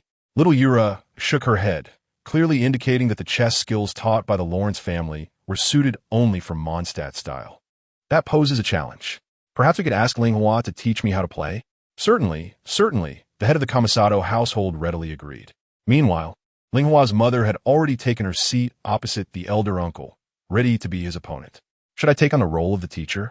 Little Linghua, experiencing her first time as an instructor, appeared somewhat bewildered and could only sit beside the chessboard and observe. "Linghua, this time you are indeed the teacher." Her mother encouraged her with a gentle pat on the head. "Well, all right then." Little Linghua began to mimic her father's instructional style. When seated, one must maintain proper posture. The first step in teaching is to focus on form. Ahem, Linghua, chess is meant to bring joy. Just teach how to play. Observing little Linghua's somewhat unrefined approach, the cunning old fox of the Kamisato family felt a twinge of unease. No worries, if Linghua believes a teacher should be this way, then so be it. The elder uncle, in his usual manner, began to pamper the child, straightening his posture. In an instant, the relaxed atmosphere vanished, and the head of the Zhangsun family made his entrance. The noble etiquette instilled by little Yura came into play. Chapter 115. Outside the house, little Lingren at this moment. Outside the house, little Lingren remained lingering. The weather today is splendid, breezy and sunny, yet the rays of the sun cannot dispel the shadows within little Lingren's heart. The elder uncle's carefree demeanor appeared to the inexperienced little Lingren as if he were just another passerby on the street. It is infuriating. Must I truly allow my beloved younger sister to be taken away by that strange uncle? As a scion of the Kamisato family, Xiao Lingren is aware of some of the sordid realities among the elite. For instance, some of these high-ranking individuals have established a lowly island, while others have taken 9-year-old girls as their brides. No, I absolutely cannot accept such a fate for my dear sister. Is there any way to rescue her? Perhaps I could storm in and disrupt my father's plans, causing his friendship scheme with that uncle to fail? But no, if that plan collapses, the entire Kamisato family may perish. That strange uncle is a ruthless figure capable of slaying even the most formidable of wanderers, if he were to go berserk. How many of us would survive? Is there any alternative to the plan? Perhaps I could disguise myself as a girl, ask my mother to lend me a dress and a wig, and switch places with my sister. No matter how I contemplate this plan, it seems utterly unfeasible. Xiao Lingren's head is pounding. This is a child's first encounter with the malevolence of society. Yet, listening to the faint, excited voice of his sister from within the room, he can indeed detect a note of exhilaration. How despicable! What have you done to my sister? Then, he glimpses a stern middle-aged man whose mere presence conveys the essence of justice. Though clad in the same adventurer's garb he wore during their initial meeting, he now exudes an aura reminiscent of their father during morning lessons. A single glance from him sends a wave of unease through Xiao Lingren. In the eyes of Miao Chi Liang, he appears as a small red beast perched upon the uncle's shoulder, emitting a soft yet jarring sound. The Siege, a symbol of fairness and justice, is often regarded as an emblem of law and order, its voice resonant, powerful, and piercing, embodying its sacred and inviolable stature and the might of just enforcement. This fellow is far from the carefree street rogue I initially perceived him to be. Xiao Lingren realizes this clearly, awakening to the gravity of the situation, cold sweat trickling down his back. The uncle's movements resemble that of a silver general, able to traverse 8 squares except for the left, right, and rear directions, but only moving 1 square at a time. Meanwhile, Xiao Linghua is engrossed in explaining the intricacies of shogi to the uncle, her excitement palpable as she assumes the role of novice teacher for the first time. It is this very enthusiasm that draws the uncle's attention to the board. Why did I just feel as if I might perish? Xiao Lingren glances at his father, who gestures for him to step outside to converse. Thus, the two stand outside, engaged in discussion. What is your assessment? His father inquires casually. I fear the plan may fail, Xiao Lingren responds, his tone tinged with melancholy. His father chuckles. Oh, have you not encountered enough challenges in life? Do not fret. The plan has already succeeded. Xiao Lingren, taken aback, gazes at his father in astonishment. He is a good man who has accepted our goodwill. Therefore, it is a success. In Chapter 116, Shura's Dark Night, the soul-guarding general and the Kamisato family's milk bun, the interactions between Xiao Linghua and the elder uncle are decidedly pleasant. In less than half an hour, the elder uncle comprehends the fundamentals of shogi and promptly engages in a match against Xiao Linghua. It is a duel pitting a battle-hardened legendary adventurer against a sheltered child from the Kamisato family. The outcome is all too obvious, with no regrets in his moves. The legendary adventurer falls to Xiao Linghua in under 20 minutes. The speed of his defeat is staggering, and the manner in which he loses is nothing short of breathtaking. The solemn uncle gazes at the board, surprisingly unfazed by the outcome. After all, Xiao Linghua has been learning chess since childhood. It would indeed be peculiar if she were to lose her very first match. Yet, witnessing her joy and the classic spectacle brings satisfaction to the elder uncle. Indeed, Xiao Linghua has triumphed. How impressive. The uncle nods in approval. Perhaps sensing her parents' leniency today, Xiao Linghua grows bolder, her voice noticeably louder than usual. Yes, experiencing the thrill of vanquishing an opponent, she immediately urges the elder uncle for another game. The next match concludes even more decisively, with the uncle's defeat becoming apparent. Observing the inevitable outcome on the board, the uncle resolves to take the next game seriously. He cannot afford to let Xiao Linghua think she is truly lacking in skill. All right, I shall now adopt a serious demeanor. The elder uncle enters a focused mode, the atmosphere in the room shifting to one of tension and intensity. However, he soon realizes he is losing even faster. Perhaps it is better to refrain from taking this too seriously. If everyone knows he is outmatched, how can he maintain his reputation? Uncle, are you truly serious? Why do I feel as if you have become easier to read? Xiao Linghua innocently expresses the undeniable truth. Lies do not harm. It is the truth that cuts like a knife. The elder uncle concedes, admitting his shortcomings. It serves no purpose to stubbornly claim invincibility when one is all too aware of their own limitations. Honestly, Xiao Linghua, why don't you enlighten me on how I lost just now? Although I grasp some aspects, I feel as though I'm always at a disadvantage when exchanging pieces. Allow me, your teacher Linghua, to impart my wisdom, perhaps aware that her father and elder brother are outside, and feeling somewhat emboldened. Xiao Linghua plants her hands on her hips, exuding a hint of pride.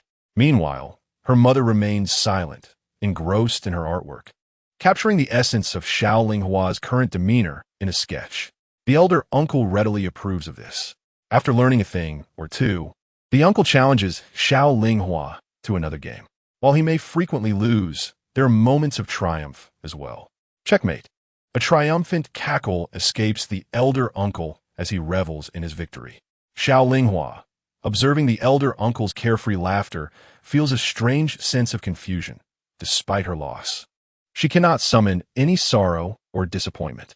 Instead, she experiences an inexplicable feeling of resignation, tinged with happiness. Perhaps this is the satisfaction of witnessing a student's growth. Indeed, elder uncle, you have won. Let's play again.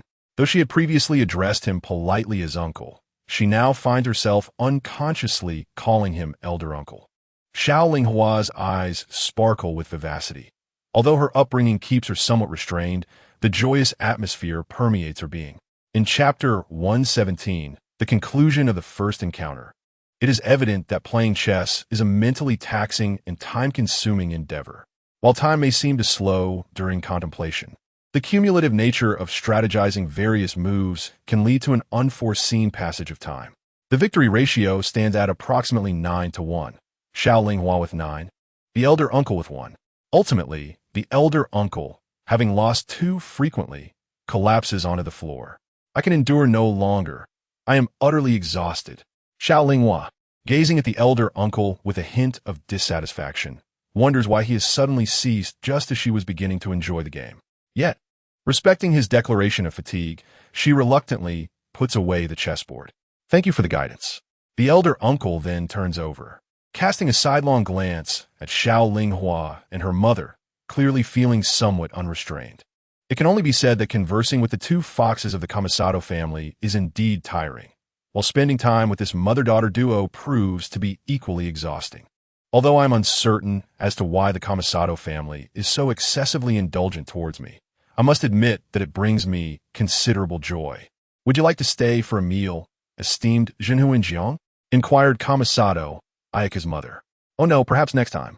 It feels rather presumptuous to dine at your home on our first meeting, I replied. Ayaka's mother then insisted on 3 more occasions, and after I had politely declined thrice, I gently ruffled little Ayaka's hair before taking my leave. Ah, little Ayaka's head felt warm to the touch, her hair soft and delightful to caress. The elderly gentleman observed with amusement as Ayaka, having been tousled by his hand, immediately began to tidy her disheveled locks. Esteemed Jinhu Jiang, will you not stay for a meal before departing? She asked once more. Oh no, perhaps next time, I reiterated, promising to return. Very well.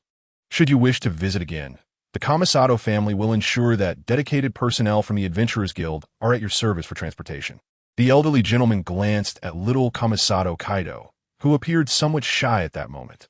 Having just patted Ayaka's head, he felt it only right to do the same for her brother. Thus, he reached out to tousle Kaido's hair and leaned closer to whisper a secret in his ear. Children should embody the essence of childhood. Although I am unaware of the strange thoughts that may have crossed your mind, I shall forgive you this time, considering your youth. With that, he offered a friendly smile to Kaido and playfully tousled his hair once more.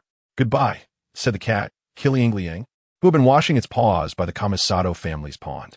After allowing little Eula to dry its paws, it leapt onto the elderly gentleman's shoulder. Oh my, Kiliangliang, have you gained weight? He mused, noting that his cat seemed to have grown plumper of late due to a lavish diet.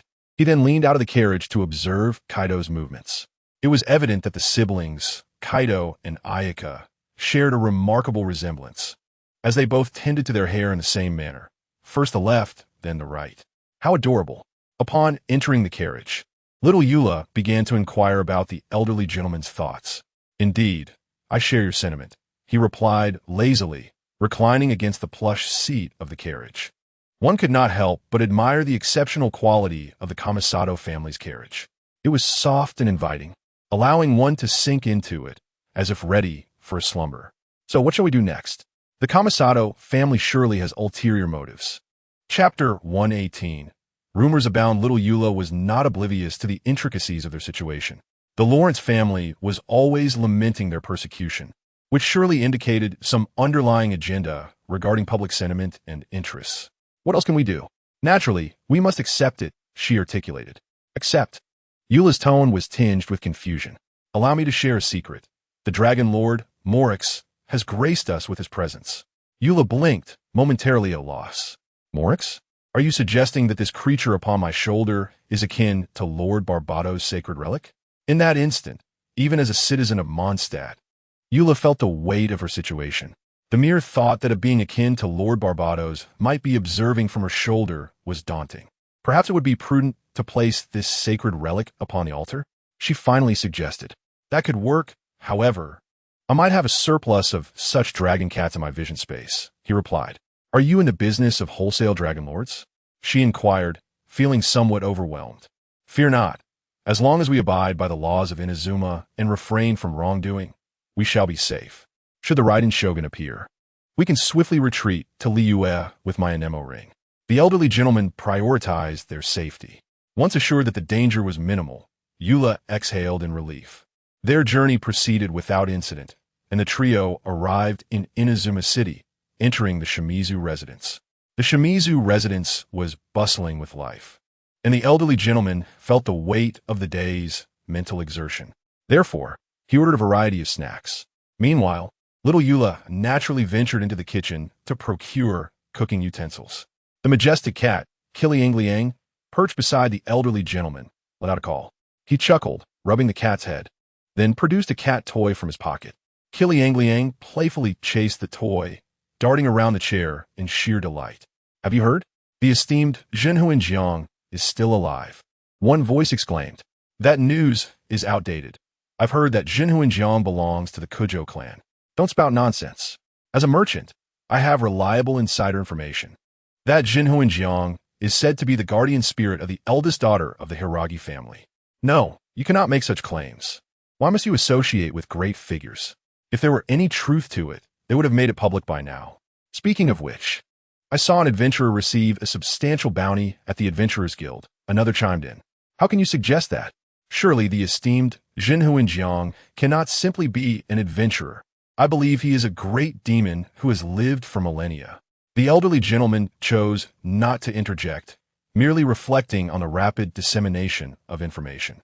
How long would it take before the name of Zhenhuan Jiang became widely recognized? And once it was known, what transformations would it undergo? Chapter 119.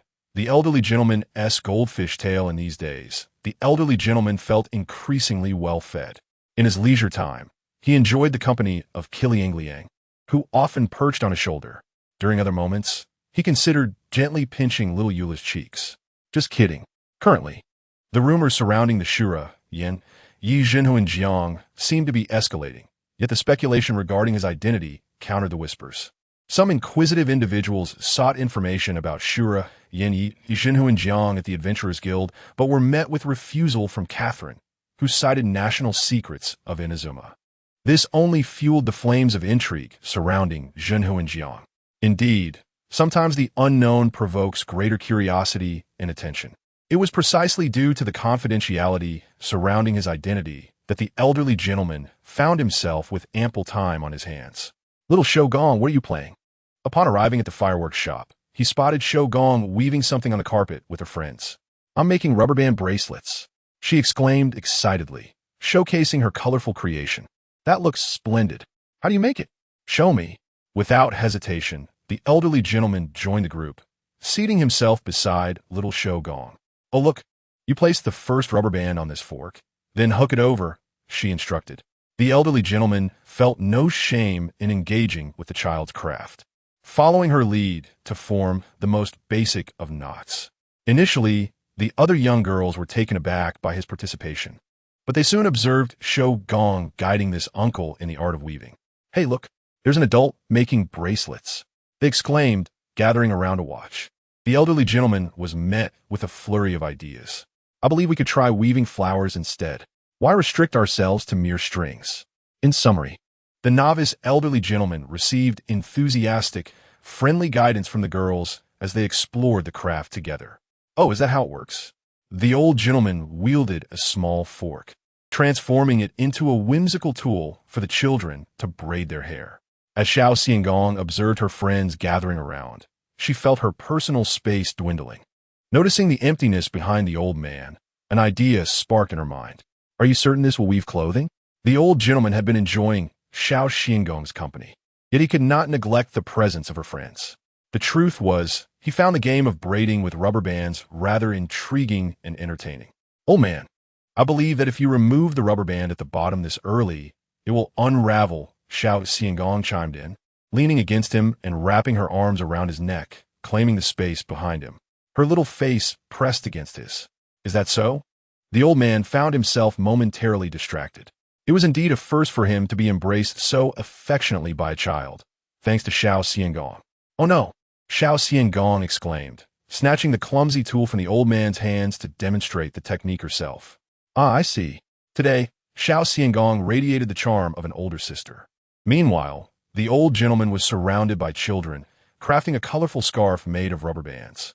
It offered little warmth and was not particularly aesthetically pleasing, yet he donned it proudly around his neck, for it symbolized his bond with the children of Inazuma. Chapter 120. Strengthening ties with the Kamisato family. However, the old gentleman's days were not solely devoted to playing with Xiao Xiangong. He also sought out Xiao Linghua.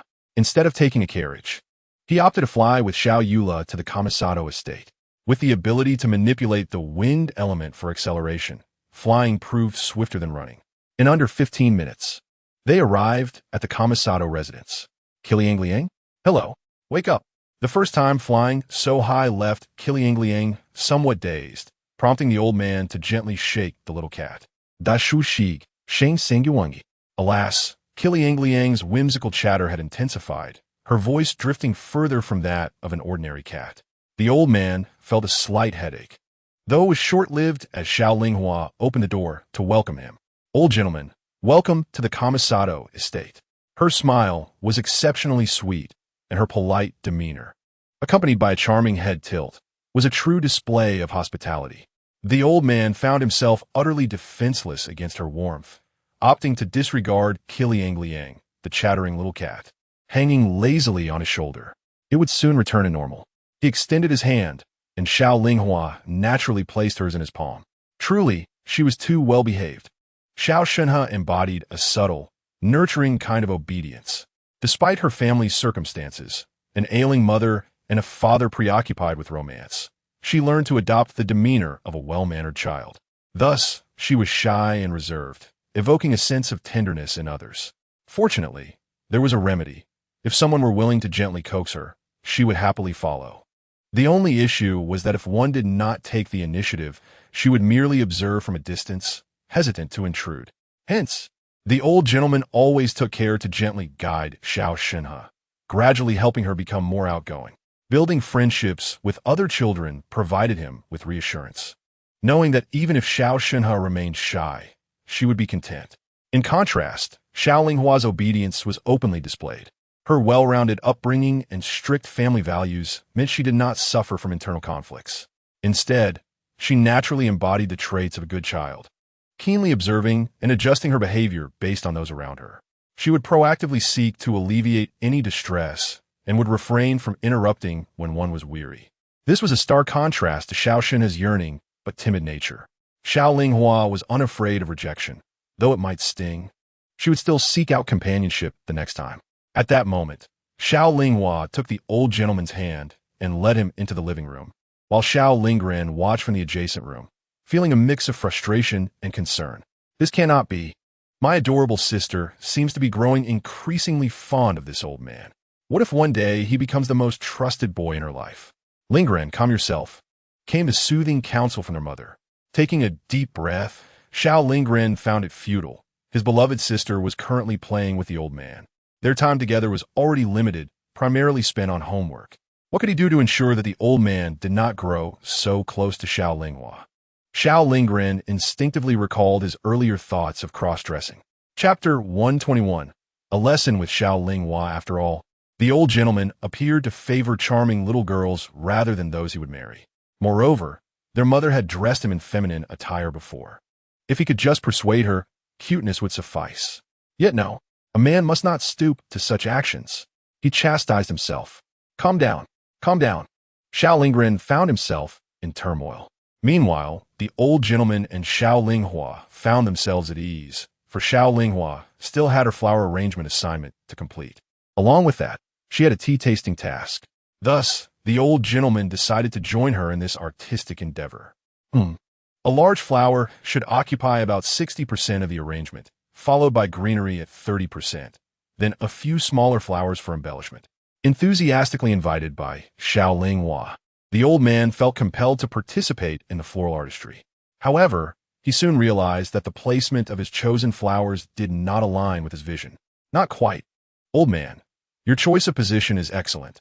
It's just that one theme appears too sparse, Xiao Linghua explained, leaning in to add her own ideas to the arrangement. She suggested selecting analogous colors and complementing them with contrasting hues. Ah, Xiao Linghua, you are truly impressive, the old man exclaimed. I believe I did quite well as well. Xiao Yula, patting the old man's shoulder, directed his attention to her floral arrangement. Her color palette mirrored his, featuring blue flowers. Most intriguingly, he could not fathom why her arrangement, despite the presence of an ice mist flower at the base, appeared remarkably harmonious. As the old man and Xiao Linghua turned their heads, Xiao Yula poked the base ice mist flower with a stick. In an instant, the flower released a chill, enveloping the surrounding greenery and main flowers in a delicate white mist. Both the old man and Xiao Linghua clapped in appreciation of Xiao Yula's floral masterpiece. Impressive, truly impressive. No wonder you have benefited from the artistic education of the Lawrence family. At that moment, Xiao Yula felt triumphant, hands on her hips. While the next task was tea tasting, the old gentleman gazed thoughtfully at the box labeled Liyue Manufacture. After sampling the tea, he concluded, "This tea is subpar. It must have been stored too long, tasting somewhat bitter and lacking the hint of sweetness. It is likely not from the mountaintop, but rather from the mid-slope, and the leaves are of mediocre quality." Xiao Linghua and Xiao Yula stared at him in astonishment. "Wait, old man, you can actually taste tea?" Seeing the astonished expressions of the children, the old gentleman felt a swell of pride. "Do not let my appearance deceive you. I have savored many exquisite teas. I indulge in Lord Zhongli's tea daily, cup after cup. Though indulging in fine drinks is common, savoring such exquisite flavors remains unproblematic. Are you aware of the quality of life enjoyed by Zhongli Leidage? He listens to the most captivating operas, delights in the melodious notes of the songbird, and relishes the finest teas. Oh, and let us not forget the mischievous little Hu Tao from Liyue Harbor, a true handful. Whenever an issue arises, Zhongli Leidage articulates his thoughts, which allows Qing Chuan Laodishu to discern the nuances of various teas and their distinct flavors. Chapter 122, Tales from the Kamisato Clan, Part 1. Apart from the blossoming relationship with Xiao Linghua, Laodishu has also established amicable connections with others. He exchanges pleasantries with Xiao Linghua's mother, Kamisato Hada, and engages in jovial conversations over drinks with her father. Aware that the esteemed Jinhuan Jiangren abstains from alcohol, he has thoughtfully selected alternative beverages. At this moment, Qing Chuan sips the clear, heart-soothing lioli juice, specially prepared by the Kamisato family. This elixir, derived from the essence of Qingxin, lioli bags, and sweet flowers, boasts no bitterness but rather a refreshing floral sweetness that tantalizes the palate. Laodishu is quite fond of this beverage. May I inquire about its preparation? It could become a delightful companion on my travels. The head of the Kamisato family appears quite affluent. The dynamic shifts as he shares drinks with Laodishu, though the family head indulges in wine. After a few too many, he becomes slightly inebriated and engages Laodishu in a myriad of topics.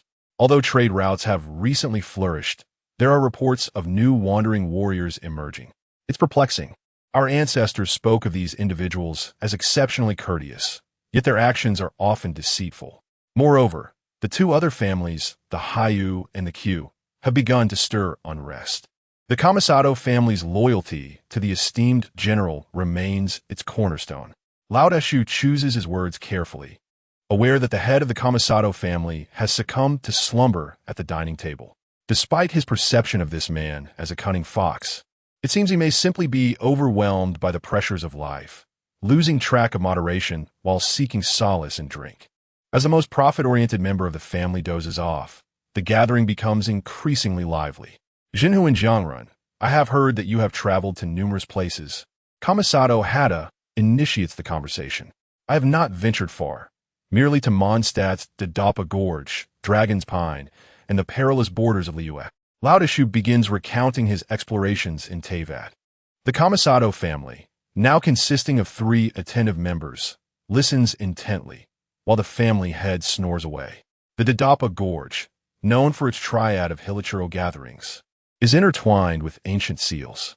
These sword tomb seals are rooted in the earth's veins, necessitating the discovery of 3 elemental stone tablets that represent the flow of these veins. Laodishu becomes animated, noting the fervent curiosity of the children, leading him to elaborate extensively on his adventures. At that time, I was rather inexperienced, darting around the grand arena to evade the axes of 2 formidable hilichurls. As he speaks, he glances at Kamisato Hada, feeling a sense of longing. May I hold your daughter Linghua? Previously, at the storytelling event in Liyue Harbor, he often sought a child to embrace while narrating tales. Kamisato Hada smiles and nods in approval. With parental consent, Laodishu gently lifts Xiao Linghua onto his lap, gesturing dramatically as he weaves his narrative, his enthusiasm palpable. Chapter 123, Tales from the Kamisato Clan, Part 2. Despite the strength and speed of the 2 hilichurls, Laodishu discovers they cannot escape the confines of the arena nor damage its structure due to the Earth's influence. Seizing the moment, he cleverly manipulates the mechanisms, creating an unconventional surprise for the hilichurls beneath the wooden platform. What are you saying? What sort of mischief is this? I know not. I presumed it to be part of the mechanism. Indeed, the storytelling prowess Laodishu honed in Liyue and during bedtime tales with little Eula proves effective. The feline companion, Kiliangliang, nestled quietly on Eula's lap, while Xiao Linghua and Xiao Lingren, both untouched by the world, are captivated by the tale. Even Kamisato Hada appears excited, hastily sketching the scenes described. Mr. Qingchuan, is this how it appears? Laodishu observes, impressed by Hada's skill, particularly as she vividly captures the antics of his miniature figure jabbing the hilichurl. I believe it could be even more exaggerated. Laodishu joins in the artistic endeavor, prompting Hada's enthusiasm. Yes, this feels splendid. Seated on Laodishu's lap, Xiao Linghua gazes at her mother's illustrations, puzzled by her uncharacteristically playful demeanor. Meanwhile, Xiao Lingren, still innocent, searches for a vantage point to admire her mother's artwork, oblivious to any underlying issues. Eula and her feline companion remain silent, well aware that Laodishu's rapport with the parents is commonplace. Yet one might wonder why the bond between Hada and Laodishu seemingly flourishes more swiftly than that between Laodishu and Xiao Linghua. The head of the Kamisato family continues to snore peacefully, appearing entirely unperturbed by the unfolding interactions. Fortunately, Laodishu and Hada share a simple camaraderie, one rich in storytelling, the other in artistic talent, embarking on a delightful, albeit immature, comic venture. I must tell you, my most memorable traveling companion was a Pyro Abyss Mage. It's quite unimaginable how a Pyro Abyss Mage could nearly freeze to death while sleepwalking and dancing in the moonlight. Laodishu chuckles, noting that, for the most part, it is advisable to eliminate Abyss Mages directly, as they often emerge with ill intentions. In a group of 10, slaying all might yield 1 or 2 innocents. Yet if 9 fall, surely one will escape. Alas, my poor fiery-furred brother may be out there, perhaps already vanquished. I wonder if he finds peace in this world. In a shadowy corner, the formidable Abyss Prince observes a Pyro Abyss Mage, clad in a red undergarment, dancing merrily around a fire. The Abyss Prince's expression remains stoic. Betray no emotion. I shall tolerate this one's antics. Nearby, an Abyss Apostle watches, torn between outrage and amusement. How peculiar that today's dance seems more spirited than before. I must resist laughter. We have undergone rigorous training to maintain our composure. Even as the absurdity of the scene threatens to elicit laughter, they steadfastly suppress any mirth. Feel free to laugh if you wish. I'm not one to harbor resentment.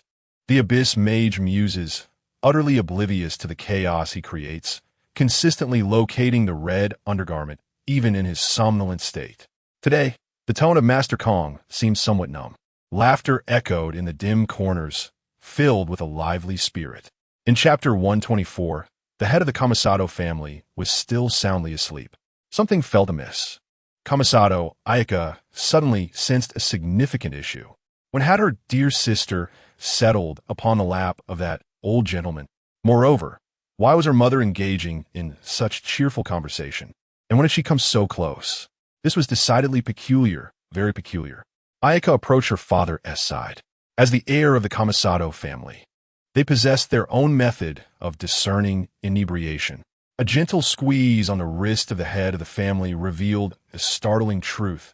Her father, who prided himself on his ability to drink without becoming intoxicated, had indeed succumbed to drunkenness. Was the world around her transforming into something she could not comprehend? How could her father be so comfortably intoxicated beside that old gentleman? While it was true that the old gentleman narrated stories exceptionally well, possessed remarkable abilities, and exhibited a kind disposition, Ayaka found herself increasingly softened by her own words, questioning how to proceed. Although the old gentleman had previously seemed quite intimidating and formidable, he was rather amiable as long as topics of interest were avoided. In most respects, Ayaka found him agreeable. He understood the true nature of the world, yet delighted in creating a fantastical realm for children. The only aspect that irked her was his undeniable charm that captivated her adorable sister. Ayaka, educated and aware, recognized this as the discomfort of an elder sibling feeling as though her sister had been taken away. Yet she knew that nothing had truly been taken. Still, the feeling lingered. Ayaka acknowledged this was merely her childish temperament, but at that moment, she found it difficult to overcome alone. Her mind was filled with the image of her dear sister sitting obediently on the old gentleman's lap. The old gentleman, having exhausted himself with storytelling, yielded the floor to Lady Kamisato, who began to share her own tales. Lady Kamisato retrieved a novel from her sleeve, a work from the Ye publishing house. I must tell you, I am utterly captivated by the second female lead and the supporting characters, the pure love between the Duke and the noble lady. While I find that delightful, I am more enamored with the female lead and the second female lead. It presents a beautiful contrast between the warmth of light and the pursuit of darkness. Young Kamisato Ayaka, feeling a bit lost, sat on the old gentleman's lap, perusing her mother's casual reading, inadvertently opening a door to a new world. Ayaka's father remained asleep and unable to resist her curiosity. Ayaka stepped closer to the old gentleman, standing beside her sister to examine their mother's miscellaneous literature. However, I must say, cross-dressing is quite feasible. A man's legs can be more aesthetically pleasing than a woman's. Mr. Qingchuan, you possess knowledge in this area? Well, somewhat. I have never donned women's clothing. My male pride forbids it, and I, as an old gentleman, am hardly suitable for such a notion. It's rather an eyesore to even consider. That cannot be helped. However, I did once dress Ayaka in women's attire when she was younger, and it suited her remarkably well. My heavens, is that true? It was amusing how the old gentleman's conversation with Lady Kamisato and little Ayaka had turned unexpectedly harmonious. When the old gentleman took his leave, both Lady Kamisato and Ayaka appeared somewhat reluctant to part. Yet Ayaka clutched her mother's hand, seemingly resolute. The head of the Kamisato family remained in slumber. In chapter 125, following Qingchuan's departure, Mondstadt held a small idol within the Westwind Cathedral. She consistently brought healing and joy to the people through her melodious voice. Yet occasionally, unsavory individuals sought to ensnare this young girl, hoping to abduct her for ransom. Fortunately, most of the time, the Knights of Favonius apprehended these villains on the spot. Occasionally, those who drew near would be swiftly incapacitated by the priests and nuns within. Miss Barbara, you have a letter. Adrian Lawrence handed a letter to little Barbara. Thank you. Little Barbara eagerly accepted the envelope, hastily tearing it open to read its contents. Adrian was accustomed to this scene.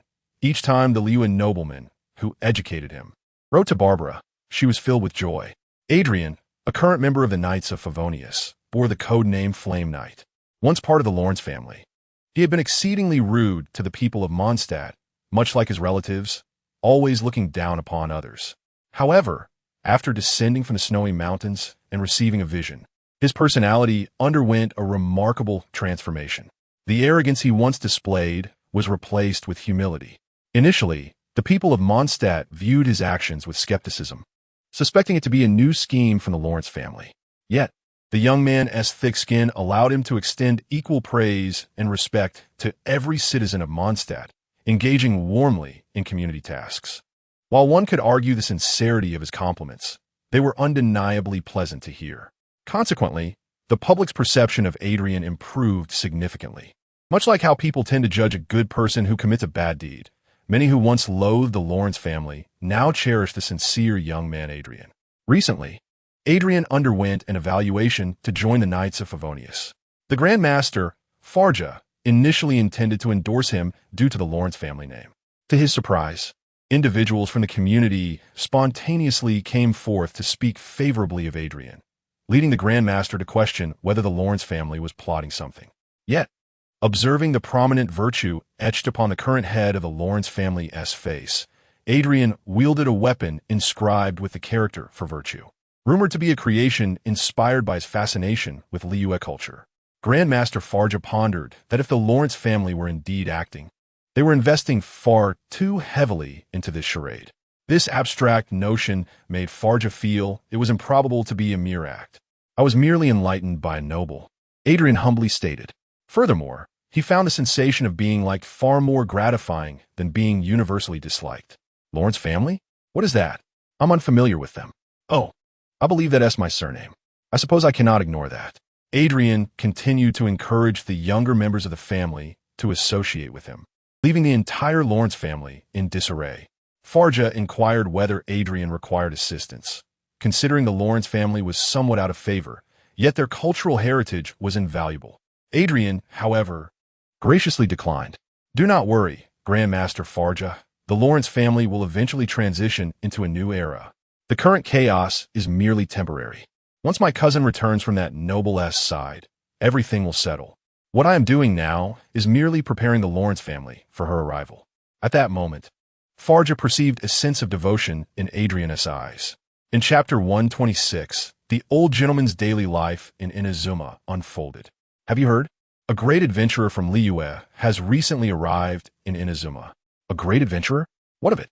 "Some speculate that this adventurer might be the Soul Keeper." "No way. Are you out of your mind? The Soul Keeper is an adventurer?" "Indeed, it was deduced by Kazuha. But that's just a child, right? Do you believe him?" "That child's intuition is always remarkably accurate." The old gentleman, upon hearing this, felt a headache coming on. There will always be individuals in this world who seem to possess extraordinary abilities. "My intuition tells me you are indeed the culprit, regardless of the logic or the inconsistencies. Such cheating contrivances are simply unfriendly to people. Old uncle, let us play hide and seek today." This is an invitation from Xiao Xiaogong. As the weather gradually warms, old uncle has increasingly garnered the affection of children. Who could possibly resist an elderly gentleman who brings his own breeze during the summer? "All right, but please note, we cannot play for too long. Eula is preparing some snacks." Upon hearing that Sister Eula is making treats, Xiao Xiaogong visibly becomes eager. It is at times like this that one cannot help but marvel at the comprehensive curriculum of the Lawrence family, which Eula belongs to. The snacks are crafted with meticulous precision, embodying a sense that not a gram is excessive or deficient. It is this very attitude that renders Eula's confections exceedingly popular among the children. Now, old uncle has also resumed his old profession in Inazuma, akin to his role in Liyue Harbor. Most families have children who, while busy, allow them to develop freely. When children misbehave, parents often resort to threats. "Behave, or the uncle from the Tenryu Commission will take you away." Today, as children, however, have transformed the threats into, "If you don't eat properly, I will tell Sister Eula, and she won't make you any snacks." Most greedy children will promptly comply. Yet, there are always some who remain unfazed by such tactics, prompting parents to add, "If you continue like this, the Soul Guiding General will spank you."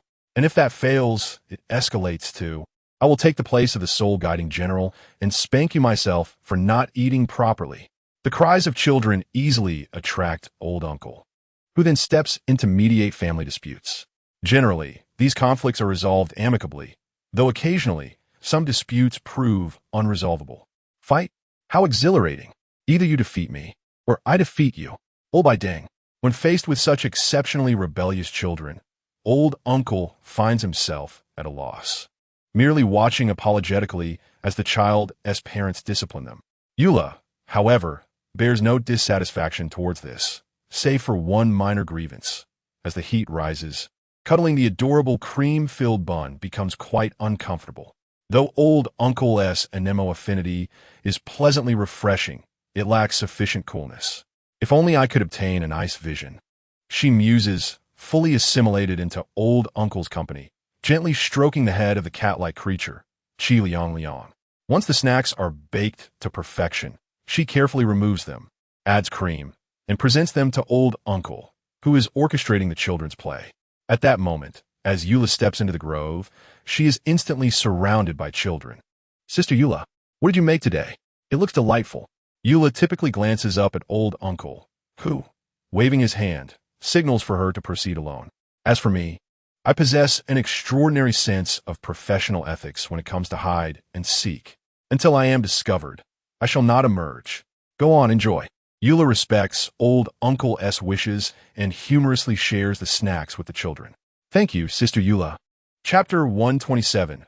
Old Uncle's third visit to the Kamisato residence. Xiao Eula, let us go to the Kamisato residence and enjoy the cool air. Old Uncle has developed quite an affection for the Kamisato manor.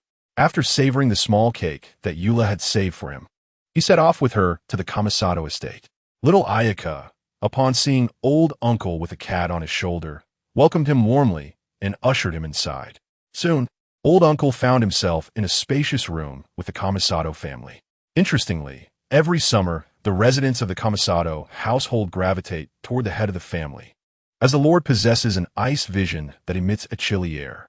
With old uncle, who can create a breeze, the two together form a veritable duo of air conditioning.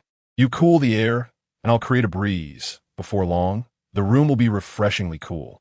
Ah, the soul guiding general must visit my home more often. This delightful coolness truly elevates one's spirits. The head of the Kamisato family, who usually need not worry about the summer heat, warmly grasped old uncle's hand. Meanwhile, Mrs. Kamisato Hina, and Ayaka sat gracefully, their smiles revealing their good spirits.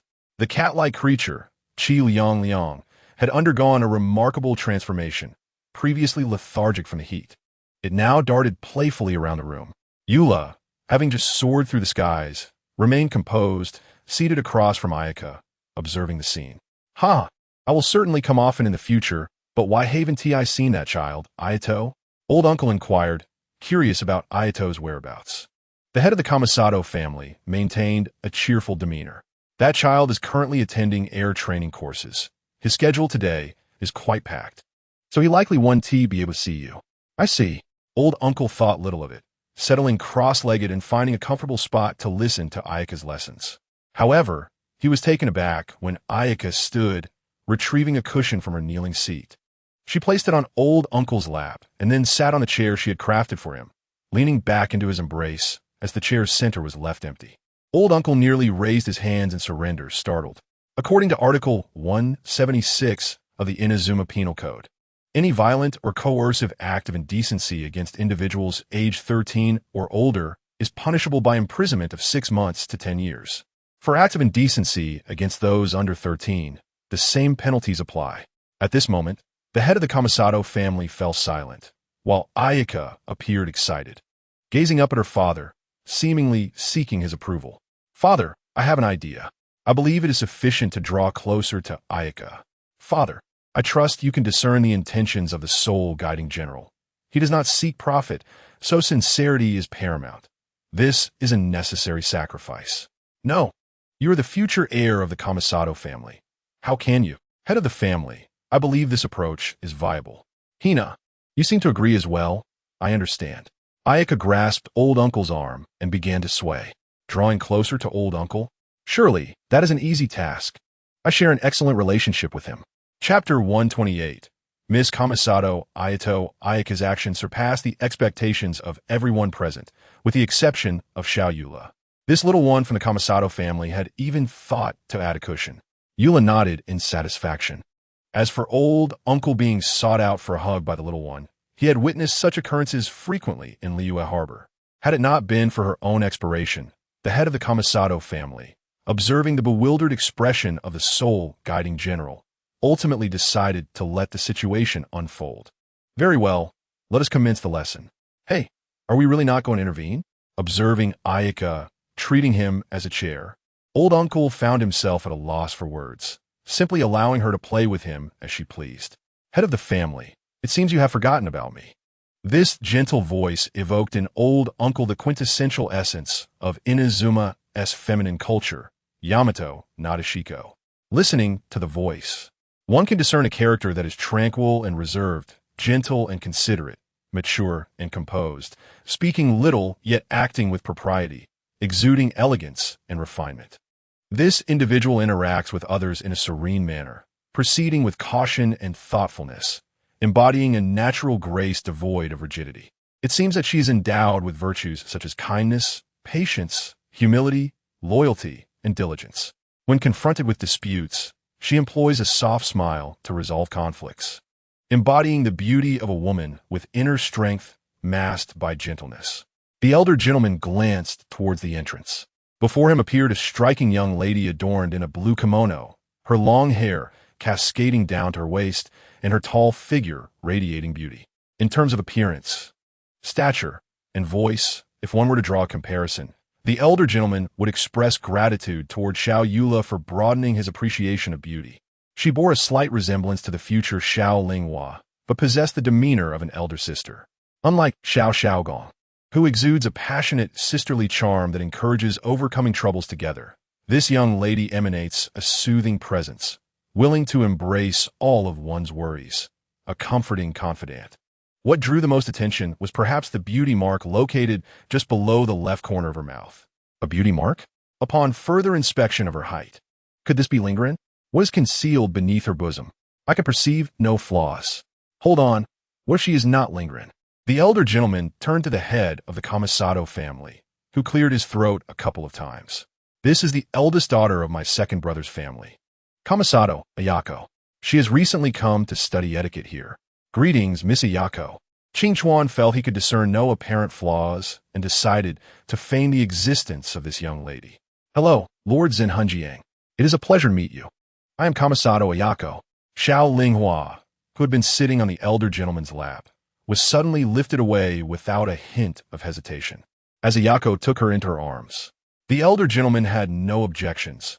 Though a cushion lay beneath, Xiao Linghua was, after all, a noble daughter of the Kamisato family, and it was necessary to avoid any misunderstandings.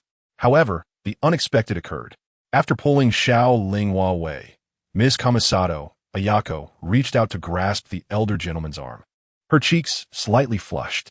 I have long admired the esteemed reputation of Lord Zenhunjiang. Xiao Linghua, now removed from the elder gentleman's embrace, stared in bewilderment at the unfolding scene. What is happening? Why has my brother transformed into an elder sister? And why is she vying for the elder gentleman's attention? The little child's eyes brimmed with confusion. Beside her, Xiao Yula was equally perplexed. The Kamisato family is employing the beauty trap on the elder gentleman, and they have sent a girl of similar age as myself? Is this deliberate? Xiao Yula instinctively felt a desire to draw her weapon, Shuezong Xingyin, from behind her. Chapter 129. The serious side of Shura Yinya, Lord Zenhunjiang. The elder gentleman regarded Xiao Ayako, who appeared somewhat flushed, seemingly drained of strength from merely touching his arm. Is this truly an expression a man can muster? It seems rather enticing. The winds whispered to the elder gentleman that the essence of the young Ayako bore a resemblance to Lingren, yet remained distinct. But does the Kamisato family truly have a daughter named Kamisato Ayako? It is a challenging question, akin to inquiring whether there exists another Shura Yinya among the Inazuma. Thus, what is Lingren's intention in donning women's attire?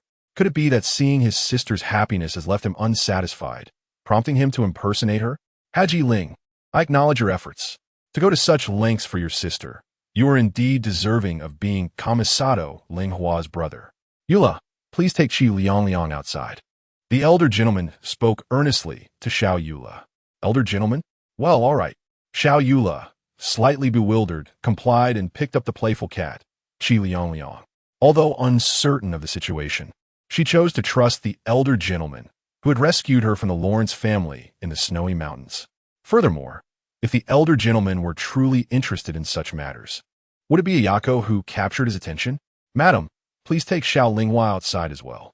The head of the Kamisato family appeared equally serious. He was acutely aware of a matter at hand. The game of make-believe had come to an end. His son's move seemed to have placed them both in a significant position concerning Lord Zenhunjiang. Very well, esteemed head of the family.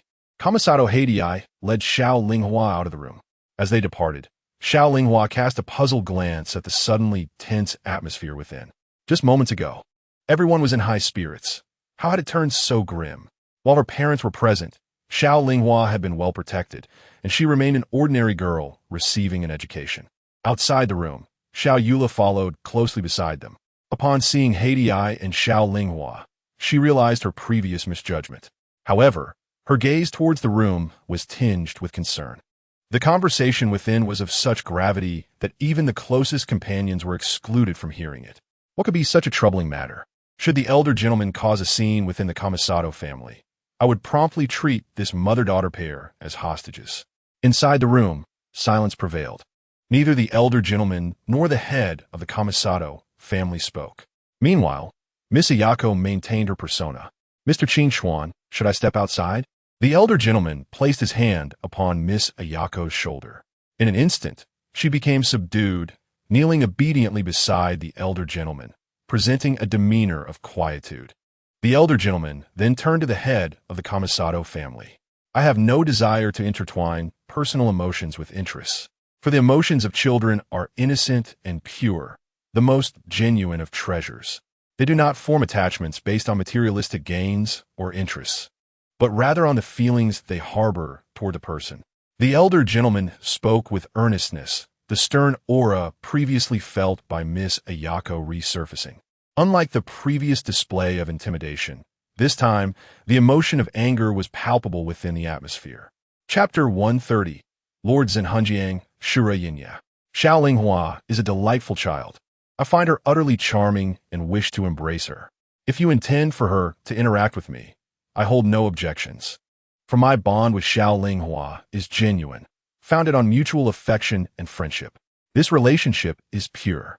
I am unaware of what you have conveyed to Xiao Linghua, but it is clear that such matters are not for an innocent child to comprehend. The purity and beauty of a lovely child are the most invaluable treasures in this world. I shall not permit such a child to sacrifice her innocence for what you deem the interests of the Kamisato family. Changsun Qin Xuan pondered deeply. Just moments ago, Xiao Linghua's behavior seemed overly eager, likely due to overhearing discussions of adult interests. When children are present, Qin Xuan becomes a trustworthy elder gentleman, yet in their absence, he is unafraid to embrace the persona of the formidable Shura Yinya, the Lord of Zenhunjiang. At that moment, Miss Ayako gazed in astonishment at the elder gentleman, who typically appeared unremarkable in her household. The head of the Kamisato family, usually adorned with a sly smile, now bore a serious expression. Miss Ayako observed her father's unmasked demeanor and felt a sudden unease. The chaos in Inazuma has persisted for far too long, Lord Zenhunjiang. The head of the Kamisato family retrieved several small booklets from his sleeve, beginning to reveal the living conditions of Inazuma to Qin Xuan. The only stable place is Inazuma City, for it remains under the watchful gaze of Raiden Shogun, thus avoiding the turmoil that plagues other regions. However, once one steps beyond the confines of Inazuma, they are confronted with a series of alarming figures. This is merely a fragment of what the End Times faction has uncovered. The Tenryu Commission and the Kanju Commission are far from honest. They impose external tariffs while suppressing their own citizens. Judging by their performance, no one suspects these two commissions of wrongdoing, for their statistics appear commendable. Yet, attractive data does not equate to solutions. It merely addresses superficial symptoms rather than the root cause. Those who can discern the essence understand that these two commissions, which govern the economy and military, are digging the roots of Inazuma's prosperity. Even as corruption festers within, they remain indifferent, callously disregarding human lives while proclaiming to Raiden Shogun that all are content. They amass vast fortunes in Mora for themselves, deceitfully declaring to Raiden Shogun that it is the treasury's wealth. They cultivate their own power to avoid Raiden Shogun's intervention, assuring her that it is commonplace for some to become bandits and that it is a never-ending cycle, leaving it to them to handle. The head of the Kamisato clan kneels before an adventurer from Liyue, pleading for assistance, despite the Kamisato family's long-standing service to the shogun, feeling utterly powerless in the face of this situation. If this continues, Inazuma may well face a collapse, leading to widespread suffering, compelling the Shura of the Dark Knight to counsel Raiden Shogun. Alas, to engage in such trickery. The old uncle sighed, reflecting on the beautiful daily life he shared with the children of Inazuma, while not forgetting those beyond its borders. The information you provided is insufficient. Should Raiden Shogun see it, she may not necessarily sanction the Tenryu and Kanju commissions.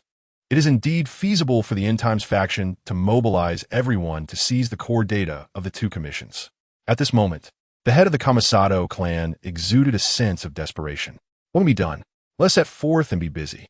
Provide me with the location. Where shall I retrieve it myself? Chapter 131. Lady Ayaka's inner thoughts. Little Linghua watched the room with a hint of worry. The old uncle had appeared quite angry moments ago. Xiao Yula, let us depart. We shall not dine at the Kamisato residence today. The old uncle emerged from the house, seemingly at ease. Are you planning to leave already? Xiao Yula followed closely behind him.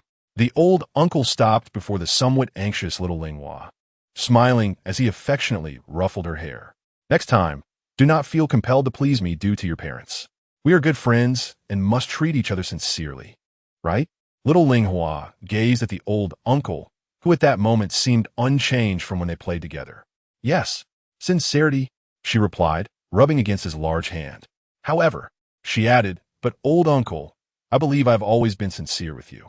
Observing little Linghua, the old uncle recognized that although she may have been swayed, her desire to befriend him remained untainted by ulterior motives. He smiled gently at her. I know, but perhaps before that, little Linghua, you should have a heartfelt conversation with your beloved sister Ayaka. At that moment, Lady Ayaka watched the old uncle affectionately touching her sister's head, her expression complex.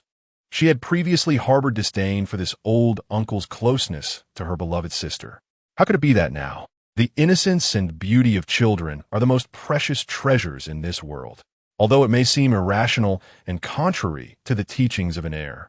The old uncle's reprimand of her father lingered vividly in her mind. She dared not act in such a manner, and little Linghua lacked the courage to defy their father. Lady Ayaka now reached a conclusion within herself. Her sister was undoubtedly safest by the old uncle's side. She fell silent, aware of her own emotional state. How could this old uncle, who does not appear particularly appealing, so easily disarm her defenses? Lady Ayaka sighed as she observed the old uncle flying away alongside a noble young lady and a cat. Just then, she felt her beloved sister tugging at the hem of her garment. Sister? Little Linghua's tone was somewhat doubtful, complemented by a charming head tilt. Yet, Lady Ayaka felt as if a switch had been flipped within her, igniting an unusual sensation. Her sister was the most adorable in the world. Yes, I am your sister Ayaka. No wait, the old uncle isn't here, so I need not pretend, right? Realizing this, Lady Ayaka's face flushed crimson, thinking she had unwittingly added an embarrassing chapter to her history. The head of the Kamisato family silently observed this scene, while the lady swiftly recorded it. Sister, what are you hiding under your clothing? Little Linghua inquired curiously, gazing at Lady Ayaka's chest. It is a special gel used for disguise, which feels indistinguishable from the real thing, Lady Ayaka replied, slightly exasperated by little Linghua's apparent confusion. She then mimicked the old uncle's earlier gesture of affection, gently ruffling little Linghua's hair. It does not matter if you do not understand, for we are family. Little Linghua nodded enthusiastically. Yes, family. Chapter 132. Early Yuzu. The Shura of the Dark Knight's divine power. Nighttime. For the old uncle, traveling back and forth to the Kamisato residence was now a simple endeavor. Flying is swifter than running, as the great Anemo Archon Barbados professed. However, this phrase did not trigger when teaming up with the black-haired lowly instructor Ian Shan in Natlon. Perhaps it was because Ianshin's little legs indeed outpaced Barbados in the game. Nonetheless, with the addition of the Windborn Ring, the old uncle was confident that he could fly swiftly. Thus, the objective is to procure the financial records of the Kanju Commission's governance. Is it? The old uncle inquired of the Kamisato clan head. At present, the Kamisato residence was tranquil, with only 3 individuals standing by the pond. Indeed, someone from our End Times faction has infiltrated and laid in wait. However, the location of the records is somewhat tricky. We can only inform the Shura of the Dark Knight of its whereabouts. At this moment, Qingchuan observed the small raccoon beside the clan head. Early Yuzu? The early Yuzu of this era bore a striking resemblance to her future self, albeit appearing somewhat more spirited. At this time, she had not yet grown taller than her peers and did not exhibit the drowsiness of her future self. I'm a bit concerned about this child. Do not worry, my lord. She has not yet undertaken any missions. Her presence is merely to facilitate communication with her teacher during this task. The old uncle recognized in early Yuzu's eyes a pure innocence, indicating she was likely enjoying a childhood filled with affection. Very well, let's act swiftly. Thus, the old uncle commenced his thieving endeavor. The mission site was the distant island, far removed from Inazuma City. The old uncle gazed at early Yuzu, who bore an array of bags despite lacking a vision, and felt a twitch at the corner of his mouth. Early Yuzu, just bring what you need for the task. There is no need for the extra baggage. Huh, but Shura of the Dark Knight, this task is quite far. We will fly there quickly, he reassured her. After all, it was the clan head who referred to the Shura of the Dark Knight. Little early Yuzu chose to comply obediently. So, the Windborn Ring? Early Yuzu appeared bewildered, wondering why someone could conjure it from thin air when it typically required the power of ley lines and elemental mechanisms to utilize. Wait a moment. It seems that this individual is indeed the revered Shura Anya Zhenhuanjiang. If they are a deity, then there should be no issues. Zaoyu followed closely behind the Zhenhuanjiang and ascended into the sky. In less than 20 minutes, they arrived at the remote island. Due to their rapid flight, the command from the head of the Kamisato family had not yet reached Zaoyu's master. Fortunately, Zhenhuanjiang brought Zaoyu along, who herself served as a token of trust. Thus, the two of them effortlessly discovered the concealed location of a ledger, hidden beneath a small compartment under the floor in the study of the Hiragi family. Without further ado, Zhenhuanjiang stood a short distance outside the Hiragi family's wall and activated the wind element perception. Zaoyu, hand me the book for disguise. Zaoyu passed the ledger, which was meant for delaying time, to the elder.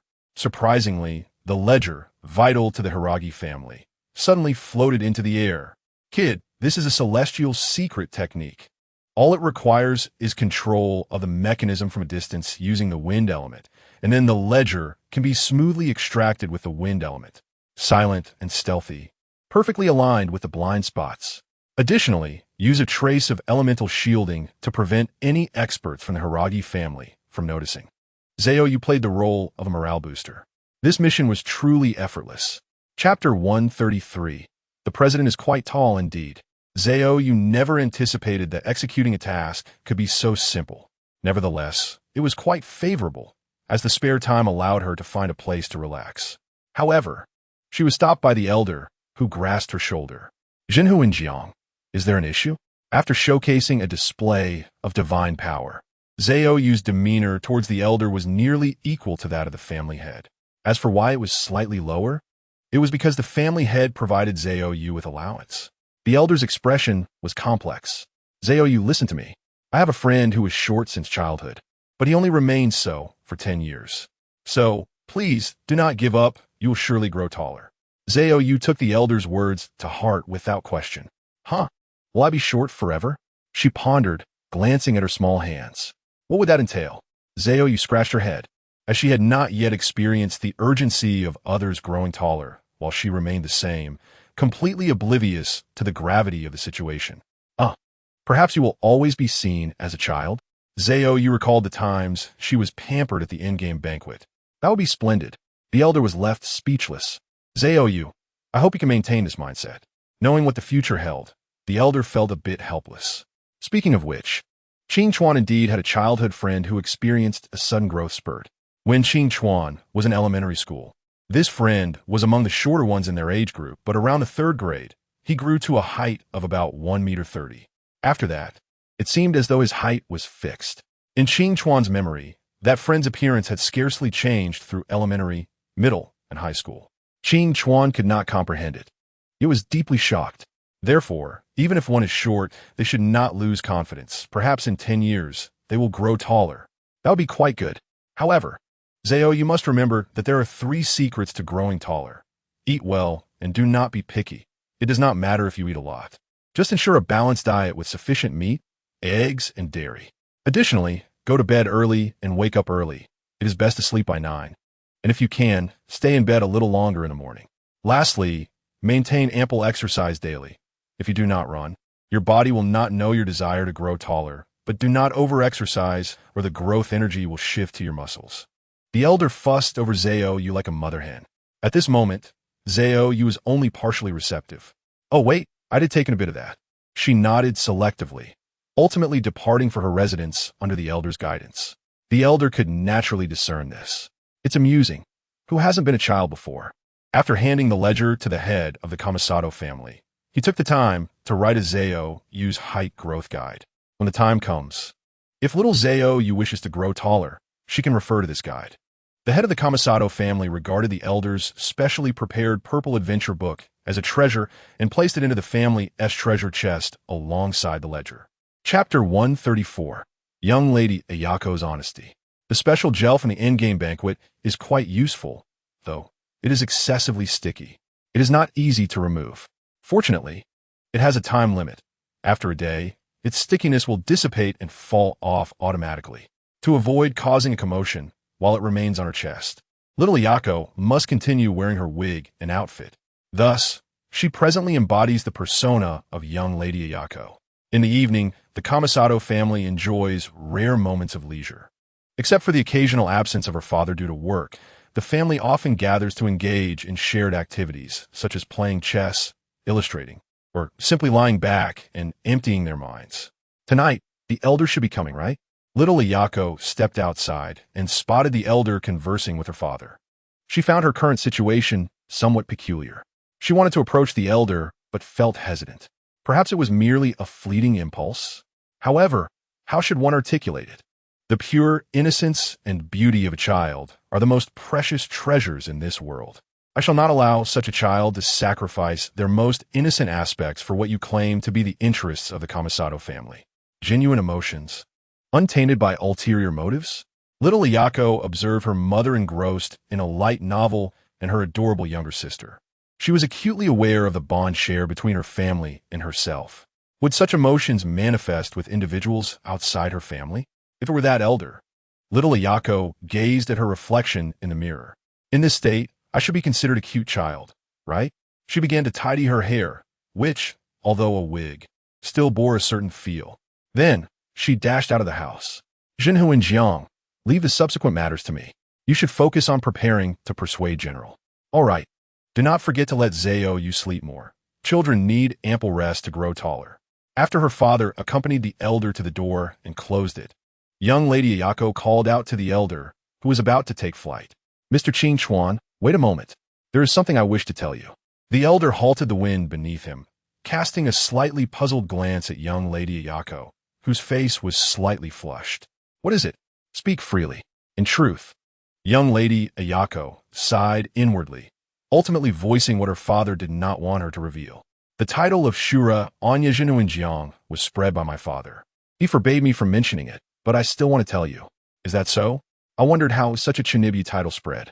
The elder's tone bore no anger, but rather a sense of relief. Then why would you tell me? Did you not say your father forbade it? Because you are a good person, and I do not wish for our relationship to be entangled with too many matters of interest. Upon hearing this response, the elder smiled warmly. Is that so? However, a look of hesitation soon crossed his face, and ultimately, the elder replied, since you have said that, I suppose I must forgive your Kamisato family.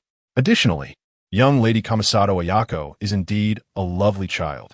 The subsequent departure of the esteemed elder left Miss Lingzi with little recollection, save for the clear memory of the elder's acknowledgement of her words while her father stood beside her. Father? In Chapter 135. Kamisato Ryuma expressed that Miss Lingzi experienced a fleeting sense of guilt, akin to a child caught in mischief.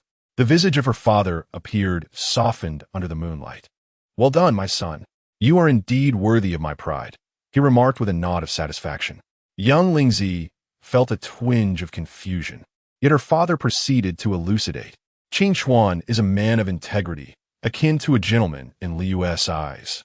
Gaining his recognition is both a challenge and a simplicity. The challenge lies in the fact that those intertwined with interests will only engage for gain, while the simplicity resides in the fact that genuine emotions can be cultivated through heartfelt conversation. Through personal encounters, I realized that forging a positive relationship with such a person is akin to scaling a formidable peak. Having traversed the corridors of power too extensively, how could I avoid the entanglement of interests? Unless one day I retire and cease my involvement, it seems implausible to foster a deep bond with him. The elder approached the young Lingzi, kneeling slightly to adjust her collar. "But you are different. Although you have embraced many aspects of familial interests, you still retain the essence of child. I am pleased that you have not been entirely consumed by the lure of gain. Complete erosion is detrimental. It could strip you of much, even cloud your perception of others. Lacking a comprehensive view will lead to errors." The head of the Kamisato family, seated at the entrance, exhibited a hint of carefree abandon. Young Lingzi was acutely aware that her father's mood fluctuated significantly that day. Such behavior was uncharacteristic of the Kamisato patriarch, deviating from the family's decorum. Fortunate that only the family members inhabited the estate at this hour. "You made the right choice. I'm truly proud of you." The head of the Kamisato family appeared weary, yet exhilarated. "Throughout my life, I have felt like a restless insect in the night, wandering through the forest in search of an escape, adhering to rules while sensing the Kamisato family teetering on the brink. I have long sought to salvage our lineage through the benefits embedded within the rules. Now our status is stabilizing, yet I discover that what has saved us is something I have long suppressed." The head of the Kamisato family found himself yearning for a drink. "This cannot be. Young Qing Xuan just advised against alcohol in the health guide for Sayu. Though no longer a child, one must still heed the call of health. Lingren, from this day forth, the future of the Kamisato family is entrusted to you." That night, the head of the Kamisato family spoke thus to his youthful son. "Ryuma, signifying prosperity and exaltation, embodies the hope for the family's enduring legacy." Subsequently, the patriarch's expression mirrored that of the elder, wavering yet ultimately conveying, "I can understand your fondness for cross-dressing as a hobby, but please do not take it too far, nor allow outsiders to discover it. The Kamisato family cannot afford such disgrace." Miss Lingzi's face flushed crimson, and considering the involvement of the Soul Keeper, her existence could not remain concealed. In the future, there may even be gatherings requiring her presence. The head of the Kamisato family sighed as he regarded her. "Son, strive diligently. The honor of the Kamisato family rests upon your shoulders." Chapter 136. The Calm Before the Thunder. When does one truly grow? The elder remained uncertain, for at times, he himself could hardly comprehend how he accomplished such remarkable feats in the past. Rules are never rigid, nor is human nature. Rules are fundamentally grounded in human nature, and each rule serves as a safeguard for it. The elder gazed into silence at the Purple Adventurer's Experience book he had penned. This was a spontaneous endeavor birthed during his time studying the Codex with Xiao Yanfei. The elder knew he had authored those words solely from his own inspiration, devoid of any external influence. If asked to write now, he would concede that he could not replicate such profound sentiments. It seemed Xiao Yanfei held a great fondness for his words, even requesting him to transcribe them into her codex. "Elder, what troubles you? You seem a bit withdrawn today," inquired Xiao Yula. Her curiosity piqued, as he had been quite active recently, visiting the Ye Miko in the mornings and wandering to the Kamisato estate in the afternoons. Today, however, he appeared rather reclusive, affecting even the lethargy of the cat, Chiliang. "Perhaps I am about to embark on a significant endeavor?" he mused, setting aside the Purple Adventurer's Experience book. "Elder, haven't you already undertaken numerous significant tasks? Solo explorations of the snowy peaks, ventures to the brink of life and death. What do you plan to do next?" With the presence of a Geo Archon, Xiao Yula felt a sense of ease. Although the Anemo Archon, Barbados, claimed to be omnipresent, his essence felt elusive, unlike the overwhelming presence of the Archon, which provided a sense of security. Xiao Yula offered a bowl of noodle soup adorned with a fried egg and scallions to the elder. I am preparing to meet the Raiden Shogun, and to inform her of her subordinate's mismanagement. Xiao Yula settled beside the elder, gently pulling the sleepy cat, Chiliong, closer. Is such a significant matter at hand? The elder lifted the fried egg, instinctively pressing it down. Fishball surfaced at that moment. Yes, if all goes well. The people of Inazuma should enjoy prosperous days ahead. Xiao Yula regarded the elder, her gaze drifting to the noodles in his bowl. What if things do not proceed smoothly? The elder scooped up a fishball, knowing it contained filling, advising against consuming it immediately to avoid a scalding surprise. Alas, I can only create 5 Anemo rings at once. Exceeding that limit causes them to dissipate, so I must travel with companions to avoid scattering. Xiao Yula chuckled, twirling a strand of hair around her finger. Then I must ensure to keep the compass steady, lest you veer off course, elder. The elder mixed the scallions into the noodles. They cooked quickly and would soon be ready to eat. Thank you. I shall take my ease for now. Indeed, Xiao Yula remarked, her culinary skills improving with each passing day. This world is indeed becoming more splendid. It certainly will. Chapter 137, The Elder's New Attire. The appointed time had arrived for the meeting with the deity of Inazuma, arranged by the Shofu. Soul Keeper, I entrust everything in Inazuma to you, were the words from the head of the Kamisato family to the elder. The patriarch personally adorned the elder with a regal purple armor reflective of Inazuma's heritage. Being the Shofu, the cultural overseer, considerable thought was invested into designing attire befitting the Soul Keeper. The elder felt a reluctance to voice his thoughts. This armor was indeed burdensome. The inner lining of the trousers was manageable, but the subsequent layers felt excessive. The purple-hued undergarments were somewhat stifling. Donning the greaves added weight, reducing agility significantly. The dual-layered skirt armor further compounded the burden, making an ordinary person acutely aware of their heaviness. With the breastplate in place, it felt as though he was encased in iron. The additional layered pauldrons made even the slightest arm movement a laborious endeavor. Next, armor was affixed to the chestplate, supplemented with decorative iron pieces. However, to align with the identity of the Jinhuan Jiangrun, a solid representation of valor was employed. Following this, the armor straps were tightened, and a waist guard was welded on to prevent the armor from slipping. Subsequently, arm guards were added, further reinforced with iron. The shoulder cape, heavy as a blanket, was donned.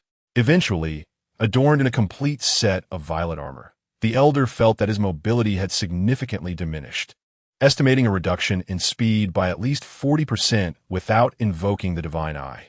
Had he not experienced the gifts of the winter tree, merely being able to walk would have been considered a feat an ordinary person might not even manage a few steps in such attire. At this moment, the elder also bore a horizontal blade at his waist, a ceremonial piece that could also serve as a weapon if necessary. However, in the presence of Raiden Shogun, the chainmail's presence seemed inconsequential. The wind whispered to the elder, conveying the voices outside. The Jinhuan Jiangrun is here to serve the community? We should have known. They even bury the slain? The Shura of the Dark Knight. The Jinhuan Jiangrun has arrived. Thank you, Jinhuan Jiangrun, for vanquishing the beast that harmed my son. May the Shura of the Dark Knight bless my son to succeed in his public service examination this year, and may today's harvest go undisturbed. The elder was at a loss for words, merely catching glimpses of the multitude of hopeful eyes through the gaps in his cart's window. Elder, are you nervous? Inquired the newly attired Yura, dressed in the garb of Mondstadt knights. Not too much. At least I now know what I must do, he replied. Upon dismounting the cart, the elder realized the weight of his garments was truly burdensome. Before him stood the Tenku Tower, and the path ahead would require him to walk, as the cart could not proceed further.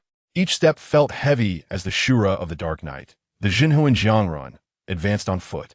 Beside him walked a blue-haired noble girl, who, in stark contrast to the solemnity of the Jinhuan Jiangrun, appeared somewhat petite, yet her cool demeanor was impossible to overlook. To the people of Inazuma, this uniquely dressed girl was recognized as the priestess responsible for communication alongside the Jinhuan Jiangrun. How did the soldiers guarding the Teyvat Tower perceive the Jinhuan Jiangren? Their expressions were rather numb.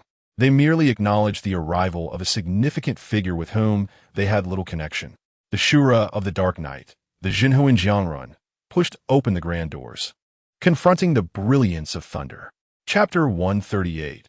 Analysis of the deities of Inazuma from the perspective of Raiden Shogun. What did the Jinhuan Jiangren represent? According to the reports submitted by the community, this individual was an adventurer from Liyue who had been spontaneously supported by the people after eliminating thousands of rogue warriors in Inazuma.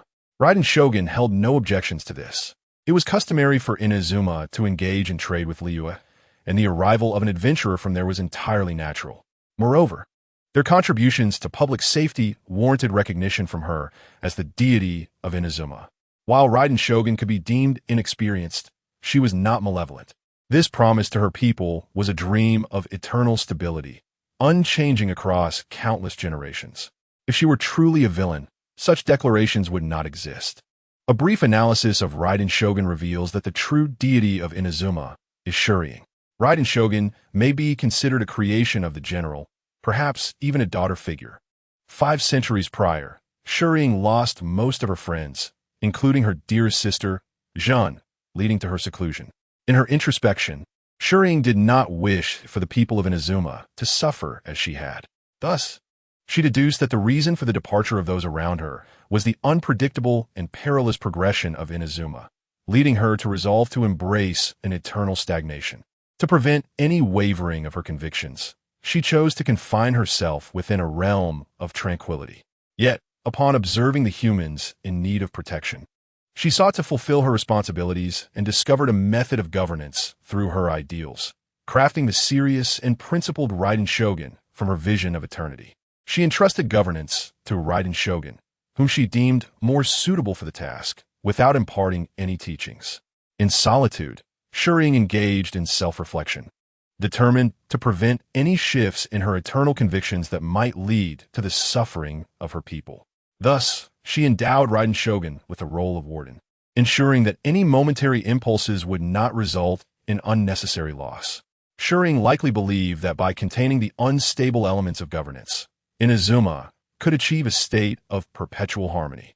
However, there existed a trace of selfish desire. She yearned for a realm of dreams devoid of the pains of her past. Yet, she probably underestimated the boundless wisdom and greed of humanity. Although she had established a vision for Inazuma's future at the highest level, the populace had differing priorities, often valuing immediate gains over the ethereal promise of eternity. When Shuriing departed, she likely did not anticipate humanity's audacity to deceive a deity. Even Morix occasionally descended to investigate the people's lives to address legal discrepancies. Could one truly expect the reclusive Raiden Shogun, confined within the Teyvat Tower, to restore Inazuma to its former glory? She lacked the capability for such a task. While she excelled in combat, her political acumen was lacking, making her susceptible to manipulation. It is not implausible. The populace is known to act in duality. Historical accounts, such as the list of confiscated possessions from Mr. Chuang and the price of 50 taels for a single egg, bear witness to these truths. Chapter 139. The meeting of the Jinhuan Jiangren and Raiden Shogun. The expressions of the warriors stationed beside Raiden Shogun were reminiscent of a looming threat. What a formidable presence it was. Merely standing there exuded an aura of majesty akin to that of a mountain, instilling a sense of dread within those who beheld it. The mere gaze of the Jinhuan Jiangren evoked memories of one's misdeeds from childhood. As the Jinhuan Jiangren passed by, the warriors suddenly realized that their palms were damp with sweat. What was Raiden Shogun's impression of the Jinhuan Jiangren at that moment? Surprisingly, her first glance did not immediately discern the figure of the Jinhuan Jiangren. Instead, she first sensed the aura surrounding them. This essence coalesced before Raiden Shogun, reminiscent of the aura of the rock deity Morix. The only concern was that an aura evolves with the passage of time and the beliefs of humanity. Before Raiden Shogun stood a majestic being, akin to a dragon performing an exuberant dance. Fortunately, as Raiden Shogun assessed the situation, she remained oblivious to any discrepancies. Were it the Anemo Archon Barbados, the outcome might have been far less certain. At this juncture, Raiden Shogun concluded that the favorable impression bestowed by the Geo Archon indicated the significance of this individual. Only then did she notice the small Siege, the divine beast of Liyue, accompanying the Zhenhuan Jiangren. Raiden Shogun assessed that this individual was adept in law and possessed commendable character. Subsequently, she finally beheld the true form of the Zhenhuan Jiangren. Raiden Shogun's judgment. The variable of the descender is the eternal enemy that must be struck down. Raiden Shogun's movements are swift, yet her information gathering is even swifter. She observed the wind attribute vision at the waist of the Zhenhuan general.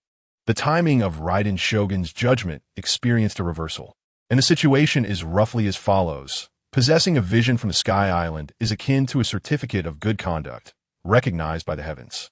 Raiden Shogun's words. Only eternity is closest to divine principles.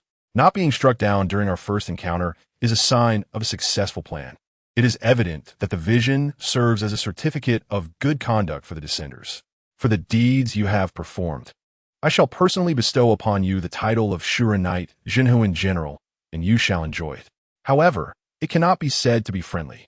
Raiden Shogun conducts her affairs with impartiality, granting honor while assessing the benefits based on the information left by her master. From the current offerings, the position of the Shura Knight, Zhenhuan General, resembles that of the indifferent Kitsune Shrine Priestess next door. After outlining the benefits, the general produced an identity token and approached the Zhenhuan General. Perhaps you should first take a look at this, she suggested. The Zhenhuan General extracted a ledger from her arms armor. At that moment, the samurai behind Raiden Shogun changed countenance, seemingly ready to act, but was rendered immobile by a single glance from the Zhenhuan General. Subsequently, dark clouds charged with lightning gathered over the Inazuma Tenryu Commission. Chapter 140, on problem solving. In fact, regarding Raiden Shogun, the old gentleman and the head of the Kamisato clan had engaged in thorough discussions.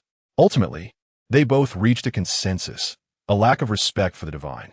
Raiden Shogun is merely naive, not malevolent. Therefore, they considered her behavioral patterns for record-keeping.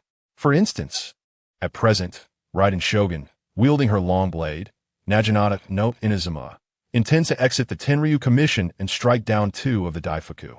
Can we allow Raiden Shogun to proceed unchecked? While eliminating those parasites may be satisfying, the consequences would be far-reaching. If Raiden Shogun were to slay them all, the entire political center would be paralyzed. The ramifications of such paralysis would manifest as a power vacuum and political turmoil, a malfunctioning decision-making mechanism, power struggles, and unstable political conditions. In simpler terms, if a natural disaster were to strike your region, the nation would be unable to come to your aid, preoccupied with power struggles, leaving no one with the inclination to assist you. The collapse of social order would lead to uncontrolled public safety and interrupted livelihood services. In layman's terms, there would be no police, and one must fend for oneself.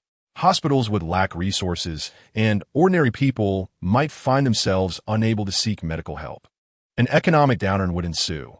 Market confidence would collapse, supply chains would fracture, and resources would dwindle. Without a guiding intellect to allocate resources, floods would drown the unprepared while droughts would starve the others. External forces would intervene, leading to a sovereignty crisis. In layman's terms, if foreign nations instigate economic warfare, one's basic necessities would be in their hands, and even if the general wielded her blade with fervor, she could not alter the course of events. Economic laws are impervious to brute force. Long-term societal trauma and challenges in governance reconstruction would ensue, social trust would erode, and the reconstruction of governance systems would face obstacles. In layman's terms, if the populace were to discover that the general allowed her subordinates' corruption to persist, governance would become exceedingly complicated, making it difficult for even the most upright officials to perform their duties effectively. The Zhenhuan general conveyed these sentiments to the general. In the end, the general was persuaded to reconsider, and the Zhenhuan general perceived a sense of confusion reflected on her face. The reality is that the general only needs to remain in the Tenryu Commission, ready to strike, while the 3 Daifuku officials have a multitude of tasks ahead. The general crafted by Master Ing is thus politically manipulated as a puppet, and when faced with conflict, finds herself at a loss for action. Master Ing, if you cannot govern, How can you expect one devoid of worldly knowledge to do so? A nation is a collective organization established when individuals discover the hardships of survival. Essentially, it arises from the human yearning for a better life. Without aspirations for a brighter future, how can one govern? Such a notion would signify a regression of the nation in alignment with your desires. This is also the reason the I Hunt Decree and National Lockdown Decree have come to fruition. Raiden Shogun has been misled into believing that stagnation equates to eternity. Stagnation, in fact, signifies regression, for time inevitably advances. At this moment, Raiden Shogun inquired, "In your opinion, what should I do? What to be done?" It is undoubtedly a matter of gradual concessions. Regardless, while Raiden Shogun remains here, neither the Kujo clan nor the Shiranui clan dares to resist. It might be prudent to consider nationalizing their assets. Ahem, rather, given the current national difficulties, it is time to pay taxes. Then, new blood could be introduced into the more peripheral roles within the Daifuku. With so many applying for public office, there is no fear of a lack of candidates. By dismantling the influence of the two Daifuku from the ground up, we could gradually refresh the system and mitigate the impact. However, it is also essential to remember to raise salaries for the staff to stabilize morale. Chapter 141. The Chosen Laborer. The Jinhu in general does not intend to instigate any political reform in Inazuma. Firstly, her knowledge in this area is limited, as the recent discussions were based on prior dialogues with the head of the Kamisato clan. Secondly, to be frank, no matter how perfect a political system may be, its executors are human, and humans possess both virtues and vices. Even the best systems inevitably fall prey to greed, leaving only the option of constant rebooting or diligent monitoring for corruption. Thus, regarding future developments, the Jinhu in general can only recommend transparency in governance and encourage the general to venture outside occasionally. However, it seems that after hundreds of years, the Jinhu in general is the first to address such matters with the general. At this moment, in the eyes of Raiden Shogun, the Jinhu in general's status underwent another transformation. The citizen recognized by the heavens, possessing deep understanding and willing to counsel, is akin to the perfect laborer in governance, endorsed by Liu's Morix, the judicial deity, and the celestial beast, Sieji, appointed by divine will.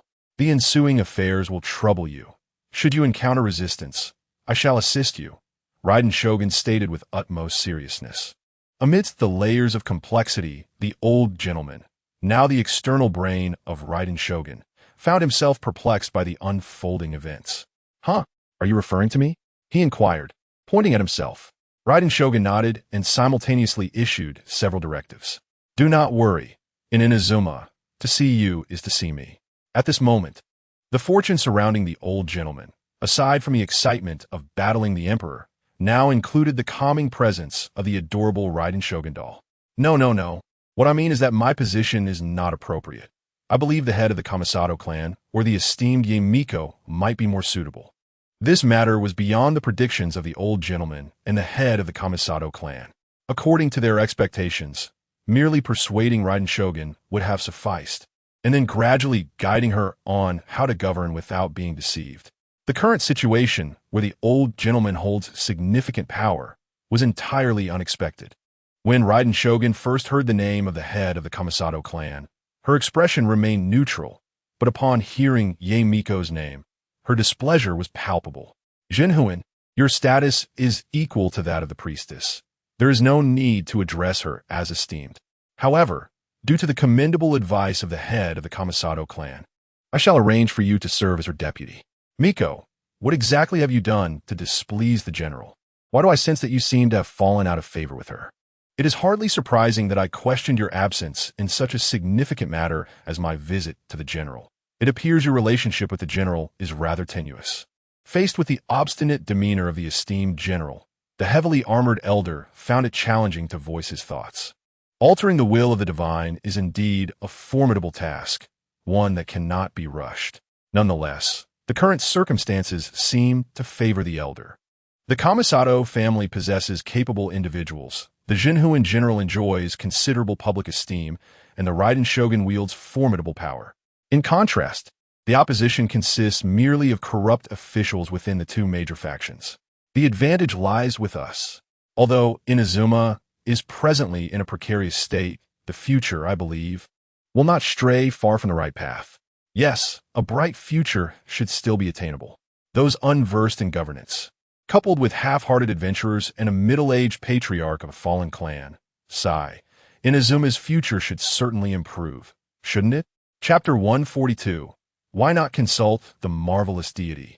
The Emperor Cat Dragon Doll? At the Kamisato residence. The Jinhuan general truly stands out. The head of the Kamisato family offered high praise for the elder's recent accomplishments. He has indeed exceeded expectations. But let us not dwell on that. We must first contemplate how to recruit new personnel. The notion of a blood transfusion sounds simple, yet in practice, it is quite time-consuming, as personnel records are embedded within the governing faction. I have no practical experience in this matter, but it is of little concern. Let us first approach the Kujo and Shiranui families for taxation. For one thing is certain, financial resources facilitate action.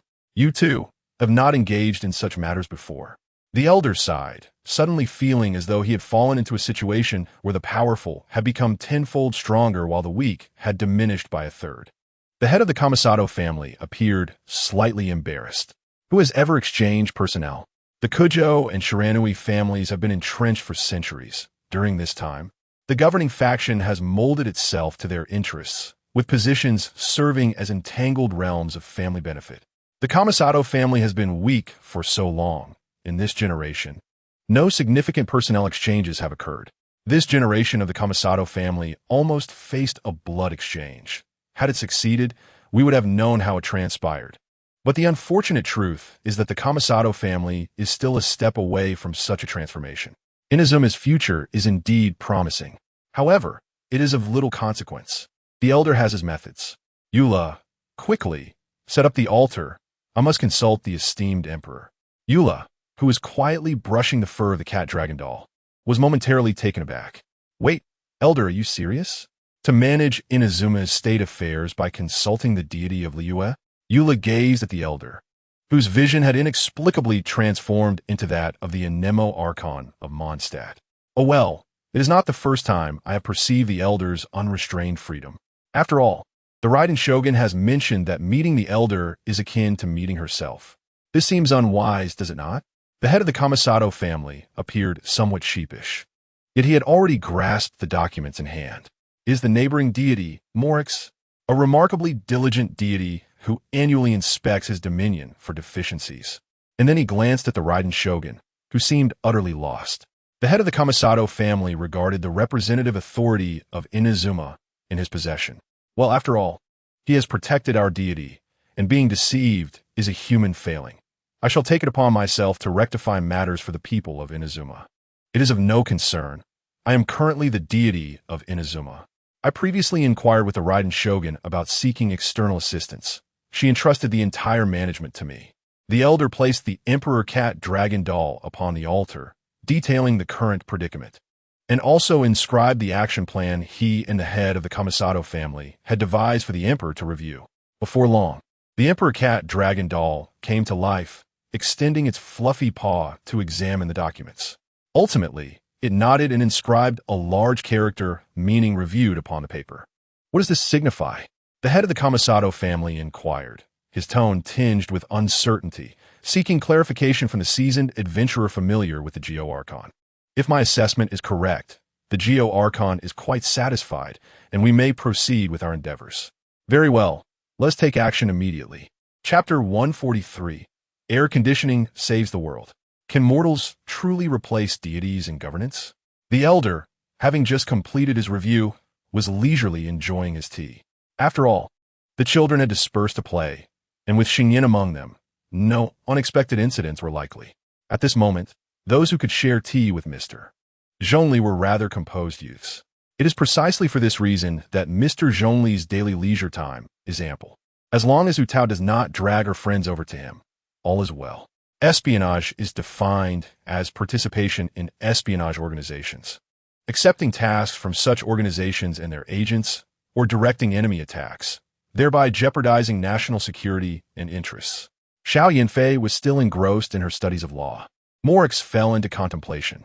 The era of deities the era of humanity. The first step must be a visit to the Kujo family to announce the general's judgment.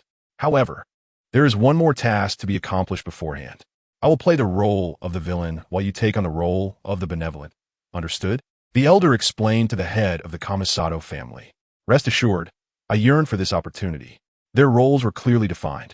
After all, the Raiden Shogun is the deity of Inazuma and must project a more amiable demeanor, as the populace favors benevolent governance, thus juxtaposing the Shura of Darkness, who intends to eliminate you all to uphold righteousness. The head of the Kamisato family will then gently dissuade with the Raiden Shogun's serene, eternal will, compelling the higher-ups to relinquish what they have consumed and pay their taxes. We are to either demolish houses and seize wealth, or rather, have them open their doors to allow taxation. It would be wise for you to deliberate carefully. The Jinhu in general is indeed quite irate. Take heed of this. Such is the rational analysis. Emotionally, the elder preferred to minimize dealings with these high-ranking individuals over matters of interest. This task is better suited for Kamisato Ruji, who is more seasoned in navigating this realm. The elder donned the heavy attire, symbolizing the Shura of Darkness once more. The middle-aged duo, now dubbed the air conditioning team, set forth to rescue Inazuma. Eula, this endeavor may prove troublesome, yet I believe it holds significance for you as well. In retrospect, I suppose it was a miscalculation. I initially brought Eula to the Kamisato family to instill in her an understanding of familial honor. Yet, after a flurry of activity, whether she comprehended familial honor remains uncertain. At the very least, she now understands the essence of family. However, now, in comparing the malevolence of these high-ranking individuals to that of the Lawrence family, I suspect Eula will grasp much. Yes, I understand. Having observed the attire once, Eula began to assist the elder in fastening the straps. Ultimately, the composed Shura of Darkness and his somewhat aloof knight companion stepped onto the historical stage of Inazuma. For the history of Inazuma, regardless of whether it is good or ill, this marks a significant chapter in altering the fate of its people. Yet for the elder, this is not a tale of adventure to boast about. The dealings laden with interests are not suitable for children. Nevertheless, amidst this war devoid of smoke and mirrors, the elder has not emerged empty-handed. Chapter 144, Kujo Sera. The elder merely assumed the central position in this narrative concerning the Raiden Shogun's judgment. The high-ranking members of the Kujo family surrounding him were visibly apprehensive. Do you understand? Silence can often be the most terrifying aspect of all.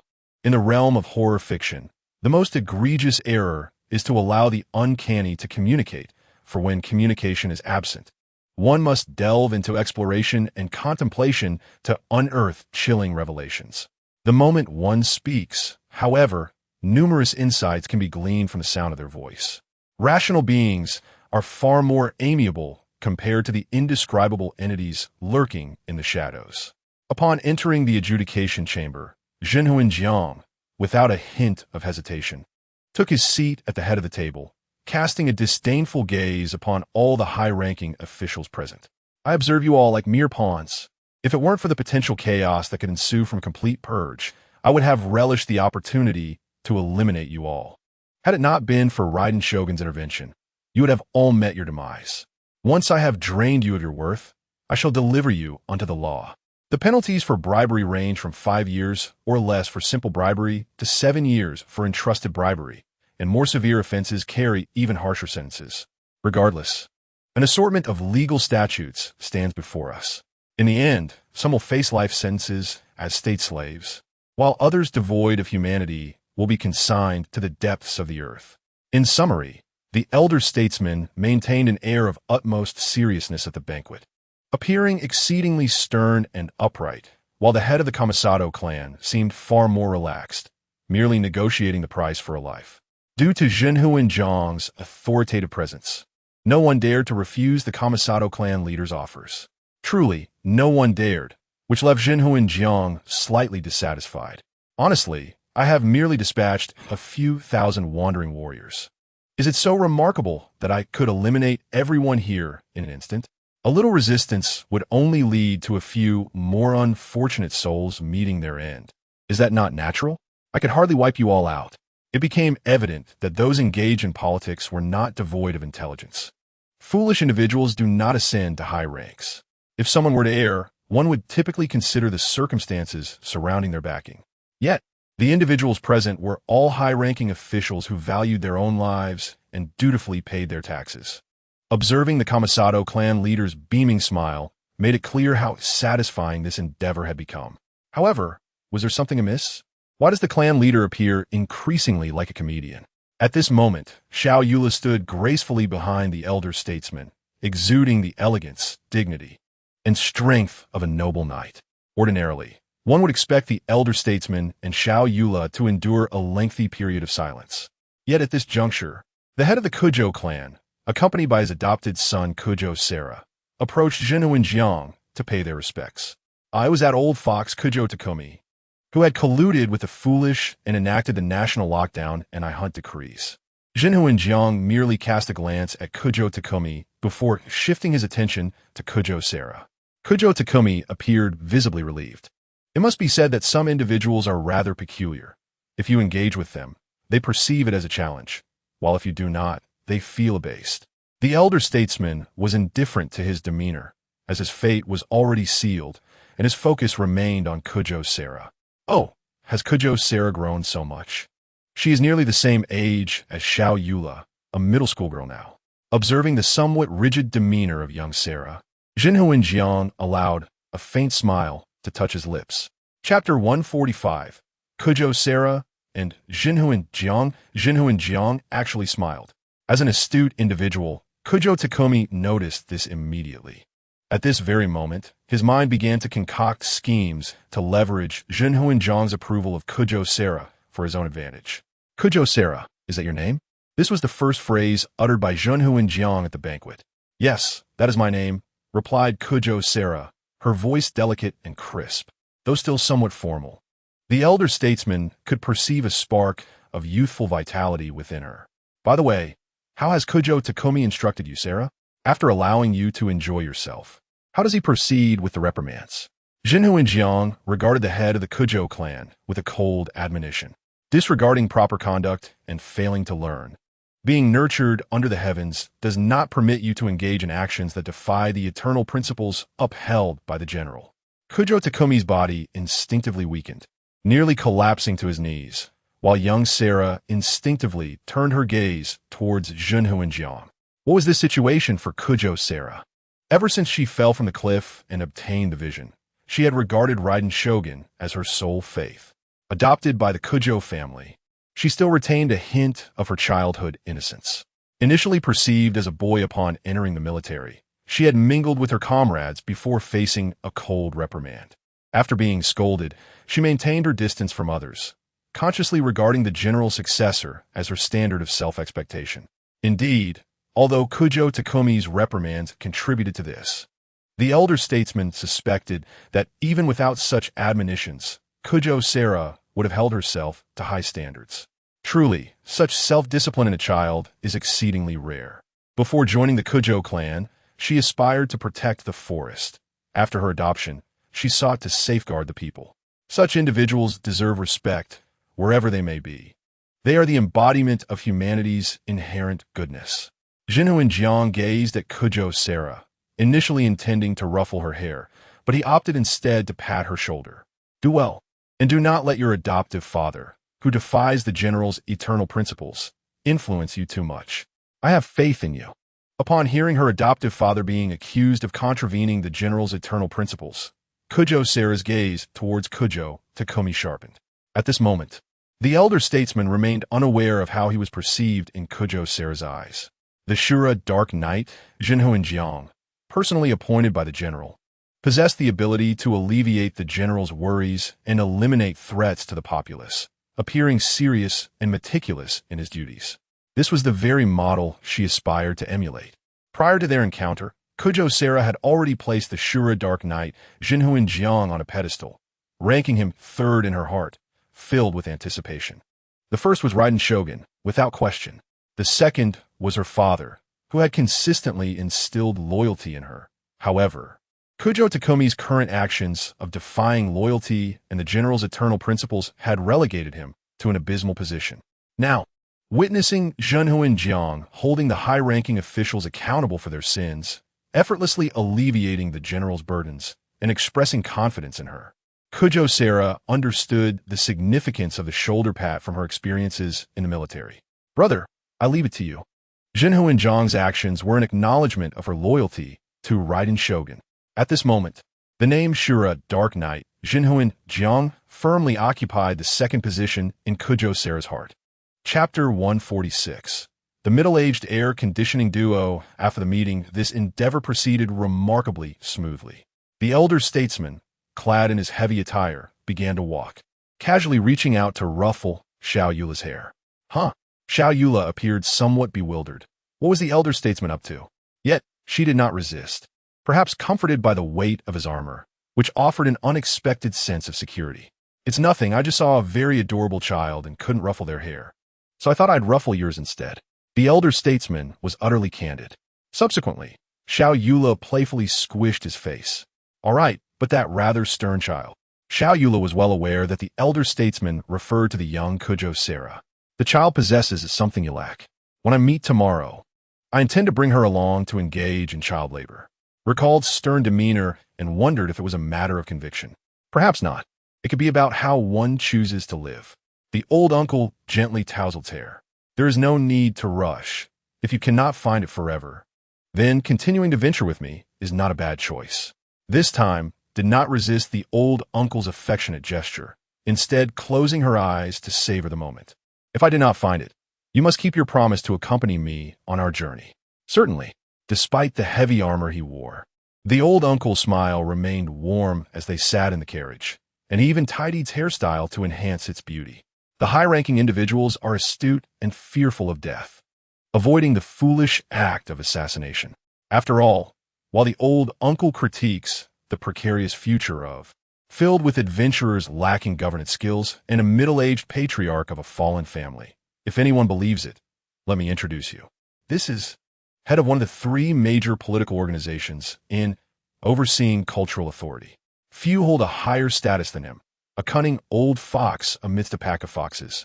And surely no one believes he is inept with blades. It is only those wielding swords who can compel others to listen to their cultural propagation. Next, we have the legendary adventurer from, the explorer who advanced the progress in the region, and the adventurer from, who has been guided by and confronted all the terrifying organizations of in a single night, the esteemed. The last is truly remarkable, possessing the might of a deity, reigning over for 500 years, born from the crystallization of divine wisdom. Should any mortal from dare to engage in assassination? Do you believe even the executive doctor from the neighboring would not falter? How many families would be implicated in the chaos? The old uncle's optimistic assessment of his future seems more like humility, since until success is achieved, everything is merely considered failure. Only upon success does one earn the right to boast. That night, the old uncle and had no choice but to stay at as identity as would complicate their return to their previous residence. To avoid troubling their neighbors, they opted for, whose head had evidently anticipated this day and declared himself prepared with rooms. Chapter 147.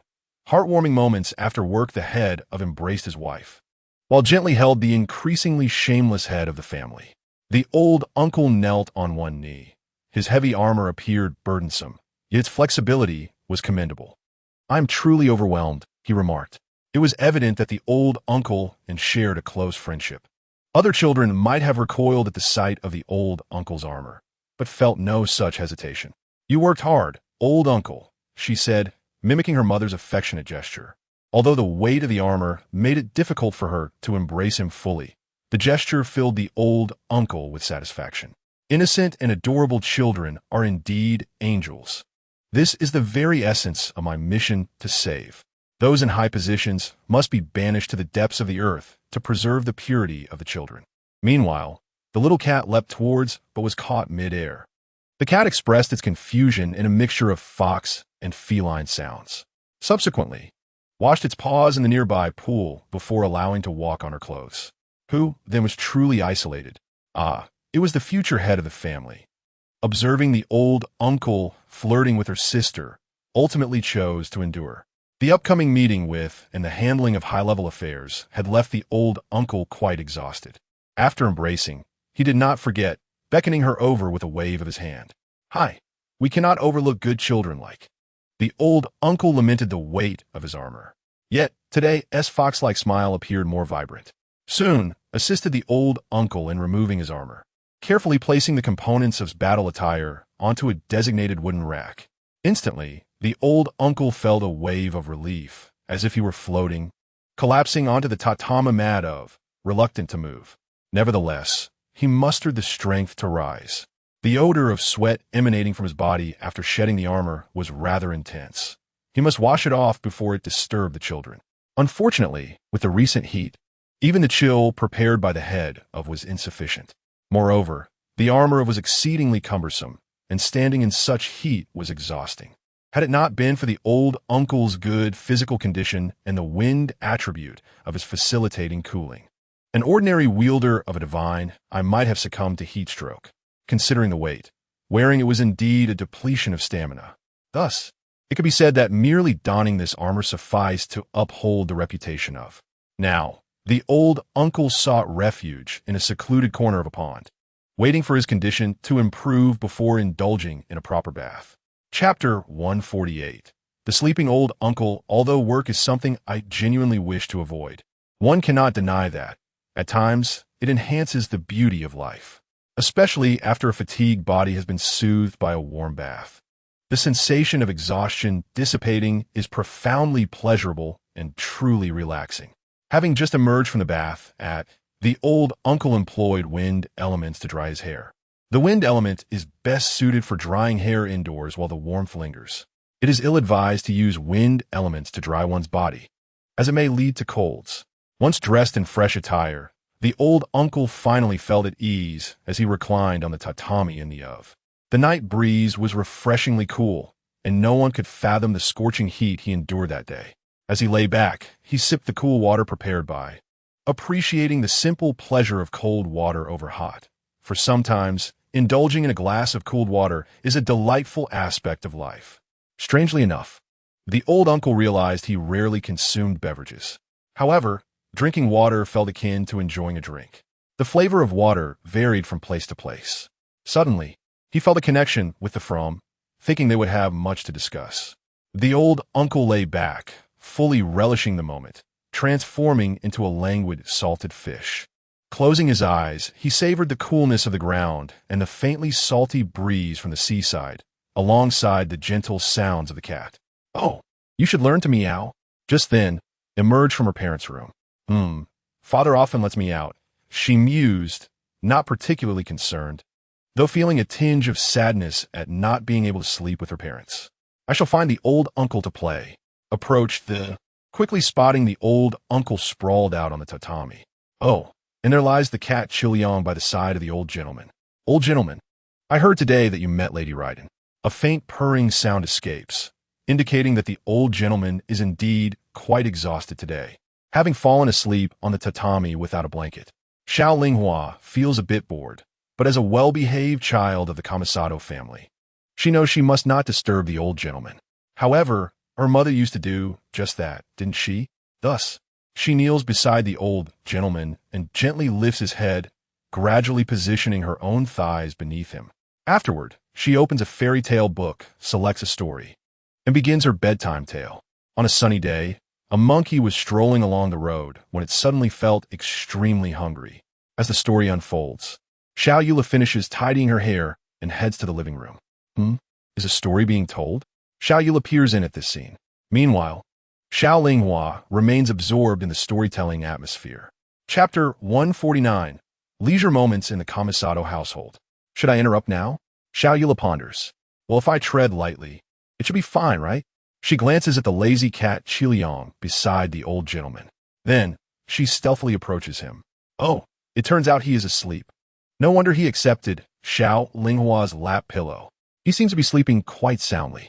Xiao Yula sits next to the old gentleman, refraining from making any sudden movements.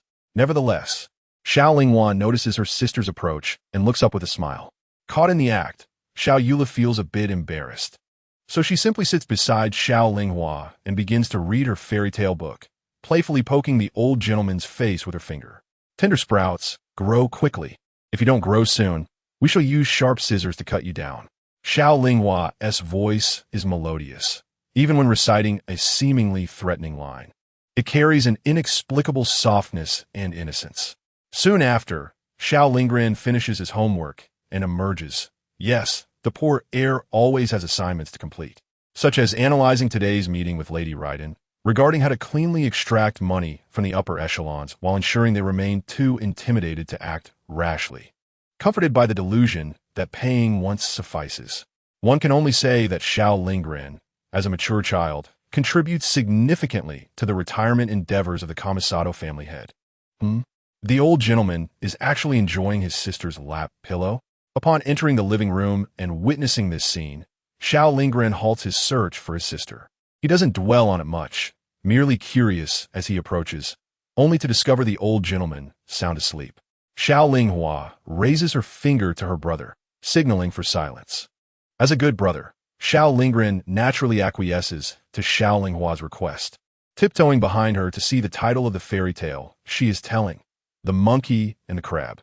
This fairy tale is quite simple, primarily narrating how a monkey finds a persimmon seed on the road and exchanges it for rice balls from a crab. The monkey devours the rice balls immediately, while the crab plants the seed in its yard, nurturing it until it grows into a persimmon tree. When the persimmons ripen, the monkey climbs the tree alone to eat them, even throwing persimmons at the crab.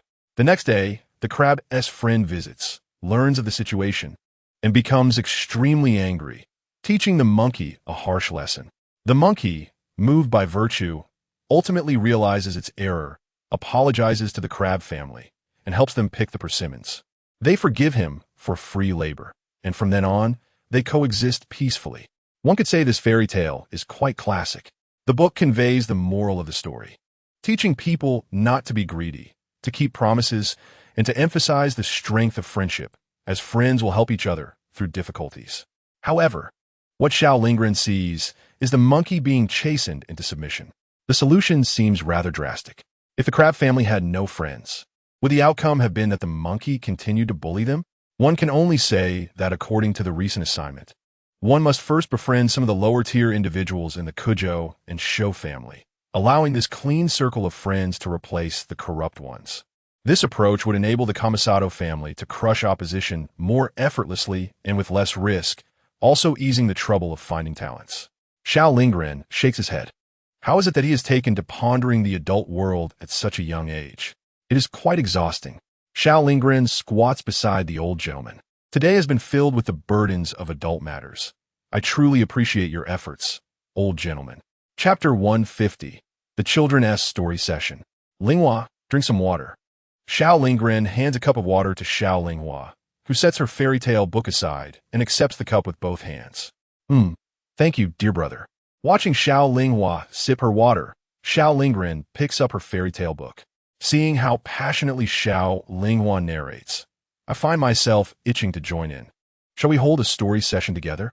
Xiao Linghua's eyes sparkle with interest. The siblings simultaneously turn their gazes toward Xiao Yula. Influenced heavily by the old gentleman, Xiao Yula feels no desire to refuse the adorable children. Since it has come to this, there is nothing left to say. Let me start with a story related to the Lawrence family. The three children sit in a row, with the cat squatting at the door, surrounding the old gentleman as he tells stories. Among the three children, there is no doubt that Xiao Yula is the most popular. After all, she has spent quite a long time with the old gentleman, learning martial arts from the Geo Archon and listening to tales from Lu Yun's borrowed wind deity, while also sipping tea from Granny Ping. Xiao Lingren and Xiao Linghua grew up together, so they are well aware of each other's stories. Consequently, there are always tales that pique one's interest less than others. Thus, it becomes Xiao Yula's stage. Despite being from Mondstadt, she effortlessly shares stories from Liyue. Xiao Yula and the old gentleman each have their own storytelling styles. Xiao Yula brings a flair reminiscent of Fontaine's performance combined with Liyue's storytelling, captivating the children with her dynamic narrative, ensuring they remain utterly engaged without any chance of distraction. If there is one issue, it is that when the children become excited, even the best upbringing cannot suppress their voices. Fortunately, the old gentleman sleeps soundly, so there is little to worry about. I seem to be a bit hungry. I shall make some snacks for supper. Would you like some? Xiao Yula regularly pulls out snacks to share with the little ones. Whether by coincidence or fate, the Kamisato siblings have similar tastes to Xiao Yula. They both lean toward lighter flavors, though Xiao Lingren seems more open to novel tastes, while Xiao Linghua prefers savory dishes. Neither of them enjoys greasy foods and favors seafood over meat. If the food is also exquisite, that earns extra points. Thus, it is no surprise that Xiao Yula, hailing from the Lawrence family, successfully caters to the appetites of the two little ones. Xiao Lingren behaves like a well-mannered child in front of Xiao Yula, and one can only imagine how Xiao Linghua's eyes sparkle with delight. Alas, the trio's joy must eventually come to an end. For instance, when Xiao Linghua's lap pillow becomes uncomfortable, she faces a dilemma. My legs have gone numb. Xiao Yula, help. The adorable little Xiao Linghua experiences what her mother must have felt. Prolonged lap sitting without proper blood flow is no trivial matter. Ultimately, Xiao Yula reached out and grasped the old man's head, while Xiao Lingren rescued the little milk dumpling, Xiao Linghua, from behind her. Fortunately, after undergoing the acupressure massage learned from Elder Yula in Liyue, Xiao Linghua successfully revived and stood up. Chapter 151. Rest well, every tired soul. Unfortunately, the three good children were all early sleepers. When one yawned, the other two would inevitably follow suit. After the Kamisato siblings departed, Xiao Yula gazed at the old man lying on the ground. Old man, when did you wake up? Upon lifting the old man's head, Xiao Yula noticed that the faint snoring had ceased. Perhaps it was when you were performing the storyteller's act at the Liyue Pavilion. It was unavoidable. When Xiao Yula showcased her storytelling, her voice inadvertently rose a bit too loud, and the hard tatama mat was not very comfortable, which naturally roused him. Realizing that the three little ones were having so much fun, he thought it best not to disturb them, and simply close his eyes to feign sleep once more. After all, lying there was quite enjoyable. The innocence and beauty of children were the very essence of the old man's quest to save the world. Would you like a snack? I baked an extra portion. Xiao Yula tidied her hair, brushing the disheveled locks behind her ears. Sure, I'm a bit hungry too. The old man graciously accepted the small loaf of bread from Xiao Yula and began to nibble on it. Xiao Yula then took a seat beside him. The cat, Kiliangliang, also snuggled up and lay on the old man's lap. Ordinarily, cats are nocturnal creatures, yet due to following the old man's schedule, Kiliangliang's routine perfectly mirrored that of humans. Your Majesty, the old man, accustomed to the daily banter of Kiliangliang, broke off a piece of the bread and offered it to the cat. Kiliangliang, perhaps you should try to learn to meow softly. It sounds much sweeter. Kiliangliang remained steadfast in her ways. After all, she bore the hopes of all foxes. How could she mimic the frail little cats of the city? Truly, after finishing the small loaf, the old man groomed Kiliangliang's fur. By the way, Yula, what kind of person do you think I am? Many words sprang to Xiao Yula's mind. Gentle, kind, decisive, calm yet prone to being boisterous, mature yet somewhat childlike. However, gazing at the old man under the moonlight, she felt those words fell short. I suppose you are a good person? Hee hee, good person. I like that title. But if you were to describe me with a metaphor from nature, what would you think? Xiao Yula pondered for a moment before articulating her conclusion. I feel like an ancient tree flourishing in a dense forest. When the sun shines, many small creatures settle upon its branches, squirrels, kittens, and birds, creating a lively atmosphere. She then recalled the old man's demeanor when facing the wandering samurai and the high-ranking officials of Inazuma. Yet, sometimes the forest becomes shrouded in mist, causing the small creatures to hide, and the ancient tree reveals its terrifying side to scare away any malevolent intruders. The old man opened his arms, taking a deep breath, feeling the unexpectedly cool night air. That is quite nice. I appreciate that metaphor. However, it's getting late. Xiao Yula, it's time for bed. Good children should remember to sleep early and rise early. Chapter 152. On the training of Raiden Shogun. What issues currently plague the entirety of Inazuma? Bureaucratic corruption has led to a growing sentiment of division on Seirai Island, causing internal conflicts. The business environment suffers due to exorbitant pricing policies, leading to severe taxation issues. There is a shortage of resources, pressing livelihood concerns, and the environmental damage stemming from unaddressed nuclear waste beneath Yanshan Mountain. It cannot be said that we are on the brink of collapse, but even a dog would shake its head in dismay. One must be grateful for the Raiden Shogun's suppression. Otherwise, war would have likely broken out long ago. Yet, perhaps a conflict would lead to a better environment post-Reconstruction?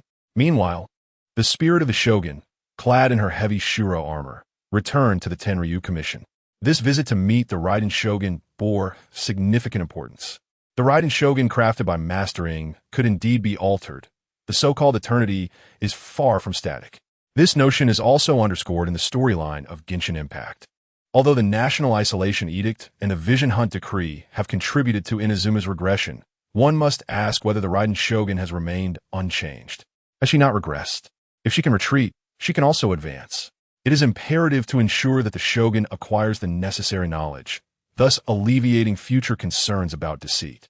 This was the grand plan for Inazuma, decided by the old man and the head of the Kamisato clan. What if it doesn't work? Well, that simply means additional training will be required until perfection is achieved. The spirit of the Shogun pushed open the grand doors of the Tenryu Commission, where the Raiden Shogun was seated in meditation. Spirit of the Shogun, what brings you here? The Raiden Shogun remained aloof. Given that you were previously misled, I have prepared some books for you, so that in my absence, you will not fall prey to deceitful individuals. The spirit of the Shogun placed the prepared titles, The 108 Methods of Tax Evasion by Corrupt Officials, the personal album of corrupt officials from Kai J, and the Blood and Tears development history of the H.J. family on the Raiden Shogun's desk. The Raiden Shogun regarded these volumes without objection, reaching for the books presented. Indeed, the Raiden Shogun is somewhat rigid, yet she comprehended that she ought not to be deceived, thus began her studies.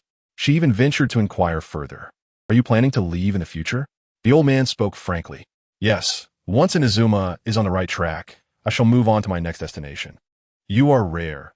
I can provide you with anything you desire, as long as you are willing to remain in Inazuma. Although the Raiden Shogun was engrossed in her reading, she still found the time to extend an invitation to the spirit of the Shogun. That you cannot offer. My eternity extends far beyond Inazuma. Eternity, the correct answer. Then there is nothing more to be done. The Raiden Shogun, fully grasping the meaning of eternity, arrived at the heart of the matter. The old man observed the Raiden Shogun, noting that she remained fixed on the first page, without flipping through the book. Is this the Raiden Shogun's divine reading technique? Must one only gaze at the first page to comprehend the entirety of the book? Spirit of the Shogun, why does increasing taxes lead to poverty? After a lengthy pause, the Raiden Shogun posed a fundamental yet straightforward question to the spirit of the Shogun. The spirit fell silent. This was problematic. The Raiden Shogun was indeed crafted using Master Ying's template. Since Master Ying himself was not adept in governance, could a more serious persona excel in that regard? Chapter 153. Training? No, it's teaching. It has been demonstrated that governing a nation is akin to mathematics. No matter how much one struggles or frets, the fundamentals remain unchanged. What do the people desire? The old man inquired. Eternity. The Raiden Shogun replied with conviction. Good, you are correct. Now, how can the people attain eternity? The old man did not intend to overthink. If the process was flawed, so be it, as long as it functioned. By putting the people first, the fact that the answer was reached demonstrated that the effort had borne fruit. Well said. Now, tell me specifically what the people want. Basic needs, no debts, ease of life, a 3-day work week, or a 4-day work week. That is quite good. You do possess the ability to gather information. Teaching General Raiden is both a light and burdensome task. The ease lies in her remarkable memory. She is mostly aware of the subjects discussed. However, the challenge arises from her rigid interpretations, particularly concerning concepts like eternity and her lack of understanding of human emotions, commonly referred to as emotional barriers. In the context of penalties, this case has clear precedents, as you have likely observed in the specific rulings. For instance, consider the case of Zhang San, who fatally attacked an elderly man, resulting in the death penalty, which has historical precedents. Yet, Zhang San's actions have purged societal values.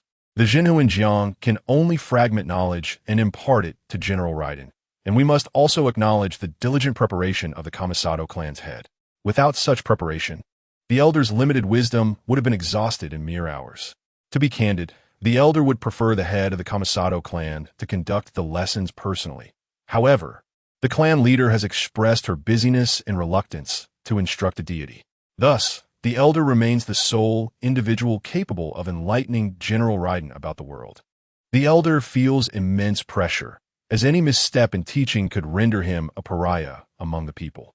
It is enviable to witness those who possess advantages or political acumen, serving as benevolent rulers in the realm of Genshin Impact.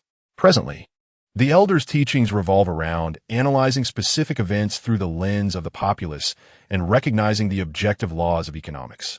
It is quite natural for some matters to decline. Standards must be set realistically. Ultimately, this educational endeavor concluded with the elder's exhaustion.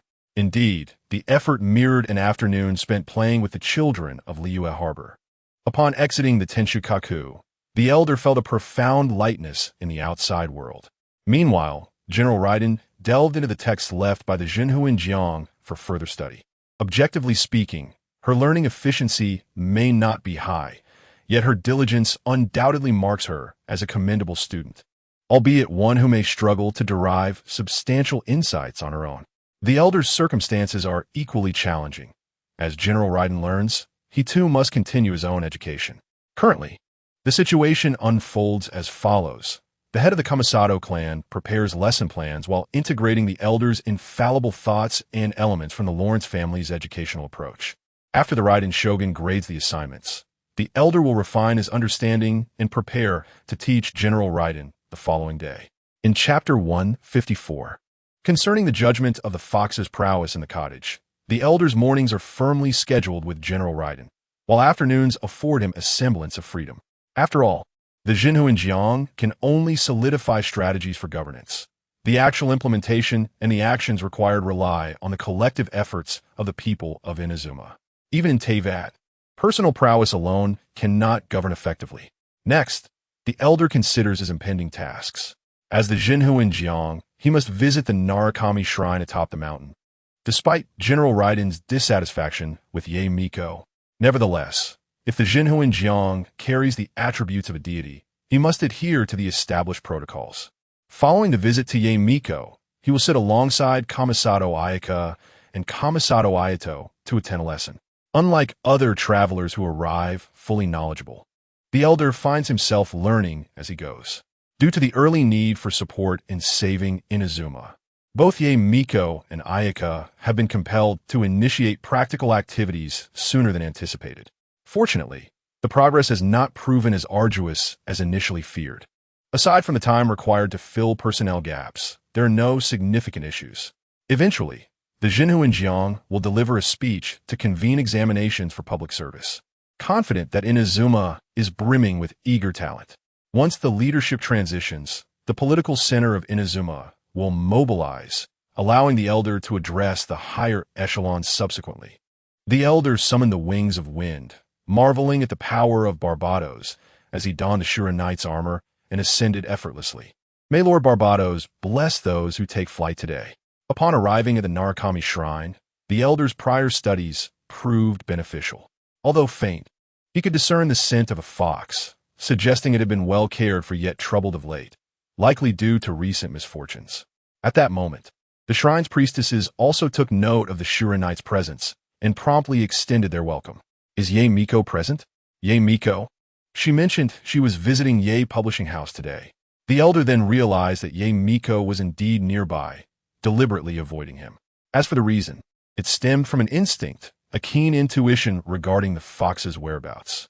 The shrine incessantly conveyed to him, even through the gentlest breeze, that a pink fox had recently been present. However, it would be unwise to vocalize this. Instead, he pondered why Ye Miko wished to evade him.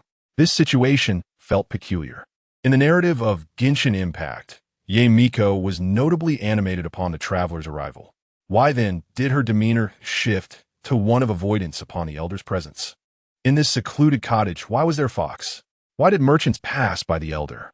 Why was the Shura Knight's influence spreading so rapidly and without obstruction? These circumstances could not solely be attributed to the Kamisato clan's efforts. The involvement of a force greater than mere mortals suggested a troubling ease in the matter. The elder believed in coincidences, yet felt certain that Ye Miko's numerous fox statues scattered throughout Inazuma were not oblivious to these events. In Chapter 155, regarding Ye Miko's situation, the elder mused, this little one should complete her tasks and depart swiftly. Qingquan's assessment proved accurate. At this moment, Ye Miko found herself hiding behind a shrine. Visibly distressed, the circumstances were quite straightforward. Upon their arrival, Qingquan and Ye Miko were immediately observed by the fox statue. However, Qingquan's vision deterred Ye Miko from approaching. This little one was indeed special, yet she remained far from releasing her dear friend from that eternal confinement. Yet, Qingquan's subsequent actions surpassed Miko's expectations. Though imbued with a gentle aura, he displayed remarkable decisiveness when confronting the wandering samurai. He soon recognized the Kamisato clan's divine council plan. Ye Miko was aware of the state of affairs in Inazuma, albeit limited in her capacity to influence them. The great yokai and deities were prohibited from meddling in mortal affairs due to their overwhelming power, which could wreak havoc beyond the people's endurance. This stipulation was established by the sister of the shogun, as the might of Inazuma's yokai was akin to wielding a small nuclear weapon. Consequently, General Raiden adhered strictly to this principle. Thus, Ye Miko could only cultivate an interest in the Ye publishing house, choosing to turn a blind eye to the divine council plan. However, one vital aspect remained. In the narrative of Genshin Impact, Miko successfully swayed the shogun's defenses by leveraging the traveler and the people's aspirations for a brighter future. Therefore, one might contemplate a rather unique inquiry, which holds greater significance: the arrival of these special beings, or the people's longing for a promising future. It is undoubtedly essential for the populace to convey their aspirations to Lei Dian Shifu, as the arrival of a special being is a rare opportunity. However, should such an occurrence fail to manifest, it could undermine the eternal expression of the people's wishes. Perhaps Yaoyao Shensi herself could achieve this, could she not? Let us not forget that the ability to imbue consciousness in objects was imparted to Shifu by Yaoyao Shensi. Presently, Qingquan's actions could be seen as diminishing the desires of the populace. When individuals find themselves in a state of contentment within a bright future, can their wishes still influence the beliefs of Lei Dian? Should Shifu observe that people are living well, it is likely he would remain confined within his so-called eternity. The people of Inazuma yearn for a deity that can ensure their comfort, regardless of whether that deity is the Shadow or the Raiden Shogun. Yet for Shensi, this distinction matters greatly. She cannot accept that her dear friend, Shifu, remains trapped in the past's eternity. Thus, when faced with the specter of the soul guiding general, which significantly reduces the likelihood of Shifu emerging from his confinement, Yaoyao Shensi is not particularly eager to meet him. If she can facilitate the successful activation of this soul guiding general and manage to restrain her own mischievous nature, it would be a considerable achievement. To expect her to assist further would be rather unrealistic. Although she has aided the people of Inazuma, such actions are merely professional, on a personal level. She harbors a dislike for this little creature. Even after 5 centuries of existence, she still possesses a touch of temper. It may be best for the other Miko to welcome this little fellow with a ceremonial greeting. She must also find a way to rescue her dear friend from his self-imposed confinement. Chapter 156. Xiao Jiuqi Ren regarding Shensi's subtle thoughts. It is not difficult to speculate on Qingquan's entrance into the realm of the soul-guiding general. Previously, 2 little foxes in a cabin experienced a similar sense of loneliness due to their quarrels. With the answer in hand, one can then deduce whether Shifu can emerge from the Pure Land. It is widely acknowledged that, in the eyes of a teacher, most students are merely juniors, akin to children. Yaoyao Shensi likens Shifu's behavior to that of a sorrowful child who has locked themselves away. Indeed, the description of a delightful child fits perfectly. Whenever the matter concerns adorable little ones, the elder uncle becomes quite resourceful in addressing problems. Contemplating how to manage his student and his other persona, one might envision the Raiden Shogun diligently studying in pursuit of eternity. Although her essence is the pursuit of eternity, the intricacies within are manifold. While the soul-guiding general often jestingly refers to the Raiden Shogun in a dismissive manner, the elder uncle believes there is genuine emotion within her. The example of Skirmouch serves to illustrate that the Raiden Shogun's techniques do not inherently erase emotions, coupled with her dissatisfaction toward Yao Yao Shensi. The elder uncle has conceived a notion, yet it is best not to speak of matters that remain unfulfilled. The soul-guiding general glanced at the positioning of the shrine and was ultimately led away by the delightful Miko sisters to partake in the purification ceremony, which was subsequently held beneath the sacred cherry blossom tree. The elder uncle found himself lost in thought as he beheld the tree resembling a fox. If memory serves, the sacred cherry blossom tree is indeed special, as the last remnants of consciousness from Raiden may linger within, utilizing the powers of the Archon of Time.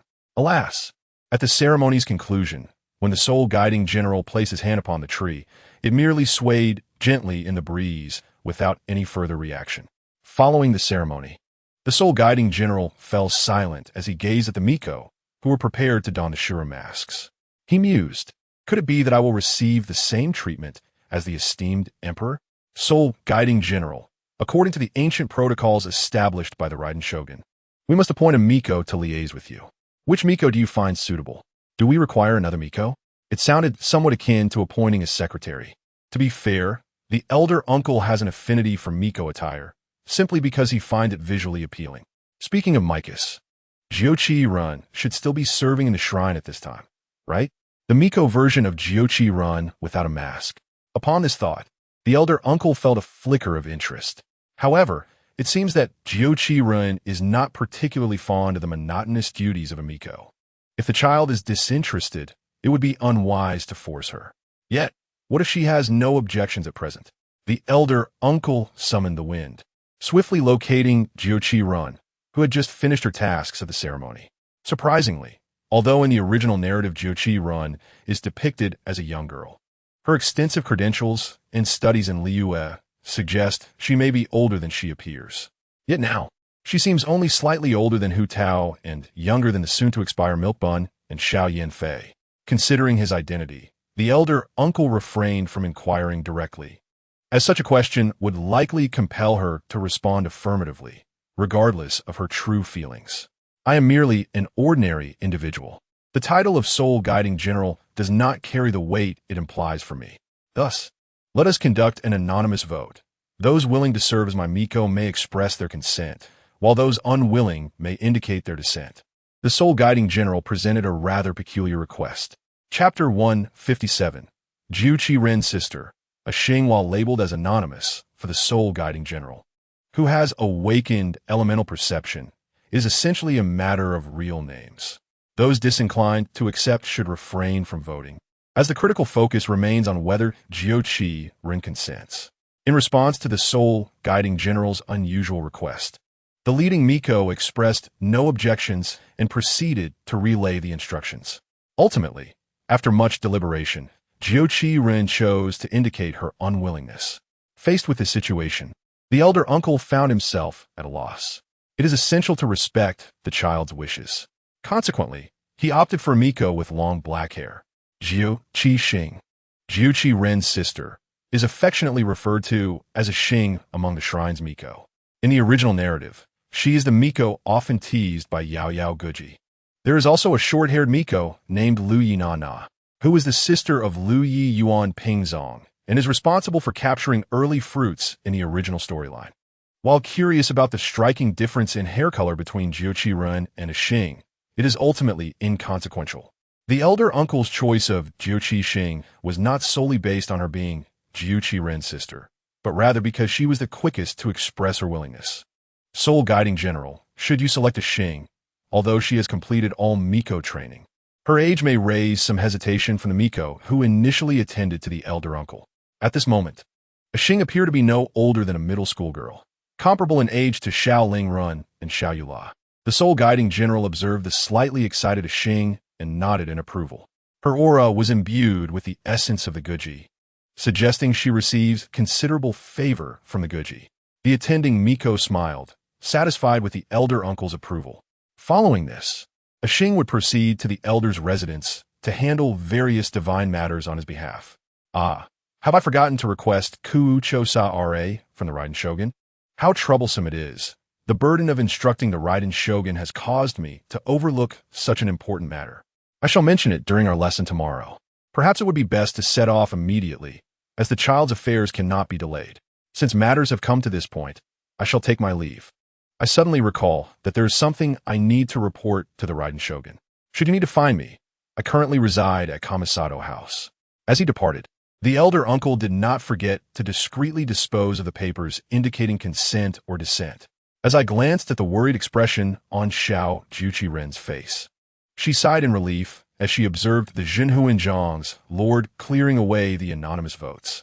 Afterward, her gaze turned toward the Jinhuan Jiang, who had already turned to leave. Ultimately, Xiao Juchi-ren could only watch the figure of the industrious Jinhuan Jiang as he busily went about his tasks. The deity seemed incredibly busy. Simultaneously, she looked at the pile of paper that had been reduced to shreds. In truth, Xiao Juchi-ren believed that the Jinhuan Jiang must know the answers each person had submitted. As a divine being, possessing such abilities was quite normal. However, given that the votes would be filled out anonymously, surely the deity wished to understand their true thoughts as well. Would this be a test? Xiao Juchi-ren recalled the time when her sister was away, and she had caught a cold.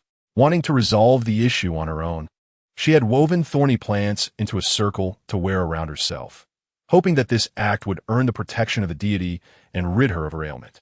The outcome, however, revealed that the rumors spoken of were not reliable, and the cold continued to plague her. It seemed that some things were not as dependable as they appeared. Yet this experience sparked many thoughts she had never entertained before. Were the ancient rules among the shrine maidens truly trustworthy? As Xiao Juchi-ren delved deeper into the study of these old customs, she ultimately concluded that such rules were not as indispensable as they had been made out to be. As time passed, she began to perceive that the so-called lineage of shrine maidens in her family did not necessarily dictate her path. She yearned to explore the world outside and seek more liberated choices. Thus, even knowing that the Jinhuan Jiang would be aware of her decision, Xiao Juchi-ren ultimately confronted her own heart and chose to express her unwillingness to continue the restrictive work. She desired to try something different. Consequently, her sister, Xing, naturally became the one to serve the Jinhuan Jiang as a shrine maiden. This felt perfectly reasonable, as her sister indeed placed great importance on her vocation as a shrine maiden. Although she did not witness it, Xiao Juchi-ren sensed the Jinhuan Jiang's gaze upon her just before he departed, along with a gentle smile that seemed to convey recognition of her resolve to step beyond the confines of tradition. She slid her hand into her pocket, where remnants of the voting paper remained. What was this hard and somewhat rounded object? Upon retrieving it, she discovered it to be a purple vision of the electro element. Let us go, Arun. It is time for us to leave the shrine and head to the Kamisato estate for work. Xiao Juchi-ren paused for a moment, instinctively tightening her grip on the vision. Am I to join you, sister? Xing expressed some confusion. Isn't that essential? As your elder sister, I cannot bear to leave you alone at the shrine during my long absence. Perhaps having come to terms with her choice, Xiao Juchi-ren relaxed her grip on the vision. Observing the item in her sister's hand, Xing quickly grasped the situation. Although her emotions surged, she swiftly assessed the circumstances. Since the Jinhuan Jiang has acknowledged your determination, I will not hinder you. I shall explain matters to our family. Xing immediately considered the potential objections from their family, but she reasoned that the Jinhuan Jiang's approval would likely quell any dissent. This was the first time visiting the Mingshan shrine, and already her shrine maiden sister was rebelling against tradition. The Jinhuan Jiang must be quite the character. Xing recalled how the Ye Miko often teased her and found it all rather unsurprising. Divine beings likely had such tendencies. Meanwhile, Miss Ye Miko appeared beneath the sakura tree, her agitation palpable. The little fox was decidedly unappealing. She had come to enjoy the company of the playful creature, only to see it whisked away, along with a shrine maiden. What is this, Jinhuan Jiang? Are you fated to be at odds with little foxes like me? Will you next turn your attention to the Ye Miko for relaxation? In the Kujo household, an elderly gentleman reported to the Raiden Shogun that he had discovered gold, praising Kujo Sarah as a commendable child. The elderly gentleman recognized the importance of keeping the higher-ups informed, especially regarding power struggles, as a Raiden Shogun must cultivate a habit of vigilance. Kujo Sarah, in the Shogun's memory, was a resolute individual who had once knelt beside Kujo Takayuki. You may decide, she concluded, though the final choice seemed rather lackluster. However, it was not class time, and the elderly gentleman could not instruct the Raiden shogun on discernment, as his approach leaned toward intuitive judgment before evaluating actions. Nevertheless, it would likely be challenging for the shogun to grasp this intuitive aspect. "Very well, I shall take my leave," he stated, promptly opening the door to exit. By the way, regarding those personal memoirs, the shogun need not concern herself with the narrative style. But please ensure that theoretical knowledge remains up to date. We must establish a solid foundation before proceeding to advanced topics. If the shogun lags behind in her studies and poses questions beyond my expertise, I may not be able to provide answers. The shogun, entirely oblivious to the Jinhuan Zhang's subtle intentions, nodded earnestly in agreement. "I understand." Watching the shogun enter a meditative state once more, the Jinhuan Jiang felt reassured enough to depart. He then promptly visited the Kujo household, where, after explaining his purpose, Kujo Takayuki obligingly brought Kujo Sera to him. "Child, I acknowledge my shortcomings toward the Kujo family, but you are the last hope of our lineage." The Jinhuan Jiang paid little heed to the man's lamentations and extended an invitation to Kujo Sera. "Inazuma is at a critical juncture. The shogun requires our assistance. Let's act together." Without hesitation, Kujo Sera placed her hand in the Jinhuan Jiang's, her silence speaking volumes of her resolve. "Excellent. Then let us depart. We shall utilize the wind's wings, shall we?" Kujo Sera nodded in affirmation. Thus, the elderly gentleman and Kujo Sera swiftly took flight toward the Kamisato estate, where they soon encountered the bustling Kamisato family. The head of the Kamisato household was preoccupied with personnel changes, while Kamisato Ayaka and Kamisato Yoimiya, both capable individuals, were reluctantly engaged in administrative duties. Without a moment's hesitation, the elderly gentleman guided Kujo Sera to her designated study room. "I understand you were positioned as a general in the Kujo household, but in present-day Inazuma, we require more than just an excellent general." The Jinhuan Jiang produced a stack of books. "Today, we shall focus on theoretical knowledge. As an aid to the Raiden shogun, you must cultivate a perspective that aligns with hers. Indeed, an exceptional leader prepares successors in advance." The head of the Kamisato family had arranged for Kamisato Ayaka. Thus, why should I not prepare Kujo Sera to succeed me right from the start? The elderly gentleman regarded the earnest and diligent Kujo Sera with satisfaction as she began to study diligently, sensing that the atmosphere for learning was well established. There is no alternative. Both Xiao Yula and Xiao Lingren carry the weight of family legacy. Thus, directly engaging in practical matters poses no significant issue. In contrast, Xiao Linghua's focus lies in social etiquette, which is entirely unrelated to the elder's realm. Now, with an additional participant in the class, the elder is quite pleased. Ahem, let us first review the material. Upon completion, I will elucidate case studies to aid your understanding. Chapter 160. On the teaching situation in terms of pedagogy, the elder perceives a likeness between Xiao Sera and General Raiden, both exhibiting a somewhat serious and formal demeanor. However, notable distinctions exist in terms of emotional expression. Xiao Sera diverges greatly from the general. Xiao Sera possesses a rich emotional landscape, yet she conceals it beneath a rigid exterior due to the burdens of her growth and responsibilities. Conversely, General Raiden embodies a stoic resolve devoid of emotional frailty, her gaze fixed solely on eternal duty, with little reflection on her own feelings. Thus, when the elder provides illustrative examples, Xiao Sera empathizes with the human predicaments within the cases, delivering judgments that are both legally sound and considerate of human sentiment. General Raiden, however, approaches all matters with impartiality, evaluating past cases uniformly. This approach is not inherently flawed. The law is crafted to safeguard the beauty of humanity and is continually refined. Each case presents unique elements demanding different human considerations. Relying solely on historical precedents for judgment is insufficient, as the greatest malevolence lies in exploiting past discrepancies for personal gain. An analysis confined to previous cases cannot adequately address the modern pursuit of legal loopholes. Should one be ensnared by such flaws, it could lead to grievous errors amid public outrage, as exemplified by General Raiden's future policies like the National Isolation Edict and the Hunting Decree.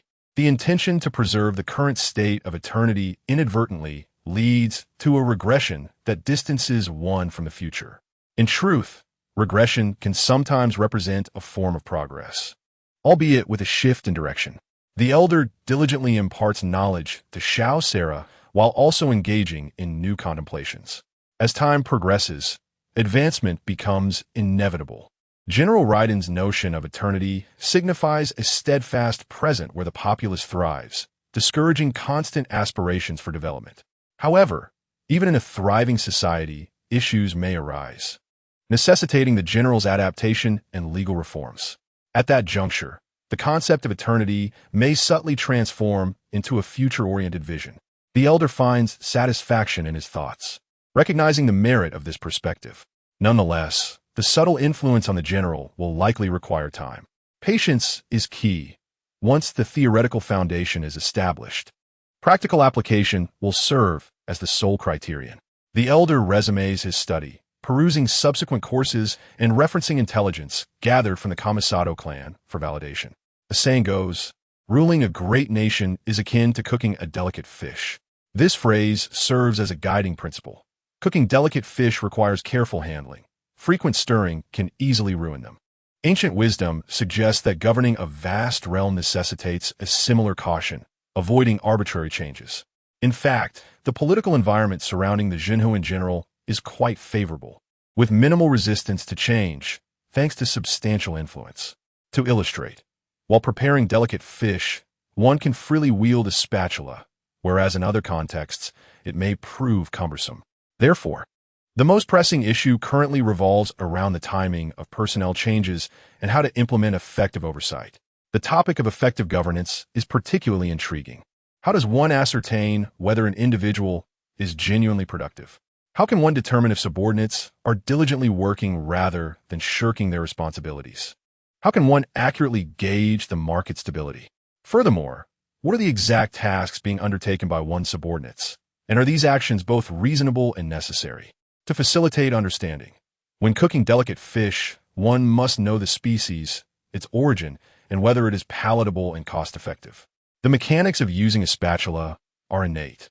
What requires learning is the essence of the task at hand. While perfection is not mandated, a fundamental understanding is essential to comprehend the struggles of the populace and to ascertain what constitutes reasonable action. Chapter 161. The Jinhu in General and the Elder for the Elder. The initiation of Ashura Anya Jinhu in General's divine duties has proven to be quite challenging. I cannot endure another moment in this wretched place of Inazuma. I yearn to witness the operas of Furifer in Fontaine. I wish to embrace the adorable Xiao Lan Neruo in Sumeru. I long to cuddle the charming little dragon in Natlan. The elder laments as he diligently engages with the instructional material, employing personal interpretations to illustrate examples and simulate scenarios, subsequently presenting his findings to the nearby plush toy of the Emperor Cat Dragon. If deemed satisfactory, the toy will provide approval, should there be any flaws. It will mark corrections for Qin Chuan to elucidate further. In earnest regard for state affairs, the elder immerses himself in a novice political landscape of Inazuma. He has contemplated enlisting the emperor to instruct others, yet the emperor has opted to teach only the elder. The rationale is straightforward. International matters. Qin Chuan is a foreigner. Even if bestowed with the title of Jinhu in General, he remains an outsider. The emperor's teachings would pose no significant issue, being confined to educational contexts.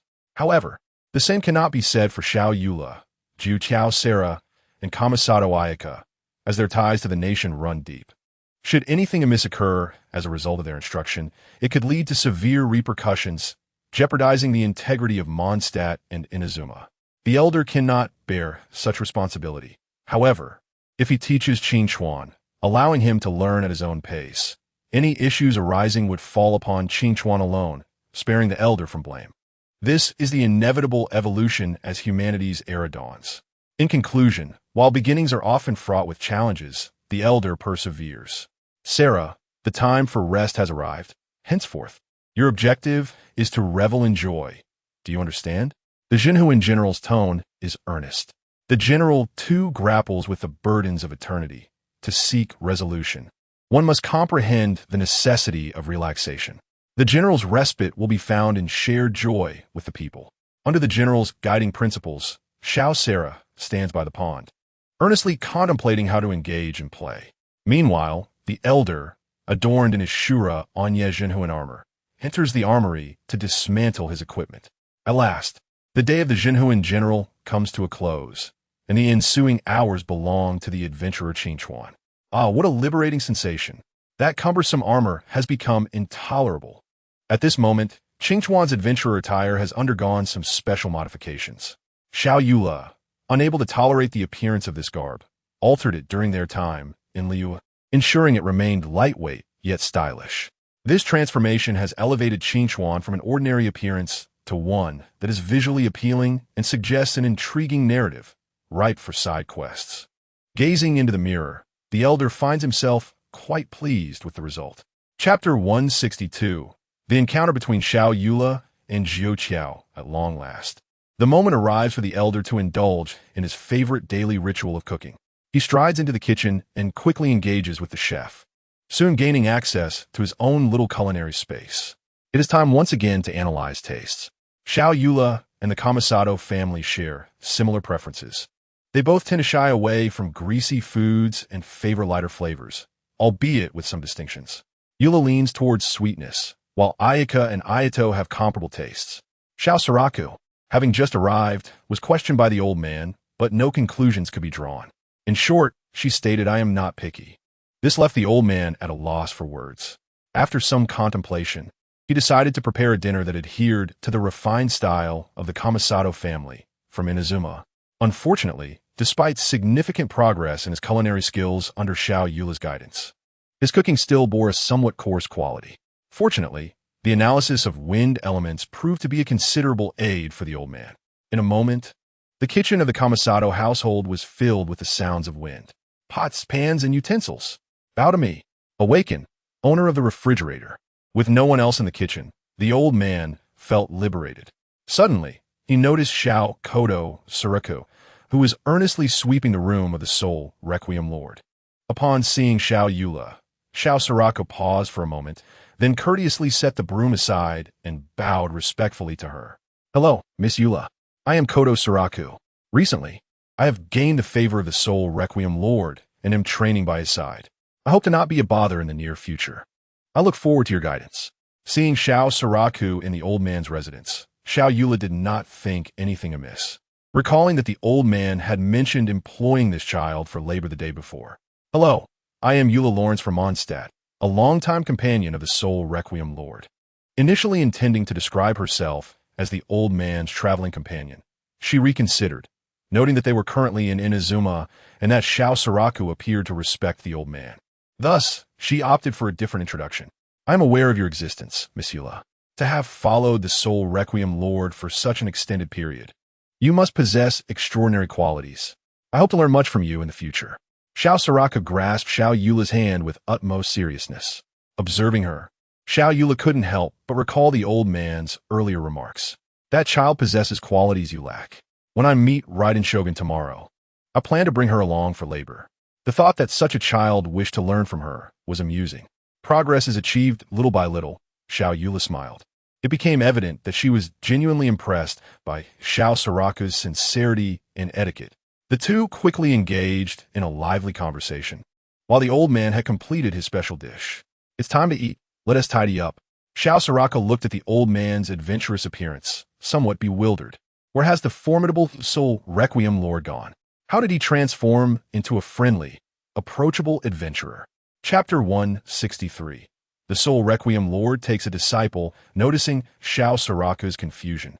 Xiao Yula kindly introduced her to the old man. "This is the old man, with the surname Changsun and the name Qingchuan. You may understand it as the resting state of the Soul Requiem Lord." With Xiao Yula's explanations and guidance, Xiao Suraku quickly comprehended the situation. "I see. Prioritizing the people means enjoying life with them, and to do so, one must integrate with the populace. Thus, the old man has intentionally adjusted his resting state to that of an adventurer. This way, he could simultaneously experience the joys of the people and gain understanding. Truly, the Soul Requiem Lord is remarkable." For a moment, The old man found himself at a loss for words. Could it be that the state of the soul Requiem Lord is the abnormality? However, seeing the admiration in Xiao Soraku's eyes, his vanity momentarily overshadowed his conscience. In time, you will understand. This is something you must observe with your own eyes, grasp the reality, and make the right judgments. The old man realized his own mischief, using the child's growth as an excuse to indulge in her admiration. Conscience weighed heavily upon him as he led Xiao Soraku and Xiao Yula to the dining area. At that moment, the Kamisato family was already seated at the table. Upon seeing the old man, Xiao Ayaka joyfully approached him, extending her arms. Unable to refuse the eager gaze of Xiao Ayaka, the old man lifted the adorable little girl with one arm while introducing Xiao Soraku to the Kamisato family. Recognizing the signal from Qingchuan that Xiao Soraku was an ally, the head of the Kamisato family immediately began to formulate a plan. Oh, this child seems composed. She is undoubtedly a promising prospect. Please sit here. Thus, the seating arrangement at the Kamisato dining table became as follows, from left to right: Xiao Yula, the old man; Xiao Ayaka, Xiao Surku, Kamisato, Ryoma, Kamisato Ayato, and Kamisato Hada. When it came time to serve the dishes, allowing the children to eat independently was essential. So the old man could not choose to feed Xiao Ayaka. Instead, she was seated next to Madame Kamisato Hada. You will be learning alongside Xiao Soraku. I presume you have considered your roles? Are you to be teacher and student, or master and disciple? Upon hearing this, Xiao Soraku immediately turned her gaze towards the old man, her hands slightly tightening. After all, the teacher-student relationship is more common, while the master-disciple bond, given the current situation with the soul Requiem Lord, resembles that of a father and daughter. Let us consider the child's wishes. I would indeed desire such a gifted disciple. The old man looked at Xiao Soraku. Are you willing to take on my position as the soul Requiem Lord in the future? It will be a challenging role, but I believe you would be the most suitable candidate. Xiao Soraku's response was not unexpected. She set down her chopsticks, knelt, and respectfully requested, "Please accept me as your disciple, soul Requiem Lord." In matters of accepting disciples, the old man did not feel insecure about his own limited experience. He too would grow and had no issue teaching Xiao Soraku. Moreover, the position of the soul Requiem Lord itself held tremendous advantages, one that Xiao Soraku would surely aspire to attain.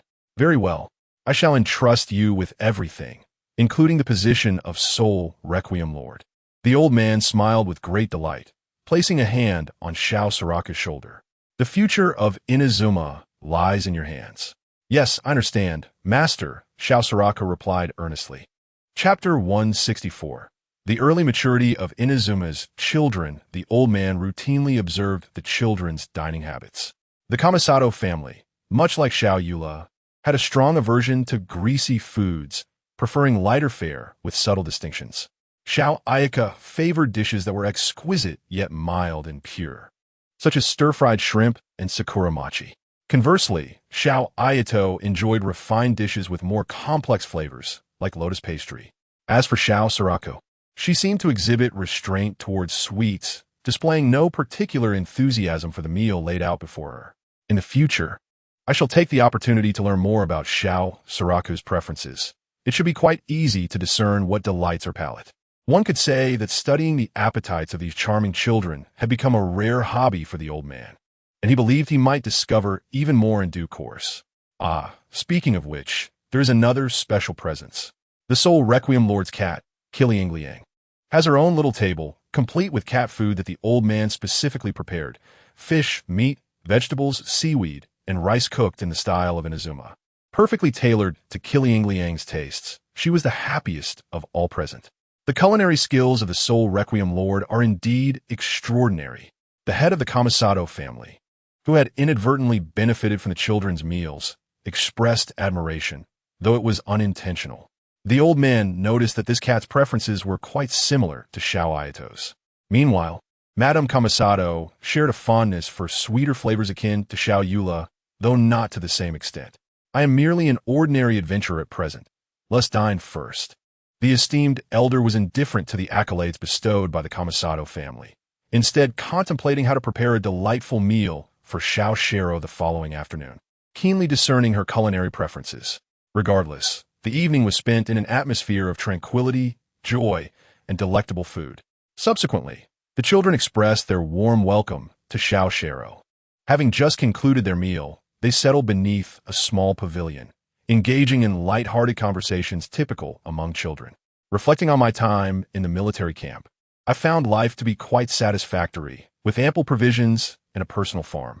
Today, my father enlightened me about the intricate dynamics of coastal trade. Alas, some intermediaries are indeed unscrupulous. The children, having matured prematurely due to the circumstances in Inazuma, found intrigue in such discussions. Little Ayaka, observing her older siblings delve into adult topics, was momentarily bewildered. Eventually, she was whisked away by her mother and began to play with a nearby cat, Kiliangliang, who bore a resigned expression as it was playfully overwhelmed by Ayaka.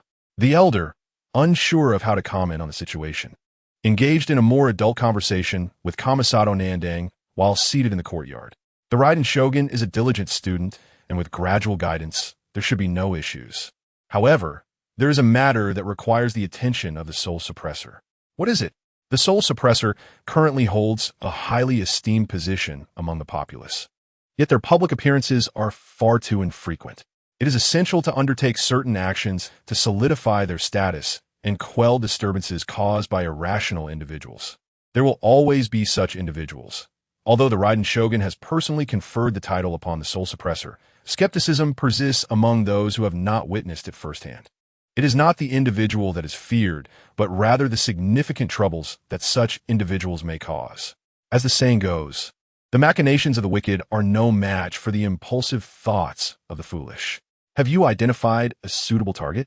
Yes, the Mgu Ngu. Chapter 165.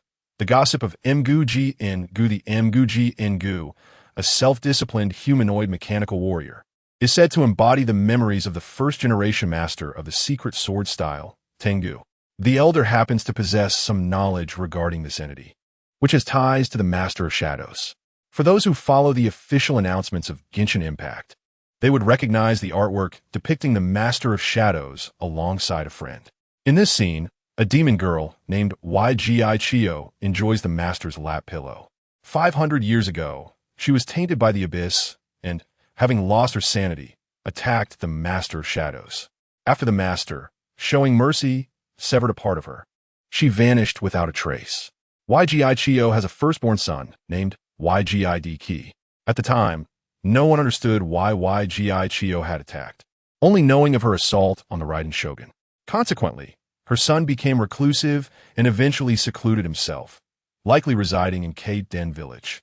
He often ventured into the mountains to practice swordsmanship. There, he encountered a lively Tengu girl, leading to a spirited rivalry that served as a conduit for their aspirations. The Tengu girl, dismissive of his desire to sever ties with the past, nonetheless respected him as a friend and bestowed upon him the surname YZ. They sparred once a year for 13 years, with the son of the general's friend, Ygi, losing each time. In their final bout, he matched the Tengu girl's speed and emerged victorious, thus giving birth to the Tengu style. However, the story did not conclude there. After 13 years of rivalry, feelings blossomed between the two. The wooden lad confessed to the lively Tengu, and it seemed their emotions had reached a natural culmination. Yet the Tengu girl, burdened by her family's responsibilities and her ambitious nature, declined. She left him with a poignant farewell, urging him to forget her and forge a path unique to the YZ lineage with his sword. The elder was reluctant to pass judgment, only remarking that perhaps the wooden lad had blossomed too soon, his affections insufficiently developed. Had he pursued the Tengu girl differently, perhaps they could have been together. For instance, had he expressed his confusion and sought her guidance, they could have revitalized the Tengu clan together, allowing time for their feelings to mature until they could unite. In any case, the worst outcome would have been unrequited love. Yet living beside his friend and achieving a life of significance in YZ would still fulfill his initial desire to sever ties with the past. It is said that those whose first love endures are truly fortunate, and one can ascertain that the son, Ygi, was indeed a pure-hearted young man.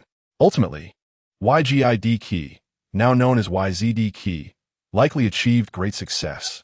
His Tengu style became a revered guide for the Kenjutsu of the Kujo clan, and he earned the martial title of Diin, establishing a once-thriving sect known as the YZ School. Having elaborated on the gossip surrounding this son, it is clear that the memories encapsulated within the M-gu-ji-in-gu belong to YGID. Possessing legendary swordsmanship and a physique rivaling that of a monster, coupled with the ability to wield elemental powers, it is evident that this opponent is indeed formidable. Chapter 166. 3 defeats, yet 1 victory, suffices. The M-gu-ji-in-gu is a formidable entity, perceived by the people of Inazuma as comparable to the legendary beasts that accompany the Raiden Shogun. It is fair to say that those who can confront it are not to be underestimated. In the realm of Teyvat, few can reliably subdue it. To engage with such a foe, one would need to be of the caliber of renowned national figures like Keqing, the leader of the Knights of Favonius. The fact that this being still exists today without being eradicated by the Raiden Shogun is quite simple. One reason is due to historical ties, and the other is that its threat level remains low. Indeed, you heard correctly. Although this being is powerful, it poses minimal danger. The M-gu-ji-in-gu merely resides in a corner of Ye-Miko Island, remaining largely inactive unless provoked. When it does engage, it typically clears the monsters roaming the island. Occasionally, it may challenge passing warriors, though those who are approached are unlikely to meet their demise. This has led to the M-gu-ji-in-gu gaining considerable popularity in Inazuma, with many samurai considering a battle against it a sign of strength. The Elder began a power analysis. The M-gu-ji-in-gu cannot be assessed through the lens of Genshin Impact's gameplay, which features health points and invincibility frames. In the world of Teyvat, such mechanics do not exist. Underestimating it would be a grave error. The mechanical physique should at least provide a defensive advantage comparable to that of a Geo-attribute Choo-Choo King. In terms of physical prowess, the Elder found it difficult to judge. Having trained his body in agility while completing commissions in Mondstadt, he noted significant improvement in his defensive capabilities. However, the quality of the confrontation remains evident, revealing that he has not entirely moved past prior limitations. Thus, this marks the first defeat. Next, regarding technique. Although he has solidified his foundational spear skills and received guidance from the Geo Archon, the combat prowess of the M-gu-ji-in-gu is that of a master from a bygone era. This constitutes the second defeat. Should he challenge the M-gu-ji-in-gu in the capacity of the Soul Suppressor, he would likely need to don his heavy Shura armor, which would impede his speed. Wait, is the M-gu-ji-in-gu's Tengu style specifically designed to counter speed? Alas, 3 defeats have already been incurred. Adding to that, the formidable opponent known as M-gu-ji-in-gu, who wields the dual elemental powers of wind and ice, has caused the seasoned strategist, who habitually regards the leader of the enemy with utmost seriousness, to fall into deep contemplation. This battle does not bode well. However, having tempered his humility in tactics, it is now time to embrace a disdainful strategy. My current forte lies in a mastery of elemental forces, which translates to elemental proficiency. This is quite manageable. The capabilities exhibited by my adversary are within my reach as well. Celestial Secret Arts. Young one, the existence of an elder adept in elemental forces is a matter of 2 different characters. The old strategist has already devised plans to counter the exceptionally swift and high-damage adversary, who also possesses a certain degree of resilience. Intelligence is required. The old strategist gazed earnestly at the head of the Kamisato clan. I anticipated you would say that. The esteemed head of the Kamisato family retrieved a small notebook from his sleeve. The old strategist accepted the notebook for examination and analysis, focusing particularly on the elemental aspects. After reviewing the information, he continued to suppress his burgeoning confidence, which could easily lead to a false sense of security. Close enough, often. What seems nearly identical can lead to disastrous outcomes. The old strategist has already formulated thoughts regarding the combat strategies of the Shura, Nging.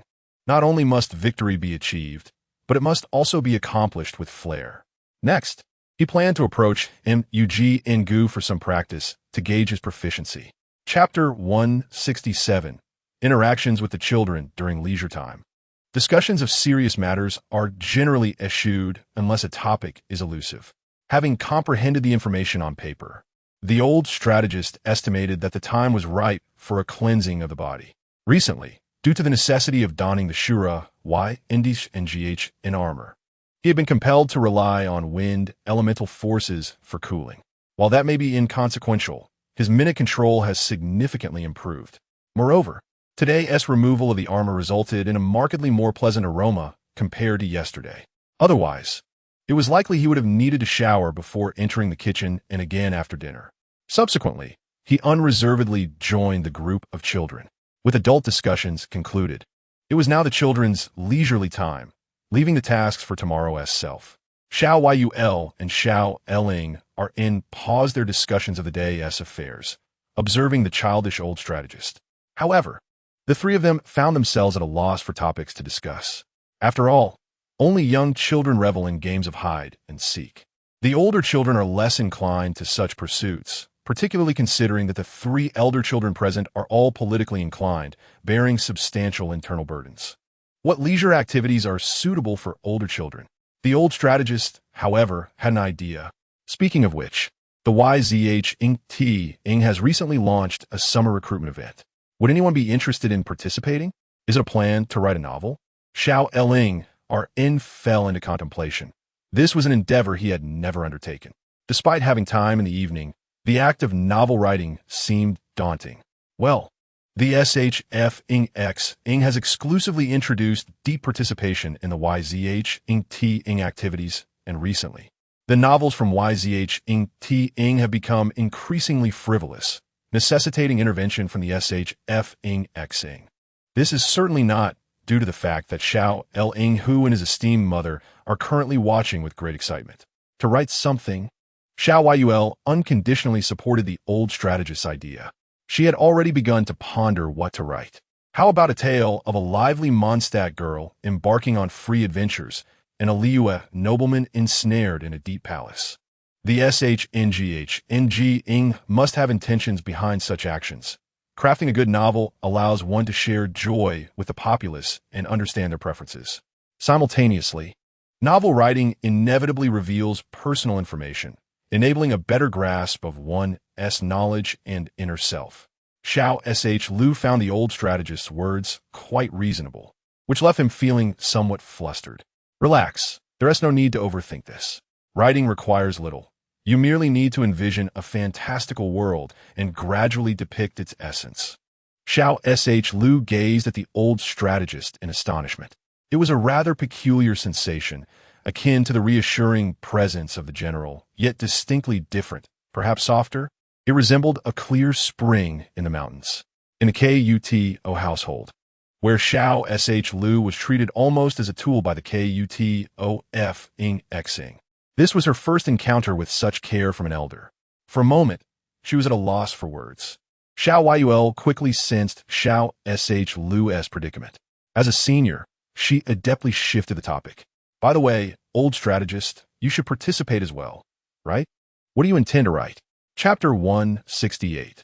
The status of everyone's novel concepts me? The old strategist revealed a mischievous grin. I have a rather splendid idea, albeit somewhat ahead of its time. Xiao Ling, RN, and Xiao Sh. Lu appeared perplexed. However, Xiao Yul, having accompanied the old strategist for many days, had a clearer understanding that his mischievous smile signified some form of amusement.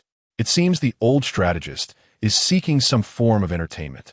It remains unclear from whom he has derived this influence. Is that so? It appears to be quite the remarkable story you plan to write. Xiao Ling, having some comprehension of the old strategist, noted that he had a tendency to downplay significant advantages while exaggerating minor disadvantages. Something ahead of its time, then, must at least be a full era ahead. Let us write it down and discuss further. The old strategist waved his hand, appearing somewhat enigmatic. Clearly, until matters are finalized, he would not utter a word. Thus, under the old strategist's guidance, they began to draft their stories, or more accurately, to contemplate the outlines of their narratives. Xiao Ling progressed smoothly, though not without its challenges. At that moment, his beloved mother and adorable sister tugged at his sleeve, inquiring about his writing intentions.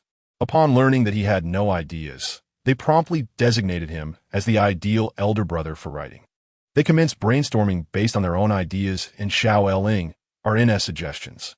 Observing the affectionate yet exasperated smile on Xiao Eling, RN's face as he interacted with his mother and sister, the old strategist surmised that Xiao Eling, RN was destined to pen a work aimed at female readers. Perhaps a tale featuring the illustrious Lady Eling, G. Eling, or rather, Miss XN? Alas, someone has already beaten you to it. Ultimately, only Xiao Sh Lu remained in distress. SHNGH What do you think I should write? This child was entirely devoid of ideas, and no one offered her any guidance. This is a difficult question for me to answer, but I have thought of a story that would suit you perfectly.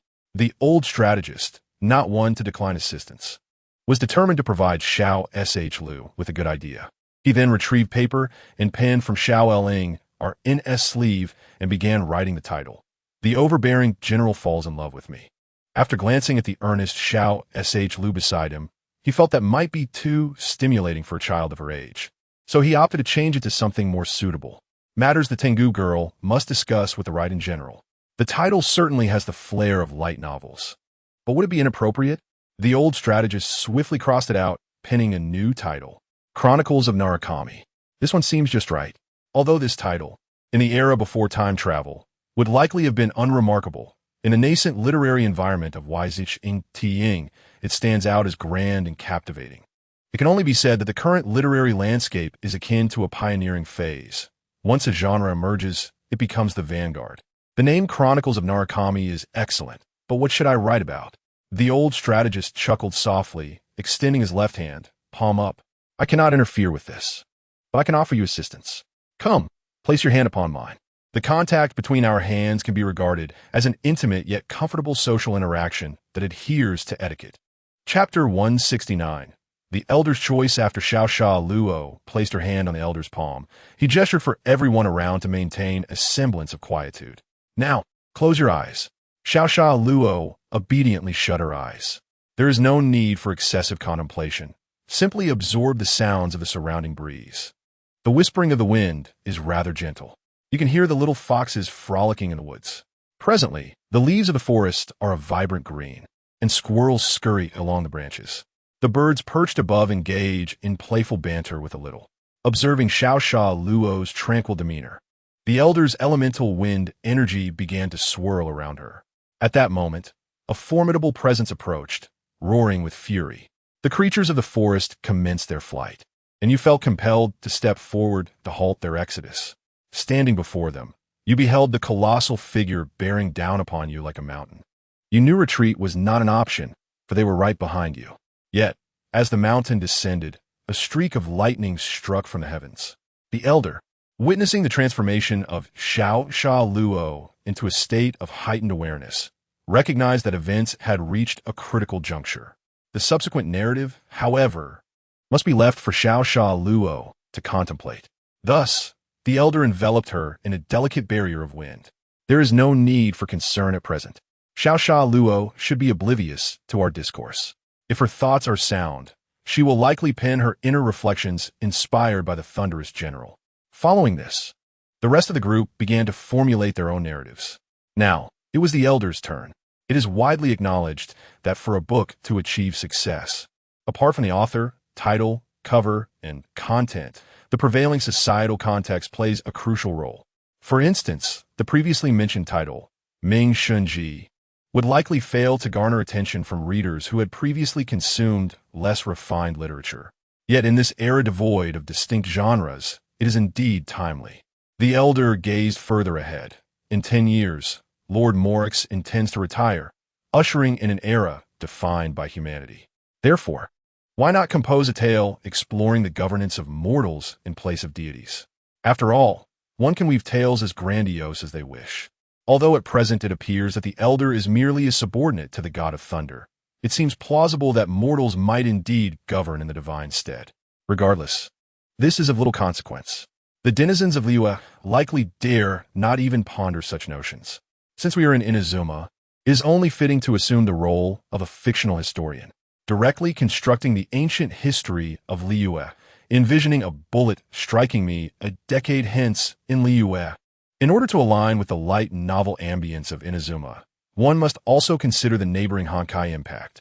Ultimately, the title had already materialized on the Elder's paper. Simply gazing at this artifact, a testament to the passage of time, the Elder comprehended that even if his vision faltered and the work did not flourish, he was compelled to document it. Meanwhile, Xiao Yula leaned towards the Elder, her tone tinged with curiosity. For while your narratives are just beginning, the Elder has already glimpsed the eventual fate of this book. Xiao Yula appeared somewhat perplexed. Yet the Elder had already shifted to a fresh sheet of paper. There's nothing more to say. Xiao Yula quickly. I wish to continue my art lessons. Please teach me further. The Elder suggested that he should first practice his writing. Xiao Yula seemed somewhat resigned, yet there was little else she could do but comply. Chapter 170. Engaging in amusement when Xiao Luo awakened, the group before her had already embarked upon their respective tasks. Xiao Ling began writing under the expecting gazes of her sister and mother. Meanwhile, Sister Yula instructed the esteemed spirit of the town in the art of painting. An idle head of the Kamisato clan admired the calligraphy and paintings. Additionally, the feline Qiu Liang had approached the Elder, affixing plum blossom seals to the artwork. Have you thought of something? Sensing Xiao Luo's awakening, the Elder inquired of her. The general is likely someone who appears aloof, but is, in reality, very gentle. Correct? Upon hearing Xiao Luo's words, the Elder fell into contemplation. This observation seemed rather accurate. Resolving not to disrupt Xiao Luo's vision of her ideal, the Elder nodded in agreement. Then, let us document it. If you have thoughts, it is perfectly acceptable to write them down. I understand, Xiao Luo affirmed, and promptly chose a table to begin her writing with utmost seriousness. The Elder, however, did not partake in the children's writing, but opted to practice his painting instead. The process of painting was not without its challenges. It was fraught with difficulties. Initially sketching the correct outline, the early stages were merely drafts. Although progress was slow, the Elder meticulously refined the portrait with each stroke. Subsequently, he placed a sheet of translucent paper over the draft to create the line art. Coloring sounded effortless. Yet when the time came to execute it, he often found himself consulting Xiao Yula to ascertain any errors in his work. By the time the final product emerged, it was already time for rest. As Xiao Yula gazed upon the young girl depicted in the Elder's painting, she fell into contemplation. This girl had transcended the realm of infancy, appearing slightly younger than herself. Yet under the Elder's brush, she exuded a warmth reminiscent of a devoted wife. Elder, does this girl truly exist? Perhaps. The Elder's wife is she heir, but she is his primary spouse, the one who manages the household. Oh, so that is the case. You have a paper doll wife, Elder. Xiao Yula instantaneously grasped the implications of the Elder's words. Yet, why did it seem that all of the Elder's beloved paper dolls appeared quite youthful? Well then, it is time to prepare for bed. The Elder stretched, remarking that painting was indeed a laborious endeavor. Elder, are you not going to put these away? Xiao Yula inquired, glancing at the paintings and their titles left upon the Elder's table. No, I will need them again tomorrow. The Elder yawned, displaying a rather languid demeanor. Xiao Yula regarded the Elder with a sense of resignation. Observing the artwork pressed beneath the town stone, she pondered that it was unlikely to be lost within the Kamisato residence. Thus she followed the Elder as they departed. The once vibrant pavilion now lay in stark silence. As the chilling moonlight cast its glow, the little pavilion appeared even more desolate. At that moment, a gentle breeze swept through, and the artwork, still pressed under the stone, remained unchanged. Yet, illuminated by the moonlight, the girl depicted, draped in a white fur shawl, continued to smile gently. Above the artwork, the words inscribed by the recent artist lingered. Liu Huanghua. Chapter 171. Xiao Luo's reversal of the celestial order as a new day dawned. The subsequent days unfolded in a manner both ordinary and repetitive. Rising early to practice Tai Chi and limber up, I shared breakfast with the children before taking a moment's respite. Following this, it was necessary to don the heavy Shura Dark Knight Spirit armor and escort Xiao Luo to her lessons with the God of Thunder. After all, these two were progressing at a similar pace, and the daily curriculum was just right. Upon seeing Xiao Luo, The general appeared somewhat puzzled. This is my future successor, and I have brought her along to familiarize herself with you, the general explained.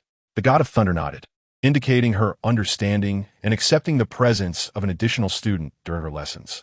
Then, an extraordinary situation unfolded. The general's learning efficiency paled in comparison to that of Xiao Sha Luo, and during the lesson, she even required Xiao Sha Luo to explain concepts to her. General, one might interpret this in such a way that Xiao Sera's behavior is more rigid, and she is even willing to exert herself to present numerous examples to enhance the database of Raiden Shogun. Thus, her explanations are slightly more effective than those of the elder gentleman. The general, in his profound affection for his subjects, entrusted his power to the three great practitioners 5 centuries ago, only to be deceived by the insidious individuals of the Kujo and Shiranui clans. Now, for the sake of the people of Inazuma, he must relearn the knowledge of 500 years past. This is a failure on the part of the subjects, as understood by Xiao Sera. The elder gentleman, however, is reluctant to comment further on this matter. Ultimately, the three of us have diligently studied, and even the Raiden Shogun has kept pace in her studies. One might consider this a task accomplished. The spirit general expresses that, although the process may have been lacking, the result is rather commendable. Oh, Sarah, have your wings healed? This revelation surprises the elder gentleman. After all, he recalls reading in the Genshin Impact lore that Xiao Sera had injured her wings in her youth, and during their gameplay, she had relied on the Anemo wings. The elder gentleman had assumed that Xiao Sera's wings were too damaged for use. Today, upon meeting the general, I felt an overwhelming desire to dedicate my life to her service, and then my wings began to tingle. Well, I shall refrain from elaborating further on this point. The general is unparalleled in the world, her beauty unmatched, and she captivates like a fallen star. With sincere intentions regarding the child's preferences, the elder gentleman takes to the kitchen once more, striving to discern Xiao Sera's tastes. This child seems to favor hearty meals, particularly those involving game meat. It is quite the contrast to the Kamisato family's penchant for exquisite seafood.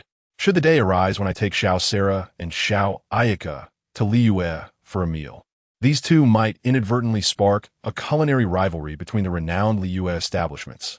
Following a leisurely lunch, the elder gentleman and Xiao Sera often find themselves lost in thought, allowing for a brief respite from the morning's fatigue. The afternoon is dedicated to preparing lessons for the Raiden Shogun and engaging in political practice. Given Xiao Sera's commendable teaching abilities, the elder gentleman invites her to study alongside him, fostering greater efficiency in their learning. Xiao Sera is unhesitant to pose questions, and at times, the spirit general inquires of her as well.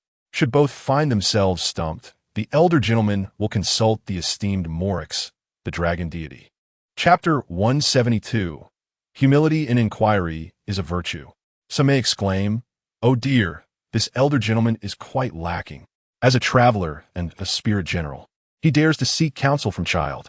To this, the elder gentleman can only concede, for such assertions ring true. You have struck at the heart of the matter within the realm of Genshin Impact travelers. I acknowledge my shortcomings. It is an undeniable truth that I cannot refute. When it comes to skill, I cannot rival Xiao Yula. In terms of study efficiency, I fall short of Xiao Sera.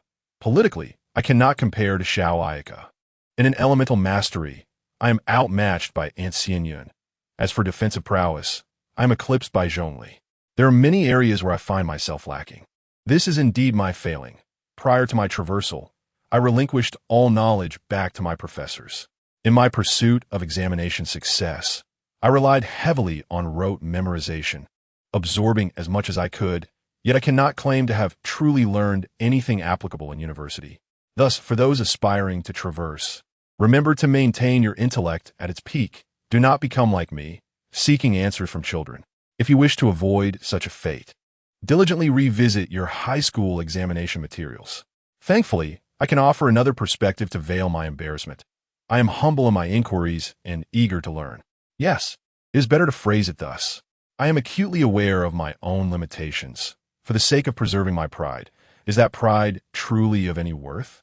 Can it rescue others? Can it mask one's missteps? I am clear about my identity. I was lacking before my traversal, and I remain so after. Traversing does not necessarily equate to an increase in intellect, save for those with cheats, of which I possess none. However, to Xiao Sarah, my situation appears entirely different. Ultimately, the outcome is a resolution, which prompts reflection on its significance. The Spirit General seems more concerned with the process of my contemplation than the outcome itself, striving to prevent me from developing an attitude of entitlement. For this thoughtful guidance, the elder gentleman wears a mask of silence, followed by a tinge of shame, ultimately opting for candor. In truth, I am rather inept. At times, I encounter questions I cannot answer and thus seek out the wise. The ability to consult with the esteemed Morix reveals the impressive connections of the Spirit General. Observing Xiao Sarah's respectful demeanor, the elder gentleman finds himself at a loss for words.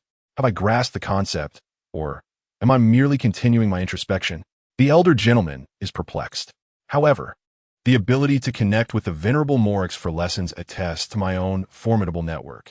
Nodding in acknowledgement, he resumes the political duties alongside Xiao Sarah. Glancing at Xiao Ayaka and Xiao Yula, it is evident that both children are quite fatigued. That is no concern. Ensure you are adequately prepared for safety upon your arrival in Inazuma. The only one truly at risk of assassination is the head of the Kamisato clan, who oversees martial culture. Rest assured, arrangements for a safe landing have long been made. The elder gentleman, benefiting from the children's good fortune, appears somewhat pleased. Chapter 173. The Ming Shinji and, regrettably, despite the evening hours belonging to the elder gentleman, he finds little time to prepare dinner. This evening's offerings consist merely of a dish of marinated fresh meat and a serving of lotus pastry. However, there is an unexpected delight. Both the Kamisato family and Xiao Sarah express great fondness for the marinated fresh meat. It seems their tastes align with Xiao Yule's, though it would be inaccurate to say they share the same preferences. Xiao Yula detests foods that are overly rich, while the Kamisato family simply cannot abide grease. Fortunately, the elder gentleman had thoughtfully prepared a menu and made an extra portion of lotus pastry. The meal was a joyous occasion for all. The feline companion, Qiliang, is undemanding, enjoying whatever is served as long as it is convenient to eat. After dining, they take a moment to relax and engage in their favorite pastimes.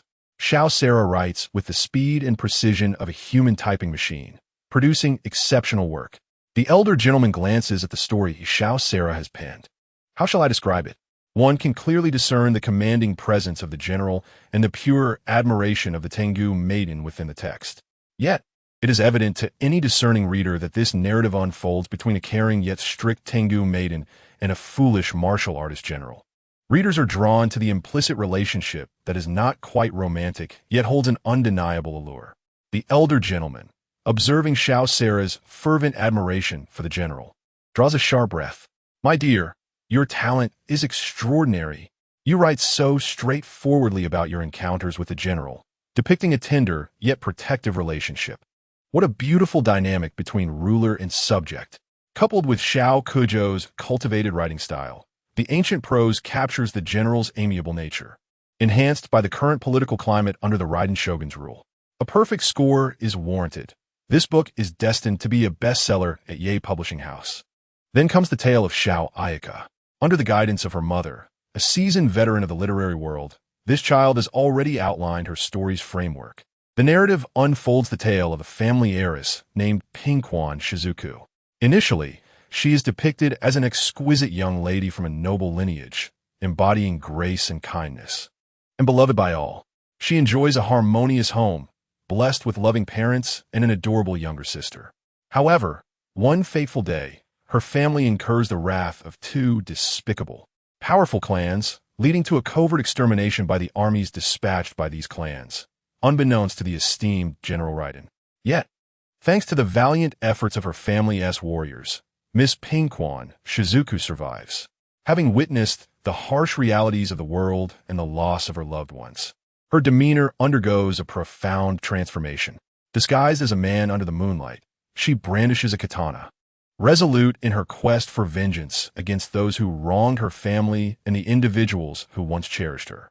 At this juncture, the elder gentleman finds the plot somewhat conventional, as he has encountered numerous tales steeped in tragedy and revenge. While the premise of a female protagonist masquerading as a male warrior possesses a hint of novelty, particularly in the context of the current Savage era, the theme of vengeance serves to captivate readers. The juxtaposition of femininity and the martial prowess of a female, disguised as a general, creates an unexpected yet compelling dichotomy, deserving a commendable rating of 9 out of 10, with the deduction being a mere precaution against the protagonist's potential arrogance. Chapter 174, titled Can Moonlight Penetrate the Blood Cherry of Pinkwon, reveals that the two powerful clans harbor personal grievances. The elder gentleman contemplates the reason behind the female protagonist's martial prowess, recalling the esteemed Kamisado Ayaka of Inazuma, renowned for her mastery of the Kamisado sword style. The unfolding story promises further intrigue. Revenge is imperative, yet the question arises, how shall it be executed? The most prudent course of action is to report to General Raiden. This familiar strategy seems reasonable, especially given that the elder gentleman has previously witnessed the Kamisado clan employing him as a pawn. Subsequently, it becomes evident that a high-ranking official who can facilitate an audience with General Raiden must be discreetly sought, as any revelation of her survival to the two clans would result in relentless pursuit. Thus, Pinkwon Shizuku resolves to infiltrate the ranks of suitable high officials to eventually seek justice from General Raiden. Ultimately, she discovers that the estate of the Soul Guardian is hiring warriors for protection. The elder gentleman quietly sets aside the outline, having anticipated the subsequent developments. The elder gentleman observes the diligent young writer, pondering whether someone like her would craft such a storyline. Despite his initial foray into female-centric narratives, he finds himself revisiting the title in the outline. Can Moonlight Penetrate the Blood Cherry of Pinkwon? The heiress, distinguished by her exceptional combat skills, earns the favor of the Soul Guardian, subsequently becoming a member of his protective entourage. As events unfold, her talents and capabilities allow her to forge a strong bond of camaraderie with the Soul Guardian. Eventually, the Soul Guardian uncovers the truth of Pinkwon Shizuku's gender and chooses to keep it a secret while assisting her in exacting revenge against the two clans, thereby establishing a power base. When Pinkwon Shizuku realizes the extent of his support, she decides to join forces with her allies to confront the two clans. The elder gentleman pauses at this juncture, contemplating whether the solution lies solely in reporting to General Raiden, as such a resolution seems overly simplistic and monotonous. How can the narrative of Pinkwon Shizuku and the Soul Guardian continue under these circumstances? The distinction between reality and fiction becomes apparent. The ensuing plot delves into the theme of pure love between the protagonists. After avenging her family, Pinkwon Shizuku intends to retreat into obscurity but is persuaded by her steadfast ally, the Soul Guardian, to serve the people of Inazuma together. Although the outline suggests that their paths may not converge romantically in the end, it speaks of bonds and their mutual commitment to serving the populace. The elder gentleman perceives this as a tale of pure, unblemished love between the enigmatic Soul Guardian and the gentle heiress, who possesses a subtle strength. The Soul Guardian, feeling his reputation at stake, dismisses any concerns. The elder gentleman, despite his reservations, acknowledges the effort put forth by the young writer, expressing his approval of the narrative's coherence without resorting to convoluted tropes. He commends her, assuring her that she need not fear arrogance. In Chapter 175, the elder gentleman attempts to inquire about the narrative crafted by the young writer, but she, emulating him, resolutely conceals her work. Accepting this, he reassures himself that he will eventually have the opportunity to review it. His own writing has yet to commence, as he anticipates a confrontation with the mechanical sword demon. As the day unfolds, he remains exceedingly busy, and his encounter with the mechanical sword demon proves to be quite smooth. The head of the Kamisado clan seems slightly anxious as he inquires about the outcome. The Soul Guardian, after a brief stretch, expresses satisfaction with his agility and skill in combat. The elder gentleman, intrigued, proposes a sparring session to the head of the Kamisado clan, assuring him that he will temper his elemental power. The head of the Kamisado clan, recognizing the experimental nature of the Soul Guardian's intentions, agrees to the proposition. The chosen battleground is a secluded corner of the forest. With determination, Qingchuan wields his dragon-spine spear, while Kamisato Ruji unsheathes his katana. The Soul Guardian exhibits mastery with his weapon, yet still lacks a certain finesse. Kamisato Ruji, deftly sidestepping, raises his katana high and launches a powerful downward strike. Acknowledging the Soul Guardian's prowess, he notes the evident training, yet senses a lack of depth and fluidity. The elder gentleman proposes a more serious duel utilizing their vision powers. The head of the Kamisato clan remains in a standoff with Qing Chuan, appreciating the fact that he, as a novice, can hold his ground against an experienced practitioner of the Kamisato sword style. Indeed, the influence of elemental power on technique is significant, as it can compromise the purity of the art. The head of the Kamisato clan, with the spear resting on his shoulder, appears undaunted. Surrounding them are chilling ice elements, though the wind keeps them at bay. The elder gentleman reflects on his earlier approach, realizing the dragon's spine spear's considerable weight. However, he possesses the Shura Dark Knight's Soul Guardian armor, which includes a compatible spear. Switching to the Soul Spear of the same purple hue, he notes its increased weight and elemental capacity compared to the Dragon Spine Spear. Qing Chuan, observing the head of the Kamisato clan, suggests they continue to practice with a different approach. At this moment, the head of the Kamisato clan is visibly fatigued, beads of sweat pouring down his brow. Chapter 176.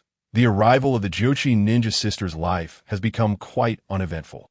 Mornings are spent teaching Raiden Shogun, afternoons are dedicated to political studies, and evenings are reserved for writing stories or engaging in various other activities. One can only say that writing is not an easy task. A light novel from Ye Miko typically requires around 100,000 words. Given the leisurely writing pace of the old uncle and the children, it will take at least a month before the novel can be published at Ye Miko's place. But I cannot say there have been no twists. For instance, the old uncle's shrine maiden, a Xing, finally brought her somewhat directionless younger sister, Jiochi Run, to the Kamisato residence. It is quite simple. Traveling consumes a lot of time. Not everyone possesses the innate ability to swiftly traverse like the old uncle, who can activate the wind ring for rapid movement. Moreover, these two are not alone. They are accompanied by other shrine maidens and a group of samurai for protection, along with a statue of the Shurayami, the Guardian Lord. The arrival of the Jochi sisters occurred in the morning. At that time, the old uncle and Xiao Sera were still engaged in lessons with the Raiden Shogun. Fortunately, this batch of shrine maidens had already informed the Kamisato family, so they were not met with any difficulties. After notifying Madame Kamisato, they were directly escorted to the guest hall of the Kamisato residence. Since they had arrived, it was only natural to offer them a meal. The Kamisato family had already begun preparing food for the shrine maidens and samurai. Regardless, when it comes to matters of sustenance, it is of utmost importance. The menu today was tailored to suit both the samurai and the Kamisato family's tastes. The shrine maidens enjoyed stir-fried shrimp, while the samurai were served honey-glazed carrot-fried meat. The remaining side dishes were somewhat similar, accompanied by fried eggs and various vegetables, all served with rice, resulting in a rather ordinary yet satisfactory meal. Ultimately, the samurai had hearty portions, while the shrine maidens enjoyed a lighter fare. In conclusion, everyone relished the meal, including the resident cat, Qi Liang, who spent all day at the Kamisato residence. Subsequently, the old uncle learned the reason for Xiao Jiochi-ren's visit to the Kamisato residence. Jiochi-ren was at a loss for what to do and uncertain about how to contribute. However, it was quite simple. Recently, Xiao Lingren had been conducting a talent survey, suggesting that Jiochi-ren could participate in the investigation. Madame Kamisato proposed this idea. She inquired if this involved the young master of the Kamisato family, and whether it might inconvenience him. A Xing appeared somewhat reserved. It seemed reasonable, considering that the young master is indeed part of the Kamisato household. If it seemed too burdensome, perhaps a preliminary training session could be arranged? The Guardian Lord recalled Jiochi-ren's future path, which would require verification. Coincidentally, they also needed to address matters related to civil service qualification evaluations in the afternoon. If she possessed sufficient ability, she would not be a burden to Xiao Lingren, thus fulfilling an important task. What do you think? The Guardian Lord smiled at Xiao Jiochi-ren. At that moment, Xiao Jiochi-ren, still clad in her shrine maiden attire, felt confused, yet understood that enhancing her abilities could only be beneficial. I believe the Guardian Lord's words hold merit. The old uncle nodded in satisfaction, effectively arranging matters for Xiao Jiuqiren. Madame Kamisato then guided Xiao Jiuqiren and Xing to a room adjacent to the Guardian Lord. The remaining shrine maidens and samurai had to continue their journey. Unfortunately, the residence of the Shurayami, the Guardian Lord, was that small wooden house. The Kamisato residence is, after all, the ancestral territory of the Kamisato family and cannot be transformed into a shrine. Chapter 177. Discussing the Kamisato children's group, one could say that the old uncle has gradually begun to attract some fortune. The Kamisato family's delightful little ones include Xiao Linghua. The expired little ones of the Kamisato family consist of the long-haired shrine maiden A Xing, Xiao Lingren, Xiao Yula, and Xiao Sarah. Xiao Jiuqiren is a rather introverted child, and it is advised not to engage too closely until relationships are established. One cannot help but reminisce about Liyue's little Hu Tao. Such a lively yet mischievous child embodies carefree joy, and Hu Tao does not mind at all. Suddenly, I find myself missing Xiao Barbara, the first adorable child whose chubby cheeks I pinched upon arriving in this world, and who first proclaimed her desire to support the old uncle. What is this called? The early chronicles of the Guardian Lord being supported by a little rich lady? Attending classes by day and battling monsters by night. For instance, right now, after finishing lessons, the old uncle reclines, enjoying Xiao Linghua's knee pillow and ear-cleaning service. But is Xiao Linghua thinking this way? Everyone is weary, so I wish to help relieve some of their fatigue to the best of my ability. Faced with such a considerate Xiao Linghua, the old uncle cannot harbor any ill thoughts. A warm embrace. However, the closeness between the old uncle and Xiao Linghua does not go unnoticed by others. Xiao Yula remarks, "I'm used to it. That's just how the old uncle is." Xiao Lingren adds, "Everyone has had a tough day, but I too am quite fatigued, dear brother." Thus, Xiao Lingren also enjoys the attentive care of her beloved younger sister towards the old uncle.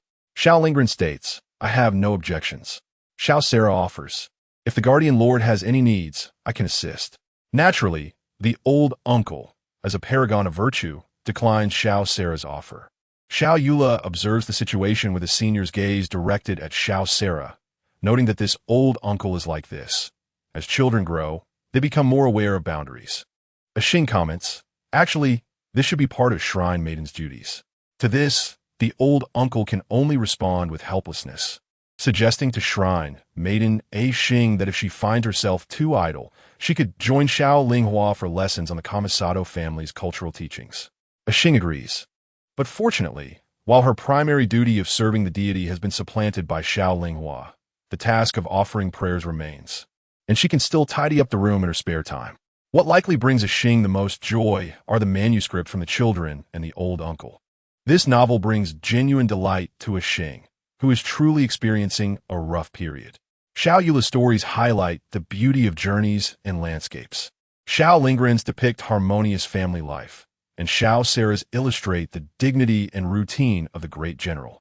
The old uncle's narratives encompass grand narratives of virtuous kings emerging to govern and legendary tales related to Liyue.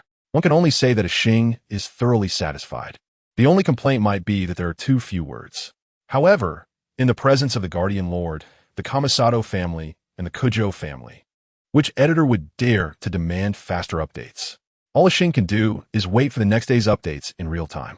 Finally, there is Xiao Jiuqiren, who gazes curiously at the reclining old uncle, lost in thought. Is the work of society truly this exhausting? Even a Guardian Lord must lament it. Indeed, one must seek a more liberated occupation. Chapter 178. The old uncle preparing for departure, Xiao Jiuqiren feels that her life is far more interesting than she had imagined. She can learn whatever piques her interest. For instance, under the influence of the Guardian Lord, she has begun to explore culinary arts. Every dish's preparation, the foundational principles, and the tastes of various regions are all subjects of her study.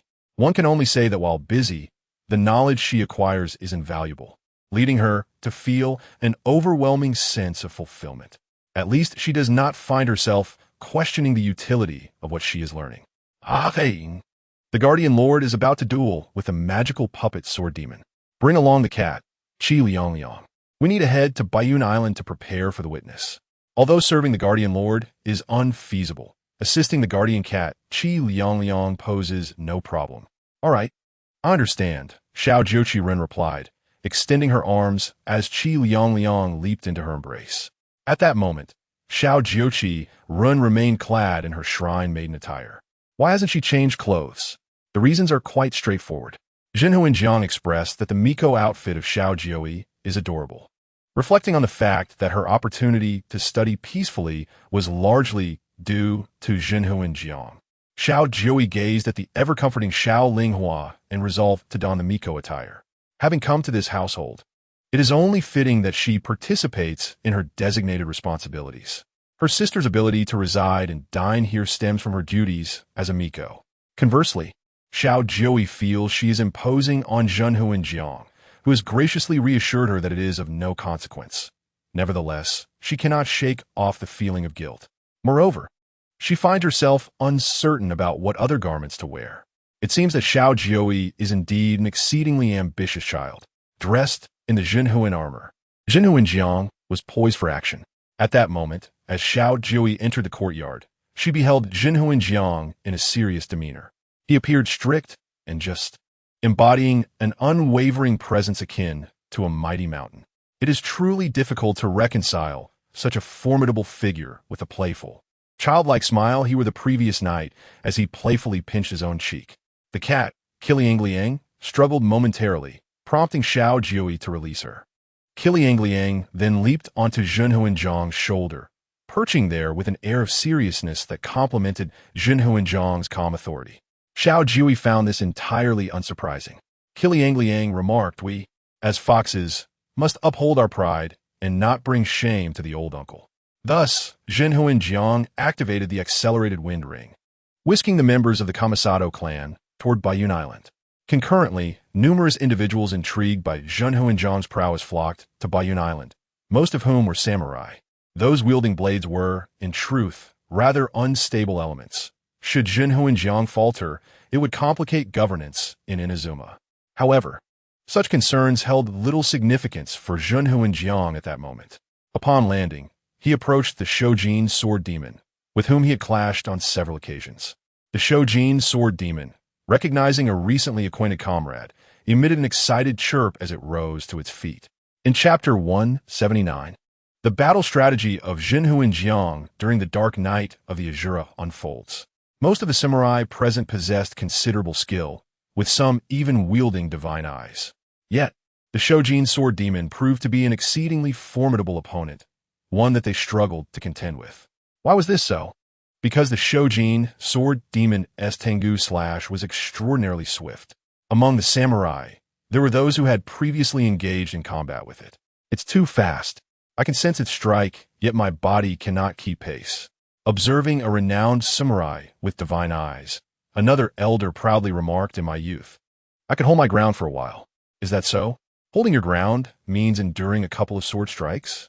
It seems you lack the strength to even compel it to utilize Tengu slash. Tension arose among the samurai, but fortunately, at that moment, Jinhu Jiang and the Shojin sword demon commenced their battle, capturing the attention of all present. The Shojin sword demon initiated the confrontation with a colossal wave of elemental sword energy, while Jinhu Jiang merely raised his Jinhu spear, aiming it at the incoming onslaught.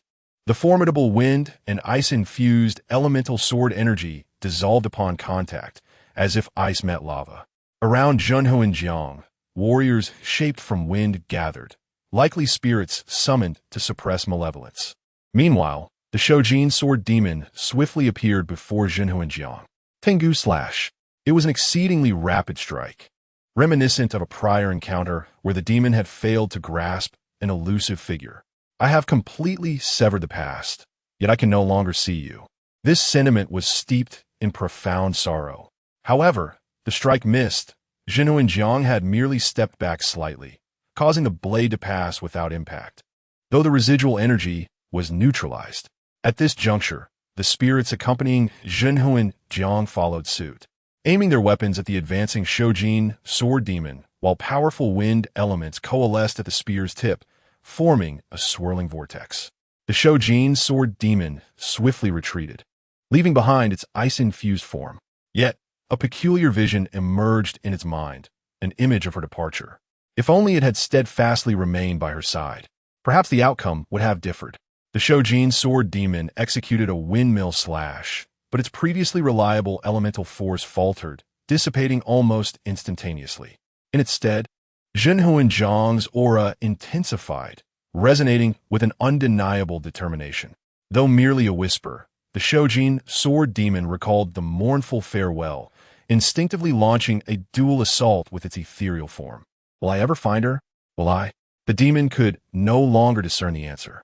Zhenhuanzhang, with his spear, pierced through the demon's corporeal form with lethal precision. One strike, one kill. Such was the nature of an atomic explosion. Zhenhuanzhang withdrew his spear, and the colossal body of the Shojin sword demon collapsed with a thunderous crash.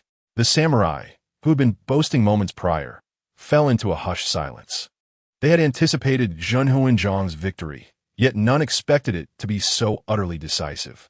As the spirits surrounding Zhenhuanzhang dissipated, he cast a cold, scrutinizing gaze at the socially unstable elements who had merely acquired a modicum of skill and now chattered incessantly. The samurai dared not utter a word. Even the sight of the adorable cat on Zhenhuanzhang's shoulder imbued them with a sense of awe. Wait, did Zhenhuanzhang's cat have two tails? The samurai's hearts swelled with trepidation. In Chapter 180, Zhenhuanzhang received a request from the Academy of Instruction. If the disparity in strength between the first and second ranks is negligible, a competitive dynamic may emerge. However, should the first rank hold a substantial lead, the second rank would merely strive to defend its position. Those ranked below the second would not even entertain thoughts of engaging in conflict with the first. Zhenhuanzhang chose not to speak, his countenance betraying a fierce demeanor. A mere glance at the surrounding samurai caused them to instinctively hold their breath in trepidation. The weather was rather grim. Despite the impending summer, an unusual chill lingered in the air. Fortunately, Zhenhuanzhang's gaze seemed to overlook their presence, and after a fleeting glance, he departed. From that day forth, none in Inazuma would dare question Zhenhuanzhang's combat prowess.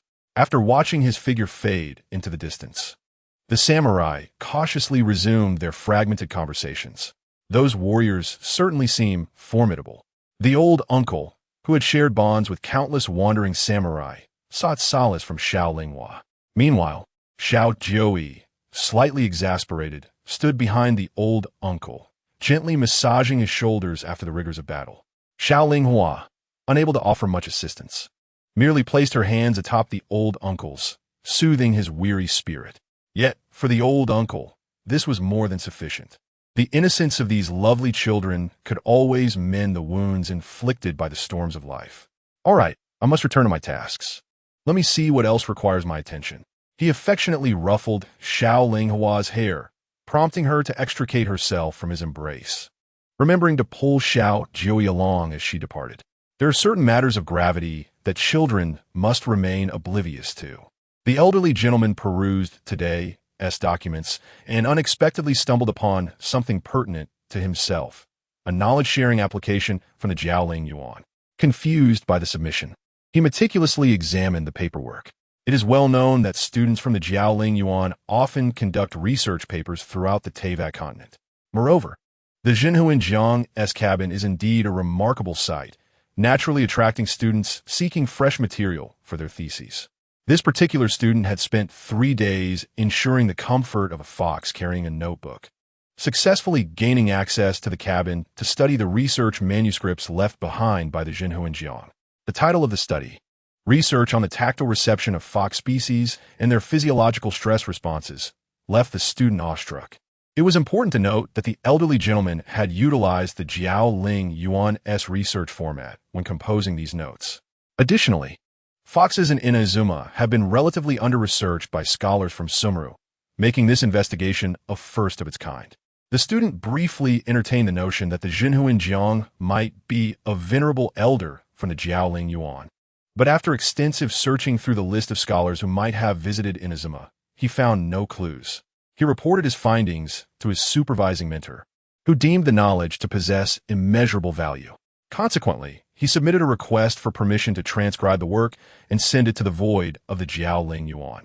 The mentor also indicated that communications were being established with Sumru-S officials in hopes of arranging a meeting with the Jinhuan Jiang to discuss the potential cost of acquiring this knowledge. As the elderly gentleman contemplated the document, he fell into deep thought, not about whether the knowledge should be shared, for that was an unequivocal decision, but rather about the new avenues of exploration it inspired. Once his responsibilities in Inazuma were fulfilled, which nation should he visit next? Perhaps he could offer assistance to Fanina and Fontaine, or he could investigate the predicament of Nashida, who was confined, yet exploring the world outside in search of how to mature into a divine being. The choice between the two nations was indeed difficult. Suddenly, the elderly gentleman pondered the void communication application suggested by the mentor, which utilized Sumru technology. Could this void terminal truly enable such long-distance connections? This terminal was no ordinary device. Akin to network communication, it was a legacy of the Daji King, allowing Nashida to traverse freely. Did this imply that he could also reach Nashida from afar in Inazuma? The prospect was enticing. If the connection failed, it would not be a significant loss. But if it succeeded, the potential gains could be substantial. After all, the void terminal posed no threat to him, even if the great sage had tampered with it. The mystical protections within the immortal arts would safeguard his mental state. In case of any unforeseen issues, he could always call upon his companion, the Emperor Cat, or the Raiden Shogun, who would surely lend their support. Without hesitation, the elderly gentleman approved the application. The void terminal was indeed marvelous. However, Nashida's prolonged confinement was concerning, particularly since she felt inadequate for her role. The great sage had convinced her of the necessity to restrict herself. Nashida's immaturity was not her fault. Without practical experience, how could she mature?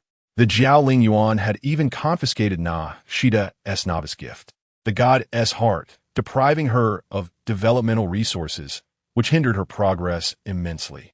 Nonetheless, if communication could be established, it would be a fortuitous opportunity. Here in Inazuma, Nashida could practice becoming a mature deity. Furthermore, her predecessor, the Raiden Shogun, was available for guidance, albeit her experiences were somewhat lacking. Nonetheless, she could share her failures as lessons. Accompanying the elderly gentleman would also allow Nashida to consult the most reliable elder, Morix, for successful experiences. With a gleeful chuckle, the elderly gentleman reveled in his thoughts. Just then, Nashida opened her eyes, realizing she had entered the elderly gentleman's domain. Meanwhile, a two-tailed cat, Qi Liang Liang, was now a familiar sight to those nearby. The elderly gentleman noticed Qi Liang Liang had grown a second tail, a development he had overlooked due to his earlier fatigue. Qi Liang Liang was now playfully manipulating her tails, forming shapes reminiscent of a fox's tail. Ah, Qi Liang Liang, have you truly spent too much time with foxes? In the Kamisato estate, others had indeed observed Qi Liang Liang's second tail, but the Jinhuan Jiang's dramatic plea for comfort had momentarily diverted their attention. Now, as the Jinhuan Jiang began her work, the children outside were filled with curiosity about Qi Liang Liang. What the two-tailed cat? Is it a unique creature of Inazuma? Xiaoyula appeared puzzled. When the elderly gentleman had whimsically decided to adopt the cat, she had been intrigued, initially assuming it to be a mere cat with a hint of humanity, only to be surprised by its additional tail. I know, it is the Jinhuan cat, replied Xing, said to be a miraculous feline that assists the Jinhuan Jiang in purifying impurities. However, this was not entirely accurate. The two-tailed cat, Yao, was indeed a significant yokai of Inazuma. It was said to possess supernatural abilities, such as manipulating yin and yang, capable of bringing fortune or taking lives, and even commanding the dead with a mere gesture. Moreover, upon death, it could transform into a vengeful spirit. Is it truly that powerful? Xiaoyula expressed her astonishment. Qi Liang Liang, when rolling in her arms, exhibited none of these abilities. Well, I'm not entirely sure. These are merely tales passed down within shrine. Xing shared these legends, which have been traditionally conveyed among the priestesses, yet she is not rigid in her beliefs. Otherwise, She could not support Yuki Shinobu's decision to abandon her priestess vocation. Xiao Yula fell into silence. The Shura Knight, Zhenhuan Cat, did indeed serve a fitting purpose. But was it anticipated by the elderly gentleman? Considering his seemingly carefree demeanor, it seemed more likely a coincidence. Indeed, it was merely a coincidence. At that moment, the elderly gentleman was imparting some feline etiquette to Qi Liang. Although I do not know when you will transform into human form, you must remember, humans are a species that wear clothing. Qi Liang gazed attentively at the elderly gentleman, her tails dropping to the ground, clearly listening intently. After a lengthy session of instruction, the elderly gentleman suddenly realized he had yet to complete today's documents.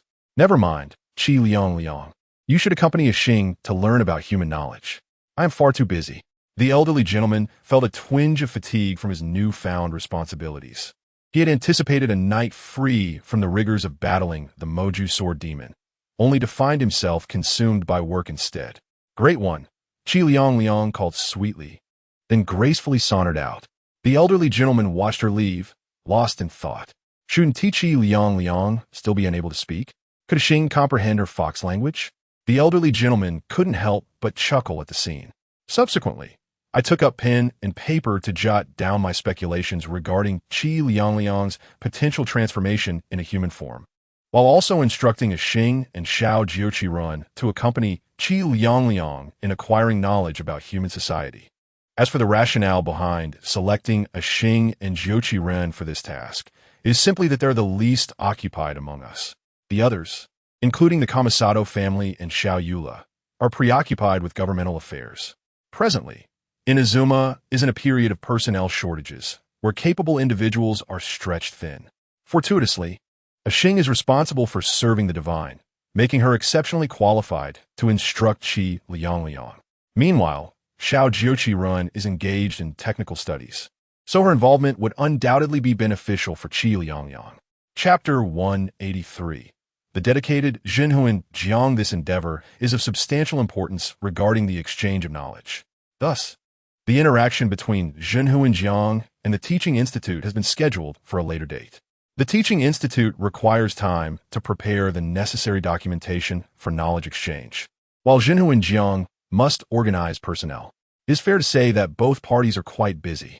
Fortunately, this busyness is not endless. There is a plethora of knowledge to be acquired, yet only a limited amount that is truly applicable. Currently, both the old gentleman and Xiao Saro are focusing on the most essential aspects of their studies, integrating practical applications to ensure a solid first step forward. However, matters are rather troublesome for Kamisato Takamori, who faces significant challenges in recruitment.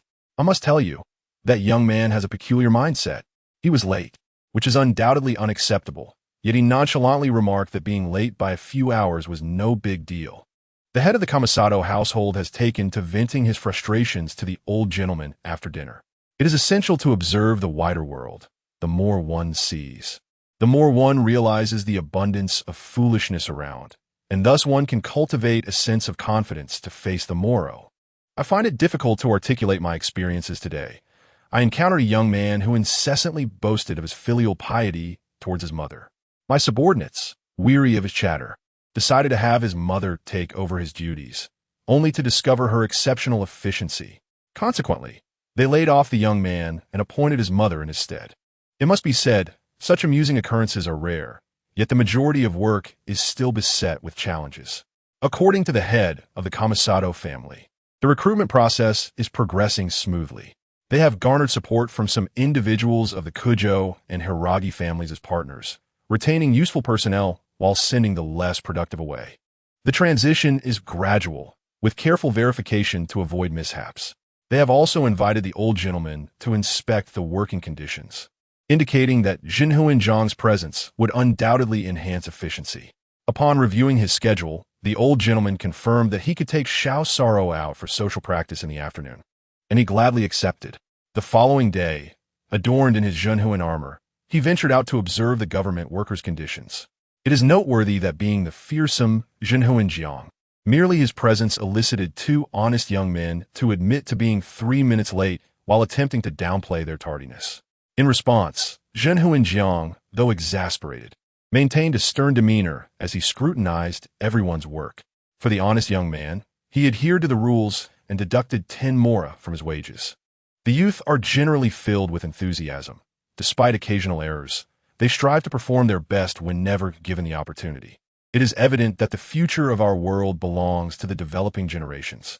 As for the middle-aged, the old gentleman observed their diligent work ethic, but discerned that some seasoned individuals were merely slacking off. Upon reviewing their progress, he noted that efficiency was adequate to meet deadlines, so he simply patted their shoulders without further comment. However, upon encountering those who were purely idling, he positioned a Zhenhuan beside the lazy worker to encourage effort.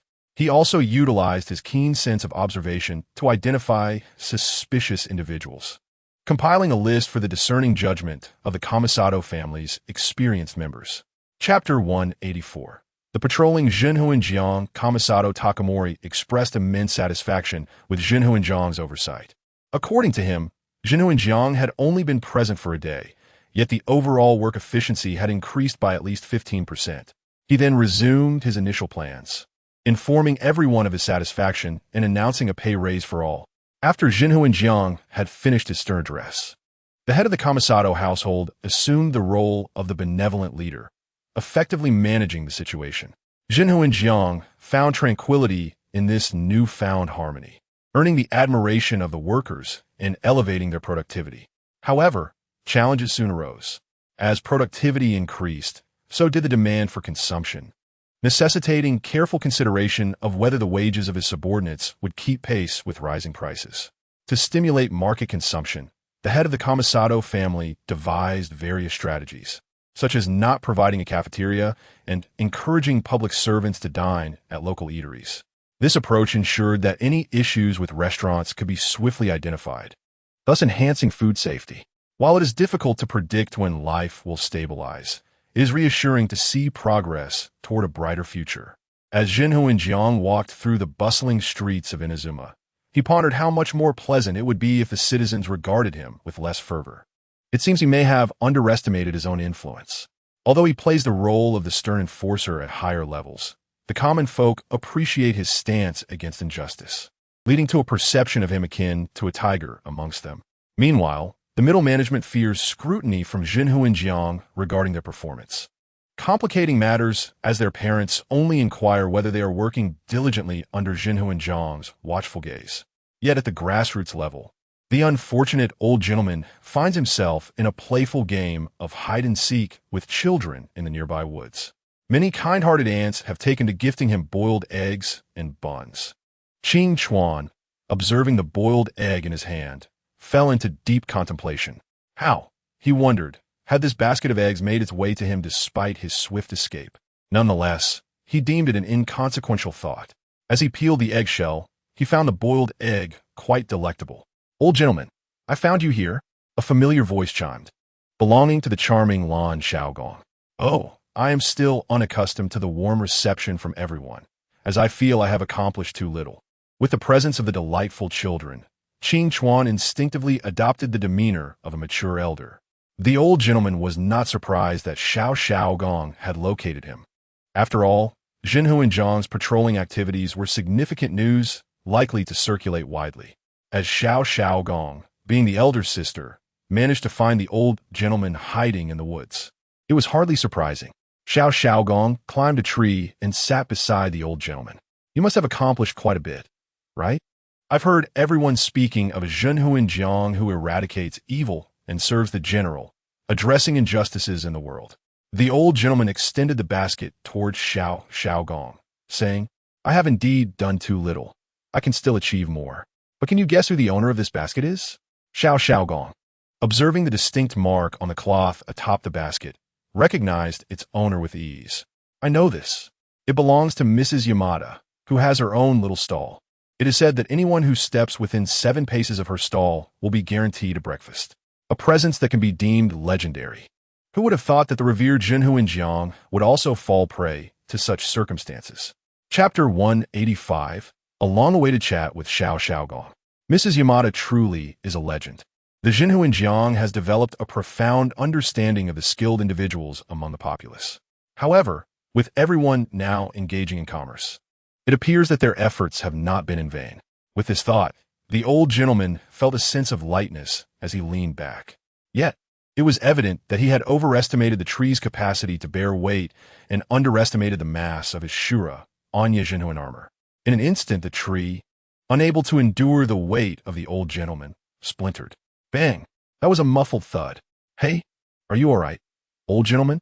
Xiao Xiaogong expressed her concern for the old gentleman lying on the ground.